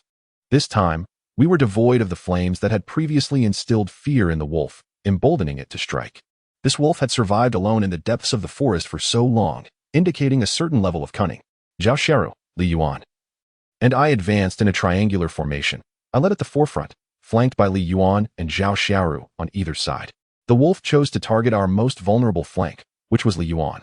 The ravenous beast lunged with remarkable speed, but fortunately, its howl served as an early warning. Confronted by the ferocious wolf, Li Yuan, eyes shut tight, flailed her redwood staff in panic. With a resounding crack, her erratic swinging struck the wolf, sending it tumbling back a meter or two. In the process of pulling Li Yuan to my side, I too felt the sting of her flailing staff against my arm. I winced, barely able to suppress my cry of pain, as I swiftly drew the katana from my back. Indeed, I would not dare to engage in a struggle with a wolf under the cover of night. However, when daylight graces us and the odds are 3 to 1, it is decidedly our territory. The wolf's actions would be akin to a suicidal venture. The blade in my hand, honed to perfection, gleamed with an unparalleled sharpness as a ray of sunlight pierced through the trees, momentarily dazzling the beast. Realizing the ruse, the wolf instinctively turned to flee. Yet, I would not grant this creature the opportunity to execute a stealthy assault from behind. With a swift motion, I hurled my blade with all my might. The strength behind my throw propelled the sword directly towards the wolf's form. The wolf, quick to react, understood the imminent danger posed by the glimmering object. Just as the blade approached within half a foot, it deftly twisted and evaded a fatal blow. Although my strike did not find its mark in the vital areas, it nonetheless struck the wolf's tail. The sword embedded itself deep into the earth, eliciting a mournful howl from the creature. It clawed at the ground in agony, causing the blade to sink even deeper. The wolf's eyes reflected a glimmer of sorrow as it howled in pain, its cries echoing hauntingly through the forest. In a desperate act, the wolf severed its own tail from the blade and fled, carrying with it a portion of its severed appendage. The speed of the wolf was astonishing. Within mere seconds, it had vanished completely into the depths of the forest. Apart from the katana embedded in the ground and a few drops of blood scattered about, I harbored no doubts about the wolf's presence. Its ability to survive in the wilderness hinged upon its decisive nature and its aptitude for discerning when to retreat. Moreover, it possessed the cunning to lull its adversaries into a false sense of security. Had it encountered anything other than a human today, it might have already become a meal. The blow Li Yuan struck me moments ago was indeed quite painful. In the heat of the moment, while I was intensely focused on confronting the wolf, I barely felt the sting. Yet now, for reasons unbeknownst to me, a sudden tingling sensation coursed through my arm. I rolled up my sleeve, and to my dismay, I found the area where Li Yuan had struck was already swollen and red. Acknowledging her misstep, Li Yuan pouted, approaching me with a resigned demeanor, ready to accept my reprimand. However, I refrained from scolding her. Her prompt reaction to the wolf's sudden attack had spared our team from greater peril, which was commendable in itself. Seeing that I bore her no ill will, Li Yuan felt an uncomfortable twist in her heart. She retrieved a few pieces of herbs from her pocket and gently rubbed them over my wound. Initially, I felt a slight sting as she applied them, followed by a refreshing coolness. While tending to my injury, Li Yuan pouted and remarked, "Our supply of herbs is limited." These few were leftovers from when we prepared medicine for Sister Xiaoru. They possess the properties to clear heat and detoxify, and, of course, can also reduce swelling. Consider yourself fortunate. After Li Yuan applied a simple bandage to my wound, she playfully patted it, igniting an overwhelming urge within me to give her a good thrashing. However, upon glancing at the time, I realized it was already past 9 in the morning, and this cunning wolf's appearance had significantly slowed our progress. All along our journey, we had been traversing this patterned grove, and the expansive clearing appeared relatively safe. Oh, this tree seems quite different from the others we encountered earlier. Zhao Shiru leaned against a tree that bore an identical pattern to the previous ones, yet this particular tree was devoid of any markings. She murmured to herself, pondering why the previous trees were adorned with unique patterns while this one was not. As she circled the tree, she discovered another unmarked tree not far away. Both belonged to the same species, one exhibiting patterns while the other did not. Moreover, Zhao Shiru noted that those trees lacking markings were relatively younger. A sudden spark of inspiration ignited within her as she excitedly asked me, "Do you think it's possible that these patterns were carved by human hands?" After posing her question, a hush fell over her as she realized that if these markings were indeed the work of humans, it would imply the presence of other compatriots within this forest. Indeed, this must be a signal left by fellow survivors after the plane crash. How wonderful, Qindong! Zhao Xiaoru exclaimed with exhilaration, lifting Li Yuan beside her and beaming with delight. I shook my head coldly, unwilling to adopt Zhao Xiaoru's unwarranted optimism. Setting aside the fact that these patterns could not possibly be remnants from a plane crash, even if there were indeed other survivors on this island, I would not easily place my trust in them. Li Xiaoru and Li Yuan had encountered him without truly comprehending the terrifying aspects of human nature. They were oblivious to the fact that after more than a month of trials, if there were still any survivors, they would have undoubtedly transformed into something unrecognizable. Do not rejoice too soon. I felt compelled to interrupt Zhao Xiaoru and Li Yuan's sudden surge of excitement. At last, upon my warning, Zhao Xiaoru and Li Yuan ceased their embrace. Chapter 64. The entrance. I cast a glance at the elated Zhao Xiaoru and Li Yuan. I truly wished not to interrupt their exuberance, yet it was imperative for them to ponder carefully. Regardless of the truth, they must remain humble and composed, treating the situation with equanimity. Perhaps you are overthinking it. My words abruptly halted the animated gestures of Li Yuan and Zhao Xiaoru. Zhao Xiaoru furrowed her brow slightly. Although she had confidence in her own judgment, having lived with me for over a month made her trust my insights even more. Are you confident in examining those engravings? I began to guide Zhao Xiaoru towards a more accurate perspective. Perplexed, she inquired, "What do you mean?" I smirked, thinking, as a police officer, she should possess some investigative skills. Surely, she must have learned the importance of careful observation in the police academy. I encouraged Zhao Xiaoru to observe independently. I can see for myself without you telling me," Zhao Xiaoru retorted, pouting slightly as she found a patterned tree and began her scrutiny. Li Yuan trailed behind her. Yet she had little authority on the matter, for she was completely unversed in it. However, Li Yuan noticed that the patterns appeared quite deep, and some seemed slightly deformed, exuding an aura of antiquity from their engravings. Thus, she timidly asked Zhao Xiaoru, "Sister Xiaoru, why do I feel like these patterns were not carved just last month?" Li Yuan's words instantly illuminated Zhao Xiaoru's mind. She gently traced a line on the surface of the carved patterns with her small knife. Realizing that the engravings and the trees appeared to be in perfect harmony, a phenomenon that could not have been formed in a fleeting moment. How could this be? Zhao Xiaoru's mouth fell open, struggling to comprehend the revelation. "What do you mean? How is that possible?" Li Yuan asked, puzzled. Ignoring Li Yuan's inquiry, Zhao Xiaoru stood before the patterns, her mind flooded with countless questions. Was it truly not inscribed after the plane crash? Could it be that no one else survived? If these engravings were not created post-crash, then how did they come to be? An array of inquiries filled Zhao Xiaoru's thoughts, leading her to one conclusion. There must have been other humans who once inhabited this island. "Qindong, do you think there were humans here before?" Zhao Xiaoru exclaimed, brushing past Li Yuan to stand directly in front of me. Her speculation mirrored my own. This vast island could very well harbor intelligent life forms.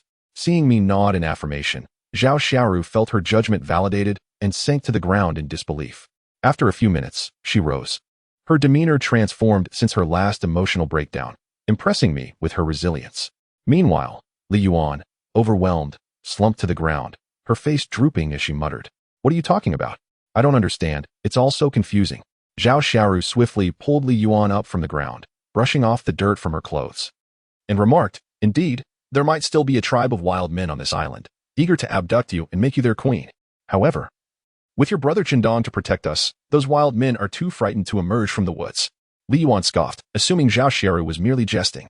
She then trotted over to my side, apologetically resting her arm on my shoulder, and said, "Of course, just look at who my brother Qindong is." Once again, I couldn't help but smile, shaking off Li Yuan's embrace. With a huffy pout, she took her wooden stick and ran back to Zhao Xiaoru. Glancing at my watch, I noted it was nearly 11 o'clock. We could proceed a little further before stopping for a meal, after which we would conclude our excursion and retrace our steps. We continued in a triangular formation, with me at the front and Zhao Xiaoru and Li Yuan flanking me on either side, ensuring I could respond promptly should any situation arise. Perhaps Li Yuan was still miffed about my earlier dismissal of her. She frequently jabbed me in the back with her wooden stick throughout our journey. I found it puzzling. It was not the first time I had resolutely set her aside. So why hold a grudge?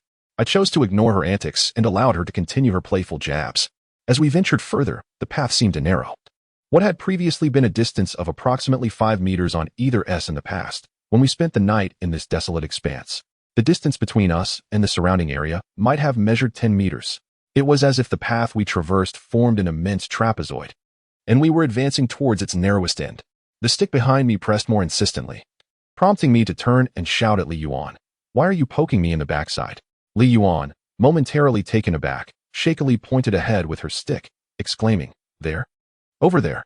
I shot her a glare and retorted, "Of course I can see it. It's so close." As we paused, we realized that the stretch of open ground before us culminated after more than 100 meters, revealing a collection of intricately patterned trees fashioned into a wooden framework. Before us loomed a tall rise, reminiscent of a burial mound. Yet, beyond this small elevation connected a hill towering over 100 meters high, adorned with similar patterned trees. In front of this grave-like mound stood a platform constructed from trees, evoking the essence of an altar. However, the edifice appeared to have been long established, severely weathered by the passage of time, rendering its original form only vaguely discernible. Zhao Xiaoru and Li Yuan instinctively took a couple of steps back, as the ornate patterns on the trees seemed overly extravagant compared to our current surroundings. "Fear not. This altar has been here for ages. Let us venture closer," I called out to Li Yuan and Zhao Xiaoru. Aware that she could not dissuade me, Zhao Xiaoru swiftly fell in line, while Li Yuan, preferring to face danger alongside me rather than remain alone, followed suit. The altar is modest in size, taking on a square shape, with grand floral patterns intricately etched into its surface. Measuring approximately 6 meters in both length and width, the platform stands quite tall, complemented by a deliberately constructed ladder. Upon ascending to the altar, I beheld the complete visage of the hill. It is not particularly lofty, yet it bears a semblance to something more architectural than an ordinary mound. "Qindong, look quickly." Zhao Xiaoru's words jolted me back to reality, and I turned my gaze in the direction she indicated. On the altar, there exists a small, steep step that is rather inconspicuous. In the direction pointed out by Zhao Xiaoru, there appears to be a cave nestled beneath the hill. This cave is adorned with similar engravings, likely signifying the entrance to some ritualistic site. Beneath those enigmatic patterns, an aura of mystery envelopes the scene. Chapter 65. Return and Departure. I descended the ladder at the opposite end of the altar, finding myself in close proximity to the hillside cave, merely a dozen meters away.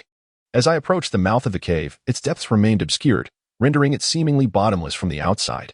The enigmatic symbols in the ancient altar enhanced its aura of mystery, momentarily leaving me in a state of hesitation.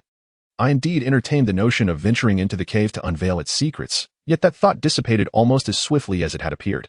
Had I been accompanied by several comrades from the troops, they would undoubtedly have chosen to follow me inside, eager to discover what malevolent entities lurked within.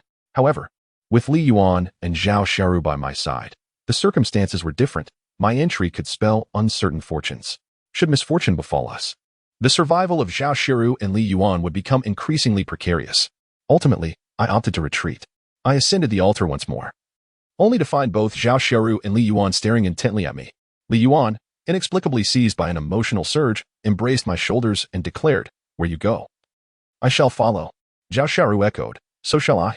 With a dismissive gesture, I shrugged off Li Yuan's arm and, in a self-deprecating tone, remarked, "I can't help it. Since arriving on the island, I've grown timid. In the past, I would have ventured inside without hesitation. Well then, let us satiate our hunger and make our way back." As I spoke, I rummaged through my pack to retrieve some dried fish and fresh water, offering them to Zhao Xiaoru and Li Yuan. This delay had cost us precious time. It was now 1:30 in the afternoon, more than an hour behind my initial estimate. I urged Zhao Xiaoru and Li Yuan to hasten their meal, for once they finished, we would return to our original location, aware of the time we had already squandered. They indulged heartily in their food. We merely rested briefly at the altar, requiring no extensive preparations. Soon after, Zhao Xiaoru and Li Yuan completed their packing. We resumed our journey. We retraced our steps along the trapezoidal path we had taken, the route widening as we distanced ourselves from the altar. As nightfall approached, we ignited our torches, intending to traverse a stretch of even terrain under the cloak of darkness. During this time, a few small, non-aggressive wild animals crossed our path, posing little threat. This evening, we carried 2 torches. One had already been consumed the previous night, leaving us with only this solitary torch. We needed to cover a substantial distance before it extinguished. After walking a short while longer, I glanced at my wristwatch, noting the time was nearly 8 o'clock. Observing the ashes we had left behind from the previous night, I instructed Li Yuan and Zhao Xiaoru to gather the firewood we had collected along the way and pile it upon the ground, for we would rest here a while longer. I ignited several pieces of wood with the torch, subsequently casting the torch into the burgeoning fire. Soon, flames roared to life before us, and Li Ran and Zhao Xiaoru began to warm their hands. The temperature on the island at night was quite low. Though it had not yet dipped below freezing, the absence of a fire made it difficult to find comfort for sleep. Today, we did not capture any mountain hares. Thus our evening repast consisted of simple goat jerky, which I heated over the fire before distributing it to Zhao Xiaoru and Li Yuan. As we ignited the flames, it was already around 8 o'clock, so following our meal, we promptly succumbed to slumber to conserve our strength for the morrow. Once again, Li Yuan was assigned the first night watch, and this time, she did not create any disturbances. At approximately 4 in the morning, Zhao Xiaoru roused me from my rest. By the flickering firelight, I quietly warmed my hands, occasionally adding a few pieces of wood to the flames. The firewood collected on our return journey was somewhat scant compared to the previous day, yet if used judiciously, it should suffice until dawn. I had previously instructed Zhao Xiaoru and Li Yuan regarding our supplies, but now, with the remaining wood dwindling, I was left to add it to the fire one piece at a time. As I warmed my hands, my vigilant gaze roamed the surroundings, a habit ingrained in me. In the depths of peril, one must never allow the slightest complacency. My eyesight was keen, and after surveying the area, I casually tossed another log onto the fire. When I believed all was tranquil, my attention returned to a familiar spot. Despite its meticulous concealment, I discerned a subtle hint of danger. Much like the previous night, a pair of eerie green eyes lurked behind the underbrush. Without careful scrutiny, one would be unable to perceive that faint, ghostly glow in the darkness. Danger. For the moment, I have refrained from rousing Li Yuan and Zhao Xiaoru, as I have discerned that the perilous position seems deliberately concealed. Without careful observation, one would not notice it. However, now that I have uncovered its hiding place, there is no need for excessive apprehension. For the expanse of open ground grants me the opportunity to react should it launch a sudden assault. Moreover, in a one-on-one scenario, I am confident in my ability to dispatch such a creature, smaller in stature than myself, through sheer personal strength. I retrieved my katana from behind, drawing it from its sheath, and, after gently caressing the blade, I planted it firmly into the ground. The creature in the distance appeared wary of the katana. As I embedded it into the earth, its dark green eyes retreated deeper into the thicket. Perhaps this illustrates the innate fear that wild animals possess towards cold weapons. I also positioned my crossbow in front of me, extracting 3 or 4 bolts to place beside the katana, ensuring that I could swiftly retrieve a bolt in case of an emergency. Nevertheless, the creature showed no immediate intent to attack. As time elapsed, it was now 5:30 in the early morning, with faint rays of sunlight beginning to emerge. The firewood in my hands had almost burned to ash, leaving only glowing charcoal to warm my hands. The creature remained, and I did not allow myself to relax. With the flames of my campfire dwindling, the creature seemed to stir, its emerald eyes peeking out from the underbrush, perhaps fearing that the sunlight would soon deprive it of the element of surprise. This creature finally decided to launch its attack. It sprinted towards us with remarkable speed, yet it did not anticipate that I would notice its presence. As I abruptly rose from the ground and grasped the crossbow at my feet, the creature came to an abrupt halt. Drawing closer, and with a hint of feeble sunlight illuminating the scene, I finally discerned its tail, bifurcated and distinct. To my astonishment, it was the very wolf from yesterday, perhaps lying in wait to avenge the wound I had inflicted. This was also the reason for its trepidation towards the blade in my hand. Upon realizing that I had uncovered its intentions, it swiftly halted its claws and fled in the opposite direction with fervor. Chapter 66. Tempting fate daring to launch a second attack against us, I vowed not to let it escape my grasp easily. Swiftly, I seized the crossbow bolt embedded in the ground, knocking it with precision and releasing in one fluid motion. Whoosh! The wooden projectile sang through the air, and with a piercing sound, it pierced the left leg of the wolf. Upon being injured, the creature howled in anguish, dragging itself away in a desperate flight. However, I was not one to let it slip away so effortlessly. With a subtle flick of my left hand, I swiftly retrieved 2 more bolts from the earth. The wolf, already wounded in its leg and still recovering from a prior injury to its tail, staggered unsteadily. I promptly knocked one of the bolts and released it in an instant. Whoosh! The sound of tearing air resounded once more as the wolf attempted to evade in terror. Thud! The wooden bolt embedded itself in the ground, missing its target. Yet this outcome was anticipated. Without hesitation, I reacted, swiftly firing the second bolt.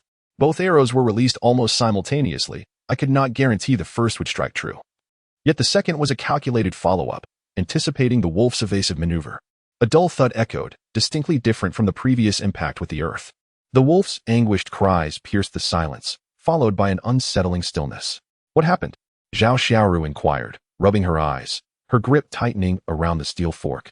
Years of life experience instilled in her the imperative to remain vigilant. Regardless of the perceived danger, one must always be prepared to respond. What is happening? Li Yuan swiftly rose, her gaze filled with terror as she surveyed her surroundings. It was still dawn, the sun's rays feeble and obscured by a thick veil of mist. Upon noticing that Zhao Xiaoru and Li Yuan were awake, I felt no need to conceal the truth from them, especially after the commotion we had just experienced. Let us venture forth. It seems that the wolf from yesterday has returned, I said with a smile. Li Yuan paused, her eyes widening as she asked, "You mean the one from last night?" I nodded in affirmation. Instantly, Li Yuan's demeanor shifted to one of heightened tension. She vividly recalled the dreadful surprise attack from that vile creature, which had nearly terrified her to death. Most crucially, it had almost led her to an unfortunate encounter with Brother Qindong. Noticing her anxiety, I pressed my lips together and reassured her, "Fear not. It is likely on the brink of death." On the brink of death? Zhao Shiru echoed, perplexed, before exclaiming, "Are you suggesting that, under such poor visibility, you managed to shoot that cunning wolf?" Zhao Shiru remembered the wolf's desperate attempt to survive by severing its own tail, and she was astonished that such an astute creature had ultimately fallen prey to my grasp. I nodded again, stating, "Indeed, I believe I struck it. Though the fog obscures our vision considerably, let us proceed and investigate." "All right," Zhao Shiru replied, grasping a steel fork, while Li Yuan tightened her grip on a wooden staff. Given the limited visibility, we knew we could not afford to be complacent until we laid eyes upon the wolf's carcass. After all, it was indeed a crafty adversary. I strode at the forefront with my katana in hand, while Li Xiaoru brought up the rear and Li Yuan positioned herself in the middle. As I parted the fog, the lifeless body of a jackal lay before us. It had first been wounded in its left leg, and subsequently, it was pierced through its abdomen. I extracted the wooden arrows from the jackal's body, tapping my tongue in dismay. 3 arrows shot, and nearly 2 missed their mark. It seems I must diligently practice my archery skills. Li Xiaoru rolled her eyes, thinking to herself how, amidst such dense fog that obscured our vision, I still managed to strike the leg twice and bring down the creature with 3 shots. Yet here I was, engaging in self-deprecation, utterly disregarding her profession as a police officer. My sudden display of bravado elicited a wave of disdain from Li Xiaoru. For even if I summoned the most skilled officers she knew, they would likely struggle to achieve such accuracy under these conditions, let alone successfully kill the beast. Merely injuring it would be a commendable feat after all. Our wooden arrows, in contrast to traditional iron-tipped ones, were considerably lighter, possessing far less impact and penetration power. Since you two are ready, let us dispose of this wild wolf cleanly. I shall gather some firewood so we can roast it and continue our journey. Li Xiaoru and Li Yuan nodded in agreement. Today marked the 3rd day, and according to our prior arrangements, they needed to return to the treehouse before nightfall. It was just past 6 in the morning, and the fog began to dissipate gradually, leaving the ground's firewood somewhat dampened by the lingering mist. After expending considerable effort, I finally collected enough wood to roast the jackal thoroughly. I glanced at the time and realized that an hour and a half had passed without my noticing. Aware of the preciousness of time, I hastily returned. As I made my way back, collecting firewood along the route, it took me over an hour. However, the return journey was accomplished in little more than a mere 10 minutes. I gasped for breath as I scattered the firewood before Zhao Xiaoru and Li Yuan, who had already dealt with the carcass of the wolf. The bloodied hide was discarded far away, leaving only the flesh behind. In truth, the hide was somewhat regrettable. Had it not been for the fear that its bloody scent might attract danger, I would have certainly brought it back to the treehouse. Once cleaned and dried, it could be fashioned into a windproof blanket or even a quilt. After all, we had prepared for a prolonged conflict, and every resource we could gather was invaluable. With a series of sharp clinks, the flint struck in my hand, the recent fog leaving a heavy dampness in the air. Several sparks landed on the tinder, only to extinguish almost immediately. After a considerable time of persistent effort, a spark finally ignited the tinder, and I swiftly placed the firewood atop it. The wood was quite wet, producing thick plumes of smoke as it succumbed to the flames. After a short while, I managed to ignite a piece of wood. Once the flames grew larger, it became significantly easier. I continuously added more pieces of wood, eventually establishing a robust fire. Having eaten, it was nearly 9 in the morning. We tidied up briefly and continued our journey deeper into the dense forest, determined to return to the cabin before darkness enveloped the land. After an entire day of arduous trekking, we began to gradually enter the outermost layer of the dense forest, drawing ever closer to the coastal thickets of the island. The hour had advanced past 6 in the evening. The sun was slowly sinking, and the island was enveloped in twilight. Our last torch had been extinguished the previous night, leaving us to navigate solely by the light of the moon. Fortunately, there remained less than half an hour's journey ahead. Hurry, I urged Li Yuan, who was ahead of me, as I had switched places with Zhao Xiaoru. At my prompting, Li Yuan quickened her pace. Suddenly, a rustling sound pierced the stillness, and something darted swiftly through the underbrush at our feet. By the moonlight, I caught a fleeting glimpse of a faint green hue. A snake. Chapter 67. Poisoning. I gasped in surprise, swiftly drawing my katana, as Li Yuan and Zhao Xiaoru hurriedly fled into the distance. The night rendered us exceedingly vulnerable. Faintly illuminated by the moonlight, I discerned a subtle hue of green, a coloration typically associated with serpents or lizards on an island. However, having spent considerable time on this isle, I had yet to encounter any lizards, and indeed, they would not possess such remarkable speed. Thus, it could only be a snake. Though we had already ventured to the periphery of the island, the ground remained littered with dense underbrush, obscuring any movement in the shadows. I struck twice at the area where I had glimpsed the green, but my efforts were in vain. Realizing that I had lost my chance, I hastily pursued Li Yuan and Zhao Xiaoru, dragging my katana behind me. The rustling sounds persisted, yet I remained oblivious to the enemy's location. Following the noise, I swung my blade several more times, but again, I met with failure. Hurry, I urged the two women, but it seemed too late. From the darkness, a pale green snake had emerged, sinking its fangs into my ankle. A sharp pain surged through my foot, and seizing the moment, I swiftly brought my katana down, severing the creature's head from its body. In the moonlight, I finally beheld the snake at my feet, a green-patterned serpent. Its head no larger than a thumb, and its body scarcely 20 to 30 centimeters long. My decisive strike had cleaved. I directly squatted on the ground, extracting a small cloth strip from my back, which I tightened around the lower part of my calf. With an added effort, I felt the pressure emanating from my calf, and I understood that this was the only course of action available to me. I picked up the snake, a cauliflower snake, from the ground and casually found a branch to wind its body around. Let us proceed. It is resolved. Throughout the journey, I endeavored to alleviate the pressure on the injured leg, handling it with utmost care. We could not linger here any longer, as this place belonged to a perilous zone. After more than half an hour, we finally returned to the treehouse. Li Yuan, please fetch some firewood, I instructed, slumping onto a stone beneath the treehouse. Typically, I would undertake such tasks myself. However, this time, Li Yuan appeared puzzled as to why I had assigned her this chore, yet she did not question it. Assuming I was fatigued, before long, Li Yuan tossed down a substantial pile of firewood from the treehouse. At that moment, Zhao Xiaoru, following my directions, was igniting the tinder with flint. Zhao Xiaoru picked up a piece of wood and lit it against the tinder. The bonfire blazed to life, finally illuminating the vicinity of the treehouse. By the light of the fire, I was at last able to inspect my wounds. They were 2 tiny puncture wounds, akin to those made by a needle, now faintly stained with blood, separated by approximately 5 millimeters, marks left by the snake's bite.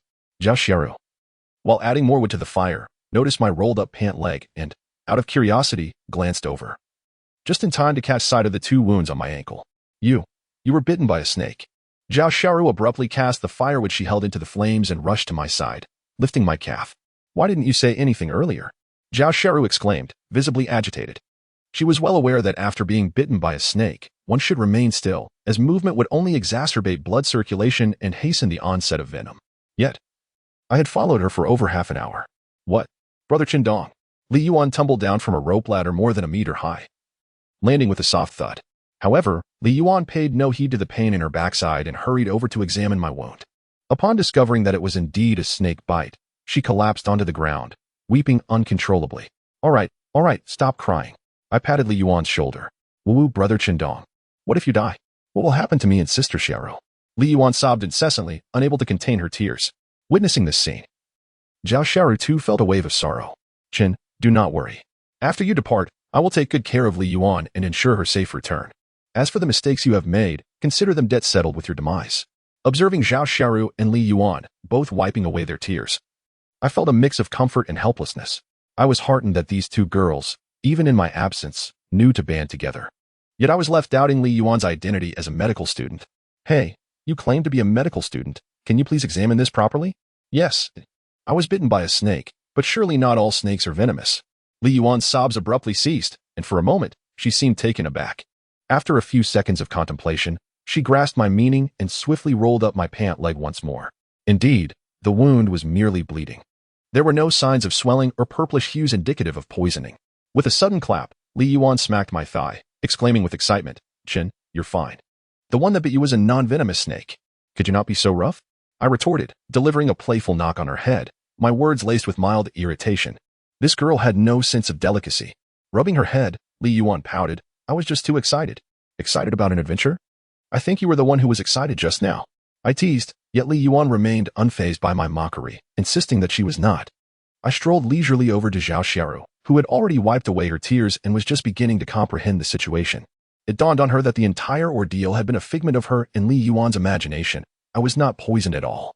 In truth, I had not deceived them. When I was bitten by the snake, I felt a surge of panic. However, after walking a short distance without any signs of poisoning, I had begun to form a tentative hypothesis.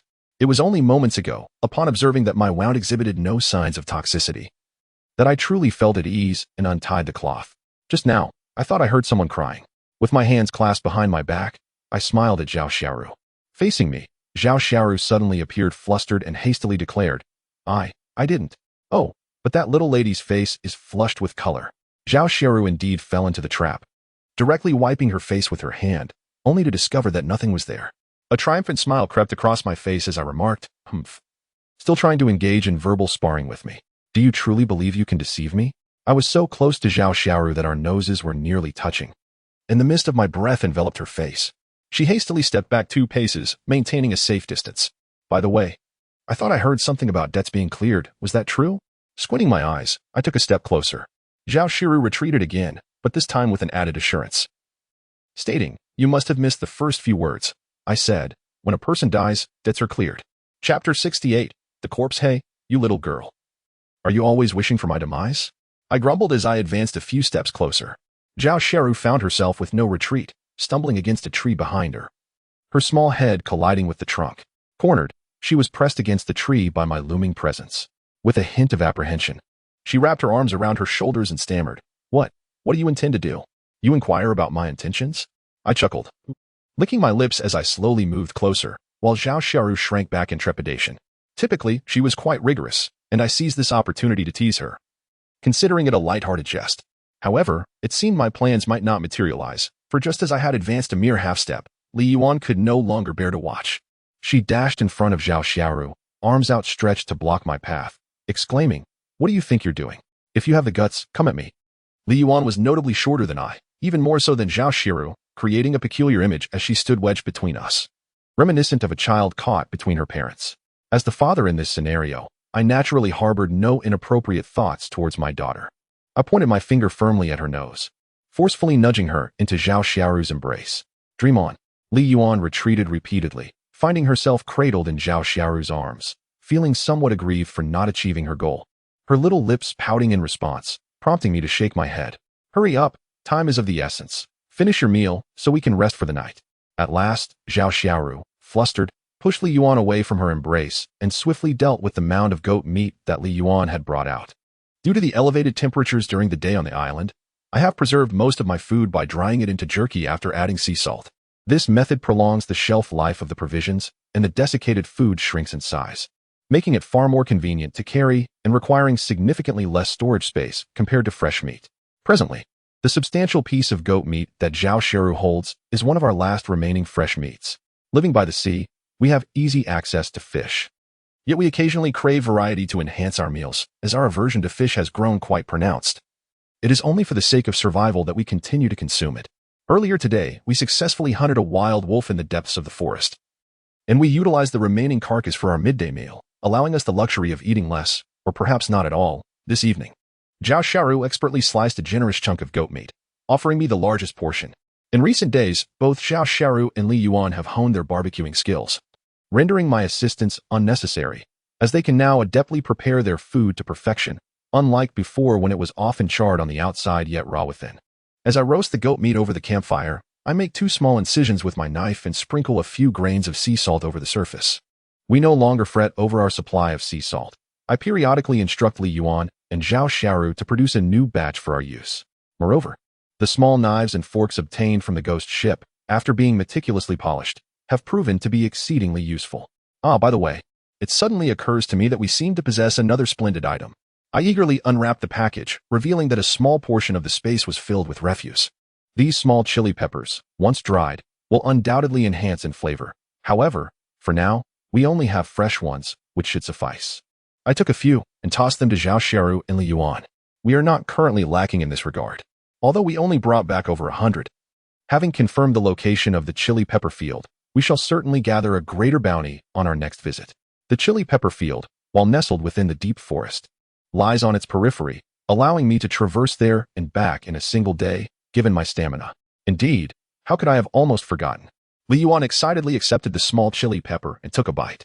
I was taken aback by her boldness, although these small chilies possess a hint of sweetness upon entry. Their lingering heat is quite formidable.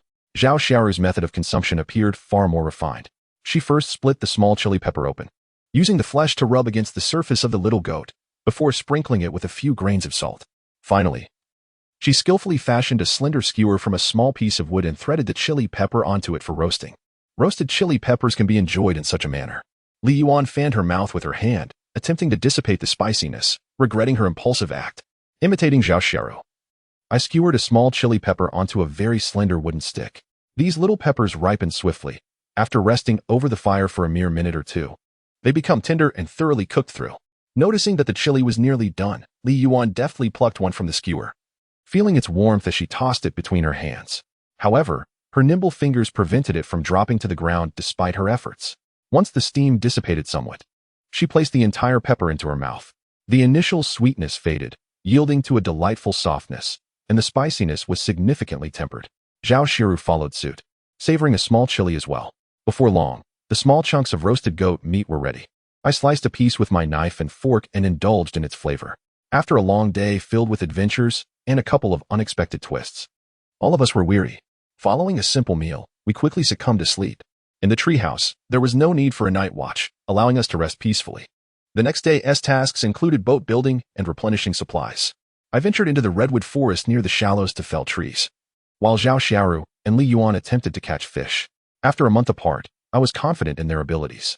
With a decisive crack, another redwood succumbed to my axe. I took a sip of fresh water and wiped the sweat from my brow, glancing at the sun and then at my watch. I noted it was 10:30 in the morning. I had another hour to fell another tree. Wiping my brow once more, I grasped the fire axe and resumed my labor. As I was about to take action, I suddenly heard Zhao Xiaoru's urgent cries. Her voice frantic as she rushed towards me, her breath uneven.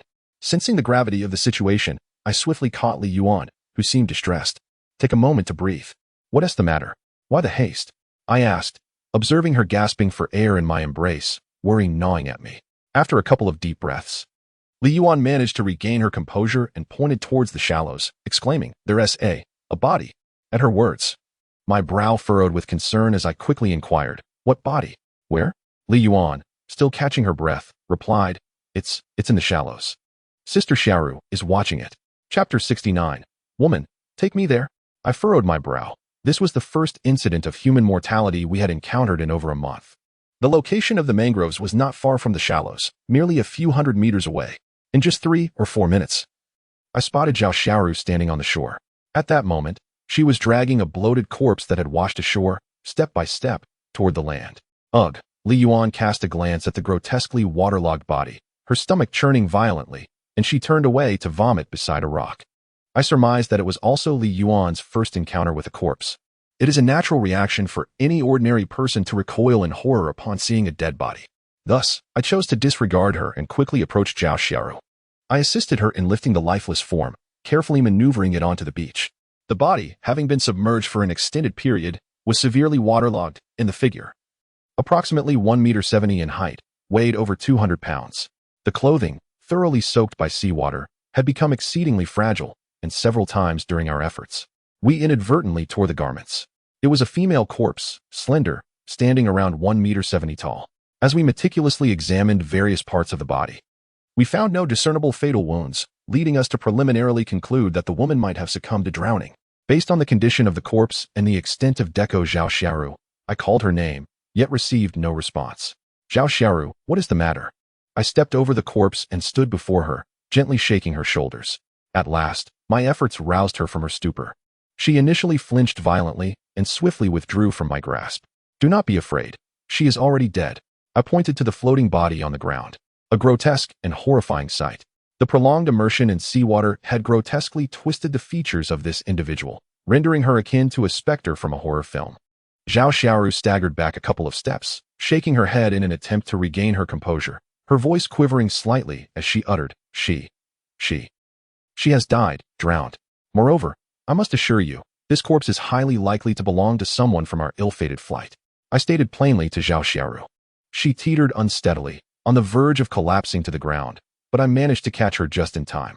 Zhao Xiaoru fell into my embrace, yearning to move. Yet her body felt utterly limp and devoid of strength.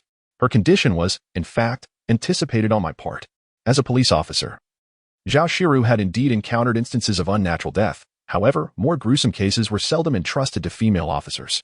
While urban cases may occasionally involve heinous crimes, such as dismemberment, these pale in comparison to the harrowing experiences we have witnessed on the battlefield, where we have long been subject. An ordinary police officer may traverse an entire lifetime without encountering a significant case, while a detective might only resolve a handful of cases throughout their career. The frequency with which they witness harrowing scenes is, as one can imagine, quite limited. I gently laid Zhao Xiaoru upon the beach. At this moment, it was not an opportunity for me to take advantage of her vulnerability. After ensuring Zhao Xiaoru was settled, I returned to the recently surfaced corpse. From my observation, the deceased's facial features were severely contorted. Yet it was possible to ascertain that she was likely between 30 and 40 years of age, as the distortion could easily subtract around a decade from her perceived age. Thus, it could be inferred that the body belonged to a young woman in her 20s or 30s. There was an English tattoo on her chest, yet after prolonged submersion, the lettering had become indistinct. Her nails were notably long, particularly the pinky, which measured at least 2 centimeters and showed no signs of dirt. A lengthy scar adorned her abdomen. However, given the delicacy of her skin, it could be discounted as a result of a violent encounter. Therefore, it could be reasonably concluded that this scar was likely the result of a cesarean section. The length of her nails suggested that the woman had a child who was at least 4 years old, for a recently delivered mother would not maintain such long nails. And her abdomen appeared smooth, devoid of any post-pregnancy bloating, indicating an impressive recovery. In summary, this woman appeared to embody the essence of a blissful family life, with a flourishing career, an obedient son, and a husband who provided well. Regrettably, this tragic accident had instantly shattered what was once a harmonious family. Despite the woman's corpse having been adrift at sea for over a fortnight, I was compelled to search her person for any resources that might prove useful to us. After an exhaustive search, I was unable to locate anything of value. Ultimately, I discovered that the woman's fist was clenched tightly shut, the rigor mortis resulting from prolonged death, coupled with the fact that her hand had not been loosened by the sea after so many days, suggested a deep-seated determination in her final moments. With considerable effort, I pried open her palm, revealing a photograph that was severely warped and distorted due to prolonged immersion in the seawater. The photograph depicted a charming young boy with a radiant smile, unmistakably the woman's son. I sighed, carefully unfurling the severely curled photograph and smoothing it out on a relatively smooth stone I found nearby. By this time, Li Yuan had finished vomiting. Though judging by her appearance, she appeared to have expelled everything, save for bile. Li Yuan mustered the courage to glance once more at the woman's corpse on the ground, only to feel another wave of nausea surge through her stomach. I can't, she stammered. I'll leave this to you, Brother Qindong. I need to go and vomit some more. Li Yuan waved her hand dismissively and retreated back to the nearby rocks. After another bout of retching, droplets of bitter yellow bile trickled from her mouth, filling her oral cavity with a revolting taste. It was the very essence of bile itself. Li Yuan gazed forlornly at the large puddle of vomit beside the rock, lamenting, "I must have brought up what I ate the day before yesterday." She couldn't fathom why she and Zhao Shiru weren't experiencing the same revulsion. While I have resigned myself to the ghastly spectacles that one encounters on the battlefield. It is worth noting that although Zhao Shiru is a police officer, Li Yuan has grown quite familiar with her over these days. Zhao Shiru has never handled any significant cases. This incident, which compelled me to return to my homeland, marks her very first major case since she joined the force. Only to be met with the unfortunate calamity of an air disaster. Unbeknownst to many, despite her lack of experience with heinous major incidents, Zhao Shiru has undergone training related to such matters during her time at the police academy. Thus, she would not react in a chain of panic like Li Yuan when faced with sudden turmoil. Nonetheless, while Zhao Shiru did not succumb to nausea, the situation remains far from optimistic. Chapter 70. The Resurrection. Zhao Shiru lay on the ground, her body limp for quite some time, nearly an hour, before she began to feel her strength returning. With great effort, she propped herself up on her arms and slowly crawled up from the gravel. Upon standing, she seemed to regain some vitality and, suppressing the urge to vomit, ambled over to my side to assist in examining the corpse. Zhao Shiru had been dragging the body ashore for an hour, and with the sun now at its zenith, the intense heat of 30 to 40 degrees Celsius was rapidly depleting the moisture from the corpse. I rose to my feet and removed the photograph from the stone, which had dried under the relentless sun. Once smoothed out, the young boy's smile became even clearer. "Shall we bury her?" I inquired tentatively, holding the photograph towards Zhao Shiru. I did not expect her to be of much assistance. She seemed utterly drained, having likely retched until her strength was entirely sapped. Zhao Shiru nodded, sharing the desire to lay the female corpse to rest. Seeing her agreement, I quickly repositioned myself at the head of the body, while she took hold of the feet, ensuring that she would not have to face the visage of the deceased. Once I was ready, Zhao Shiru rolled up her sleeves, revealing her fair arms, and together we lifted the woman's body. In truth, I could have managed the weight alone. The relentless sun had caused the moisture within the woman's body to rapidly diminish. Brenai enlisted Zhao Shiru's assistance in carrying the corpse, primarily out of concern that prolonged exposure to the sun would render it exceedingly fragile, potentially causing it to disintegrate during transport. Furthermore, maneuvering it alone presented a considerable challenge, as I had to meticulously consider leverage points to avoid inadvertently dismembering the woman. While a weight of 130 pounds is not excessively burdensome, it was to be distributed between Zhao Shiru and myself. I endeavored to support the torso with my free hand, compensating for the void left by Li Yuan's absence. Following a brief consultation with Zhao Shiru, we resolved to inter the woman's remains within the redwood grove where I had previously felled trees. Owing to the soil's moist consistency and the availability of suitable implements for burial, the distance from the shoal to the redwood grove was a mere few hundred meters, a span traversable in approximately 3 to 4 minutes. Indeed, Li Yuan and I had traversed it in under 2 minutes during our earlier sprint. However, on this occasion, Zhao Shiru and I required nearly half an hour to complete the journey. We deliberately proceeded at a measured pace, prioritizing caution to avert any inadvertent fragmentation of the woman's body. After 30 minutes, the corpse was finally conveyed to the vicinity of my recent logging activities. Together, Zhao Shiru and I bore the woman's remains, selecting a relatively level and yielding patch of earth upon which to gently deposit her. "Careful," Zhao Shiru cautioned, apprehensive of any mishandling of the corpse, offering a specific reminder during the placement. "Yes," I replied. I nodded, my movements becoming even more delicate.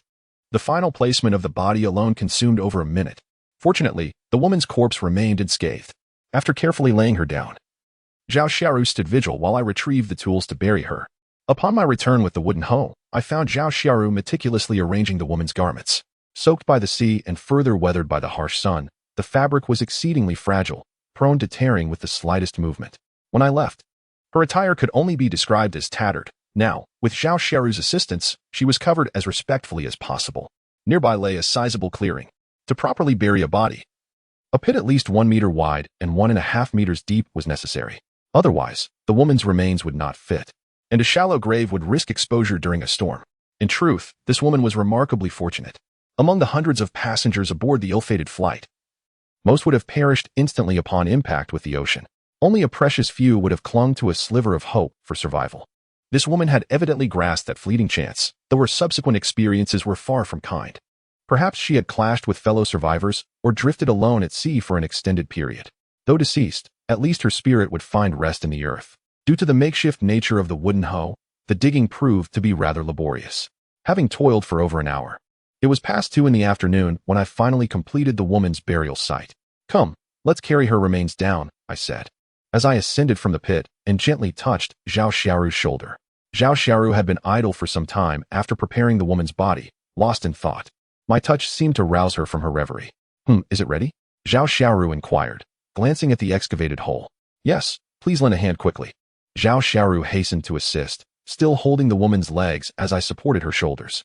With utmost care, we managed to place the woman's corpse into the grave unscathed after about 10 minutes. I leapt out of the hole first, and then reached out to help Zhao Xiaoru. This time, she was surprisingly docile, without her previous stubbornness and aversion, obediently grasping my hand and allowing me to pull her up. After Zhao Xiaoru emerged, I began to refill the grave, returning the excavated soil around the woman's body and forming a small mound over her. Suddenly, as I tossed a few handfuls of dirt into the hole, both Zhao Xiaoru and I noticed something peculiar about the woman. Her abdomen had moved without warning. I initially thought it was a figment of my imagination, but when I looked at Zhao Xiaoru, I saw that she, too, was staring at me. I immediately realized that what I had witnessed was undeniably real. Qin Dong," Zhao Xiaoru exclaimed, her eyes wide with terror. "Did you just see that?" I furrowed my brow and nodded slightly. Undoubtedly, the woman had been deceased for quite some time. I had verified this with utmost clarity, leaving no room for doubt. I did not believe that this was a mere post-mortem reflex, for the woman had been dead for over 10 days, making any such reaction implausible. Nor could I entertain the notion of a resurrection. That was simply impossible. Thus, only one possibility remained. Something must have animated the woman's body. In other words, there was likely a living entity residing within her. Chapter 71. Living beings. I remembered that the part of the woman's body that had just moved was her abdomen. I instructed Zhao Xiaoru to remain still for the time being, and I leaped back into the pit. The woman's abdomen was remarkably tranquil, showing no signs of movement. Then, unexpectedly, her abdomen twitched. It was as if something within her was striving to break free and return to the surface. Gently, I prodded her belly with a wooden stick, and it seemed that whatever was inside sensed my touch and once again fell silent. I understood that this calmness was merely temporary, so I stayed in the hole without making a sound. Indeed, after about 10 minutes of stillness, the woman's abdomen began to stir. It moved. Zhao Xiaoru suddenly stood up, startling me greatly. I thought to myself, could you refrain from scaring me? My fragile heart cannot handle such shocks. I scolded Zhao Xiaoru, causing her cheeks to flush slightly, but she quickly redirected her concern towards the woman. "Does this mean there is something inside her belly?" Zhao Xiaoru inquired. I nodded in affirmation, replying, "Yes, and it is definitely alive." "What could it be?" Zhao Xiaoru gasped, staring in disbelief at the woman's abdomen. Encountering a floating corpse was already astonishing enough. Now, to think that there could be something alive within it was beyond comprehension. "Could she be pregnant?" Zhao Xiaoru asked incredulously. I nearly choked on my own words, almost causing Zhao Xiaoru to faint in exasperation. I retorted, "Do you possess any common sense? How could that possibly be a pregnancy? Are you out of your mind?" "No, absolutely not. Why resort to insults?" Zhao Xiaoru immediately expressed her displeasure. "I advise you to clear your mind." I rolled my eyes and chose to ignore Zhao Xiaoru. The pressing matter at hand was to attend to the woman's corpse. The most prudent approach was to bury her body on site. Thus, whatever lay within her womb would be interred alongside her remains. In truth, the woman and I were not related, and I had no obligation to exert myself for her sake by extracting whatever was inside her. Nevertheless, curiosity compelled me to consider retrieving the entity from her abdomen, as I sensed it might hold some value. The woman's mouth was quite small, and even if something had entered through her nostrils, it certainly could not be aquatic in nature. "Go find a branch," I instructed Zhao Xiaoru, while I began to probe the woman's abdomen. At this point, it was no longer a matter of preserving the body. I presumed there might still be something buried with her remains. After a few firm presses, it seemed the entity within her sensed a threat, stirring violently in response to my pressure. The more it thrashed about, the more exhilarated I felt. Concerned that the woman's fragile corpse might be compromised by whatever lay within, I opted to use a wooden spatula to manipulate her abdomen, doing so once every minute. Surrounded by mahogany trees, Zhao Xiaoru was efficient and soon procured a slender mahogany branch, about the thickness of my finger, and handed it to me. With the branch in hand, I swung it through the air a few times, finding the sensation quite satisfactory. The woman's abdomen began to undulate slowly under the gentle caress of the wood, with the contents within starting to rise. As movement occurred within her thoracic cavity, I discerned that whatever it was intended to emerge from her esophagus. Grasping the prepared rosewood branch, I focused intently on the area of the woman's body that was in motion. First the belly, then the chest, and finally the throat. Ultimately, a crinkling object emerged from her mouth, revealing a slender, silvery triangular snake's head before me and Zhao Shiru. The moment the triangular head of the snake protruded from the woman's lips, I anticipated Zhao Shiru's reaction. The first creature we encountered upon entering the dense forest was a red-black snake, and I still recall how Zhao Shiru had fortuitously struck its vulnerable spot. Had it not been for her luck, I wonder if this startled girl would have still been with us. Once the delicate triangular head of the snake was visible, I confirmed it was a highly venomous silver-ringed snake. This species is typically found in the deep sea, surfacing only on rare occasions. However, none of that mattered as much as the fact that this snake was indeed lethal. Its venom could easily incapacitate a fully grown brown bear. The bear tracks that had once appeared beneath our treehouse were a haunting nightmare that lingered in my mind. I aimed to extract the venom from this silver-ringed snake and infuse it into the tips of our crossbow bolts, thereby equipping ourselves with a secret weapon against larger creatures. In the perilous realm of island survival, it was entirely possible that we might encounter formidable beasts, should that day come. Devising a strategy then would likely render us mere prey. Thus, taking precautions is the key to survival in the wilderness. The silver-ringed snake first revealed its petite triangular head, glancing at me as I poised with a branch, ready to strike. However, it is typical for highly aggressive creatures like the silver-ringed snake to exhibit little fear of humans, especially since this species hails from the depths of the ocean and may have never encountered humans before. After a brief pause, it slithered out from the woman's mouth with a rustling sound. Yet, it seemed to underestimate the threat posed by humanity. With a swift motion, I directed the hardwood branch towards the snake's vulnerable point. Striking the snake at its vital area is an age-old wisdom passed down through generations. Regardless of whether the silver-ringed snake is an oceanic species, this method is infallible. Indeed, after I struck its vital spot, the silver-ringed snake succumbed to unconsciousness. I quickly retrieved a katana from the ground nearby. In a flash, the blade descended. The head and body of the silver-ringed snake were severed with remarkable speed. As the snake's body had not fully emerged from the woman's mouth, I had to manually extract it. Although I had undergone training for such encounters, pulling the body of a silver-ringed snake from a corpse's mouth was undeniably repulsive, and I felt a wave of nausea wash over me. The snake's body was slick with faint blood froth, remnants from within the woman. Despite my discomfort, I mustered consi she had steeled herself against nausea to come and investigate, only to witness a headless serpent soaring past her vision, followed by its severed head.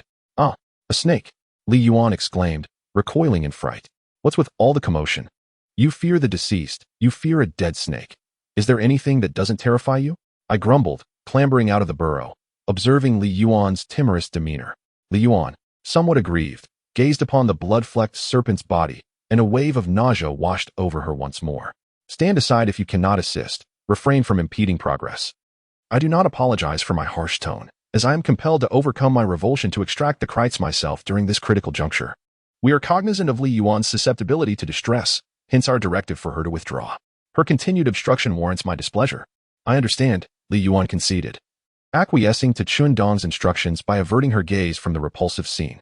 However, the power of her imagination proved formidable, as the mere recollection of the image induced incessant retching, akin to the throes of advanced pregnancy. "Say no more. I am aware. I shall retreat further afield." Li Yuan promptly acknowledged her hindrance and preemptively retreated before I could reprimand her. Observing her discretion, I refrained from further admonishment and proceeded to hurl the serpent upwards. Preparing to ascend, I had previously contemplated imbuing our crossbow bolts and arrowheads with venom. On this desolate isle, the allegiance of future encounters remains uncertain. Moreover, encumbered by two defenseless women, I am compelled to anticipate and strategize beyond the immediate horizon to safeguard their well-being. Upon scaling the precipice, a piercing shriek emanated from Li Yuan's vicinity. "Ah!" At her shrill scream, I nearly stumbled and fell again. "What on earth?" "My dear aunt, we have already buried that decaying corpse, and I didn't even ask her to help carry it. As for the snake, I had already discarded it." And hadn't she moved far away? How could the appearance of a dead snake radiate its terror towards her? I felt utterly helpless. "Snake, snake!" the woman cried, covering her mouth, her voice slightly slurred. "The snake is dead. How could she be so terrified?" Alas! Nevertheless, considering Li Yuan's usual timidity, her reaction was to be expected. Particularly, she had a penchant for exaggeration. Her responses were always the most dramatic. Having come to this realization, I intended to tidy away the deceased silver-ringed snake, concealing it from Li Yuan to mitigate her distress. However, a fleeting glance revealed, just a meter ahead of her, a live silver-ringed snake, evidently more active, having just emerged from the female corpse, unnoticed by us. "Get away!" seeing Li Yuan trembling in fear. I urgently called out to warn her to move aside. If that snake were to bite her, given the medical resources available on this island, her fate would be sealed. The thought darkened my expression. Li Yuan, move aside. Even Zhao Xiaoru recognized the imminent danger and quickly urged Li Yuan to evade. She hastened over, drawing the trembling Li Yuan aside. I, in turn, rushed forward, directing my advance toward the living silver-banded Krite. Armed with our makeshift wooden spade, I swiftly approached, preempting the snake's assault by striking precisely at its 7-inch mark. The blade plunged deep into the earth, severing the serpent's head, which recoiled upward. Unsatisfied, I raised the spade once more, crushing the head to ensure the creature's demise, lest it revive and strike one of us. Qin, are you unharmed? Li Yuan and Zhao Xiaoru inquired, their voices laced with concern. I'm fine, nothing to worry about, I reassured them, dismissing their worries with a wave. It's merely a snake. I could handle several more. Had I encountered this Krite alone, I would have rejoiced, for its venom, combined with another's, would be a boon. The thought of coating my arrowheads with their concentrated poison filled me with elation. Li Yuan, I remarked as I approached, your mental fortitude requires some honing. Otherwise, in the event of encountering any perilous creature or other ferocious beasts, would she not be left with no recourse but to scream or wail in this very spot? Moreover, her constant overreactions could instill fear in those around her. Zhao Xiaoru and I cannot be at her side at all times. There may come a moment when we must separate to search for supplies. If she can only resort to shrieking and lacks the ability to evade danger, it would indeed be perilous. Yes, Xiao Yuan, you must remain vigilant about your safety. When faced with danger, even if you cannot fight back, you must learn to evade it. Zhao Xiaoru, visibly shaken, promptly advised Li Yuan. How about this? When the time comes, you can accompany me, and I shall teach you. After some contemplation, Zhao Xiaoru resolved to impart her knowledge of martial arts and self-defense techniques to Li Yuan, believing that an additional skill could enhance her chances of survival. Upon hearing Zhao Xiaoru earnestly convey this to Li Yuan, I could not suppress a chuckle. What are you laughing at? Zhao Xiaoru, immediately sensing the mockery in my laughter, stomped her foot in frustration and shot me an indignant glare. What could possibly amuse me? You are merely 50 steps away from the 100 steps of folly. What nonsense! I am, after all, a police officer. Am I truly as incompetent as you suggest? Zhao Xiaoru retorted defiantly. Oh really? Then who was it that was shouting and screaming just a moment ago? Surely it wasn't me. Upon hearing Zhao Xiaoru's words, I couldn't help but smile, casually reminding her of her earlier demeanor. You are truly insufferable. The moment Zhao Xiaoru caught my hint, she instantly recalled her own behavior. Having just been shrieking alongside Li Yuan, her face as pale as a sheet. It was indeed a disservice to her name. As these thoughts crossed her mind, she felt a rush of embarrassment, her cheeks flushing, before she muttered a curse under her breath. Subsequently, she seized Li Yuan's hand and scurried away, seeking refuge from the conversation. Although she served as a police officer, she was still a young woman. There were no rules against feeling fear, after all. Such a little girl. It was only in moments like these that she truly embodied her femininity, otherwise, always bickering with me. She seemed to have no control over anything at all. Chapter 73, Extracting Venom. At this moment, I couldn't help but smile as I picked up the 2 snakes. Indeed, the bounty was considerable. Observing the 2 silver-ringed snakes that had been thoroughly subdued, my satisfaction grew. I intended to extract their venom, which would undoubtedly prove useful. After all, I had finally acquired the means for self-defense. I was also contemplating not only my own preparations, but also those for Zhao Xiaoru and Li Yuan. Especially since they belonged to a more vulnerable group, it was imperative to equip them with lethal means of protection. In the event that anyone sought to harm them, we would have the advantage to strike first. Having settled this in my mind, I swiftly approached and collected the silver-ringed snakes, pondering how to proceed with the extraction. Brother Qin, do you still want these snakes? Li Yuan had calmed down somewhat, letting out a sigh of relief, but her gaze remained anxious as she looked at me. We're not going to eat these tonight, are we? In this desolate island, food was scarce. They were willing to consume anything. And in their quest to satiate their hunger, nothing could be overlooked. However, that didn't mean they had to eat these snakes. The thought was repugnant. After all, they had emerged from decaying corpses. Just the mere idea made it seem as if they were consuming a corpse themselves. Once this notion crossed her mind, Li Yuan's expression turned pale, and she instinctively covered even Zhao Xiaoru, who was standing to the side, was startled, her eyes widening in astonishment. Was it truly necessary to be so macabre? Of course not. Noticing their change in countenance, I adroitly circumvented the matter, teasing them before divulging the answer. I informed them that I intended to extract the venom from these bungarous fasciated snakes for refinement, subsequently coating the arrowheads with it, thereby enabling us to defend ourselves against any potential assailants. Oh, I see. You gave me quite a fright. Zhao Xiaoru and Li Yuan exchanged glances, both visibly relieved. But how do you intend to accomplish this? At this juncture, even Zhao Xiaoru's curiosity was piqued, and she couldn't resist observing me, eager to witness what methods I might employ. Could one truly extract venom from these Bungarus fasciatus snakes? Could this task be as simple as it seemed? Naturally, they were intrigued by something they had never undertaken, and they were also uncertain of what alternative approaches might exist. Consequently, they both wore expressions of bewilderment, indicating their profound perplexity. It's quite straightforward. The method of venom extraction from snakes presents no difficulty for me. First, we must procure a beaker, jar, or earthenware pot. Any of these will suffice, even a stone trough. I proceeded to elucidate. Moreover, the venom extraction method entails filtering the venom through a thin membrane, which will allow us to isolate it. This particular type of film is typically made from nylon. However, in this desolate island, where could we possibly find such nylon film? Indeed, what shall we do then? Is it not futile? Zhao Xiaoru spread her hands in confusion, her perplexity evident, as if she believed we were utterly incapable of locating anything suitable for filtration. The two of them had unwittingly articulated the crux of the issue. The container for the toxic liquid was manageable. During their journey, they had encountered numerous stones, worn smooth over the years by relentless rain and dripping irrigation, which had formed various hollows. Moreover, this toxic liquid was not intended for preservation, but rather to be directly applied to the arrowheads. As long as we could extract it, that would suffice. Unfortunately, we lacked the necessary plastic films. Even our clothing, which had been worn countless times, offered no solution for filtration. Zhao Xiaoru appeared utterly at a loss, and even Li Yuan seemed unsure of how to proceed. A blanket of silence enveloped us, as we collectively pondered what could possibly serve as a substitute. Then, a thought struck me. Observing the anxious expressions on their faces, I quickly interjected. These materials can be sourced directly from nature, which is abundantly rich and conceals many useful resources. Having contemplated this matter thoroughly, I once more interjected, cautioning them, "You two remain here for the nonce, whilst I venture yonder to reconnoiter. Verily, this isle is replete with naught save the circumambient seawater and its piscine denizens. Pray, whither do you hasten? Deign to enlighten us," quoth Zhao Xiaoru and Li Yuan, their countenances etched with perplexity as they beheld me dart towards the coastline without a word of explanation. It seemed as though my intentions were shrouded in enigma. "I seek a membrane," I rejoined. "In the absence of nylon sheeting, the integument of fauna shall serve as a propitious substitute. Most ubiquitous is the swim bladder nestled within the viscera of fish, its pellucid layer constituting a natural membrane par excellence."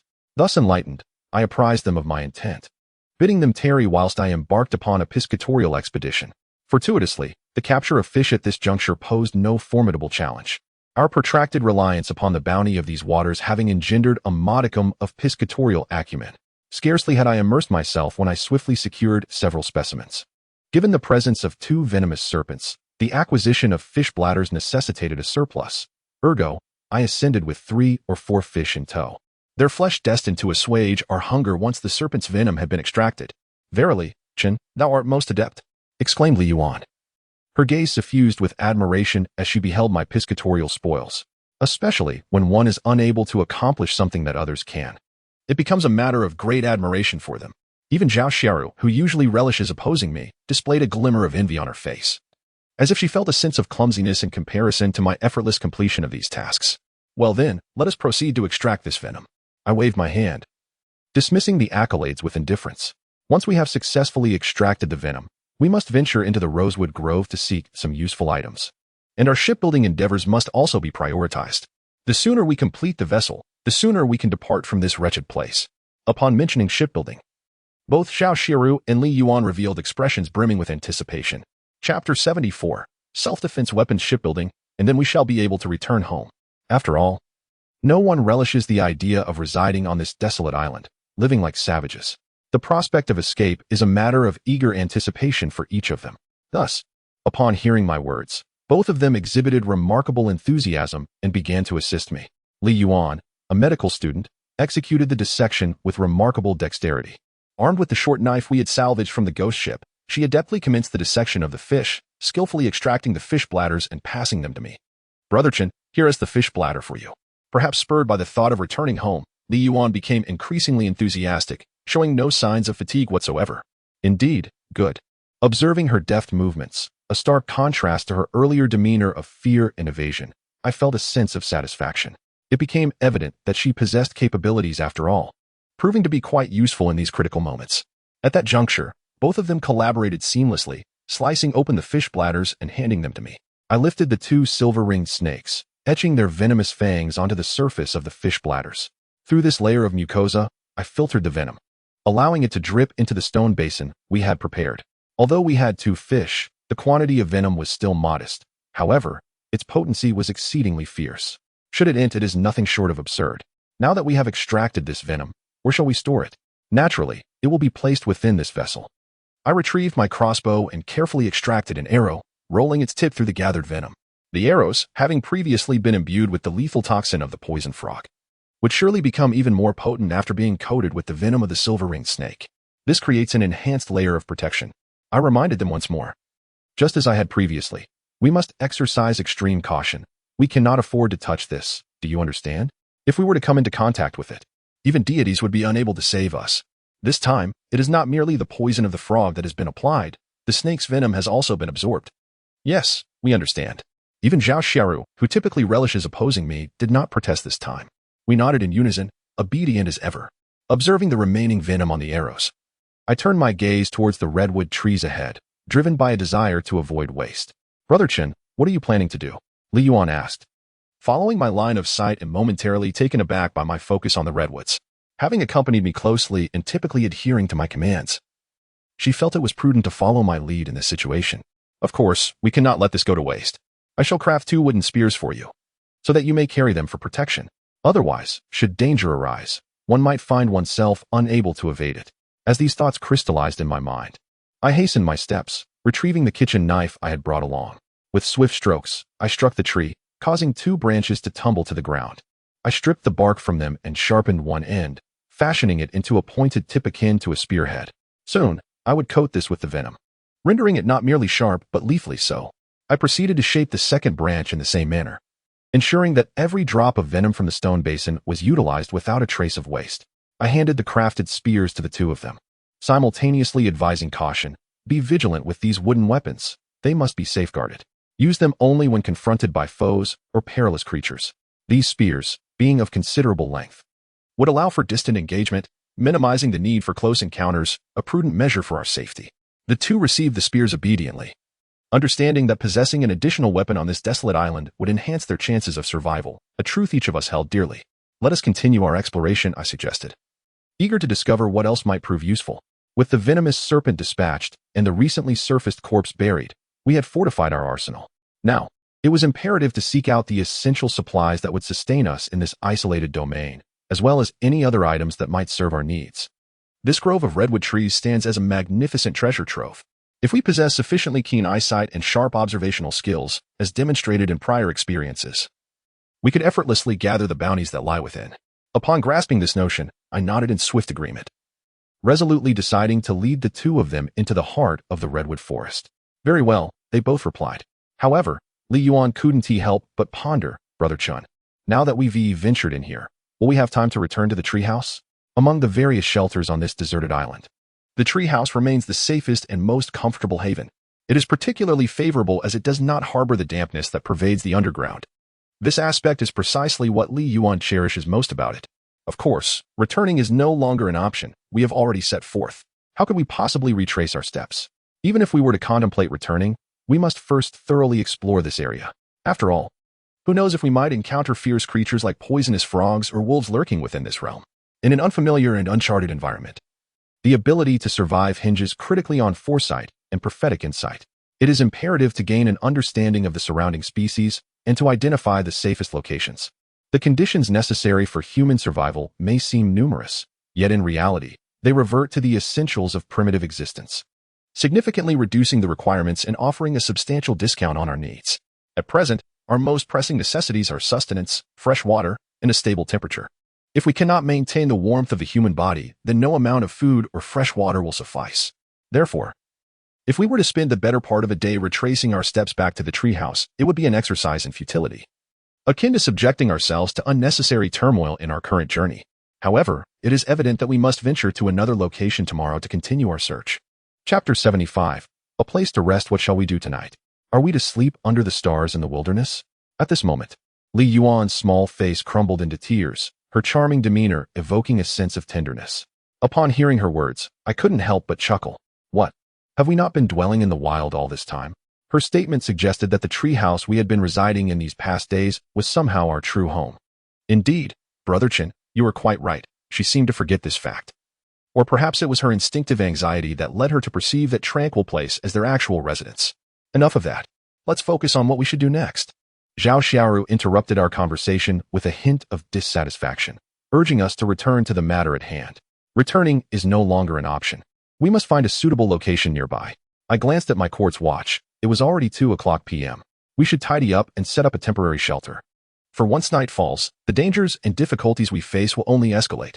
Thus, I initiated a discussion with Li Yuan and Zhao Xiaoru regarding our next steps. All right. They seemed to grasp the gravity of the situation, understanding that we needed to assess our surroundings. Today, I merely surveyed the surroundings. Yet I remain uncertain about what lies in this vicinity. How can one so easily retreat? If we return today, tomorrow will merely replicate this path. Such a squandering of time and energy would render our efforts futile. So, how shall we establish our temporary abode? If we aim to create a resting place, it undoubtedly entails considerable effort. There are 3 of them, and their shelter must at least accommodate 3 lying positions. Let us keep things simple. We are merely seeking to make do for the night. At this moment, I examined the area and identified the most suitable terrain, initiating a discussion with them. Behind those stones, we could find a natural windbreak. Utilizing this location as a center, we could insert branches around it, thereby constructing a protective barrier. This would serve to separate our space, providing us with a buffer should any animals attempt to intrude during the night, allowing us precious moments to react. Let us tidy this area a bit. I instructed the 2 of them on their tasks. As the only man among us, I naturally assumed the role of the stronghold, tasked with the critical job of felling branches to form a large circle around our resting place, ensuring we could lie comfortably within it at night. Meanwhile, Zhao Xiaoru and Li Yuan ventured to gather leaves and softer grasses to lay upon the ground, preventing us from resting directly on the hard earth. Reclining on the ground, the coarse sand and stones not only dig into one's back, but also invite the insidious chill of the earth. We must eschew the casualness of previous days, lest illness befall us, a consequence most undesirable. Thus, let us divide our labor, a harmonious collaboration between the sexes. The 2 ladies shall venture forth, gathering twigs, leaves, and desiccated grasses, while I, with diligent effort, shall hew branches from the trees. These I shall sharpen at one end, much like the crafting of our wooden spears, and arrange them to delineate our temporary abode. Such shall suffice for this eve, and judging by the celestial tapestry above, the night promises to be free of rain, with only the faintest dew to grace the morning. A trifle, scarcely worth concern. Zhao Xiaoru and Li Yuan have returned, their arms laden with foraged grasses, which they spread with lavish abundance. Verily, women, at all times, hold paramount the conditions and location of their repose, as evidenced by the finger's breadth thickness of their verdant bedding. Enough, I say. We merely seek to pass a single night in this place. Such meticulousness is unwarranted. A simple arrangement will do. I dare surmise that, had I not intervened, they might have even plucked a pair of wildflowers to adorn our sanctuary, embodying that essence of life they so often espouse. Excellent, quite excellent. Hearing my words, they promptly ceased their labors and hastened back, abandoning their quest for further grasses. As for these blankets, they are undoubtedly crafted from the pelts we previously obtained from animals. These have been meticulously hammered and dried, devoid of any sanguine scent or the lingering odor of the creatures themselves, leaving only warmth. This evening, they will serve as a comforting barrier against the chilling sea breeze. Let us gather some dry branches as well. When camping in the wilderness, how can one forego a campfire? This fire will not only restore our body heat, but also deter any wild animals that may be fearful of flames. Otherwise, we may find ourselves ambushed by these creatures in a state of half-sleep, which would be quite disastrous. Therefore, it is imperative that we prepare a fire. Very well. Xiaoru and I shall take care of this task. Meanwhile, Li Yuan and Zhao Xiaoru have joined hands to search for dry twigs. I, on the other hand, remain occupied, as it is time to prepare our evening meal. As per tradition, if we cannot find alternative sustenance on this island, we shall resort to grilled fish. This time, I do not intend to showcase my skills or display any bravado. Instead, I retrieved the fishing nets we scavenged from the ghost ship and cast them in preparation for our catch of the sea. However, there are more pressing matters at hand. The first priority is to filter fresh water to replenish our supply, and the second is to set up some traps. Even if we have erected a barrier by inserting numerous branches around us, there remain countless threats that we cannot guard against. Without preparations such as traps or protective measures to safeguard our lives, we would be placing each individual's existence at the mercy of the flames. Once again, I drew my katana, poised to strike at the towering redwoods. Hey, Jindong, why are you chopping down so many branches?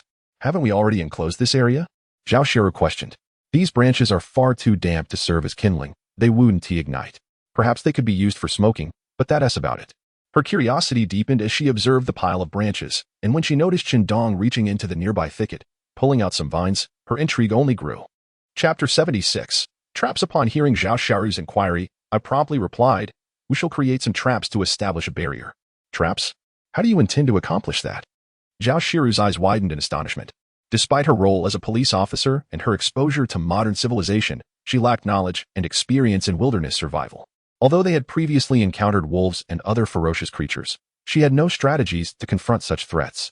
The self-defense techniques and combat skills she had learned were rendered useless in the face of these animals. It would be absurd to think that one could simply punch a poisonous frog or engage it in a wrestling match. As I contemplated these thoughts, Zhao Shiru gazed eagerly towards the eastern direction, hoping to glean some wisdom and learn a few tricks from me. Can you show me what you know? Of course. I have not sought patent protection for my knowledge. Noticing the glimmer of curiosity in Zhao Shiru's eyes, I chuckled playfully and called over Li Yuan, inviting both of them to crouch beside me and observe.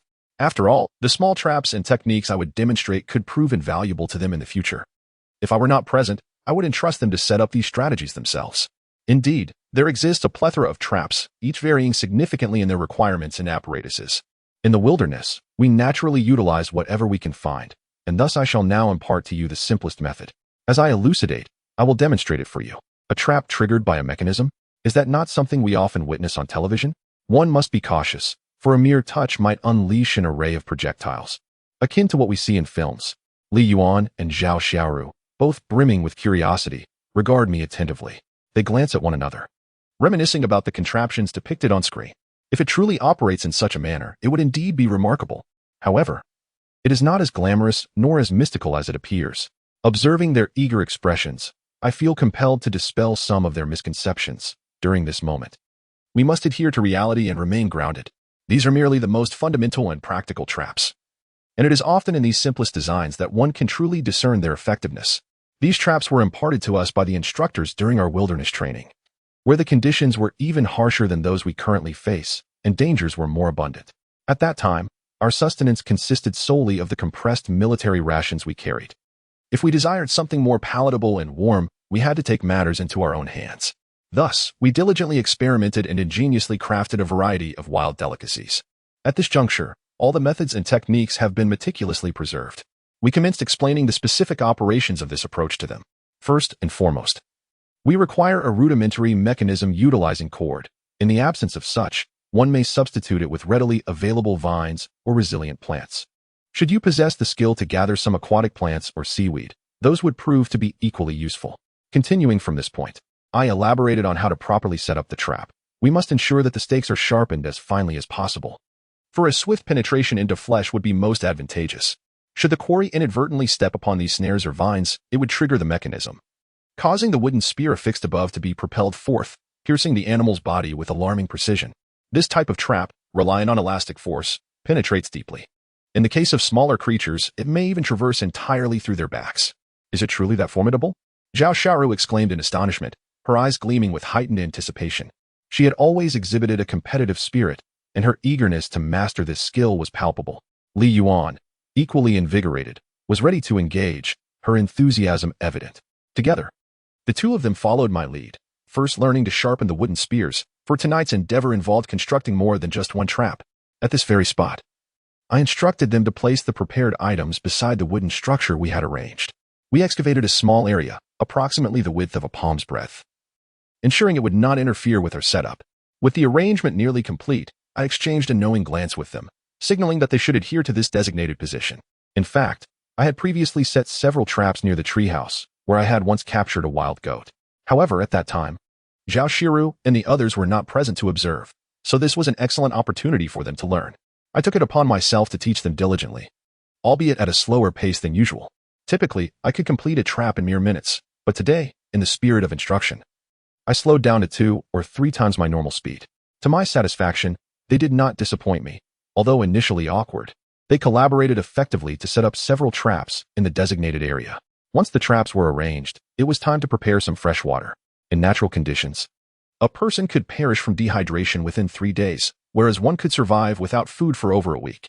Thus, it was imperative that we gather fresh water to prolong our survival. After completing these essential preparations, we would be ready to continue our exploration the following day. At this juncture, I instructed Zhao Xiaoru and Li Yuan to begin working in tandem with me. Especially at this juncture, having both of them assist me is not due to my inability to manage alone. Rather, it is essential to impart these vital survival skills to them.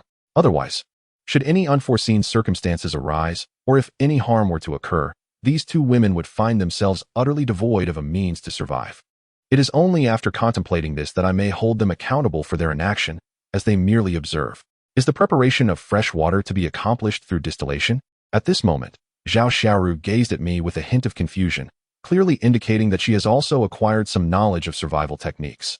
Indeed, there are numerous methods for obtaining fresh water, and distillation is but one of them. At this point, I promptly began to elucidate and share this information with them. Chapter 77. Collecting fresh water. Indeed, there exist numerous methods for obtaining fresh water, such as the freezing of seawater, ion exchange, reverse osmosis, heating, and condensation. At this juncture, I recounted these techniques with familiarity, swiftly elucidating the various means of acquiring fresh water to my companions. However, given our current circumstance on the island, where other tools are rather scarce, we should resort to the simplest method, distillation. As I observed my companions, I occasionally guided them towards selecting the most efficient and least labor-intensive approach among the options presented. Furthermore, we discovered an iron pot aboard the ghost ship, which is ideally suited for the distillation process. Let us commence our task. Shall we draw the seawater directly? At this moment, as I began to gather stones and set up a small stove, placing the iron pot atop it, Zhao Xiaoru and Li Yuan watched my actions intently. Yes, let us draw some seawater. Once they have distilled it, we shall collect the resulting fresh water into these cups. These cups, equipped with lids, are among the various items we salvage from the ghost ship. The success of our survival on this island, until rescue arrives, hinges upon these efforts. Thus, every aspect of this endeavor is of paramount importance, particularly the fresh water, which may very well sustain our subsequent actions. We must prepare essential supplies for our existence and remain steadfast in our primary objective, to construct a vessel. In the midst of these actions, every detail proves to be of utmost importance. At this juncture, I instructed Zhao Xiaoru and Li Yuan to collaborate in retrieving seawater. The only viable method available to us was the slow, yet most convenient distillation process, which would allow us to collect a greater quantity of fresh water. As twilight began to descend, it became evident that the sun set on this island at a pace that seemed languid compared to what we experienced in the city.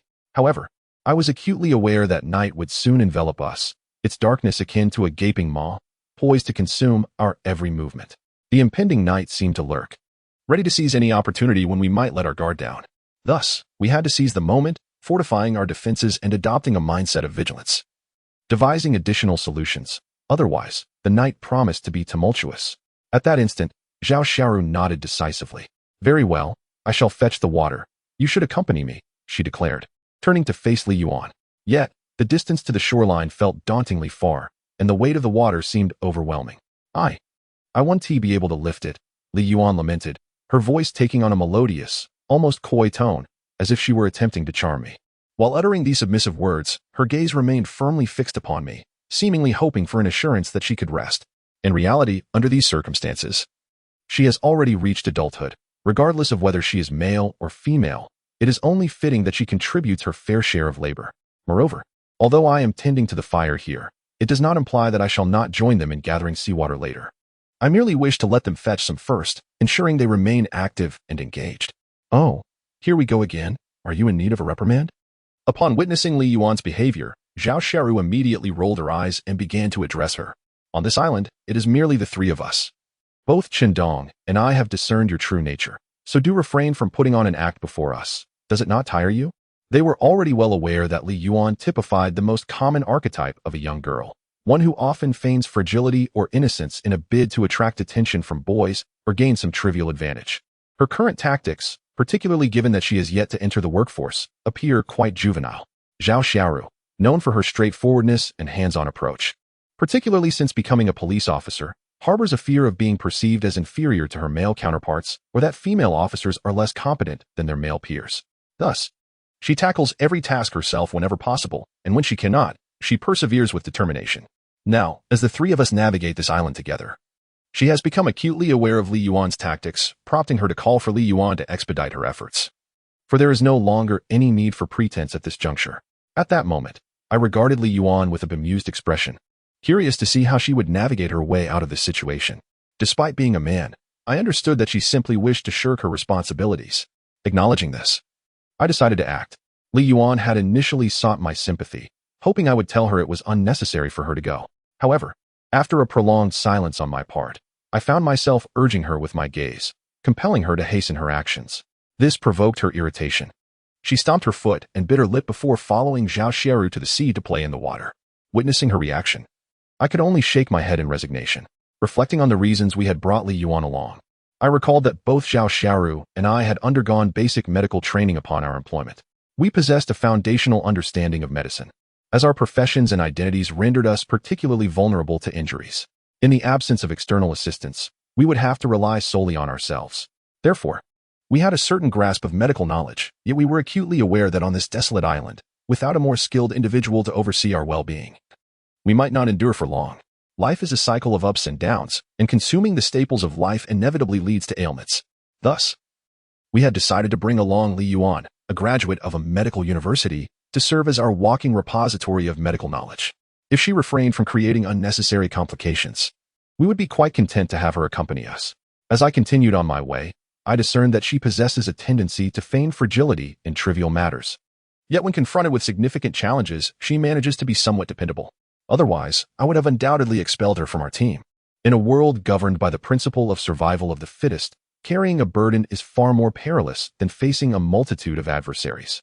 I have witnessed the folly of incompetent allies before. However, upon observing Li Yuan's inability to gain an advantage, she obediently joined Zhao Xiaoru in the task of hauling seawater. I redirected my focus and devoted myself to the matters at hand. Chapter 78. Grilled fish. After igniting the fire, we commenced the distillation process, while simultaneously tending to the fire at our dwelling. It was imperative to do so, for as nightfall approached, the sea breeze would render the flames difficult to maintain. As I observed the flickering flames, I ventured to gather some drier materials, knowing that mere kindling would not suffice. I sought larger pieces of wood to ensure a more enduring blaze. Once consumed, these would transform into charcoal, which I would subsequently collect for future use. I was pleasantly surprised by my own frugality. At that moment, I chuckled softly, shaking my head, especially when reflecting on the new lifestyle I had embraced on this island. It seemed I was perpetually strategizing for the next step, unable to focus solely on the present. Even while gathering firewood to ward off the chill and attract potential prey, thoughts of transporting the prepared charcoal for future endeavors lingered in my mind. Nonetheless, this forward-thinking mindset would undoubtedly pave the way for a more sustainable existence. Thus, I joined Zhao Xiaoru and the others in earnest as we initiated the distillation process to collect fresh water. The procedure was remarkably straightforward. We simply needed to stoke the fire, draw up seawater, and cover the pot. As the mixture began to boil, the steam and droplets that formed above would yield the precious fresh water essential for our survival. As they began to simmer, we collected all the streams of water, ensuring they were placed atop our cups for preservation.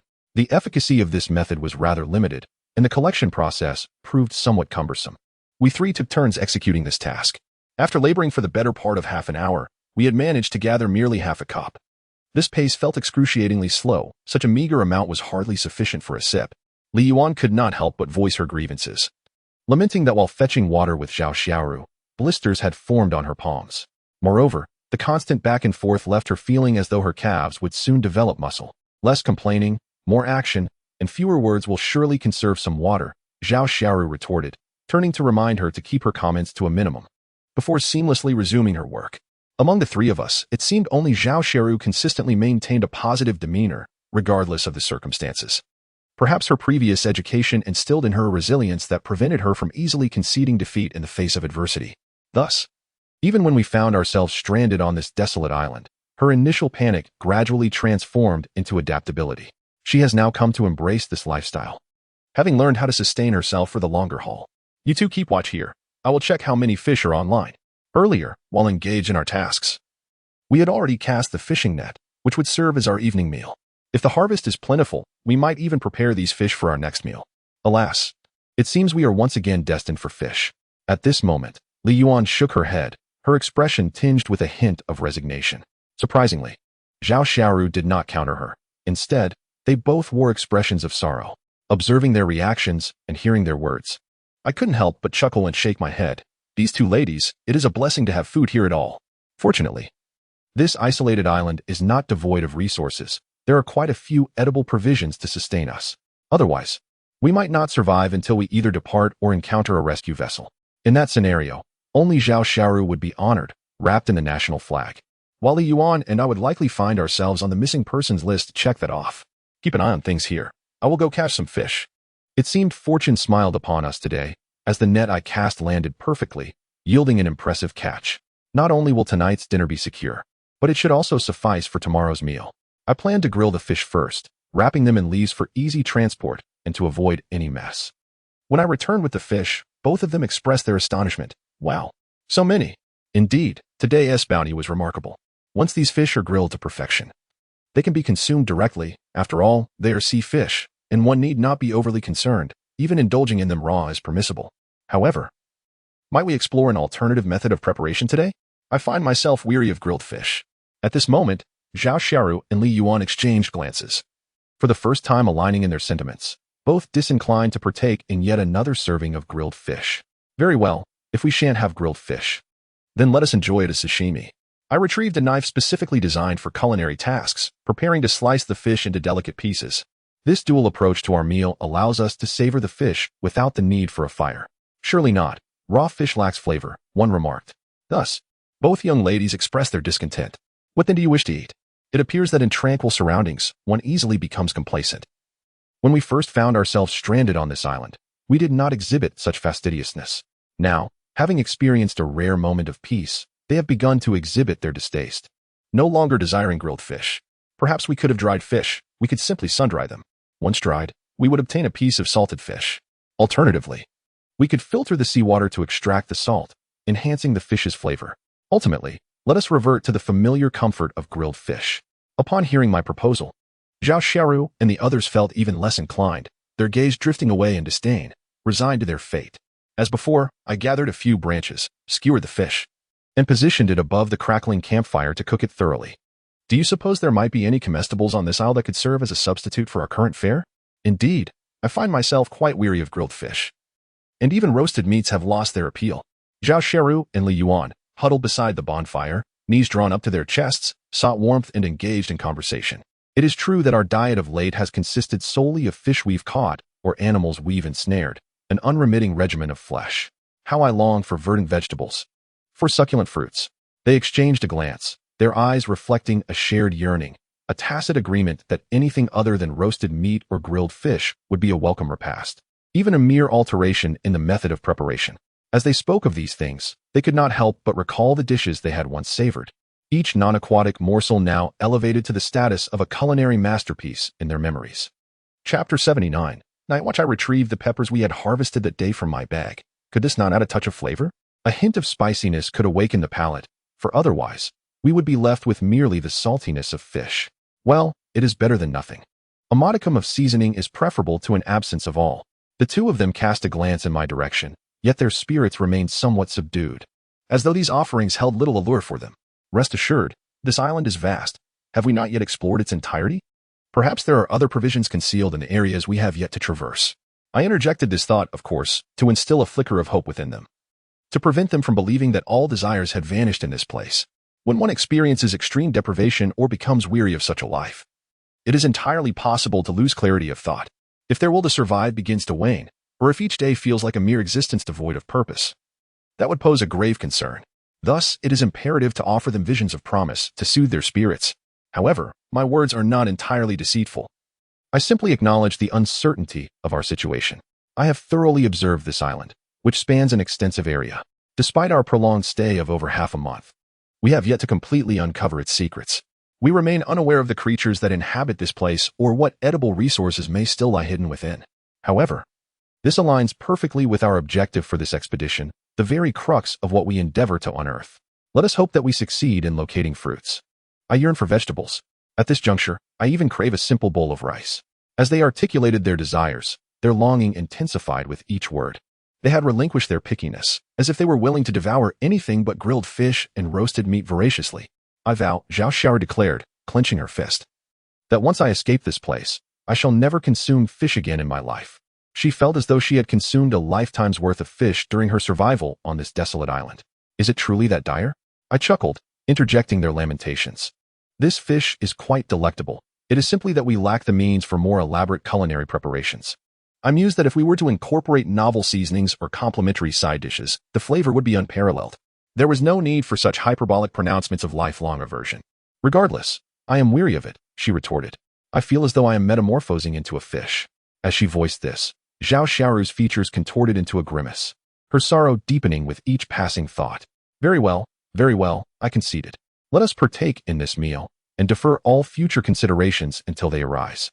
Who can predict the distant future with certainty? With these words, I carefully removed a perfectly grilled fish and extended it to her, before offering another to Li Yuan on the opposite side. Eat, for having something to eat is certainly better than having nothing at all. The sensation of hunger is one we have not been strangers to. It can be excruciating, as if one's very insides are ablaze. When I offered the fish to them, they both displayed expressions of sorrow, yet resignedly accepted the morsel, shoving it into their mouths. However, their vigorous chewing suggested they were treating this meal as an adversary to be vanquished. Having finished our dinner, the remaining water supply was nearly depleted, and it was time to retire for the night. On this island, we must first engage in activities that preserve our strength. I proceeded to inspect the traps I had set, ensuring each would function effectively, and added some firewood to sustain the flames for a while longer. I then called the two of them to rest. You two should sleep first. I will take the first watch. As per our established routine, I would guard during the first half of the night, while they took turns during the latter half, allowing us to share the responsibility of ensuring our safety on this isolated island. You're on watch again? Why not sleep first? You've been the busiest and most exhausted one today. Zhao Xiaoru expressed her concern for me, noticing my fatigue from a day filled with toil. Hearing her words and catching a glimpse of her worried gaze, I smiled gently and replied, just sleep. As she seemed poised to speak further, I placed a reassuring hand on her shoulder, encouraging her to rest. However, observing the young girl's demeanor, I felt reassured that my concern for her during this period was not in vain. It is worth noting that when we first arrived, she regarded me as a fearsome villain, her eyes nearly transforming into weapons aimed at me. Nevertheless, the reality is that we have all been striving towards a common goal lately, which has rendered previous grievances irrelevant. Yet, the mere thought that I was brought here under the accusation of slaughtering innocents darkened my expression swiftly. I am determined to uncover the truth behind that incident, ensuring that they no longer harbor such misconceptions. Both of you should rest, I said, noticing their eager gazes upon me. With a sense of resignation, I urged them to sleep, otherwise my vigil would be in vain. Moreover, in this isolated island, it is imperative that the three of us look out for one another. Failing to do so might lead to a tragic recurrence of past events, with each of us going our separate ways or, worse, turning against one another. As the sole man among us, I am willing to shoulder more responsibilities. As long as they cooperate and refrain from causing unnecessary trouble, we should be fine. I believe we will soon find an opportunity to escape this wretched place. Sleep now. At that moment, Li Yuan suddenly darted forward, claiming the central position. I want to sleep here, she declared, immediately lying down as if fearing that Zhao Xiaoru would take her spot, sprawling out like a character in a large letter. Once settled, she wrapped herself in the animal hide like a cocoon. Wherever you desire to sleep, you may do so. Upon observing her actions, Zhao Xiaoru instantly discerned her intentions. Nevertheless, Li Yuan remained steadfast in her devotion, despite the passage of time and the mutual understanding of each other's identities. She had yet to relinquish her aspirations of flirtation. Was it not merely a desire to lie in the center, drawing closer to me? Yet, since she chose not to confront the matter directly, I too shall feign ignorance, allowing the two of them to rest first. In this moment, maintaining a stable relationship can facilitate a harmonious coexistence for us all. Chapter 80. Long-term considerations. The surroundings were enveloped by branches, and traps had been set, while their resting place was adorned with a layer of soft hay, although it could not compare to the comfort of their own beds, which offered a far greater sense of ease. They had grown accustomed to this manner of repose after their prolonged stay on the island. Besides, having traversed such a considerable distance today and encountered numerous events, it was no surprise that they both quickly succumbed to slumber after a few turns. Zhao Xiaoru, utterly fatigued, had even begun to snore lightly, the sound intermittent and barely perceptible. Were it not for the absence of any electronic devices, I would have certainly recorded her snores, relishing the opportunity to tease her the following day. Though it was my watch, I settled cross-legged at the threshold, adopting a meditative posture while remaining vigilant to my surroundings. This manner of keeping watch allowed me the occasional moment to close my eyes and rest. Nevertheless, my alertness ensured that I did not let my guard down. Nor did I ignore the ambience around me. In this moment of profound stillness, though perhaps not entirely serene, the wind from the sea howled, rustling the distant leaves, accompanied by the occasional echo. The absence of human voices rendered the atmosphere much quieter than that of a bustling city, devoid of the myriad lights. All that graced our view were the conspicuous stars twinkling above. This environment is particularly conducive to contemplation and meditation. Therefore, I have begun to seriously ponder the path that lies ahead of us. The recent encounter with that ghostly vessel has sounded an alarm within me. It remains anchored here, with no one to offer assistance, nor has anyone ventured into these uncharted waters. This signifies that our current position and trajectory are exceedingly perilous, and there is a substantial risk that we may find ourselves living the same fate as those aboard that ship. If time stretches on, we too may become mere remnants of a century-old corpse. In light of this precarious situation, it is imperative to prepare for two contingencies. Firstly, we must communicate our plight from this isolated island, ensuring that our distress signal reaches others. Secondly, we ought to devise a means of self-preservation, exploring multiple avenues of escape rather than placing all our hopes in a singular option. Even while awaiting rescue, we should strive to navigate toward a more frequented maritime route, or a region known to many. This strategy not only increases our chances of encountering a rescue vessel, but also the likelihood of meeting passing merchant ships. In such circumstances, our opportunities for salvation would significantly multiply. Currently, the duration of our disappearance is not yet extensive, and given that law enforcement personnel are also missing, it is reasonable to expect an intensified search effort. If we can seize this opportunity, we may yet find our way to safety. If time drags on, it is highly likely that the records will indicate either missing or deceased, leading others to believe that the prolonged absence diminishes the chances of survival. Should we reach that moment, the search efforts would cease, and thus, within this limited time frame, we must prepare diligently for every conceivable escape possibility. However, these remain mere provisional plans. To truly escape this island, we must acquire a vessel capable of accommodating the three of us while withstanding the relentless crashing of the waves. It is certainly not as simple as felling a tree to carve a canoe. Such an endeavor would likely be swept back to shore by the tempestuous sea within 3 days, and we cannot ascertain whether fortune would favor us a second time, allowing all three of us to survive. There is also the stark possibility of being utterly torn apart. We require not only a means of transportation to leave this place, but also essential provisions and sustenance. More crucially, we must locate some form of medicinal aid, whether derived from nature or remnants left by previous inhabitants. We must scavenge as much as possible to bolster our odds of survival. While the prospects of rescue teams and vessels appear bleak, our own preparations can be made more robust. Since we cannot rely on others, we must first equip ourselves. Yet, all of this is a discussion for another time, and for now, we cannot afford to think too far ahead. I slightly reined in my thoughts, continuing to contemplate my plans for tomorrow.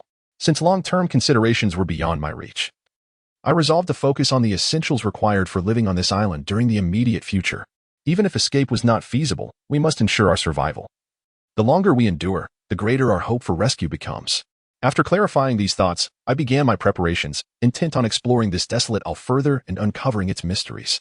As the adage wisely states, knowing oneself and one's adversary leads to certain victory. Absent unforeseen events, we would likely dwell on this island for a considerable duration, necessitating a thorough understanding of our surroundings, particularly elements critical to our survival. We must diligently grasp the various conditions essential for our existence, as well as the potential dangers and threats we might encounter. Failing to do so would jeopardize our ability to construct a vessel capable of facilitating our escape from this isolated paradise.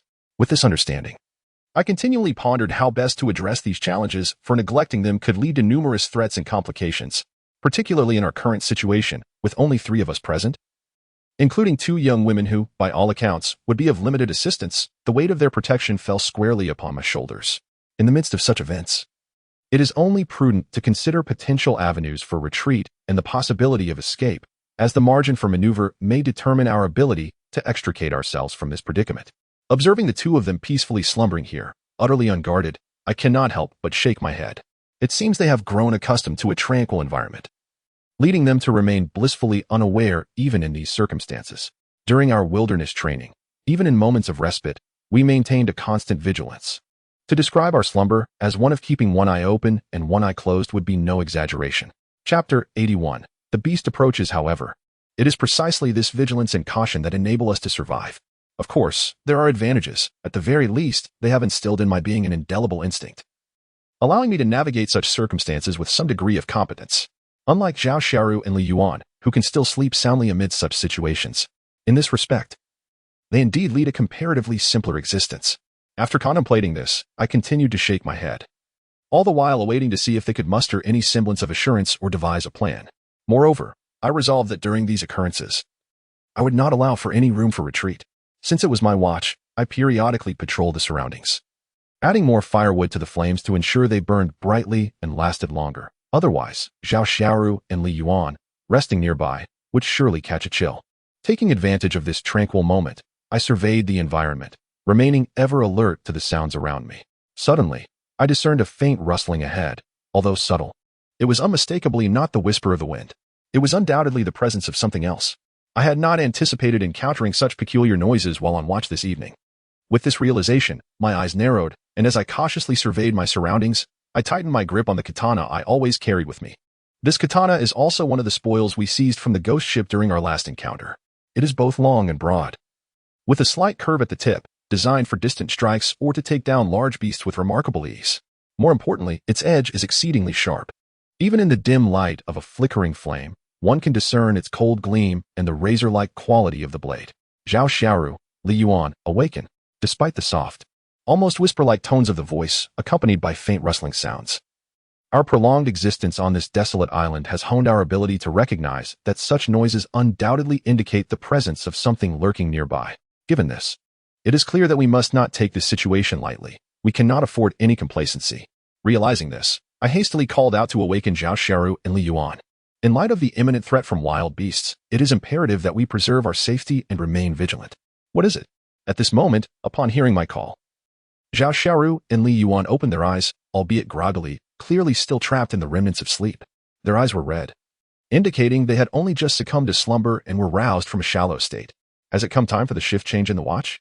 Zhao Xiaoru inquired first. While inquiring, she continued to rub her eyes, clearly still not fully awake. Upon hearing her words, I lowered my voice to caution them. This is not a night watch. There may be wild beasts lurking. Stay alert. As soon as these words left my lips, they jolted both of them awake, shaking off their drowsiness. What? Wild beasts? Where are they? Li Yuan exclaimed, unable to contain her astonishment. Hearing her exclamation, Zhao Xiaoru and I shot her a sharp glance and reminded her, "Shoo, keep your voice down. The wild beasts are cunning and adept at hiding. They would not reveal themselves at this moment." Realizing this, I quickly advised Li Yuan to refrain from making any noise, for attracting the attention of such creatures would surely spell disaster. "Prepare your weapons," I urged, prompting them to ready their arms. Considering their physical stature, I had thoughtfully provided them with wooden spears, which I had coated with the venom of the silver-ringed snake. This was merely a precaution, and we had not anticipated that our preparations would be so timely. Fortuitously, they grasped their spears firmly, fully attentive to my warning. At this moment, I entrusted our crossbow to Zhao Xiaoru, not out of favoritism, but rather due to her extensive professional training. Given her vocation, proficiency in shooting is indispensable. We find ourselves on this desolate island, where our supplies and resources are critically scarce and require prompt preparation. This particular crossbow is equipped with only 3 arrowheads, and after each use, we diligently retrieve them, underscoring their preciousness. Thus, in times of peril, it is only natural to designate Zhao Xiaoru for this task, primarily to ensure the protection of Li Yuan. Should Li Yuan wield the crossbow, it would likely result in a futile waste of resources. Both of them harbored no objections to my arrangement. At this juncture, Li Yuan firmly gripped the wooden spear coated with silver-ringed snake venom, determined not to be a hindrance to the group. The gravity of the situation rendered each of our faces particularly stern, our expressions taut with tension. No sounds of disturbance escaped our lips. The atmosphere was notably solemn. Even our breaths seemed to constrict, as if fearing that even the slightest noise might alert lurking beasts. However, Brother Chen, what kind of beast are we dealing with? I fail to see any at all. At that moment, Li Yuanshi could not help but inquire, while simultaneously surveying her surroundings, seemingly eager to discern the nature of the beasts that roamed nearby. Naturally, her foremost concern revolved around the potential abilities and forms of attack these creatures might possess. However, as they scanned the vicinity, they found nothing amiss. Indeed, why do I see nothing at all? Zhao Xiaoru began to ponder aloud. Could it be that your anxiety has led to an overactive imagination, perceiving threats where none exist? As she spoke, Zhao Xiaoru regarded me with a hint of skepticism, as if questioning whether I had been muddled in my sleep that night. Chapter 82. Green Eyes. Are we merely being paranoid? The seaside is inherently tumultuous, and they have certainly encountered their fair share of humorous mishaps in the past. Moreover, the absence of any visible threats now causes her some unease. Do you think it is possible? Such an error could never occur on my part, especially in this environment. Who would misinterpret sounds due to an overactive imagination? When I expressed this, Zhao Xiaoru offered a sheepish smile, seemingly realizing that her doubts were perhaps unfounded. Indeed, that is a fair point. At that moment, she awkwardly responded, her expression tinged with a hint of guilt. However, the nature of the lurking beast remains unknown, though it is likely that more than one prowls nearby. At this juncture, I felt compelled to remind everyone, caution is paramount. Even if our anxiety leads us to misinterpret the situation, there remains an opportunity for correction. Yet, should we dismiss their presence and treat their attacks lightly, we would forfeit any chance of survival. We currently teeter on the precipice, balancing upon a tightrope. Every minor misstep is unacceptable. Let us first scrutinize our surroundings. It is quite possible they have been concealing themselves all along. Earlier, I urged them to lower their voices, yet one after another, they grew louder, startling these creatures. Nevertheless, those subtle rustling sounds persist, suggesting they cannot be far off. Your perspective holds merit. Upon hearing my words, Zhao Xiaoru and Li Yuan quickly resolved to remain vigilant, recognizing that in such circumstances, any semblance of complacency was unacceptable. Moreover, they contemplated that rather than being targeted or ambushed by the adversary, it would be far more prudent to take the initiative. Once this understanding dawned upon them, they naturally began to survey their surroundings. After a brief observation, both of them noted the absence of any sounds or sights, gradually allowing expressions of skepticism and impatience to surface. After all, being roused from a deep slumber in the dead of night by my warnings of lurking beasts was quite startling, prompting them to arm themselves and remain on high alert. Yet, when no disturbances materialized and the hours dragged on without any sign of danger, it was only natural for their restlessness to grow. At that moment, I maintained a more serious demeanor, scanning the surroundings intently. If one could remain composed in such situations, it signified an awareness of our detection. They would then restrain themselves, deliberately concealing their movements, which only underscored the cunning nature of these creatures poised to act. In this context, our predicament grew increasingly perilous. We must not lower our guard. The adversary had merely concealed themselves, temporarily lying in wait.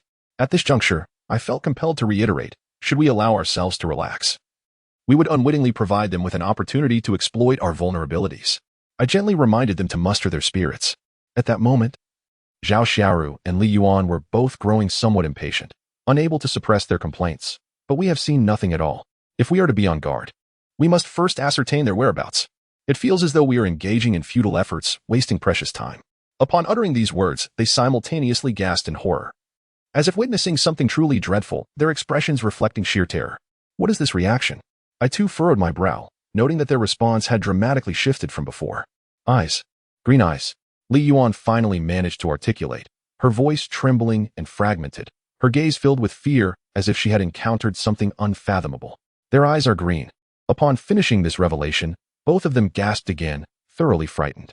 Following their line of sight, I looked ahead and indeed beheld several pairs of glowing green eyes. One pair, two pairs, and then a fifth pair appeared. This confirmed my earlier estimation. They were indeed a group, fixating on us as their quarry, or perhaps as their next meal. This was perilous indeed.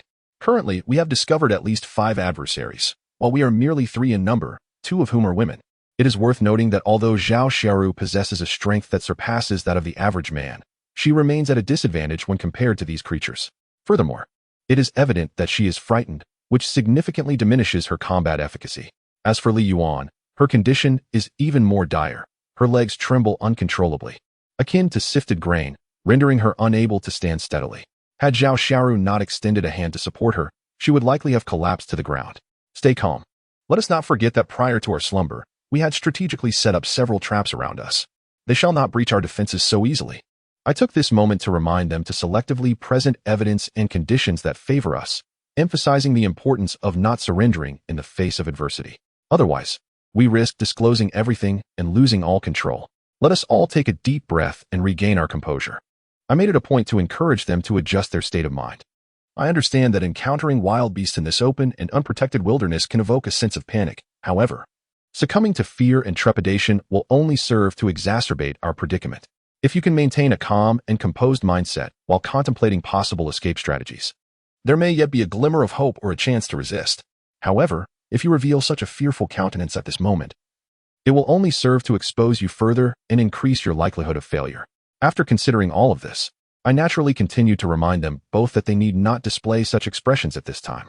The first step is to ascertain the true nature of these beasts. Yet, the only certainty we have now is that they are social creatures, and there is indeed a large group present, much like flies drawn to the stench of decay. They seem reluctant to depart. Remain composed. Seizing this moment of respite, I offered words of reassurance, encouraging them both to resolve not to waste any more time here. Chapter 83. The hyena pack. Otherwise, matters would become even more troublesome. At that moment, upon hearing my reminder, Zhao Xiaoru was finally able to take a deep breath. Both she and her companion had resolutely decided that they could not afford to lag behind any longer. Otherwise, their growing fear would only heighten the peril they faced. Thus, they firmly grasped their weapons, adopting a vigilant stance. Indeed, Qindong was correct. We had just set the traps. Zhao Xiaoru uttered these words not only to comfort Li Yuan beside her, but also to reassure herself. Initially, while constructing these traps, she had found it somewhat bothersome and had wondered if they were being overly cautious. However, she now realized that the traps they had just built represented a crucial opportunity for survival, providing them with assurance and reinforcement. Taking a deep breath, she felt that her earlier preparations had not been in vain. Yes, we still have these weapons. At this moment, Li Yuan also comprehended their situation, recognizing that they could no longer afford to squander time. Moreover, their excessive fear would yield them no hope. Thus, she forced herself to remain composed. Though her words were laced with an undeniable tremor of fear, a visceral response rooted in instinct. Rest assured, you two should hide here for the time being. If any wild beasts appear, I will be the first to confront them. Observing that the two of them have somewhat regained their composure. Despite their pallid faces and trembling forms, they no longer scream and panic as they did moments ago, thus denying the adversary any opportunity to exploit their fear. Even Li Yuan has shown considerable progress, no longer paralyzed by terror. At this point, I feel a sense of satisfaction as I retract my gaze slightly. I then resume my vigilance, observing the outside world with acute awareness of the creatures that may lurk beyond. The only entities I can ascertain are certainly not mere beasts.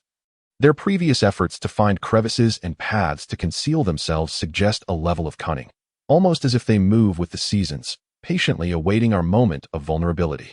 Contemplating this possibility, it seems likely that they possess some form of intelligence. It is imperative that we conduct a thorough reconnaissance of this island, swiftly identifying the creatures that inhabit it, so as to avoid remaining in a state of confusion, utterly devoid of focus. The foundation for taking targeted action lies in understanding precisely what we are dealing with and what we should fear. What exactly are they? Qindong. At this moment, Zhao Xiaoru urgently inquires, her expression laden with concern, clearly sensing the peril that these circumstances entail. At this moment, uncertainty still loomed. As I spoke, I picked up a piece of wood smoldering with embers and hurled it towards the direction of the glimmering green eyes, using the flickering light to scrutinize the surroundings. When I cast the wood again, I was taken aback to discover that the creature I had been observing was, in fact, a hyena. A hyena. I confidently asserted that my eyesight could not be mistaken, for this vision allowed me to discern clearly that these were indeed hyenas, and fully grown ones at that. What? Hyenas? At this juncture, Zhao Xiaoru and Li Yuan exchanged a glance, both filled with dread as they stared at one another. The darkness of their pupils reflected sheer terror and anxiety, mirroring all their fears and apprehensions. Could it truly be hyenas? If so, were they not in grave danger? Though slender, hyenas possess a long and formidable physique, and their teeth are capable of crushing bones.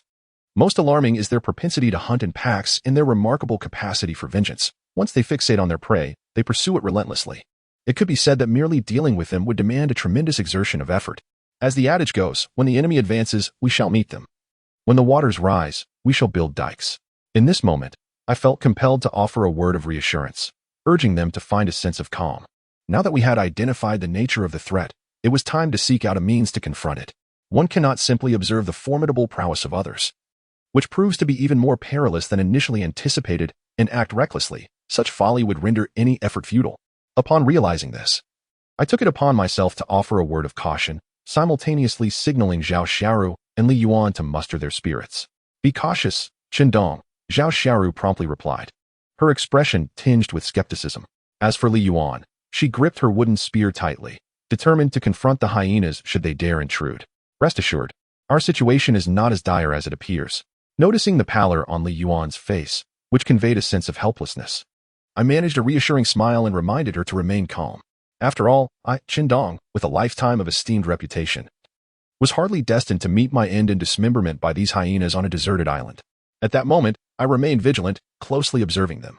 Particularly since our surroundings were laden with traps, any daring approach would lead them directly into the meticulously laid snares, piercing through their very bones and emerging from their backs.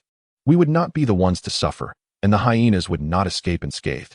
I continued to hurl burning branches in their direction to instill fear. If I could successfully frighten them away with these gestures, it would be ideal. However, I was acutely aware of their vengeful nature and their propensity for pettiness.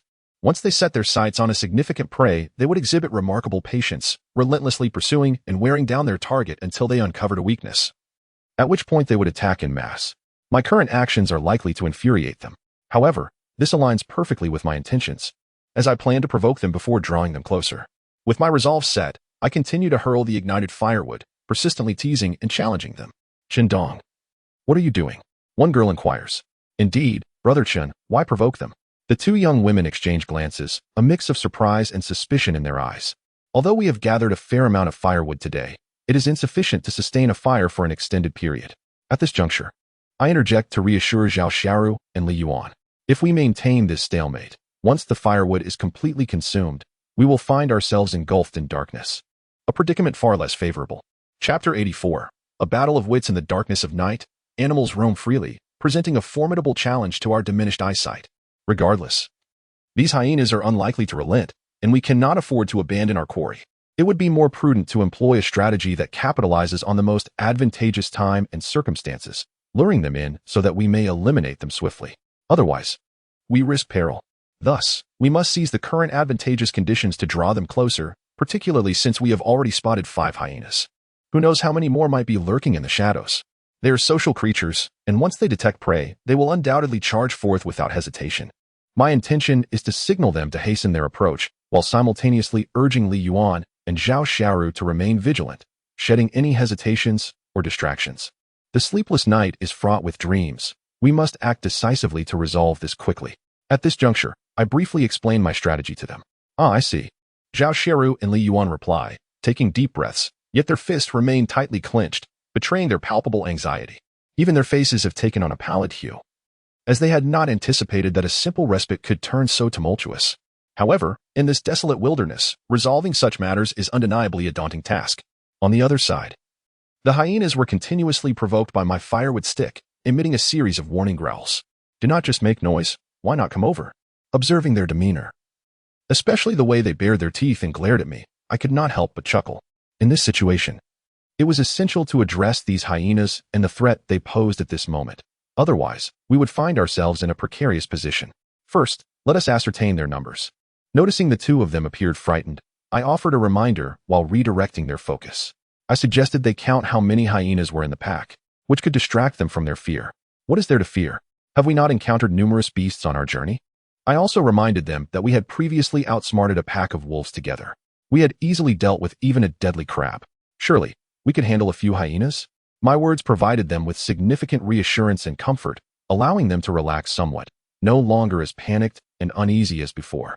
If they had initially felt terror, they were now somewhat steadied, no longer as tense as earlier. Brother Chen, you are right. We have endured so much already. How could we possibly be defeated by these few insignificant hyenas? Even Li Yuan took a deep breath and appeared considerably more relaxed. We can definitely do this, right? Brother Chen, yes, we certainly can, I affirmed, continuing to observe them. However, as I saw the firewood thrown over, it only seemed to incite their anger rather than draw them closer. It became evident that their intelligence should not be underestimated. Where have we placed the grilled fish for tonight? I inquired of Zhao Xiaoru, realizing that since they were not approaching, we might as well entice them. Zhao Xiaoru promptly retrieved the grilled fish we had prepared in advance. These were meant for our meal tomorrow, but given the urgency of the situation, we had to prioritize the immediate need. They're all here, she said, handing me a package of grilled fish. Qindong, what do you intend to do? Upon seeing me produce the grilled fish, Zhao Xiaoru's expression shifted, revealing her concern. Will it really be that simple? Although they had previously encountered a pack of wolves and managed to eliminate them, the hyena pack we faced now was even more troublesome, their temperament far more narrow-minded. The wolves possessed an air of aloofness. If they were unable to overpower their adversary or found the endeavor too troublesome, they would simply seek other prey. However, these packs of hyenas are not so. As long as they can tear apart their prey and enjoy a hearty meal, all other considerations fall beyond their purview. It is only after grasping this notion that Zhao Xiaoru's fear becomes palpable. Rest assured, we shall be fine. Upon hearing her fearful utterances, I quickly glanced back at her and offered a word of reassurance.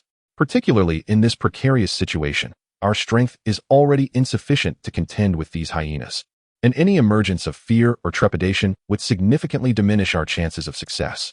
Therefore, it is imperative that we do not linger in hesitation. We must not allow any distractions to affect us. Instead, we must swiftly resolve to eradicate these hyenas. Consider this. They are quite similar to the wolf pack we encountered previously, and this time their numbers are even fewer. We have already confirmed that there are merely 5 hyenas. At this juncture, I continued to analyze the situation with them, reminding everyone to be prepared and to adopt preventive measures. On that day, it is highly likely that these few hyenas are merely sent out to scavenge for food, while the rest remain in their lairs, waiting for news of a meal before they all mobilize together. Fortunately, they have yet to return to relay information or summon the rest of their pack. Otherwise, we might find ourselves in dire straits this time. Open flames, sharp instruments, and loud noises can all serve to deter wild animals. These measures can be universally effective against all dangerous creatures, as they represent experiences that these animals have never encountered before. Thus, employing these unknown elements to instill fear in them should undoubtedly prove effective. Consequently, I have instructed each person to hold a lit branch, allowing them to safeguard themselves as much as possible in this precarious situation. Of course, it is imperative to remain vigilant and observe the circumstances at hand. We must discern the distribution of the hyenas and anticipate their next moves. Failing to do so could leave us vulnerable to surprise attacks or stealthy approaches, which would spell trouble for us. Chapter 85. Cunning. Determining the enemy's position and their means of attack is paramount for self-preservation and counteraction. I swiftly accepted the package of grilled fish that Zhao Xiaoru handed to me. I earnestly discarded these grilled fish, ensuring they were thrown a considerable distance, barely a meter away from us. They served as bait. Regrettably, we currently lack the necessary tools and defenses to effectively block the approaching horde. Thus, we must entice them, and once they draw near, we can observe their true nature up close. At that moment, we shall devise a method to fend off the hyenas. Ah, Brother Chen, what are you doing? Over there. Li Yuan was already filled with dread. Witnessing me toss the grilled fish so close in proximity startled her immensely, particularly now, as the hyenas, drawn by the enticing aroma of the grilled fish, rushed over, ravenously devouring the offering with their sharp, menacing teeth on display. The appearance of these hyenas is inherently grotesque, with their heads adorned by a tuft of dark fur. Their bodies, shaped by years of existence on this isolated island, are notably slender. However, one must not underestimate them due to their diminutive size. Their speed and strength are capable of tearing apart even an adult beast with ease. Moreover, they are accustomed to engaging in collective activities, and when they encounter prey, they will undoubtedly unite to attack. Such a display is often enough to instill fear in any onlooker. Even elephants and rhinoceroses tend to avoid provoking packs of hyenas. With just the 3 of us, we would undoubtedly be torn apart by the hyenas without much challenge. Our primary objective is to lure them closer so that we may observe them from a distance. Upon hearing Li Yuan's fearful voice and witnessing Zhao Xiaoru's disapproving gaze, I quickly interjected with a brief explanation. However, once they draw near, we must proceed with our plans. For now, we shall remain here, patiently waiting for them to approach, at which point our carefully arranged traps will spring into action. I took a moment to remind the 2 of them not to panic, assuring them that we had additional safeguards in place. Zhao Xiaoru and Li Yuan exchanged glances, quickly nodding in agreement while firmly gripping their wooden spears. It is crucial to remember that although we have set numerous traps, there is a strong possibility they may evade them. Therefore, when they charge or leap towards us, it is imperative to wield your spears with conviction and strike decisively. The venom of the silver-ringed snake, once injected into the prey's body, will leave them no chance to escape.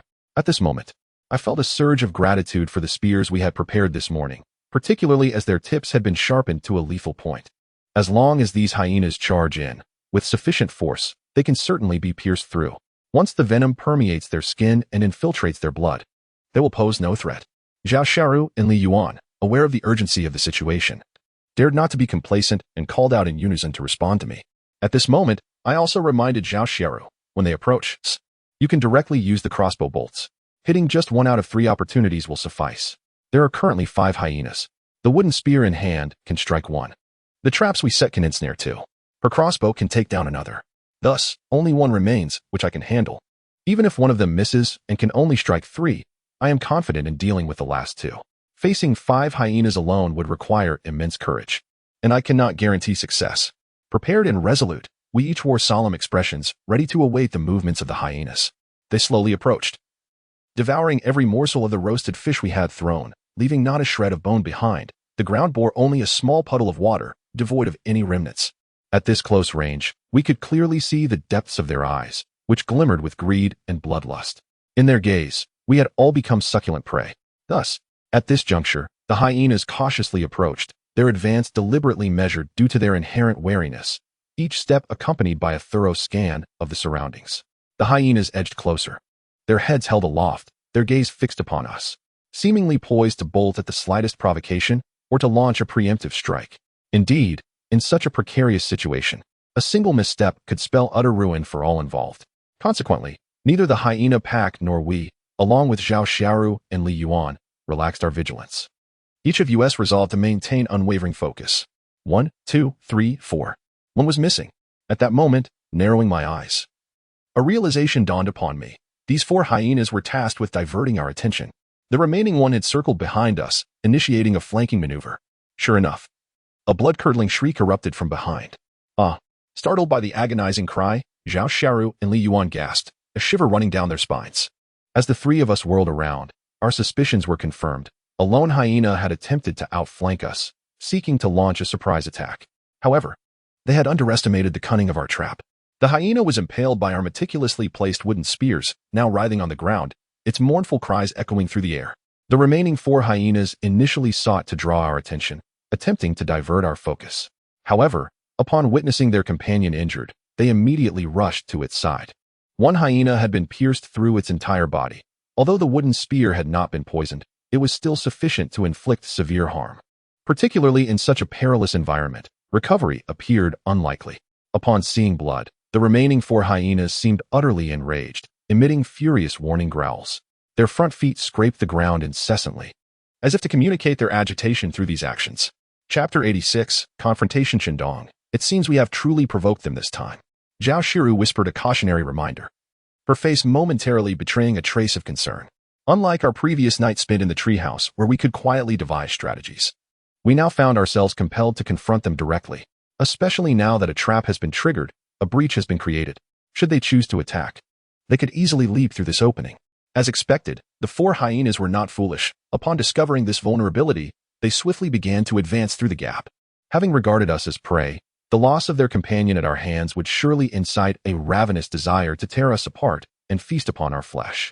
Zhao Shiru, be vigilant, I urged, signaling her to ready her crossbow, particularly as the hyenas began to leap towards us. Understood.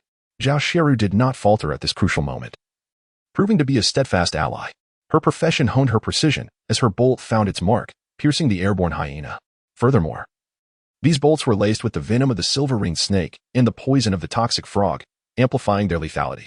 As the venom swiftly penetrated the hyena's body, its effects manifested almost instantaneously. The creature collapsed to the ground, foaming at the mouth, having already succumbed. The remaining 3 hyenas remained oblivious to this sudden turn of events, still believing they could easily overpower us in this locale. They harbored intentions of avenging their fallen companion, unaware that their leader had met a swift demise at our hands. And this time, our methods were particularly ruthless. In this moment, they had lost the advantage they once held. Previously enraged, they now could only emit faint whimpers of warning. Their heads no longer held high but instead lowered in a display of submission. It seemed they were beginning to feel a sense of fear and trepidation towards us. When animals lower their heads and emit such whimpering sounds, one must be vigilant. They either intend to launch an attack or are preparing to flee in fear. Zhao Xiaoru continued to observe. Recognizing with a swift whoosh, the remaining 2 bolts of the crossbow were released with precision. Her aim was remarkably accurate, surpassing my expectations. Thus, all 3 bolts struck true, piercing the bodies of the hyenas. 2 of the hyenas collapsed in succession, leaving only 1 remaining. In a moment of desperation, the last hyena emitted a whimper and darted away in the opposite direction. Damn, it escaped. If only we could have fired 3 more bolts, it would have been captured without a doubt. Oh, indeed. They have been dealt with. Sister Shiru, you are truly impressive. At that moment, Li Yuan raised her hand triumphantly, brandishing her wooden spear as if vanquishing the hyenas was a monumental achievement. Be careful not to poke yourself with that spear, I cautioned. Zhao Xiaoru, relieved, observed Li Yuan waving her wooden spear about and promptly reminded her. The hyenas had dropped dead upon being struck. Her boldness was alarming. If she were to accidentally stab herself, it would surely end poorly. I'm just a bit overly elated in my moment of triumph, Li Yuan admitted shyly, carefully placing her wooden spear aside. Moreover, the position of the pointed end has been placed at a greater distance, thus ensuring that no accidental harm befalls others. Nor does it boast of one's own prowess. Splendid work, Qindong. The issues have been resolved. At this moment, Zhao Xiaoru breathed a sigh of relief. They had initially feared that this would be a fierce battle, anticipating that it would be as challenging to confront as the previous wolf packs, especially when besieged by hyenas in the dead of night, which posed a grave danger. A moment's inattention could lead to their demise at the jaws of the hyenas. Now that these hyenas have been dealt with, albeit one managed to escape, they felt it was of little consequence. You are celebrating too early. At this juncture, I maintained a composed demeanor, reminding them with a serious tone. Do not forget, I initially warned you that these hyena packs are inherently social creatures. It is impossible for there to be only a handful of them. Furthermore, their capacity for vengeance is formidable. At this moment, I conveyed the stark truth to them, ensuring they did not assume that this was the conclusion of the ordeal. On the contrary, this is merely the beginning. The one hyena that successfully fled serves as the catalyst.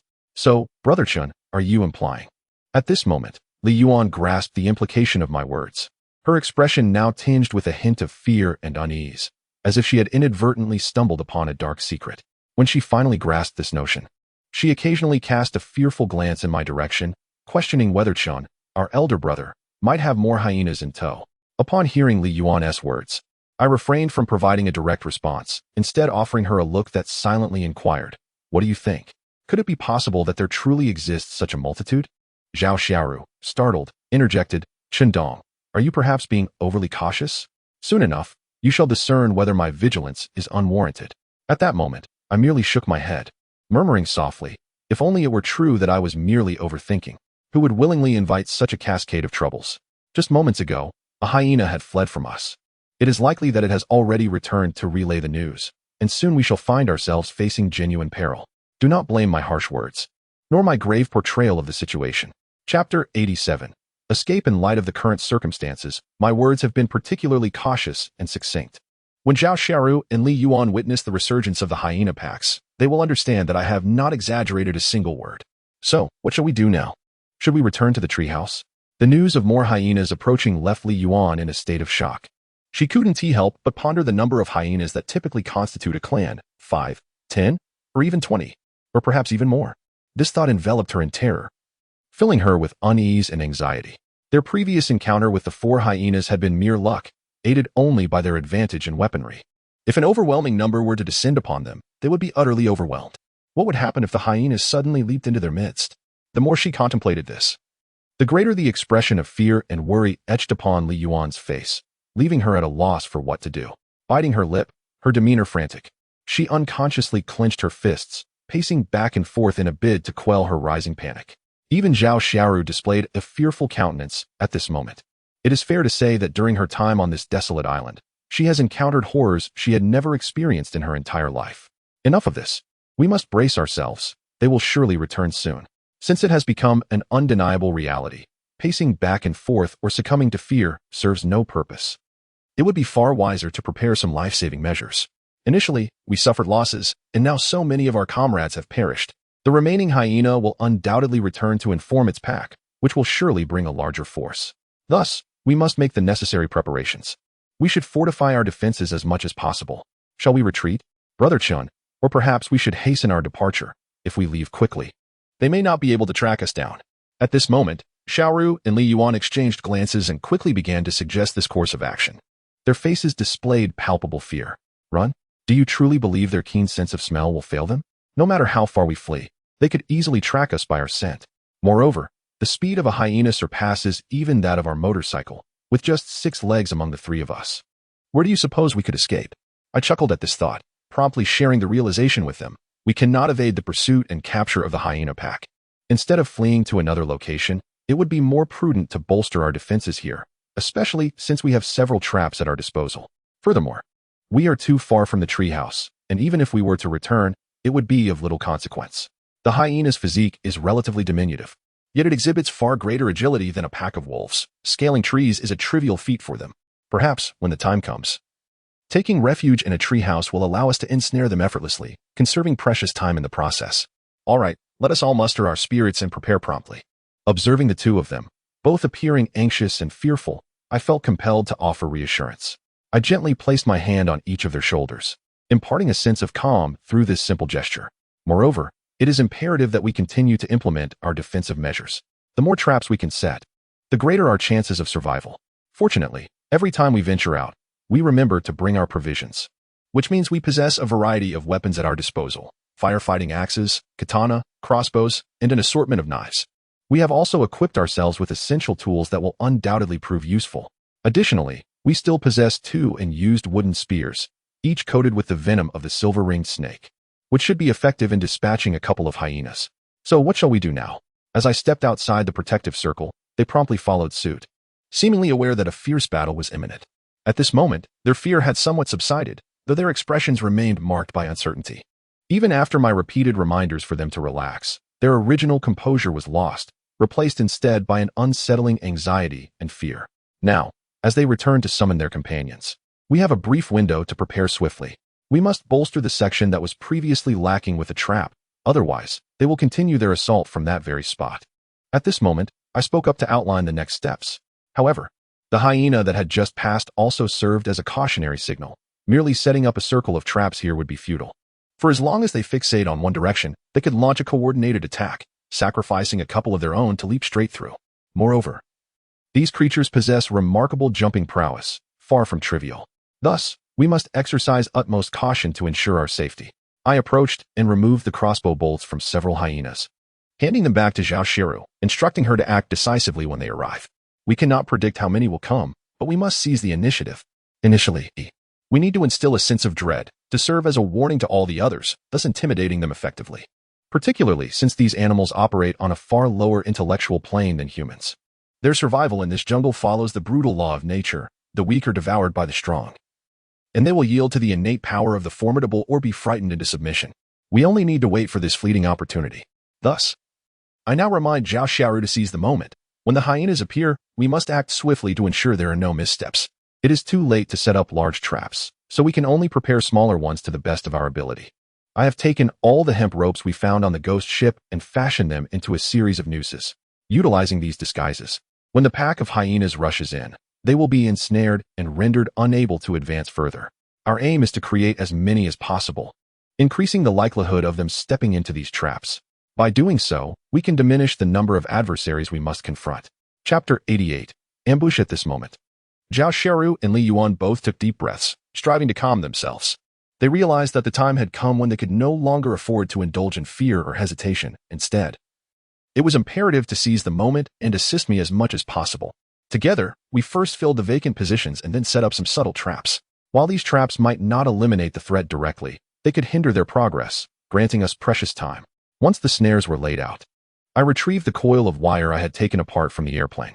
This wire possessed remarkable resilience and considerable hardness. Should the hyenas charge swiftly, it might very well sever their throats. Thus, I moved forward, wrapping the wire between 2 trees in a careful manner. I recalled the direction in which the hyena had fled, and it seemed likely they would return through this very path. With the wire prepared, I knew they would be vulnerable during their frantic dash. I aimed to neutralize as many as possible, mitigating the impending danger. With clarity of thought, I hastened to encircle the area, particularly in the depths of night. Without this precaution, their entry would be virtually impossible. Subsequently, I arranged piles of firewood around the perimeter, readying ourselves for what lay ahead. Fortunately, we find ourselves amidst the woods, where we can readily gather branches and twigs. By igniting them, we can illuminate our surroundings. These flames may serve merely as a temporary deterrent, instilling a sense of caution in our adversaries. My primary objective is to endure until dawn. Daylight will undoubtedly favor our side. Thus, I urge the others to disperse and ignite as many fires as possible, hoping to frighten off any approaching hyenas. In this dire situation, we have strived to enhance our chances of survival, preparing an array of tools at our disposal. Certainly, these represent the last vestiges of our strength. We cannot simply remain idle and await our fate. Once we have accomplished this, I handed them a small knife, instructing them to keep it for self-defense. Should any alarming situation arise, I advised them to stand back to back, allowing them to monitor each other's vulnerable sides. At this moment, my greatest concern is for Li Yuan. At least Zhao Xiaoru has undergone systematic training. Should a crisis emerge, she could effectively resist and neutralize the threats. After a moment of contemplation, I removed my katana and offered it to her. Brother Chen, if you give this to me, what will you do? At this moment, Li Yuan displayed a worried expression, her demeanor imbued with a palpable sense of embarrassment. It seemed she was reluctant to accept my katana, perceiving it as a scalding hot potato. In her mind, it was I who would confront the hyenas directly, likely having to face them alone. Naturally, she was hesitant to take up such a formidable weapon, one that possessed the sharpest edge. Holding it, she could not predict from which direction the beasts might charge, leaving her and Zhao Xiaoru to fend for themselves in self-defense. Zhao Xiaoru had a crossbow, but Li Yuan wielded only a wooden spear, her physical strength insufficient, while the katana might have offered her some measure of support. Thus, I devised a plan. Before they could persuade me otherwise, I showcased my axe, declaring, "This will suffice." After all, the number of hyenas that could navigate through our numerous traps was likely limited, and we could confront them together.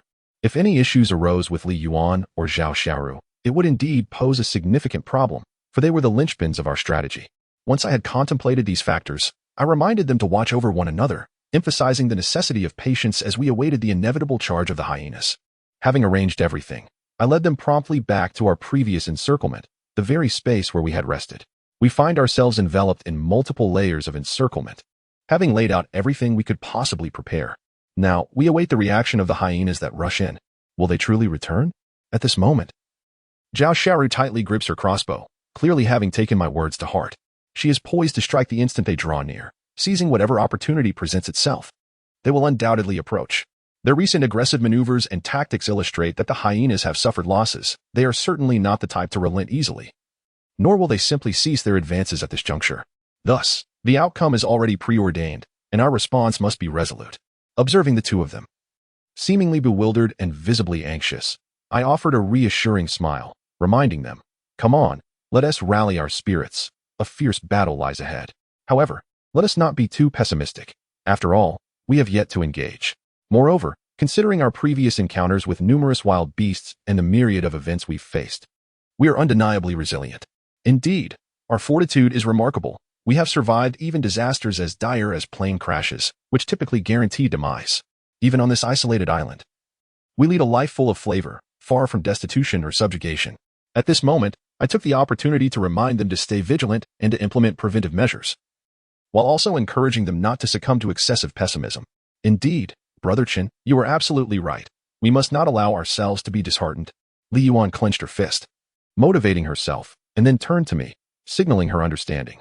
I then urged them to observe the traps we had meticulously set up around us, suggesting that we should reinforce each location with additional measures. By conducting a thorough inspection and addressing any vulnerabilities or overlooked areas, we could enhance our chances of survival. Chapter 89. Revenge. How many hyenas could there possibly be? I silently sighed within, unwilling to betray my apprehension. The days spent together had solidified my role as their pillar of support, becoming the primary person each of them sought in times of uncertainty. If I were to falter now, the two young women would certainly be even more unsettled. We had retreated to the safest position, ensconced within layers of traps, and I hoped we could manage when the hyenas returned. At this moment, I distributed a piece of firewood to each of them. We must remain vigilant and cautious. This would serve as a signal for them. When the hyenas returned, it would help them see clearly. Without it, visibility would be compromised, and the darkness would only heighten our fears. We had prepared ourselves thoroughly, anticipating every possible outcome. Zhao Xiaoru and Li Yuan were taking deep breaths to alleviate their tension and fear, as if this practice might bring them some semblance of calm. I understood their concerns and chose not to disturb them, allowing them to self-regulate in this moment of anxiety. We needed to wait for their return. By the way, Zhao Xiaoru, do we have any leftover food from earlier? Earlier, the package of roasted fish they handed to me was intended to attract the hyenas. However, at that moment, I suddenly recalled my need for sustenance, serving another purpose altogether. Alas, I had already given away all the roasted fish. Zhao Xiaoru shook her head, seemingly perplexed by my intentions, yet swiftly responded, "Oh, no, there should still be some left."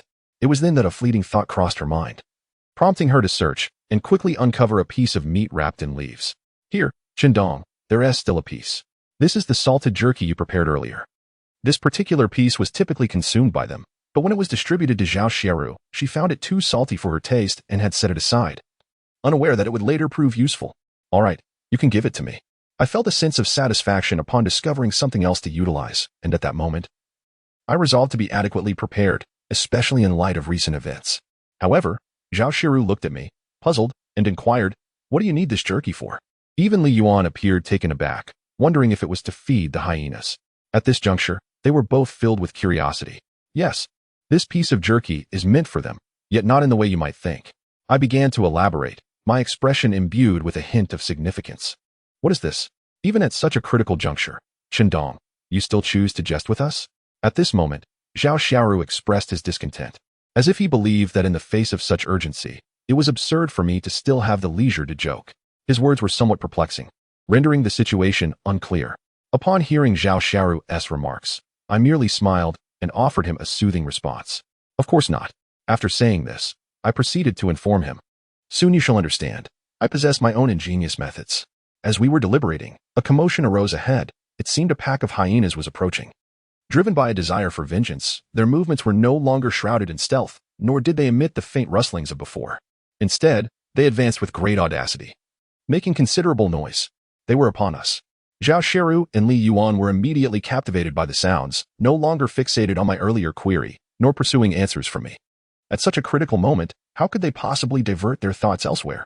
Moreover, in this urgent situation, it was imperative to prioritize what lay before us. Otherwise, we would surely find ourselves in dire straits. Be cautious and stay alert. The enemy has appeared. Upon hearing the commotion, I could ascertain that the pack of hyenas had indeed returned. Thus, I again offered them words of reassurance and caution, urging them to remain vigilant and attentive. Zhao Xiaoru and Li Yuan nodded solemnly, yet their expressions were still laced with anxiety, even though I had initially offered them a warning. Informing them of the potential scenarios we might encounter, it did not guarantee that they would retain their composure upon witnessing the actual return of the hyenas. To my astonishment, they had indeed come back. At first, they believed I was merely overthinking or excessively apprehensive. In reality, the hyena that had just appeared was the last of their pack. I never anticipated their swift return. At that moment, the pack of hyenas emerged rapidly.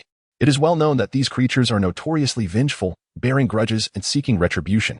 If they have been wronged or perceive something as prey, they pursue with relentless fervor, showing no signs of leniency or mercy.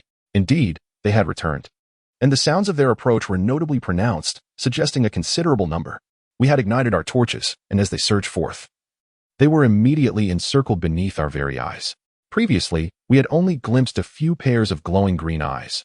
Now, they appeared in swarms, resembling fireflies meandering through the depths of the forest, leaving no space unoccupied.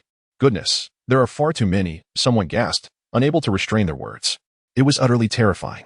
Even Zhao Shiru struggled to maintain her composure, her face betraying a profound sense of unease and fear. He could hardly fathom the sheer number of hyenas. If they were to charge all at once, how could the three of them possibly withstand the onslaught? Would they not be torn to shreds in an instant? As he contemplated this unsettling notion, perhaps envisioning that horrific scene, Zhao Shiru instinctively shuddered. What absurd thoughts was she indulging in? Was this truly the moment for such chaotic musings? Observing the unusual expressions on the faces of the two girls, he realized that their imaginations were running wild with all manner of nonsensical scenarios. Normally, such flights of fancy could be overlooked, but at this critical juncture, it was imperative to conserve their strength. Here they were, facing an imminent threat that had yet to materialize. And yet they allowed fear to take hold. How could that possibly be acceptable? Chapter 90. Power. Do not frighten yourself unnecessarily. Overthinking only serves to elevate others while diminishing your own prowess. It is utterly futile. However, I am aware that we have meticulously prepared several traps. They have recently upgraded their numbers, and it will require considerable effort for them to penetrate our defenses. Perhaps, if fortune favors us, we might dispatch them all without difficulty. At this moment, they have frantically emerged upon witnessing the flames soaring into the sky, illuminating the figures of the three of us. This sight appears to have instilled a sense of caution and vigilance in these hyenas. Naturally, rather than halting their actions, it has only fortified their resolve and pinpointed our location. Now that they have locked onto our position, they begin to charge directly towards us. Regrettably for them, we have already set iron wire traps on the opposite side of the forest. As they rush forward, several of them become ensnared. Li Yuan and Zhao Shiru appeared to have received some delightful news, exchanging glances and joyfully exchanging high fives. However, this is merely the beginning. One must not become complacent. At this moment, I seized the opportunity to remind them not to let their pride cloud their judgment, urging them to remain vigilant and not be distracted by the presence of these hyenas. Earlier, they had concealed themselves deep within the woods. and we could only gauge their numbers by the glimmer in their eyes. Now, however, they have gradually crept into our line of sight, fully exposed under the flickering flames. I can now ascertain that there are more than 20 hyenas, aside from the few injured ones lying on the ground. What does the presence of over 20 hyenas signify? Even if they were merely ordinary dogs, they could easily tear us apart. This situation is exceedingly grave, serving as a stark reminder that we must remain alert. Brotherchin, you are indeed correct. We are celebrating far too prematurely, and the sheer number of them is overwhelming. As we finally comprehend the multitude of hyenas densely clustered here, it nearly triggers their claustrophobia. Having spent considerable time here, they have never before encountered such a vast assembly of wild beasts. Under the watchful gaze of those pairs of deep green eyes, Li Yuan shivered once more. It felt as though an icy chill was creeping up from the soles of his feet, rendering him unable to maintain his composure. This is truly terrifying. Zhao Xiaoru felt a shiver running down her spine. It seems they truly misjudged Qin Dong from the very beginning. His judgment was indeed correct. The pack of hyenas had merely ventured out to scout for prey, and once they had identified their target, they would promptly signal their larger group to join in the feast. Similarly, with the recent upheaval resulting in injuries to their companions, it was only natural for them to seek assistance from their main pack. Consequently, all the hyenas surged forth to confront us. Zhao Xiaoru and Li Yuan instinctively swallowed hard, their hearts racing with a palpable trepidation, their pulse quickening more fiercely than if they had sprinted 100 meters in one breath. Had their mouths not been tightly sealed, it seemed their hearts might leap from their lips. Stay calm and remain vigilant, I urged, casting a glance their way to emphasize the importance of observing the movements around us. I particularly noted the earlier hyena, which had begun to divert our attention through a cunning ruse.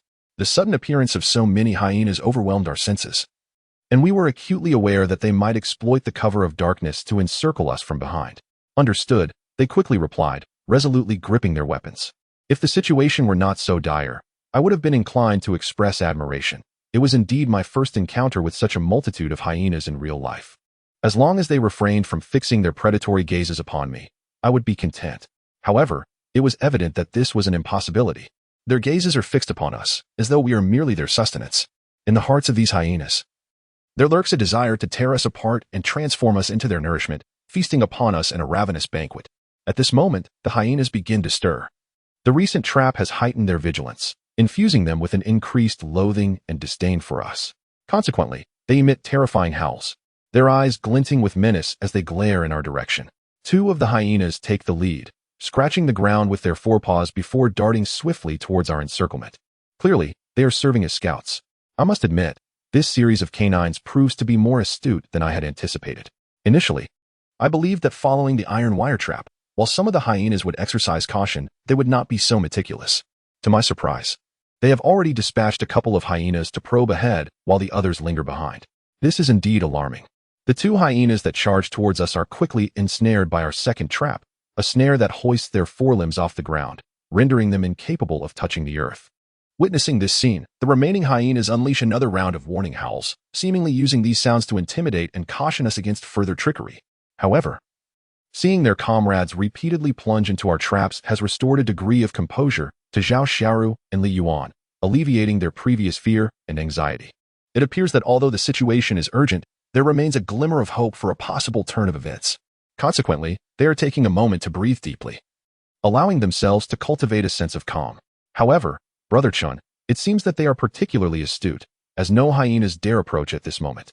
At this juncture, Li Yuan pondered for a moment, observing the other hyenas maintaining their positions. Upon witnessing two of their number ensnared, they came to a halt. Hasn't this led everyone to a stalemate? Not to mention that with the loss of these few hyenas, approximately 20 remain. These 20 hyenas are not easily dealt with. Indeed, one could assert that even a solitary lion or leopard would think twice before confronting them. Chapter 91. Acting separately, what is there to fear? If they possess such patience, then we shall continue to engage them, for the dawn will only serve to our advantage. At this moment, I responded with a tone of unwavering certainty, intending to reassure both Li Yuan and Zhao Xiaoru. Regardless of the circumstances, we are superior beings with intellect far exceeding that of these enraged hyenas, who will not persist for long. Moreover, perceiving us as their prey, they cannot simply allow us to remain at ease in their presence. This stalemate is but a fleeting moment. Brother Chen, you are indeed correct. So, according to your perspective, what course of action should we pursue now? Zhao Xiaoru, having recognized the crux of the matter, promptly inquired. He gradually withdrew from his earlier trepidation, suppressing his emotions, and no longer appeared as anxious or fearful as before. He had come to realize that under these circumstances, they must make a desperate effort, for it is only through such endeavor that they might seize a glimmer of hope. Thus, he was determined not to hinder our progress and was eager to collaborate with me. We shall simply wait, for we have set numerous traps that remain unutilized. At this juncture, it is merely a matter of allowing them to reveal their tactics a couple of times. When they advance further, they will undoubtedly fall prey to these snares, not to mention the additional preparations we have in place. This time, our readiness ensures that we will not be constrained by them, nor will we be easily subdued. At this moment, my conjecture proved accurate. The hyenas began to exhibit signs of agitation. Initially, they lay prostrate on the ground, fixated on our direction, yet now they seemed restless, no longer willing to merely wait idly. They commenced their advance. I spoke up, urging them to remain vigilant, for the adversary was poised to strike. And retreat was not an option. The hyenas continued their approach, albeit with caution, skillfully circumventing the snares laid ahead. However, they underestimated our preparations. I had previously contemplated that if these snares were positioned in a single area, they could ensnare only a limited number, even in the presence of a larger group. Thus, the placement of our snares was deliberately haphazard and erratic, reflecting our mood. Consequently, a careless misstep could lead them directly into our trap. I did not anticipate that this particular snare's trap would eliminate 5 hyenas at once, leaving us with only 16. Witnessing several comrades fall victim, their bodies suspended high, thrashing in vain to escape, the remaining hyenas below bared their teeth at us, emitting a chorus of warning growls. It seemed they sought to convey a message, imploring us not to provoke them further or to release their captured companions. Yet, how could we heed their pleas? These traps are meticulously crafted gifts we have prepared for them, and now we merely await their gradual acceptance. Indeed, it proves to be effective. Chendong. Zhao Xiaoru's delight was palpable as she noted the arrival of 5 more hyenas. Although the remaining numbers are still rather daunting, we possess an abundance of traps awaiting these hyenas, alleviating the fear we once felt. The situation appears to be shifting towards a more favorable trajectory. They too are gradually regaining their composure, the pallor on their faces slowly giving way to a hint of color. However, we must not celebrate prematurely. These 16 hyenas are more than sufficient to annihilate the 3 of us. Thus, I cast a discreet glance at them, cautioning against any arrogance. Opportunities abound, and we must seize them, as I observed them baring their teeth and growling incessantly while digging into the earth. I took the preserved meat jerky that Zhao Xiaoru had just handed to me and tossed it into their midst. Initially, all the hyenas were drawn to the enticing scent of the meat and converged upon it, but soon they scampered away, tails tucked. Only one larger hyena remained, sniffing the air before consuming the piece of meat. Li Yuan exhibited a look of confusion, directing her gaze towards me. Brother Chun, what do you mean by this? Zhao Xiaoru also watched me intently, as if seeking an explanation. Did I not just say not to feed them? Why then, have they been directly tossed food? At this moment, I shook my head and began to explain without the previous air of mystery. Do you see? This is their leader, the so-called king. Previously, luring them all with dried fish indicated that their identities and statuses were equal. Those hyenas were merely scouts observing their prey, mere foot soldiers. However, the situation has changed. They have emerged en masse, ready to avenge their kin, and undoubtedly, the leader will also be drawn out. Once we comprehend this, we can target them effectively. As the saying goes, to catch a thief, first catch the king.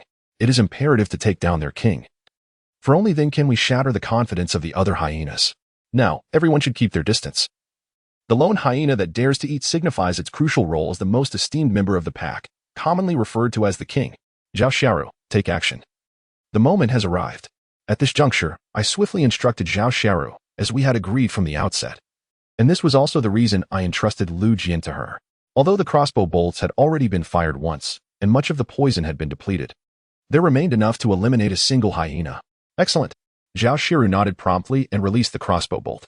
As the sound of whistling arrows pierced the air, 3 crossbow bolts surged forth, all aimed at the hyena leader who was indulging in its meal. Despite her numerous flaws, she was resolute when it mattered, acting without the slightest hesitation. Unfortunately, the hyena leader proved to be even more cautious than we had anticipated. In an instant, she evaded the arrows, sustaining no injuries whatsoever. Instead, the 2 hyenas behind her were inadvertently struck, succumbing to the venom that swiftly infiltrated their skin and flesh, letting out a whimper before drawing their last breath. Yet, our initial target, the hyena leader, remained unscathed. It seemed that our adversary was more formidable than we had imagined, posing a significant challenge. Chapter 92. capturing the thief by seizing the king. As soon as that movement was executed, the other hyenas instinctively converged, encircling him completely, ensuring that we could not easily confront or attack him. Their loyalty was quite remarkable, I muttered to myself, but at that moment, I was even more convinced that the hyena I had just encountered was their leader, and he would henceforth be the focal point of my attention, necessitating his resolution. The only regret was that I had failed to inflict any harm upon him. I apologize, Chendong, it is my fault for not seizing the opportunity. Zhao Xiaoru bit her lip, feeling guilty as she apologized to me. Witnessing the now empty crossbow bolt, she was filled with frustration and could not help but stomp her foot, seemingly overwhelmed by a sense of inadequacy. Why was it that when dealing with the other hyenas, everything was going smoothly, yet when it came to this leader, we faltered? Had my skills at target practice become rusty due to a lack of recent practice? Upon hearing Zhao Xiaoru's words, I merely smiled. What does it matter? Did you not manage to slay 2 hyenas? Moreover, what we executed was merely a preliminary plan. If one strategy fails, we shall devise another. Can a living being truly be vanquished by mere circumstances? This was merely an experiment. Since it did not succeed, we shall seek another method. Would these hyenas truly escape our grasp? Having witnessed the demise of 2 just moments ago, their numbers had been significantly diminished, having their ranks to 14.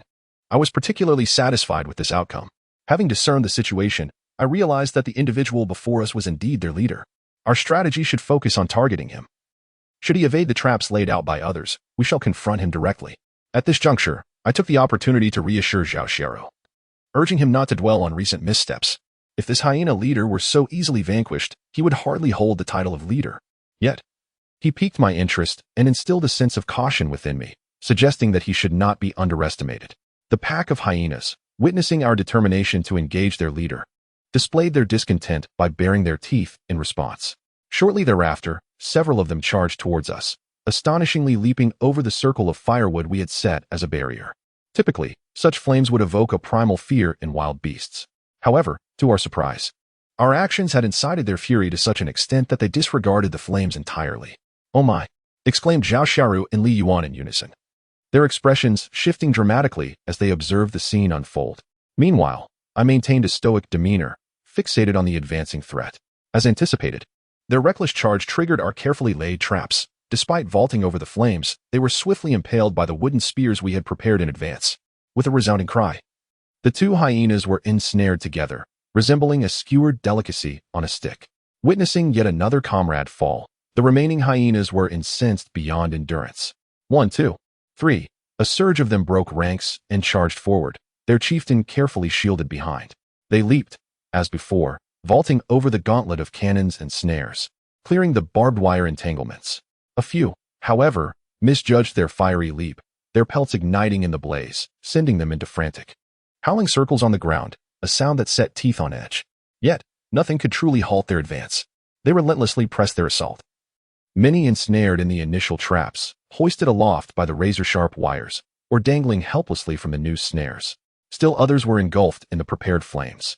Our wooden spears, the final line of defense, pierced through a considerable number. The advancing pack had been decimated, their numbers drastically reduced, leaving only the chieftain unscathed, surrounded by a mere 4 remaining hyenas. In essence, the fallen had paved a path with their lives for their leader and the surviving quartet. A mere 5 remained. Counting the chieftain, there were now just 5 hyenas, mirroring their earlier relentless assault against us. However, our traps had been largely exhausted by their sacrifice. Several of the wooden spears in this sector had been neutralized, leaving only a few gaps in our defenses. Only 5 left, indeed. Li Yuan and Zhao Xiaoru exchanged glances, seemingly perceiving a glimmer of fear and panic in each other's eyes. They had meticulously prepared an array of traps with the intention of eliminating their foes. Yet they had not anticipated the sheer magnitude of the hyena pack. Their traps had been exhausted, and astonishingly, they had failed to eradicate the threat. The 5 remaining survivors were thoroughly incensed, their eyes glinting with ferocity. Particularly, witnessing their comrades reduced to such a meager number seemed to fuel their rage, as they might prefer to rend them asunder with their sharp teeth. With only 5 left, the outcome was somewhat more favorable than initially expected. At least they were no longer besieged by an overwhelming horde. They would confront the challenge together.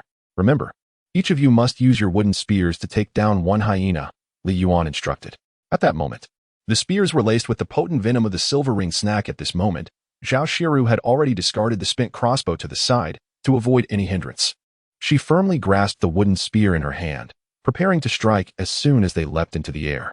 Meanwhile, Li Yuan was not lagging behind, nor did she continue to scream in despair at this juncture. Their transformations and growth brought me immense satisfaction, revealing the remarkable changes they had undergone. They were no longer the panicked individuals who had once overreacted to every situation. I firmly believe that after a vigorous display of determination, they will achieve even greater growth. Their potential for further improvement remains vast. Chapter 93. A firm stand. The remaining hyenas are our collective adversaries, and they represent the crucial factor in our potential survival on this deserted island. Remember, we must act swiftly and endeavor to eliminate them. Otherwise, it shall be our demise.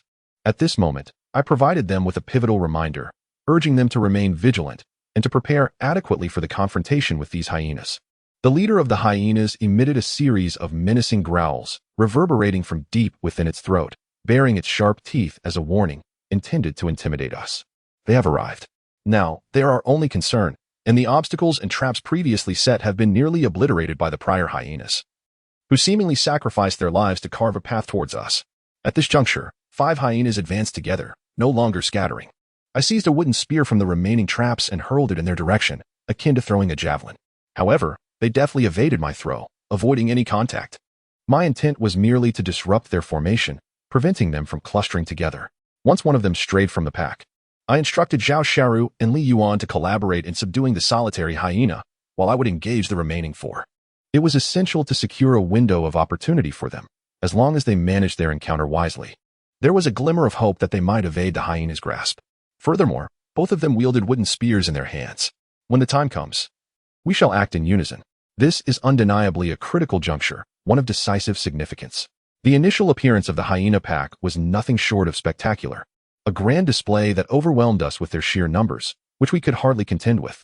However, now only a few remain, and we may still muster the strength for a final confrontation.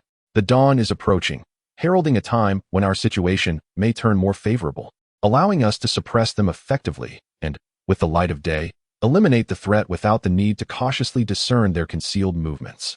You two must engage together. Remember to thrust your wooden spears decisively. At this moment, a non-leader hyena advanced to attack Zhao Xiaoru and Li Yuan. I took the opportunity to caution them, reminding them to remain vigilant and to make judicious decisions. Rest assured, we shall resolve this matter before extending our assistance to you. Zhao Xiaoru, perceiving the urgency of my predicament and the multitude I faced alone, anxiously urged me, "You must hold your ground." It was imperative to address the immediate threat before they could aid me. We could not afford to plunge everyone into peril. Subsequently, Zhao Xiaoru exchanged a glance with Li Yuan, and together they coordinated their efforts, thrusting their wooden spears with determination. It must be said that in moments of despair or fear, a person's capacity for action is invariably at its zenith. Not only did Zhao Xiaoru's wooden spear pierce deeply into the body of that hyena, but even Li Yuan's found its mark with unwavering accuracy, an impressive feat that would have eluded her under ordinary circumstances. As for myself, I began to contend with the 4 beasts before me. Their leader seemed to have noticed that I had focused my efforts on the traps we had meticulously set.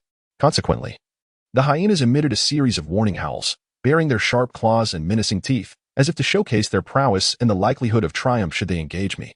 At that moment, they did not scatter, but rather charged at me in unison, intent on overwhelming me. These hyenas were particularly cunning, having developed a habit and experience from their usual hunts, launching attacks from every direction, one lunging from the front, while others flanked me from behind, the left, and the right. Damn it! I muttered a curse under my breath, tightening my grip on the axe in my hand. In my other hand, I held the wooden spear I had just extracted from the trap, aiming it at the approaching hyena behind me.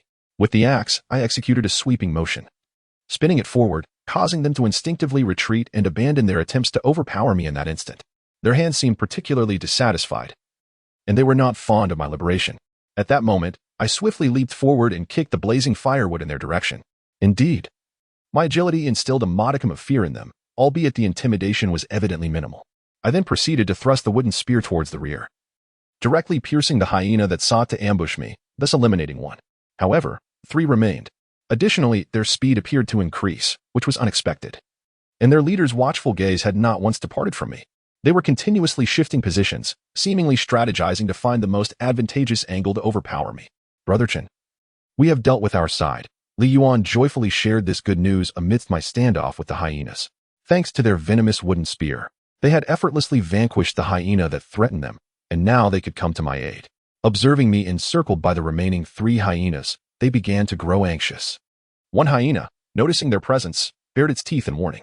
It then leaped, attempting to bring down Li Yuan, who stood at the forefront.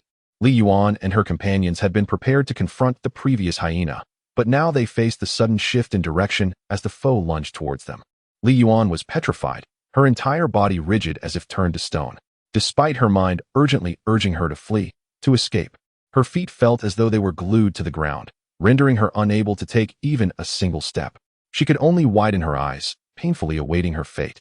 I, too, was ensnared by other hyenas, unable to extricate myself or offer her any assistance. However, Zhao Xiaoru reacted more swiftly, with a sharp command. She seized the katana from Li Yuan's grasp and struck down one of the hyenas. The blade was exceedingly sharp, cleaving the creature in two. Blood gushing forth in a relentless torrent. Chapter 94, The Crossbow Bolt. Alas. After safeguarding Li Yuan, Zhao Xiaoru trembled with fear. She had not anticipated such a gruesome scene. Her intention was merely to protect Li Yuan by dispatching the ambushing hyena. To her astonishment, she had cleaved it in two. Its innards spilled forth, grotesque and bloodied, provoking Li Yuan to retch in revulsion. The confrontation had now transformed into two hyenas, one ordinary and the other a leader. At that moment, the leader fixed its gaze upon me, sending a chill down my spine. It seemed our actions had enraged them, pulling us deeper into their wrath. "Chendong, catch!" Zhao Xiaoru exclaimed, hurling a wooden spear in my direction. This should still be of use. She informed me that the pointed tip retained a trace of silver-ringed snake venom, which could prove effective if it pierced them. Meanwhile, she brandished another spear before Li Yuan, her eyes unwaveringly focused on the remaining two hyenas.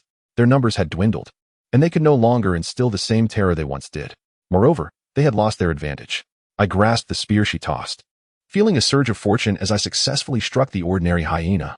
The venom seeped into its wound, swiftly beginning to corrode its flesh. The hyena emitted a mournful whimper before falling silent, its life extinguished.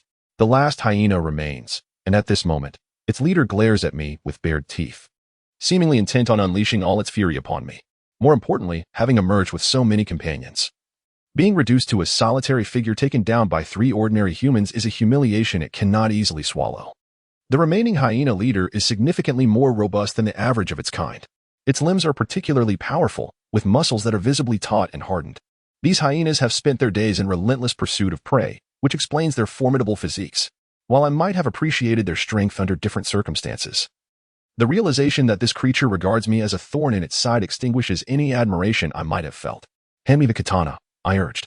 With only one left, Li Yuan is under Zhao Xiaoru's watchful eye, and there is no longer a need for self-defense with the katana. Moreover, facing this alpha hyena, I fear I would struggle to contend with it without a sharper weapon. Then, Chendong. Zhao Xiaoru comprehended my intent and promptly tossed the katana to me, cautioning, "Be careful." Afterward, she swiftly retreated to a position by the flames, standing back to back with Li Yuan. The two of them, armed and vigilant, were on high alert, scanning their surroundings for any lurking hyenas that might suddenly emerge.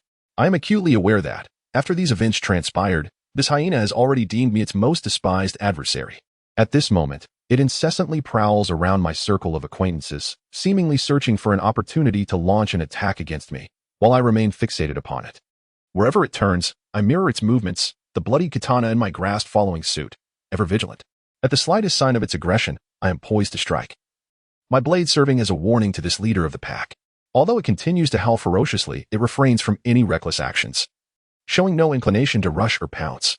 Patience, after all, is a virtue. Stability is far more advantageous than haste.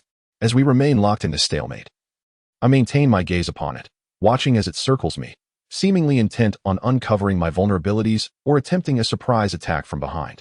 I steadfastly keep it in my sights, my eyes never wavering from its form. Observing its inaction, I kick the smoldering wood in front of me, sending a clear warning, hoping to provoke it into action. Otherwise, we would merely persist in this deadlock. Nevertheless, its patience is commendable, suggesting that it has encountered formidable prey in the past.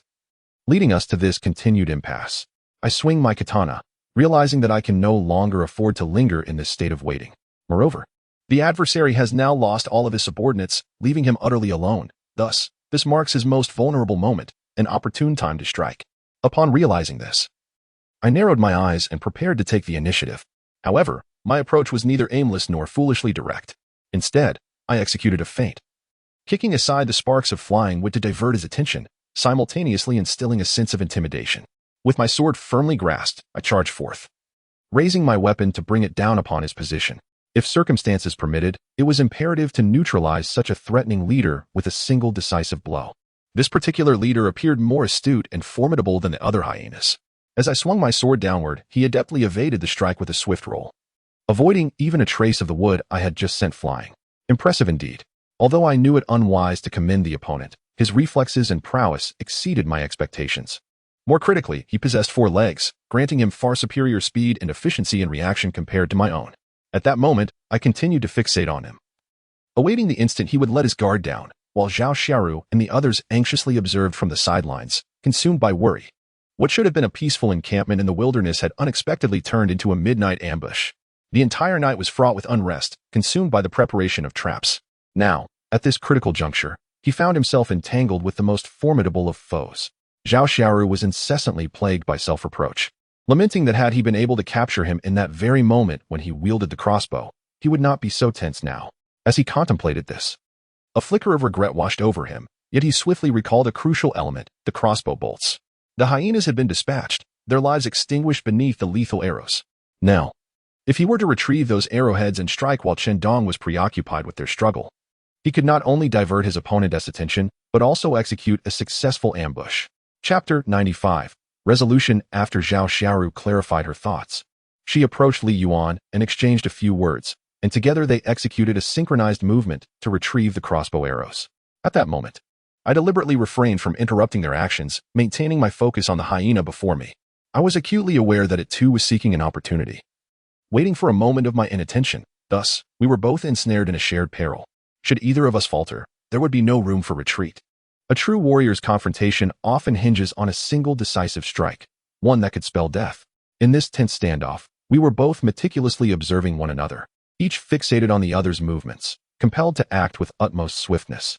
Naturally, the hyena was not in a favorable position either. It emitted a series of whimpers and growls, seemingly in search of a chink in my armor. Yet, neither of us could exploit any weaknesses, as we had both come to understand each other's intentions for the first time.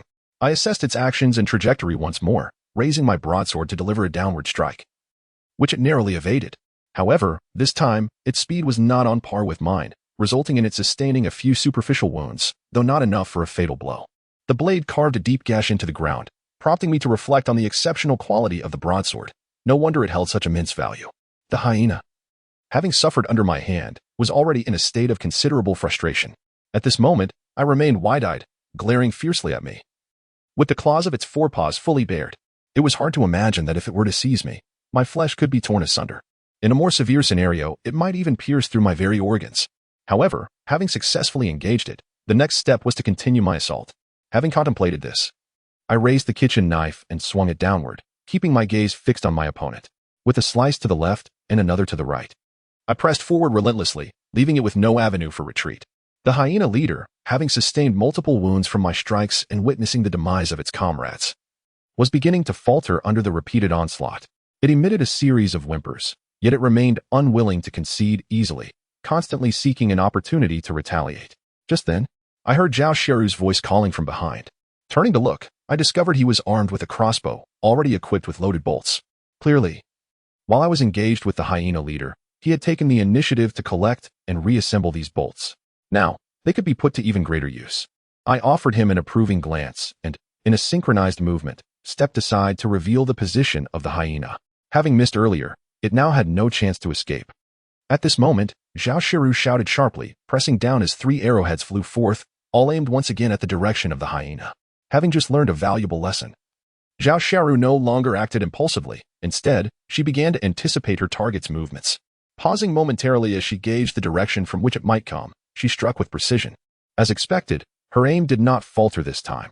An arrow pierced the belly of the hyena with remarkable accuracy. Success! Zhao Xiaoru gasped, her face lighting up with astonishment. Wow, Sister Xiaoru, you did it. You succeeded, Li Yuan exclaimed, skipping joyfully behind her. You're amazing, Sister Xiaoru. Li Yuan's admiration for Zhao Xiaoru intensified as she gave her a thumbs up, praising her prowess, a true embodiment of feminine strength. Moreover, the arrows were coated with venom. And the hyena leader, unaccustomed to such afflictions, writhed on the ground, evidently suffering from the toxic invasion.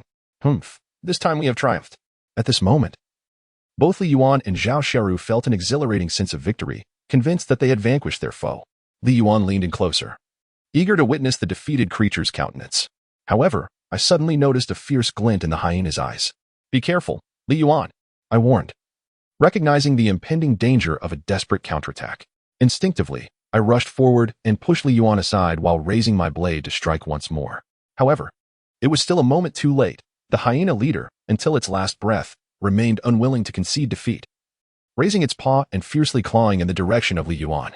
Yet, I had intervened and thus became the target, the creature's sharp claws swiftly raking across my back. A sharp sting pierced through as its talons tore through my clothing, leaving 3 crimson streaks upon my skin, though I had mentally prepared myself. The pain elicited a furrowed brow and a muffled groan from my lips. "Qindong, my goodness, Brother Chun." In that instant, the hyena met its demise, rendering it incapable of launching any further ambush against us.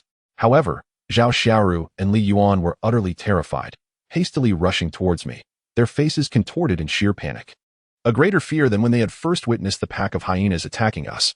"How are you? How are you now? How could this happen? Why did this happen?" They were in a state of disarray, their concerns spiraling into frantic repetition of these unsettling inquiries. Particularly, Li Yuan's face had turned ashen, lamenting, "It's all my fault. It's all my fault."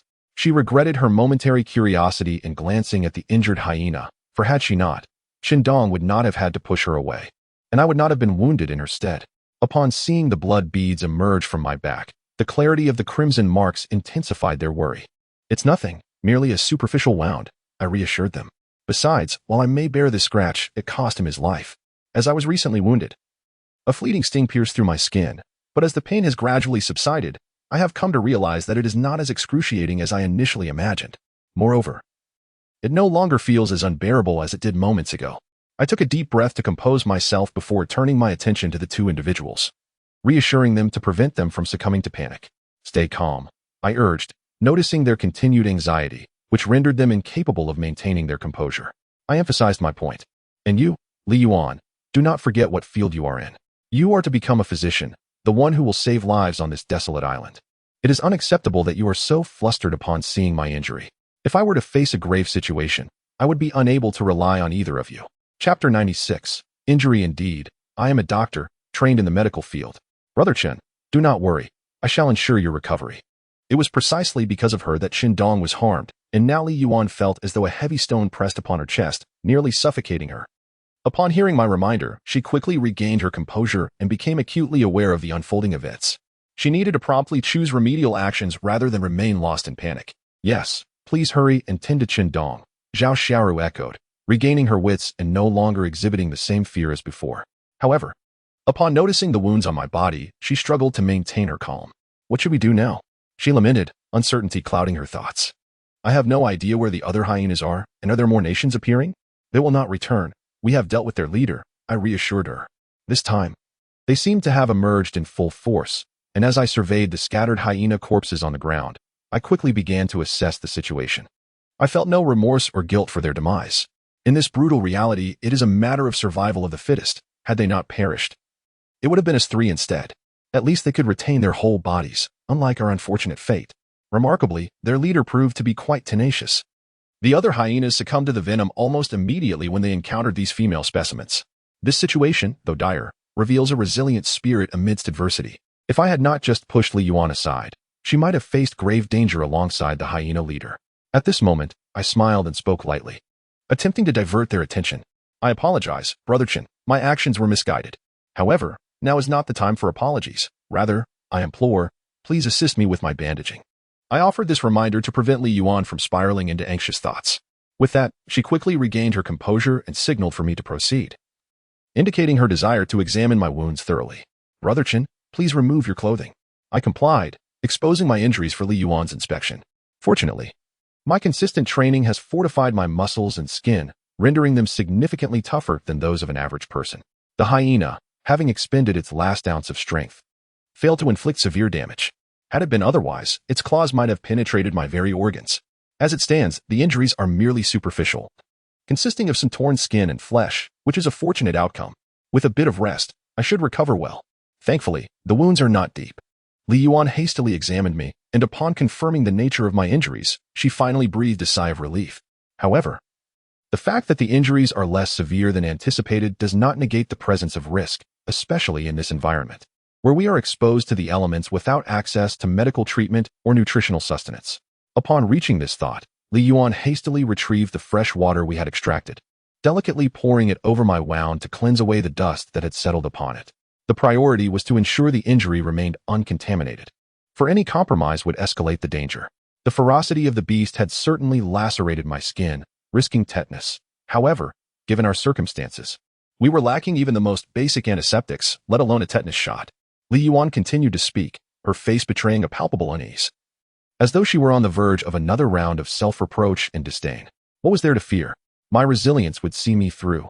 Tetanus was a mere specter, for I had never received a vaccination since my birth. Observing the change in their expressions, I reassured them, fear not, fear not. We are remarkably hardy. Not even a plane crash could claim us, and certainly not this triviality. Moreover, I had endured far worse injuries before and emerged unscathed. I endeavored to console them, urging them not to succumb to panic over such a minor affliction.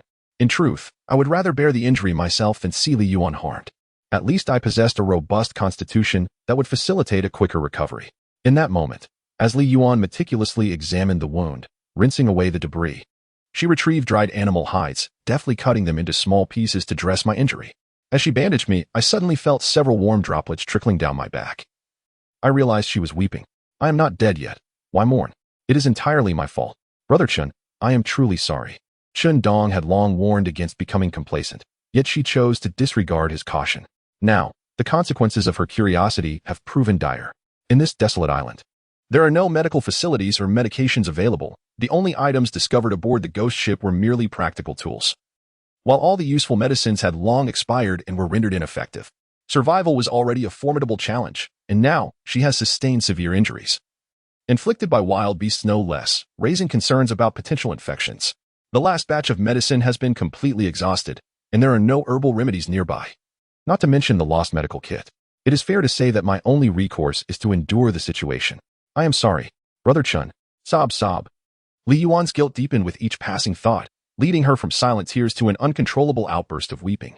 At this moment, Chen Dong serves as their pillar of strength, their source of reassurance. If even he were to encounter misfortune, their hopes of escaping this forsaken island would be utterly dashed. Zhao Xiaoru was taken aback, and I found myself at a loss for words, attempting to console her. As for me, I was utterly dumbfounded. I had never witnessed a girl cry before. My previous experiences were among rugged men who believed that true strength lay in suppressing tears. Do not cry, do not cry, the wound already hurts. And your tears make my head ache. I could only think to redirect Li Yuan's attention. The words proved effective. Indeed, Li Yuan ceased her tears, though she still sobbed softly, evoking a sense of pity. I'm sorry, Brother Chen, I won't cry anymore, she replied, her voice laced with emotion, gently blowing on my wound, saying, I'll blow on it, it won't hurt. At this moment, all I could do was perform the simplest cleansing of the wound and apply a bandage. Nothing more could be of any use. It's all right, I'm fine. Observing Li Yuan's tear-streaked face, I hurried to reassure her. Naturally, while offering comfort, I did not forget to remind her to exercise utmost caution in the future, ensuring that she never engages in such reckless behavior again. Furthermore, one must never let pride cloud their judgment. Today's situation was a consequence of such arrogance, inviting trouble that could have been avoided, lest it culminate in the present predicament. Chapter 97. Fevered. I am aware, I fully comprehend, today was my fault. I truly did not intend for this to happen. At this moment, Li Yuan hastily reassured me, offering her apologies while expressing her determination to never act in such a manner again. Witnessing my injury sustained while rescuing her, Li Yuan felt an overwhelming sense of guilt for having placed such a troublesome situation upon my shoulders. She had always believed that given my capabilities, I would be able to protect her, and under such perilous circumstances, I would surely prevail against any adversary. Yet, this thought only intensified her feelings of remorse and sorrow, threatening to engulf her entirely, rendering her unable to think rationally. In her fervent apologies, she vowed to me that she would never again engage in such reckless behavior. This was undeniably perilous, and she must remember it henceforth. At that moment, Zhao Xiaoru, standing nearby, chimed in, cautioning Li Yuan to refrain from similar actions in the future. This incident, though unfortunate, could have been far worse. Who knows if luck would be on our side next time? The next occurrence could very well lead to genuine danger, one that we would be unable to mitigate. It was only after contemplating these thoughts that she began to worry, fearing the potential for more adverse events that could escalate into true peril. Rest assured, I am unscathed. There is no need for either of you to fret. Noticing that the two of them still bore expressions of unease, their faces devoid of color, I felt compelled to interject gently. The earlier conversation had sufficiently addressed the matter at hand, rendering further deliberation unnecessary. It was merely a false alarm, not a momentous event, and they need not dwell on it incessantly. At this juncture, I reiterated that Xingyi and the others need not harbor concerns. There was no cause for anxiety. A little caution in the future would suffice. If we were to remain mired in this turmoil, would we ever leave this place? Let us proceed to gather the remaining tools. Observing that they seemed poised to speak again, I preemptively interrupted, guiding their focus elsewhere. Here on the island, all our resources were non-renewable, and the original conditions were absent, making it imperative to preserve each tool meticulously. These implements were vital for our survival and continued existence on the island. Thus, it was essential to retrieve all our tools. And I urged them to engage in more pressing matters. Upon hearing my words, Li Yuan and Zhao Sheru nodded in agreement, and the three of us set about collecting the tools, extracting all the effort we had invested in securing them. The most crucial among these were the crossbow bolts, as they held particular significance. What, then, should we do with them? At this moment, Zhao Xiaoru and Li Yuan were halfway through their task when they raised their heads to behold the hyenas ensnared by wire and rope, now dangling from the branches of a tree. These creatures struggled incessantly, their eyes filled with a palpable hatred and disdain towards us, seemingly aware that their companions had met their demise at our hands. They appeared eager to leap down and exact their vengeance upon us. Witnessing this, both Zhao Xiaoru and Li Yuan exchanged worried glances, for the hyenas bared their teeth, their gazes fierce with menace. They had already felt the ferocity of these beasts, who bore grudges and possessed a strong desire for retribution. Who could predict whether they would retaliate against us in the next moment? Thus, retreat was not an option. We could not afford to pause. Observing their ferocity, I seized my katana, swiftly dispatching them. In such dire circumstances, mercy would yield no favorable outcome. It would only entrap us further in peril. Therefore, it was imperative to eliminate the threat expeditiously. Upon witnessing this scene, Zhao Sheru and Li Yuan understood, and neither spoke a word. They had already discerned that these hyenas were unforgiving and driven by a potent urge for revenge. If we were to allow them to remain unchecked, or if we were to show them mercy out of sympathy, we risked losing our tools and, consequently, our own safety in the face of imminent danger. Secondly, should these hyenas be released, it would be akin to unleashing a tiger back into the mountains. Beyond the endless repercussions it would entail, they serve no further purpose. Thus, it is imperative to resolve this matter with utmost urgency. If a mere point in the examination allows them to break free and leap down, that would indeed spell true peril. With this in mind, we have decisively dealt with all of them. Following that, we began to recover the ropes and all the wire used. Encountering a pack of hyenas while camping outdoors raises the question of what even more perilous creatures we might face next time. At this juncture, we must swiftly ensure all is secure. Once we have retrieved these tools, we shall cleanse them of any bloodstains using the branches and leaves nearby. Otherwise, carrying such tainted implements may attract ferocious beasts. As for the hyena meat, it is certainly not fit for consumption, although some were dealt with later on. Their flesh was tough and unpalatable. The hyena meat we had just disposed of was eliminated using the concealed weapons crafted from silver-ringed snakes. Who knows if they harbored any venom? In any case, we are not in want of food, and it is not worth the risk. But with all this, what shall we do now? At this moment, Li Yuan, filled with curiosity, turned to me and inquired, Brother Chen, we can't possibly leave them like this, can we? Indeed, echoed Shindong. Zhao Sheru echoed with a nod, her countenance adopting an even more solemn expression. Indeed, such a course of action is untenable. I interjected promptly, voicing my disapproval. To simply leave their corpses exposed would be imprudent. Firstly, the sin of their blood would undoubtedly lure more predators, thereby exacerbating the peril we face. Secondly, allowing these carcasses to remain on the surface would inevitably lead to putrefaction and noxious odors, potentially engendering further hazards. As inhabitants of this island, it behooves us to preserve its integrity to the greatest extent possible, for doing so will augment our prospects of survival.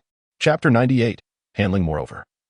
If we were to inadvertently attract small creatures to consume these venomous carcasses and thus cause their demise, would that not be our transgression?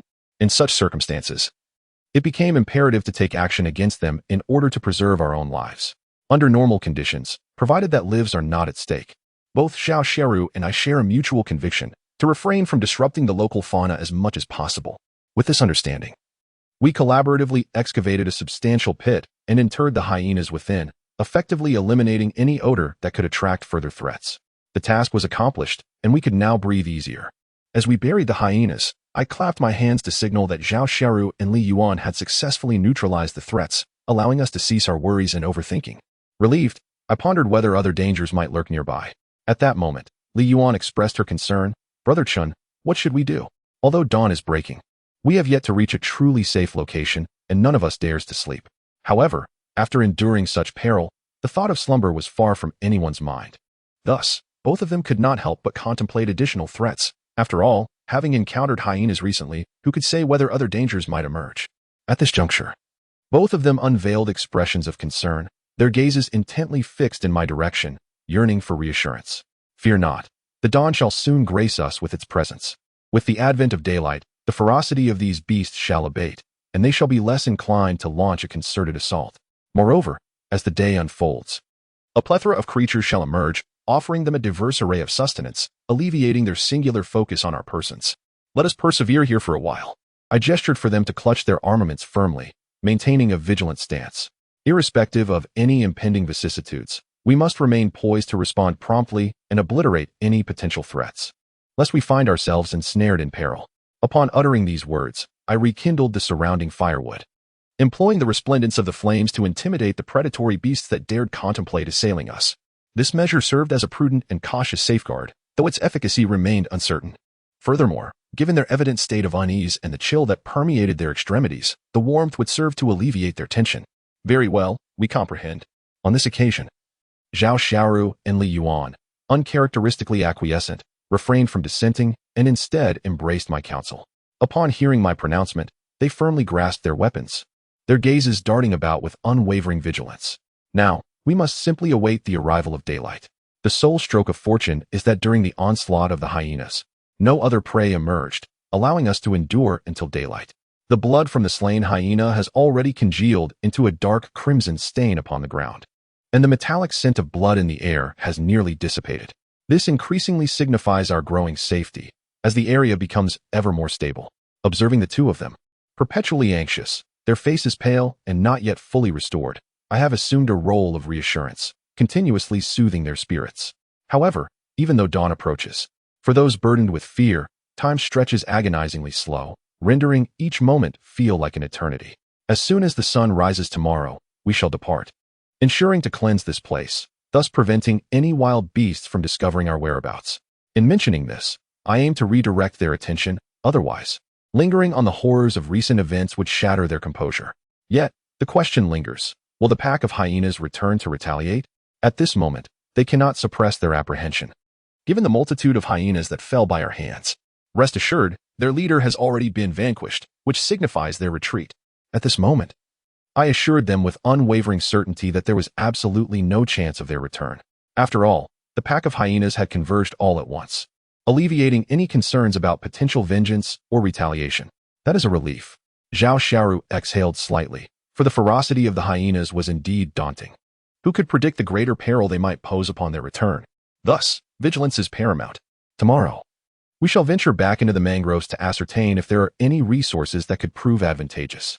It is essential to scavenge as many useful tools as possible, as they may significantly aid our shipbuilding endeavors.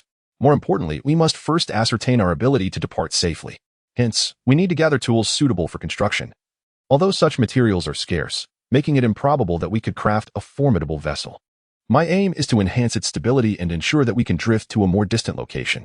Regrettably, the aircraft exploded upon landing, leaving us with no opportunity to salvage anything of value, apart from a few remnants, from which we can identify some useful items. Oh, the ghost ship. At this moment, a crucial thought struck me. I must inform Zhao Xiaoru and Li Yuan that come daylight, we must retrace our steps and return to that ghostly vessel. There may indeed be lifeboats or life rings within. These are essential provisions that every vessel must be equipped with. If we can locate them, our departure would be considerably more assured, offering us a greater sense of security. We must steadfastly seize every opportunity that could enhance our survival and hope, allowing for no retreat or mischances. Indeed, Chen Dong, how could I have overlooked this?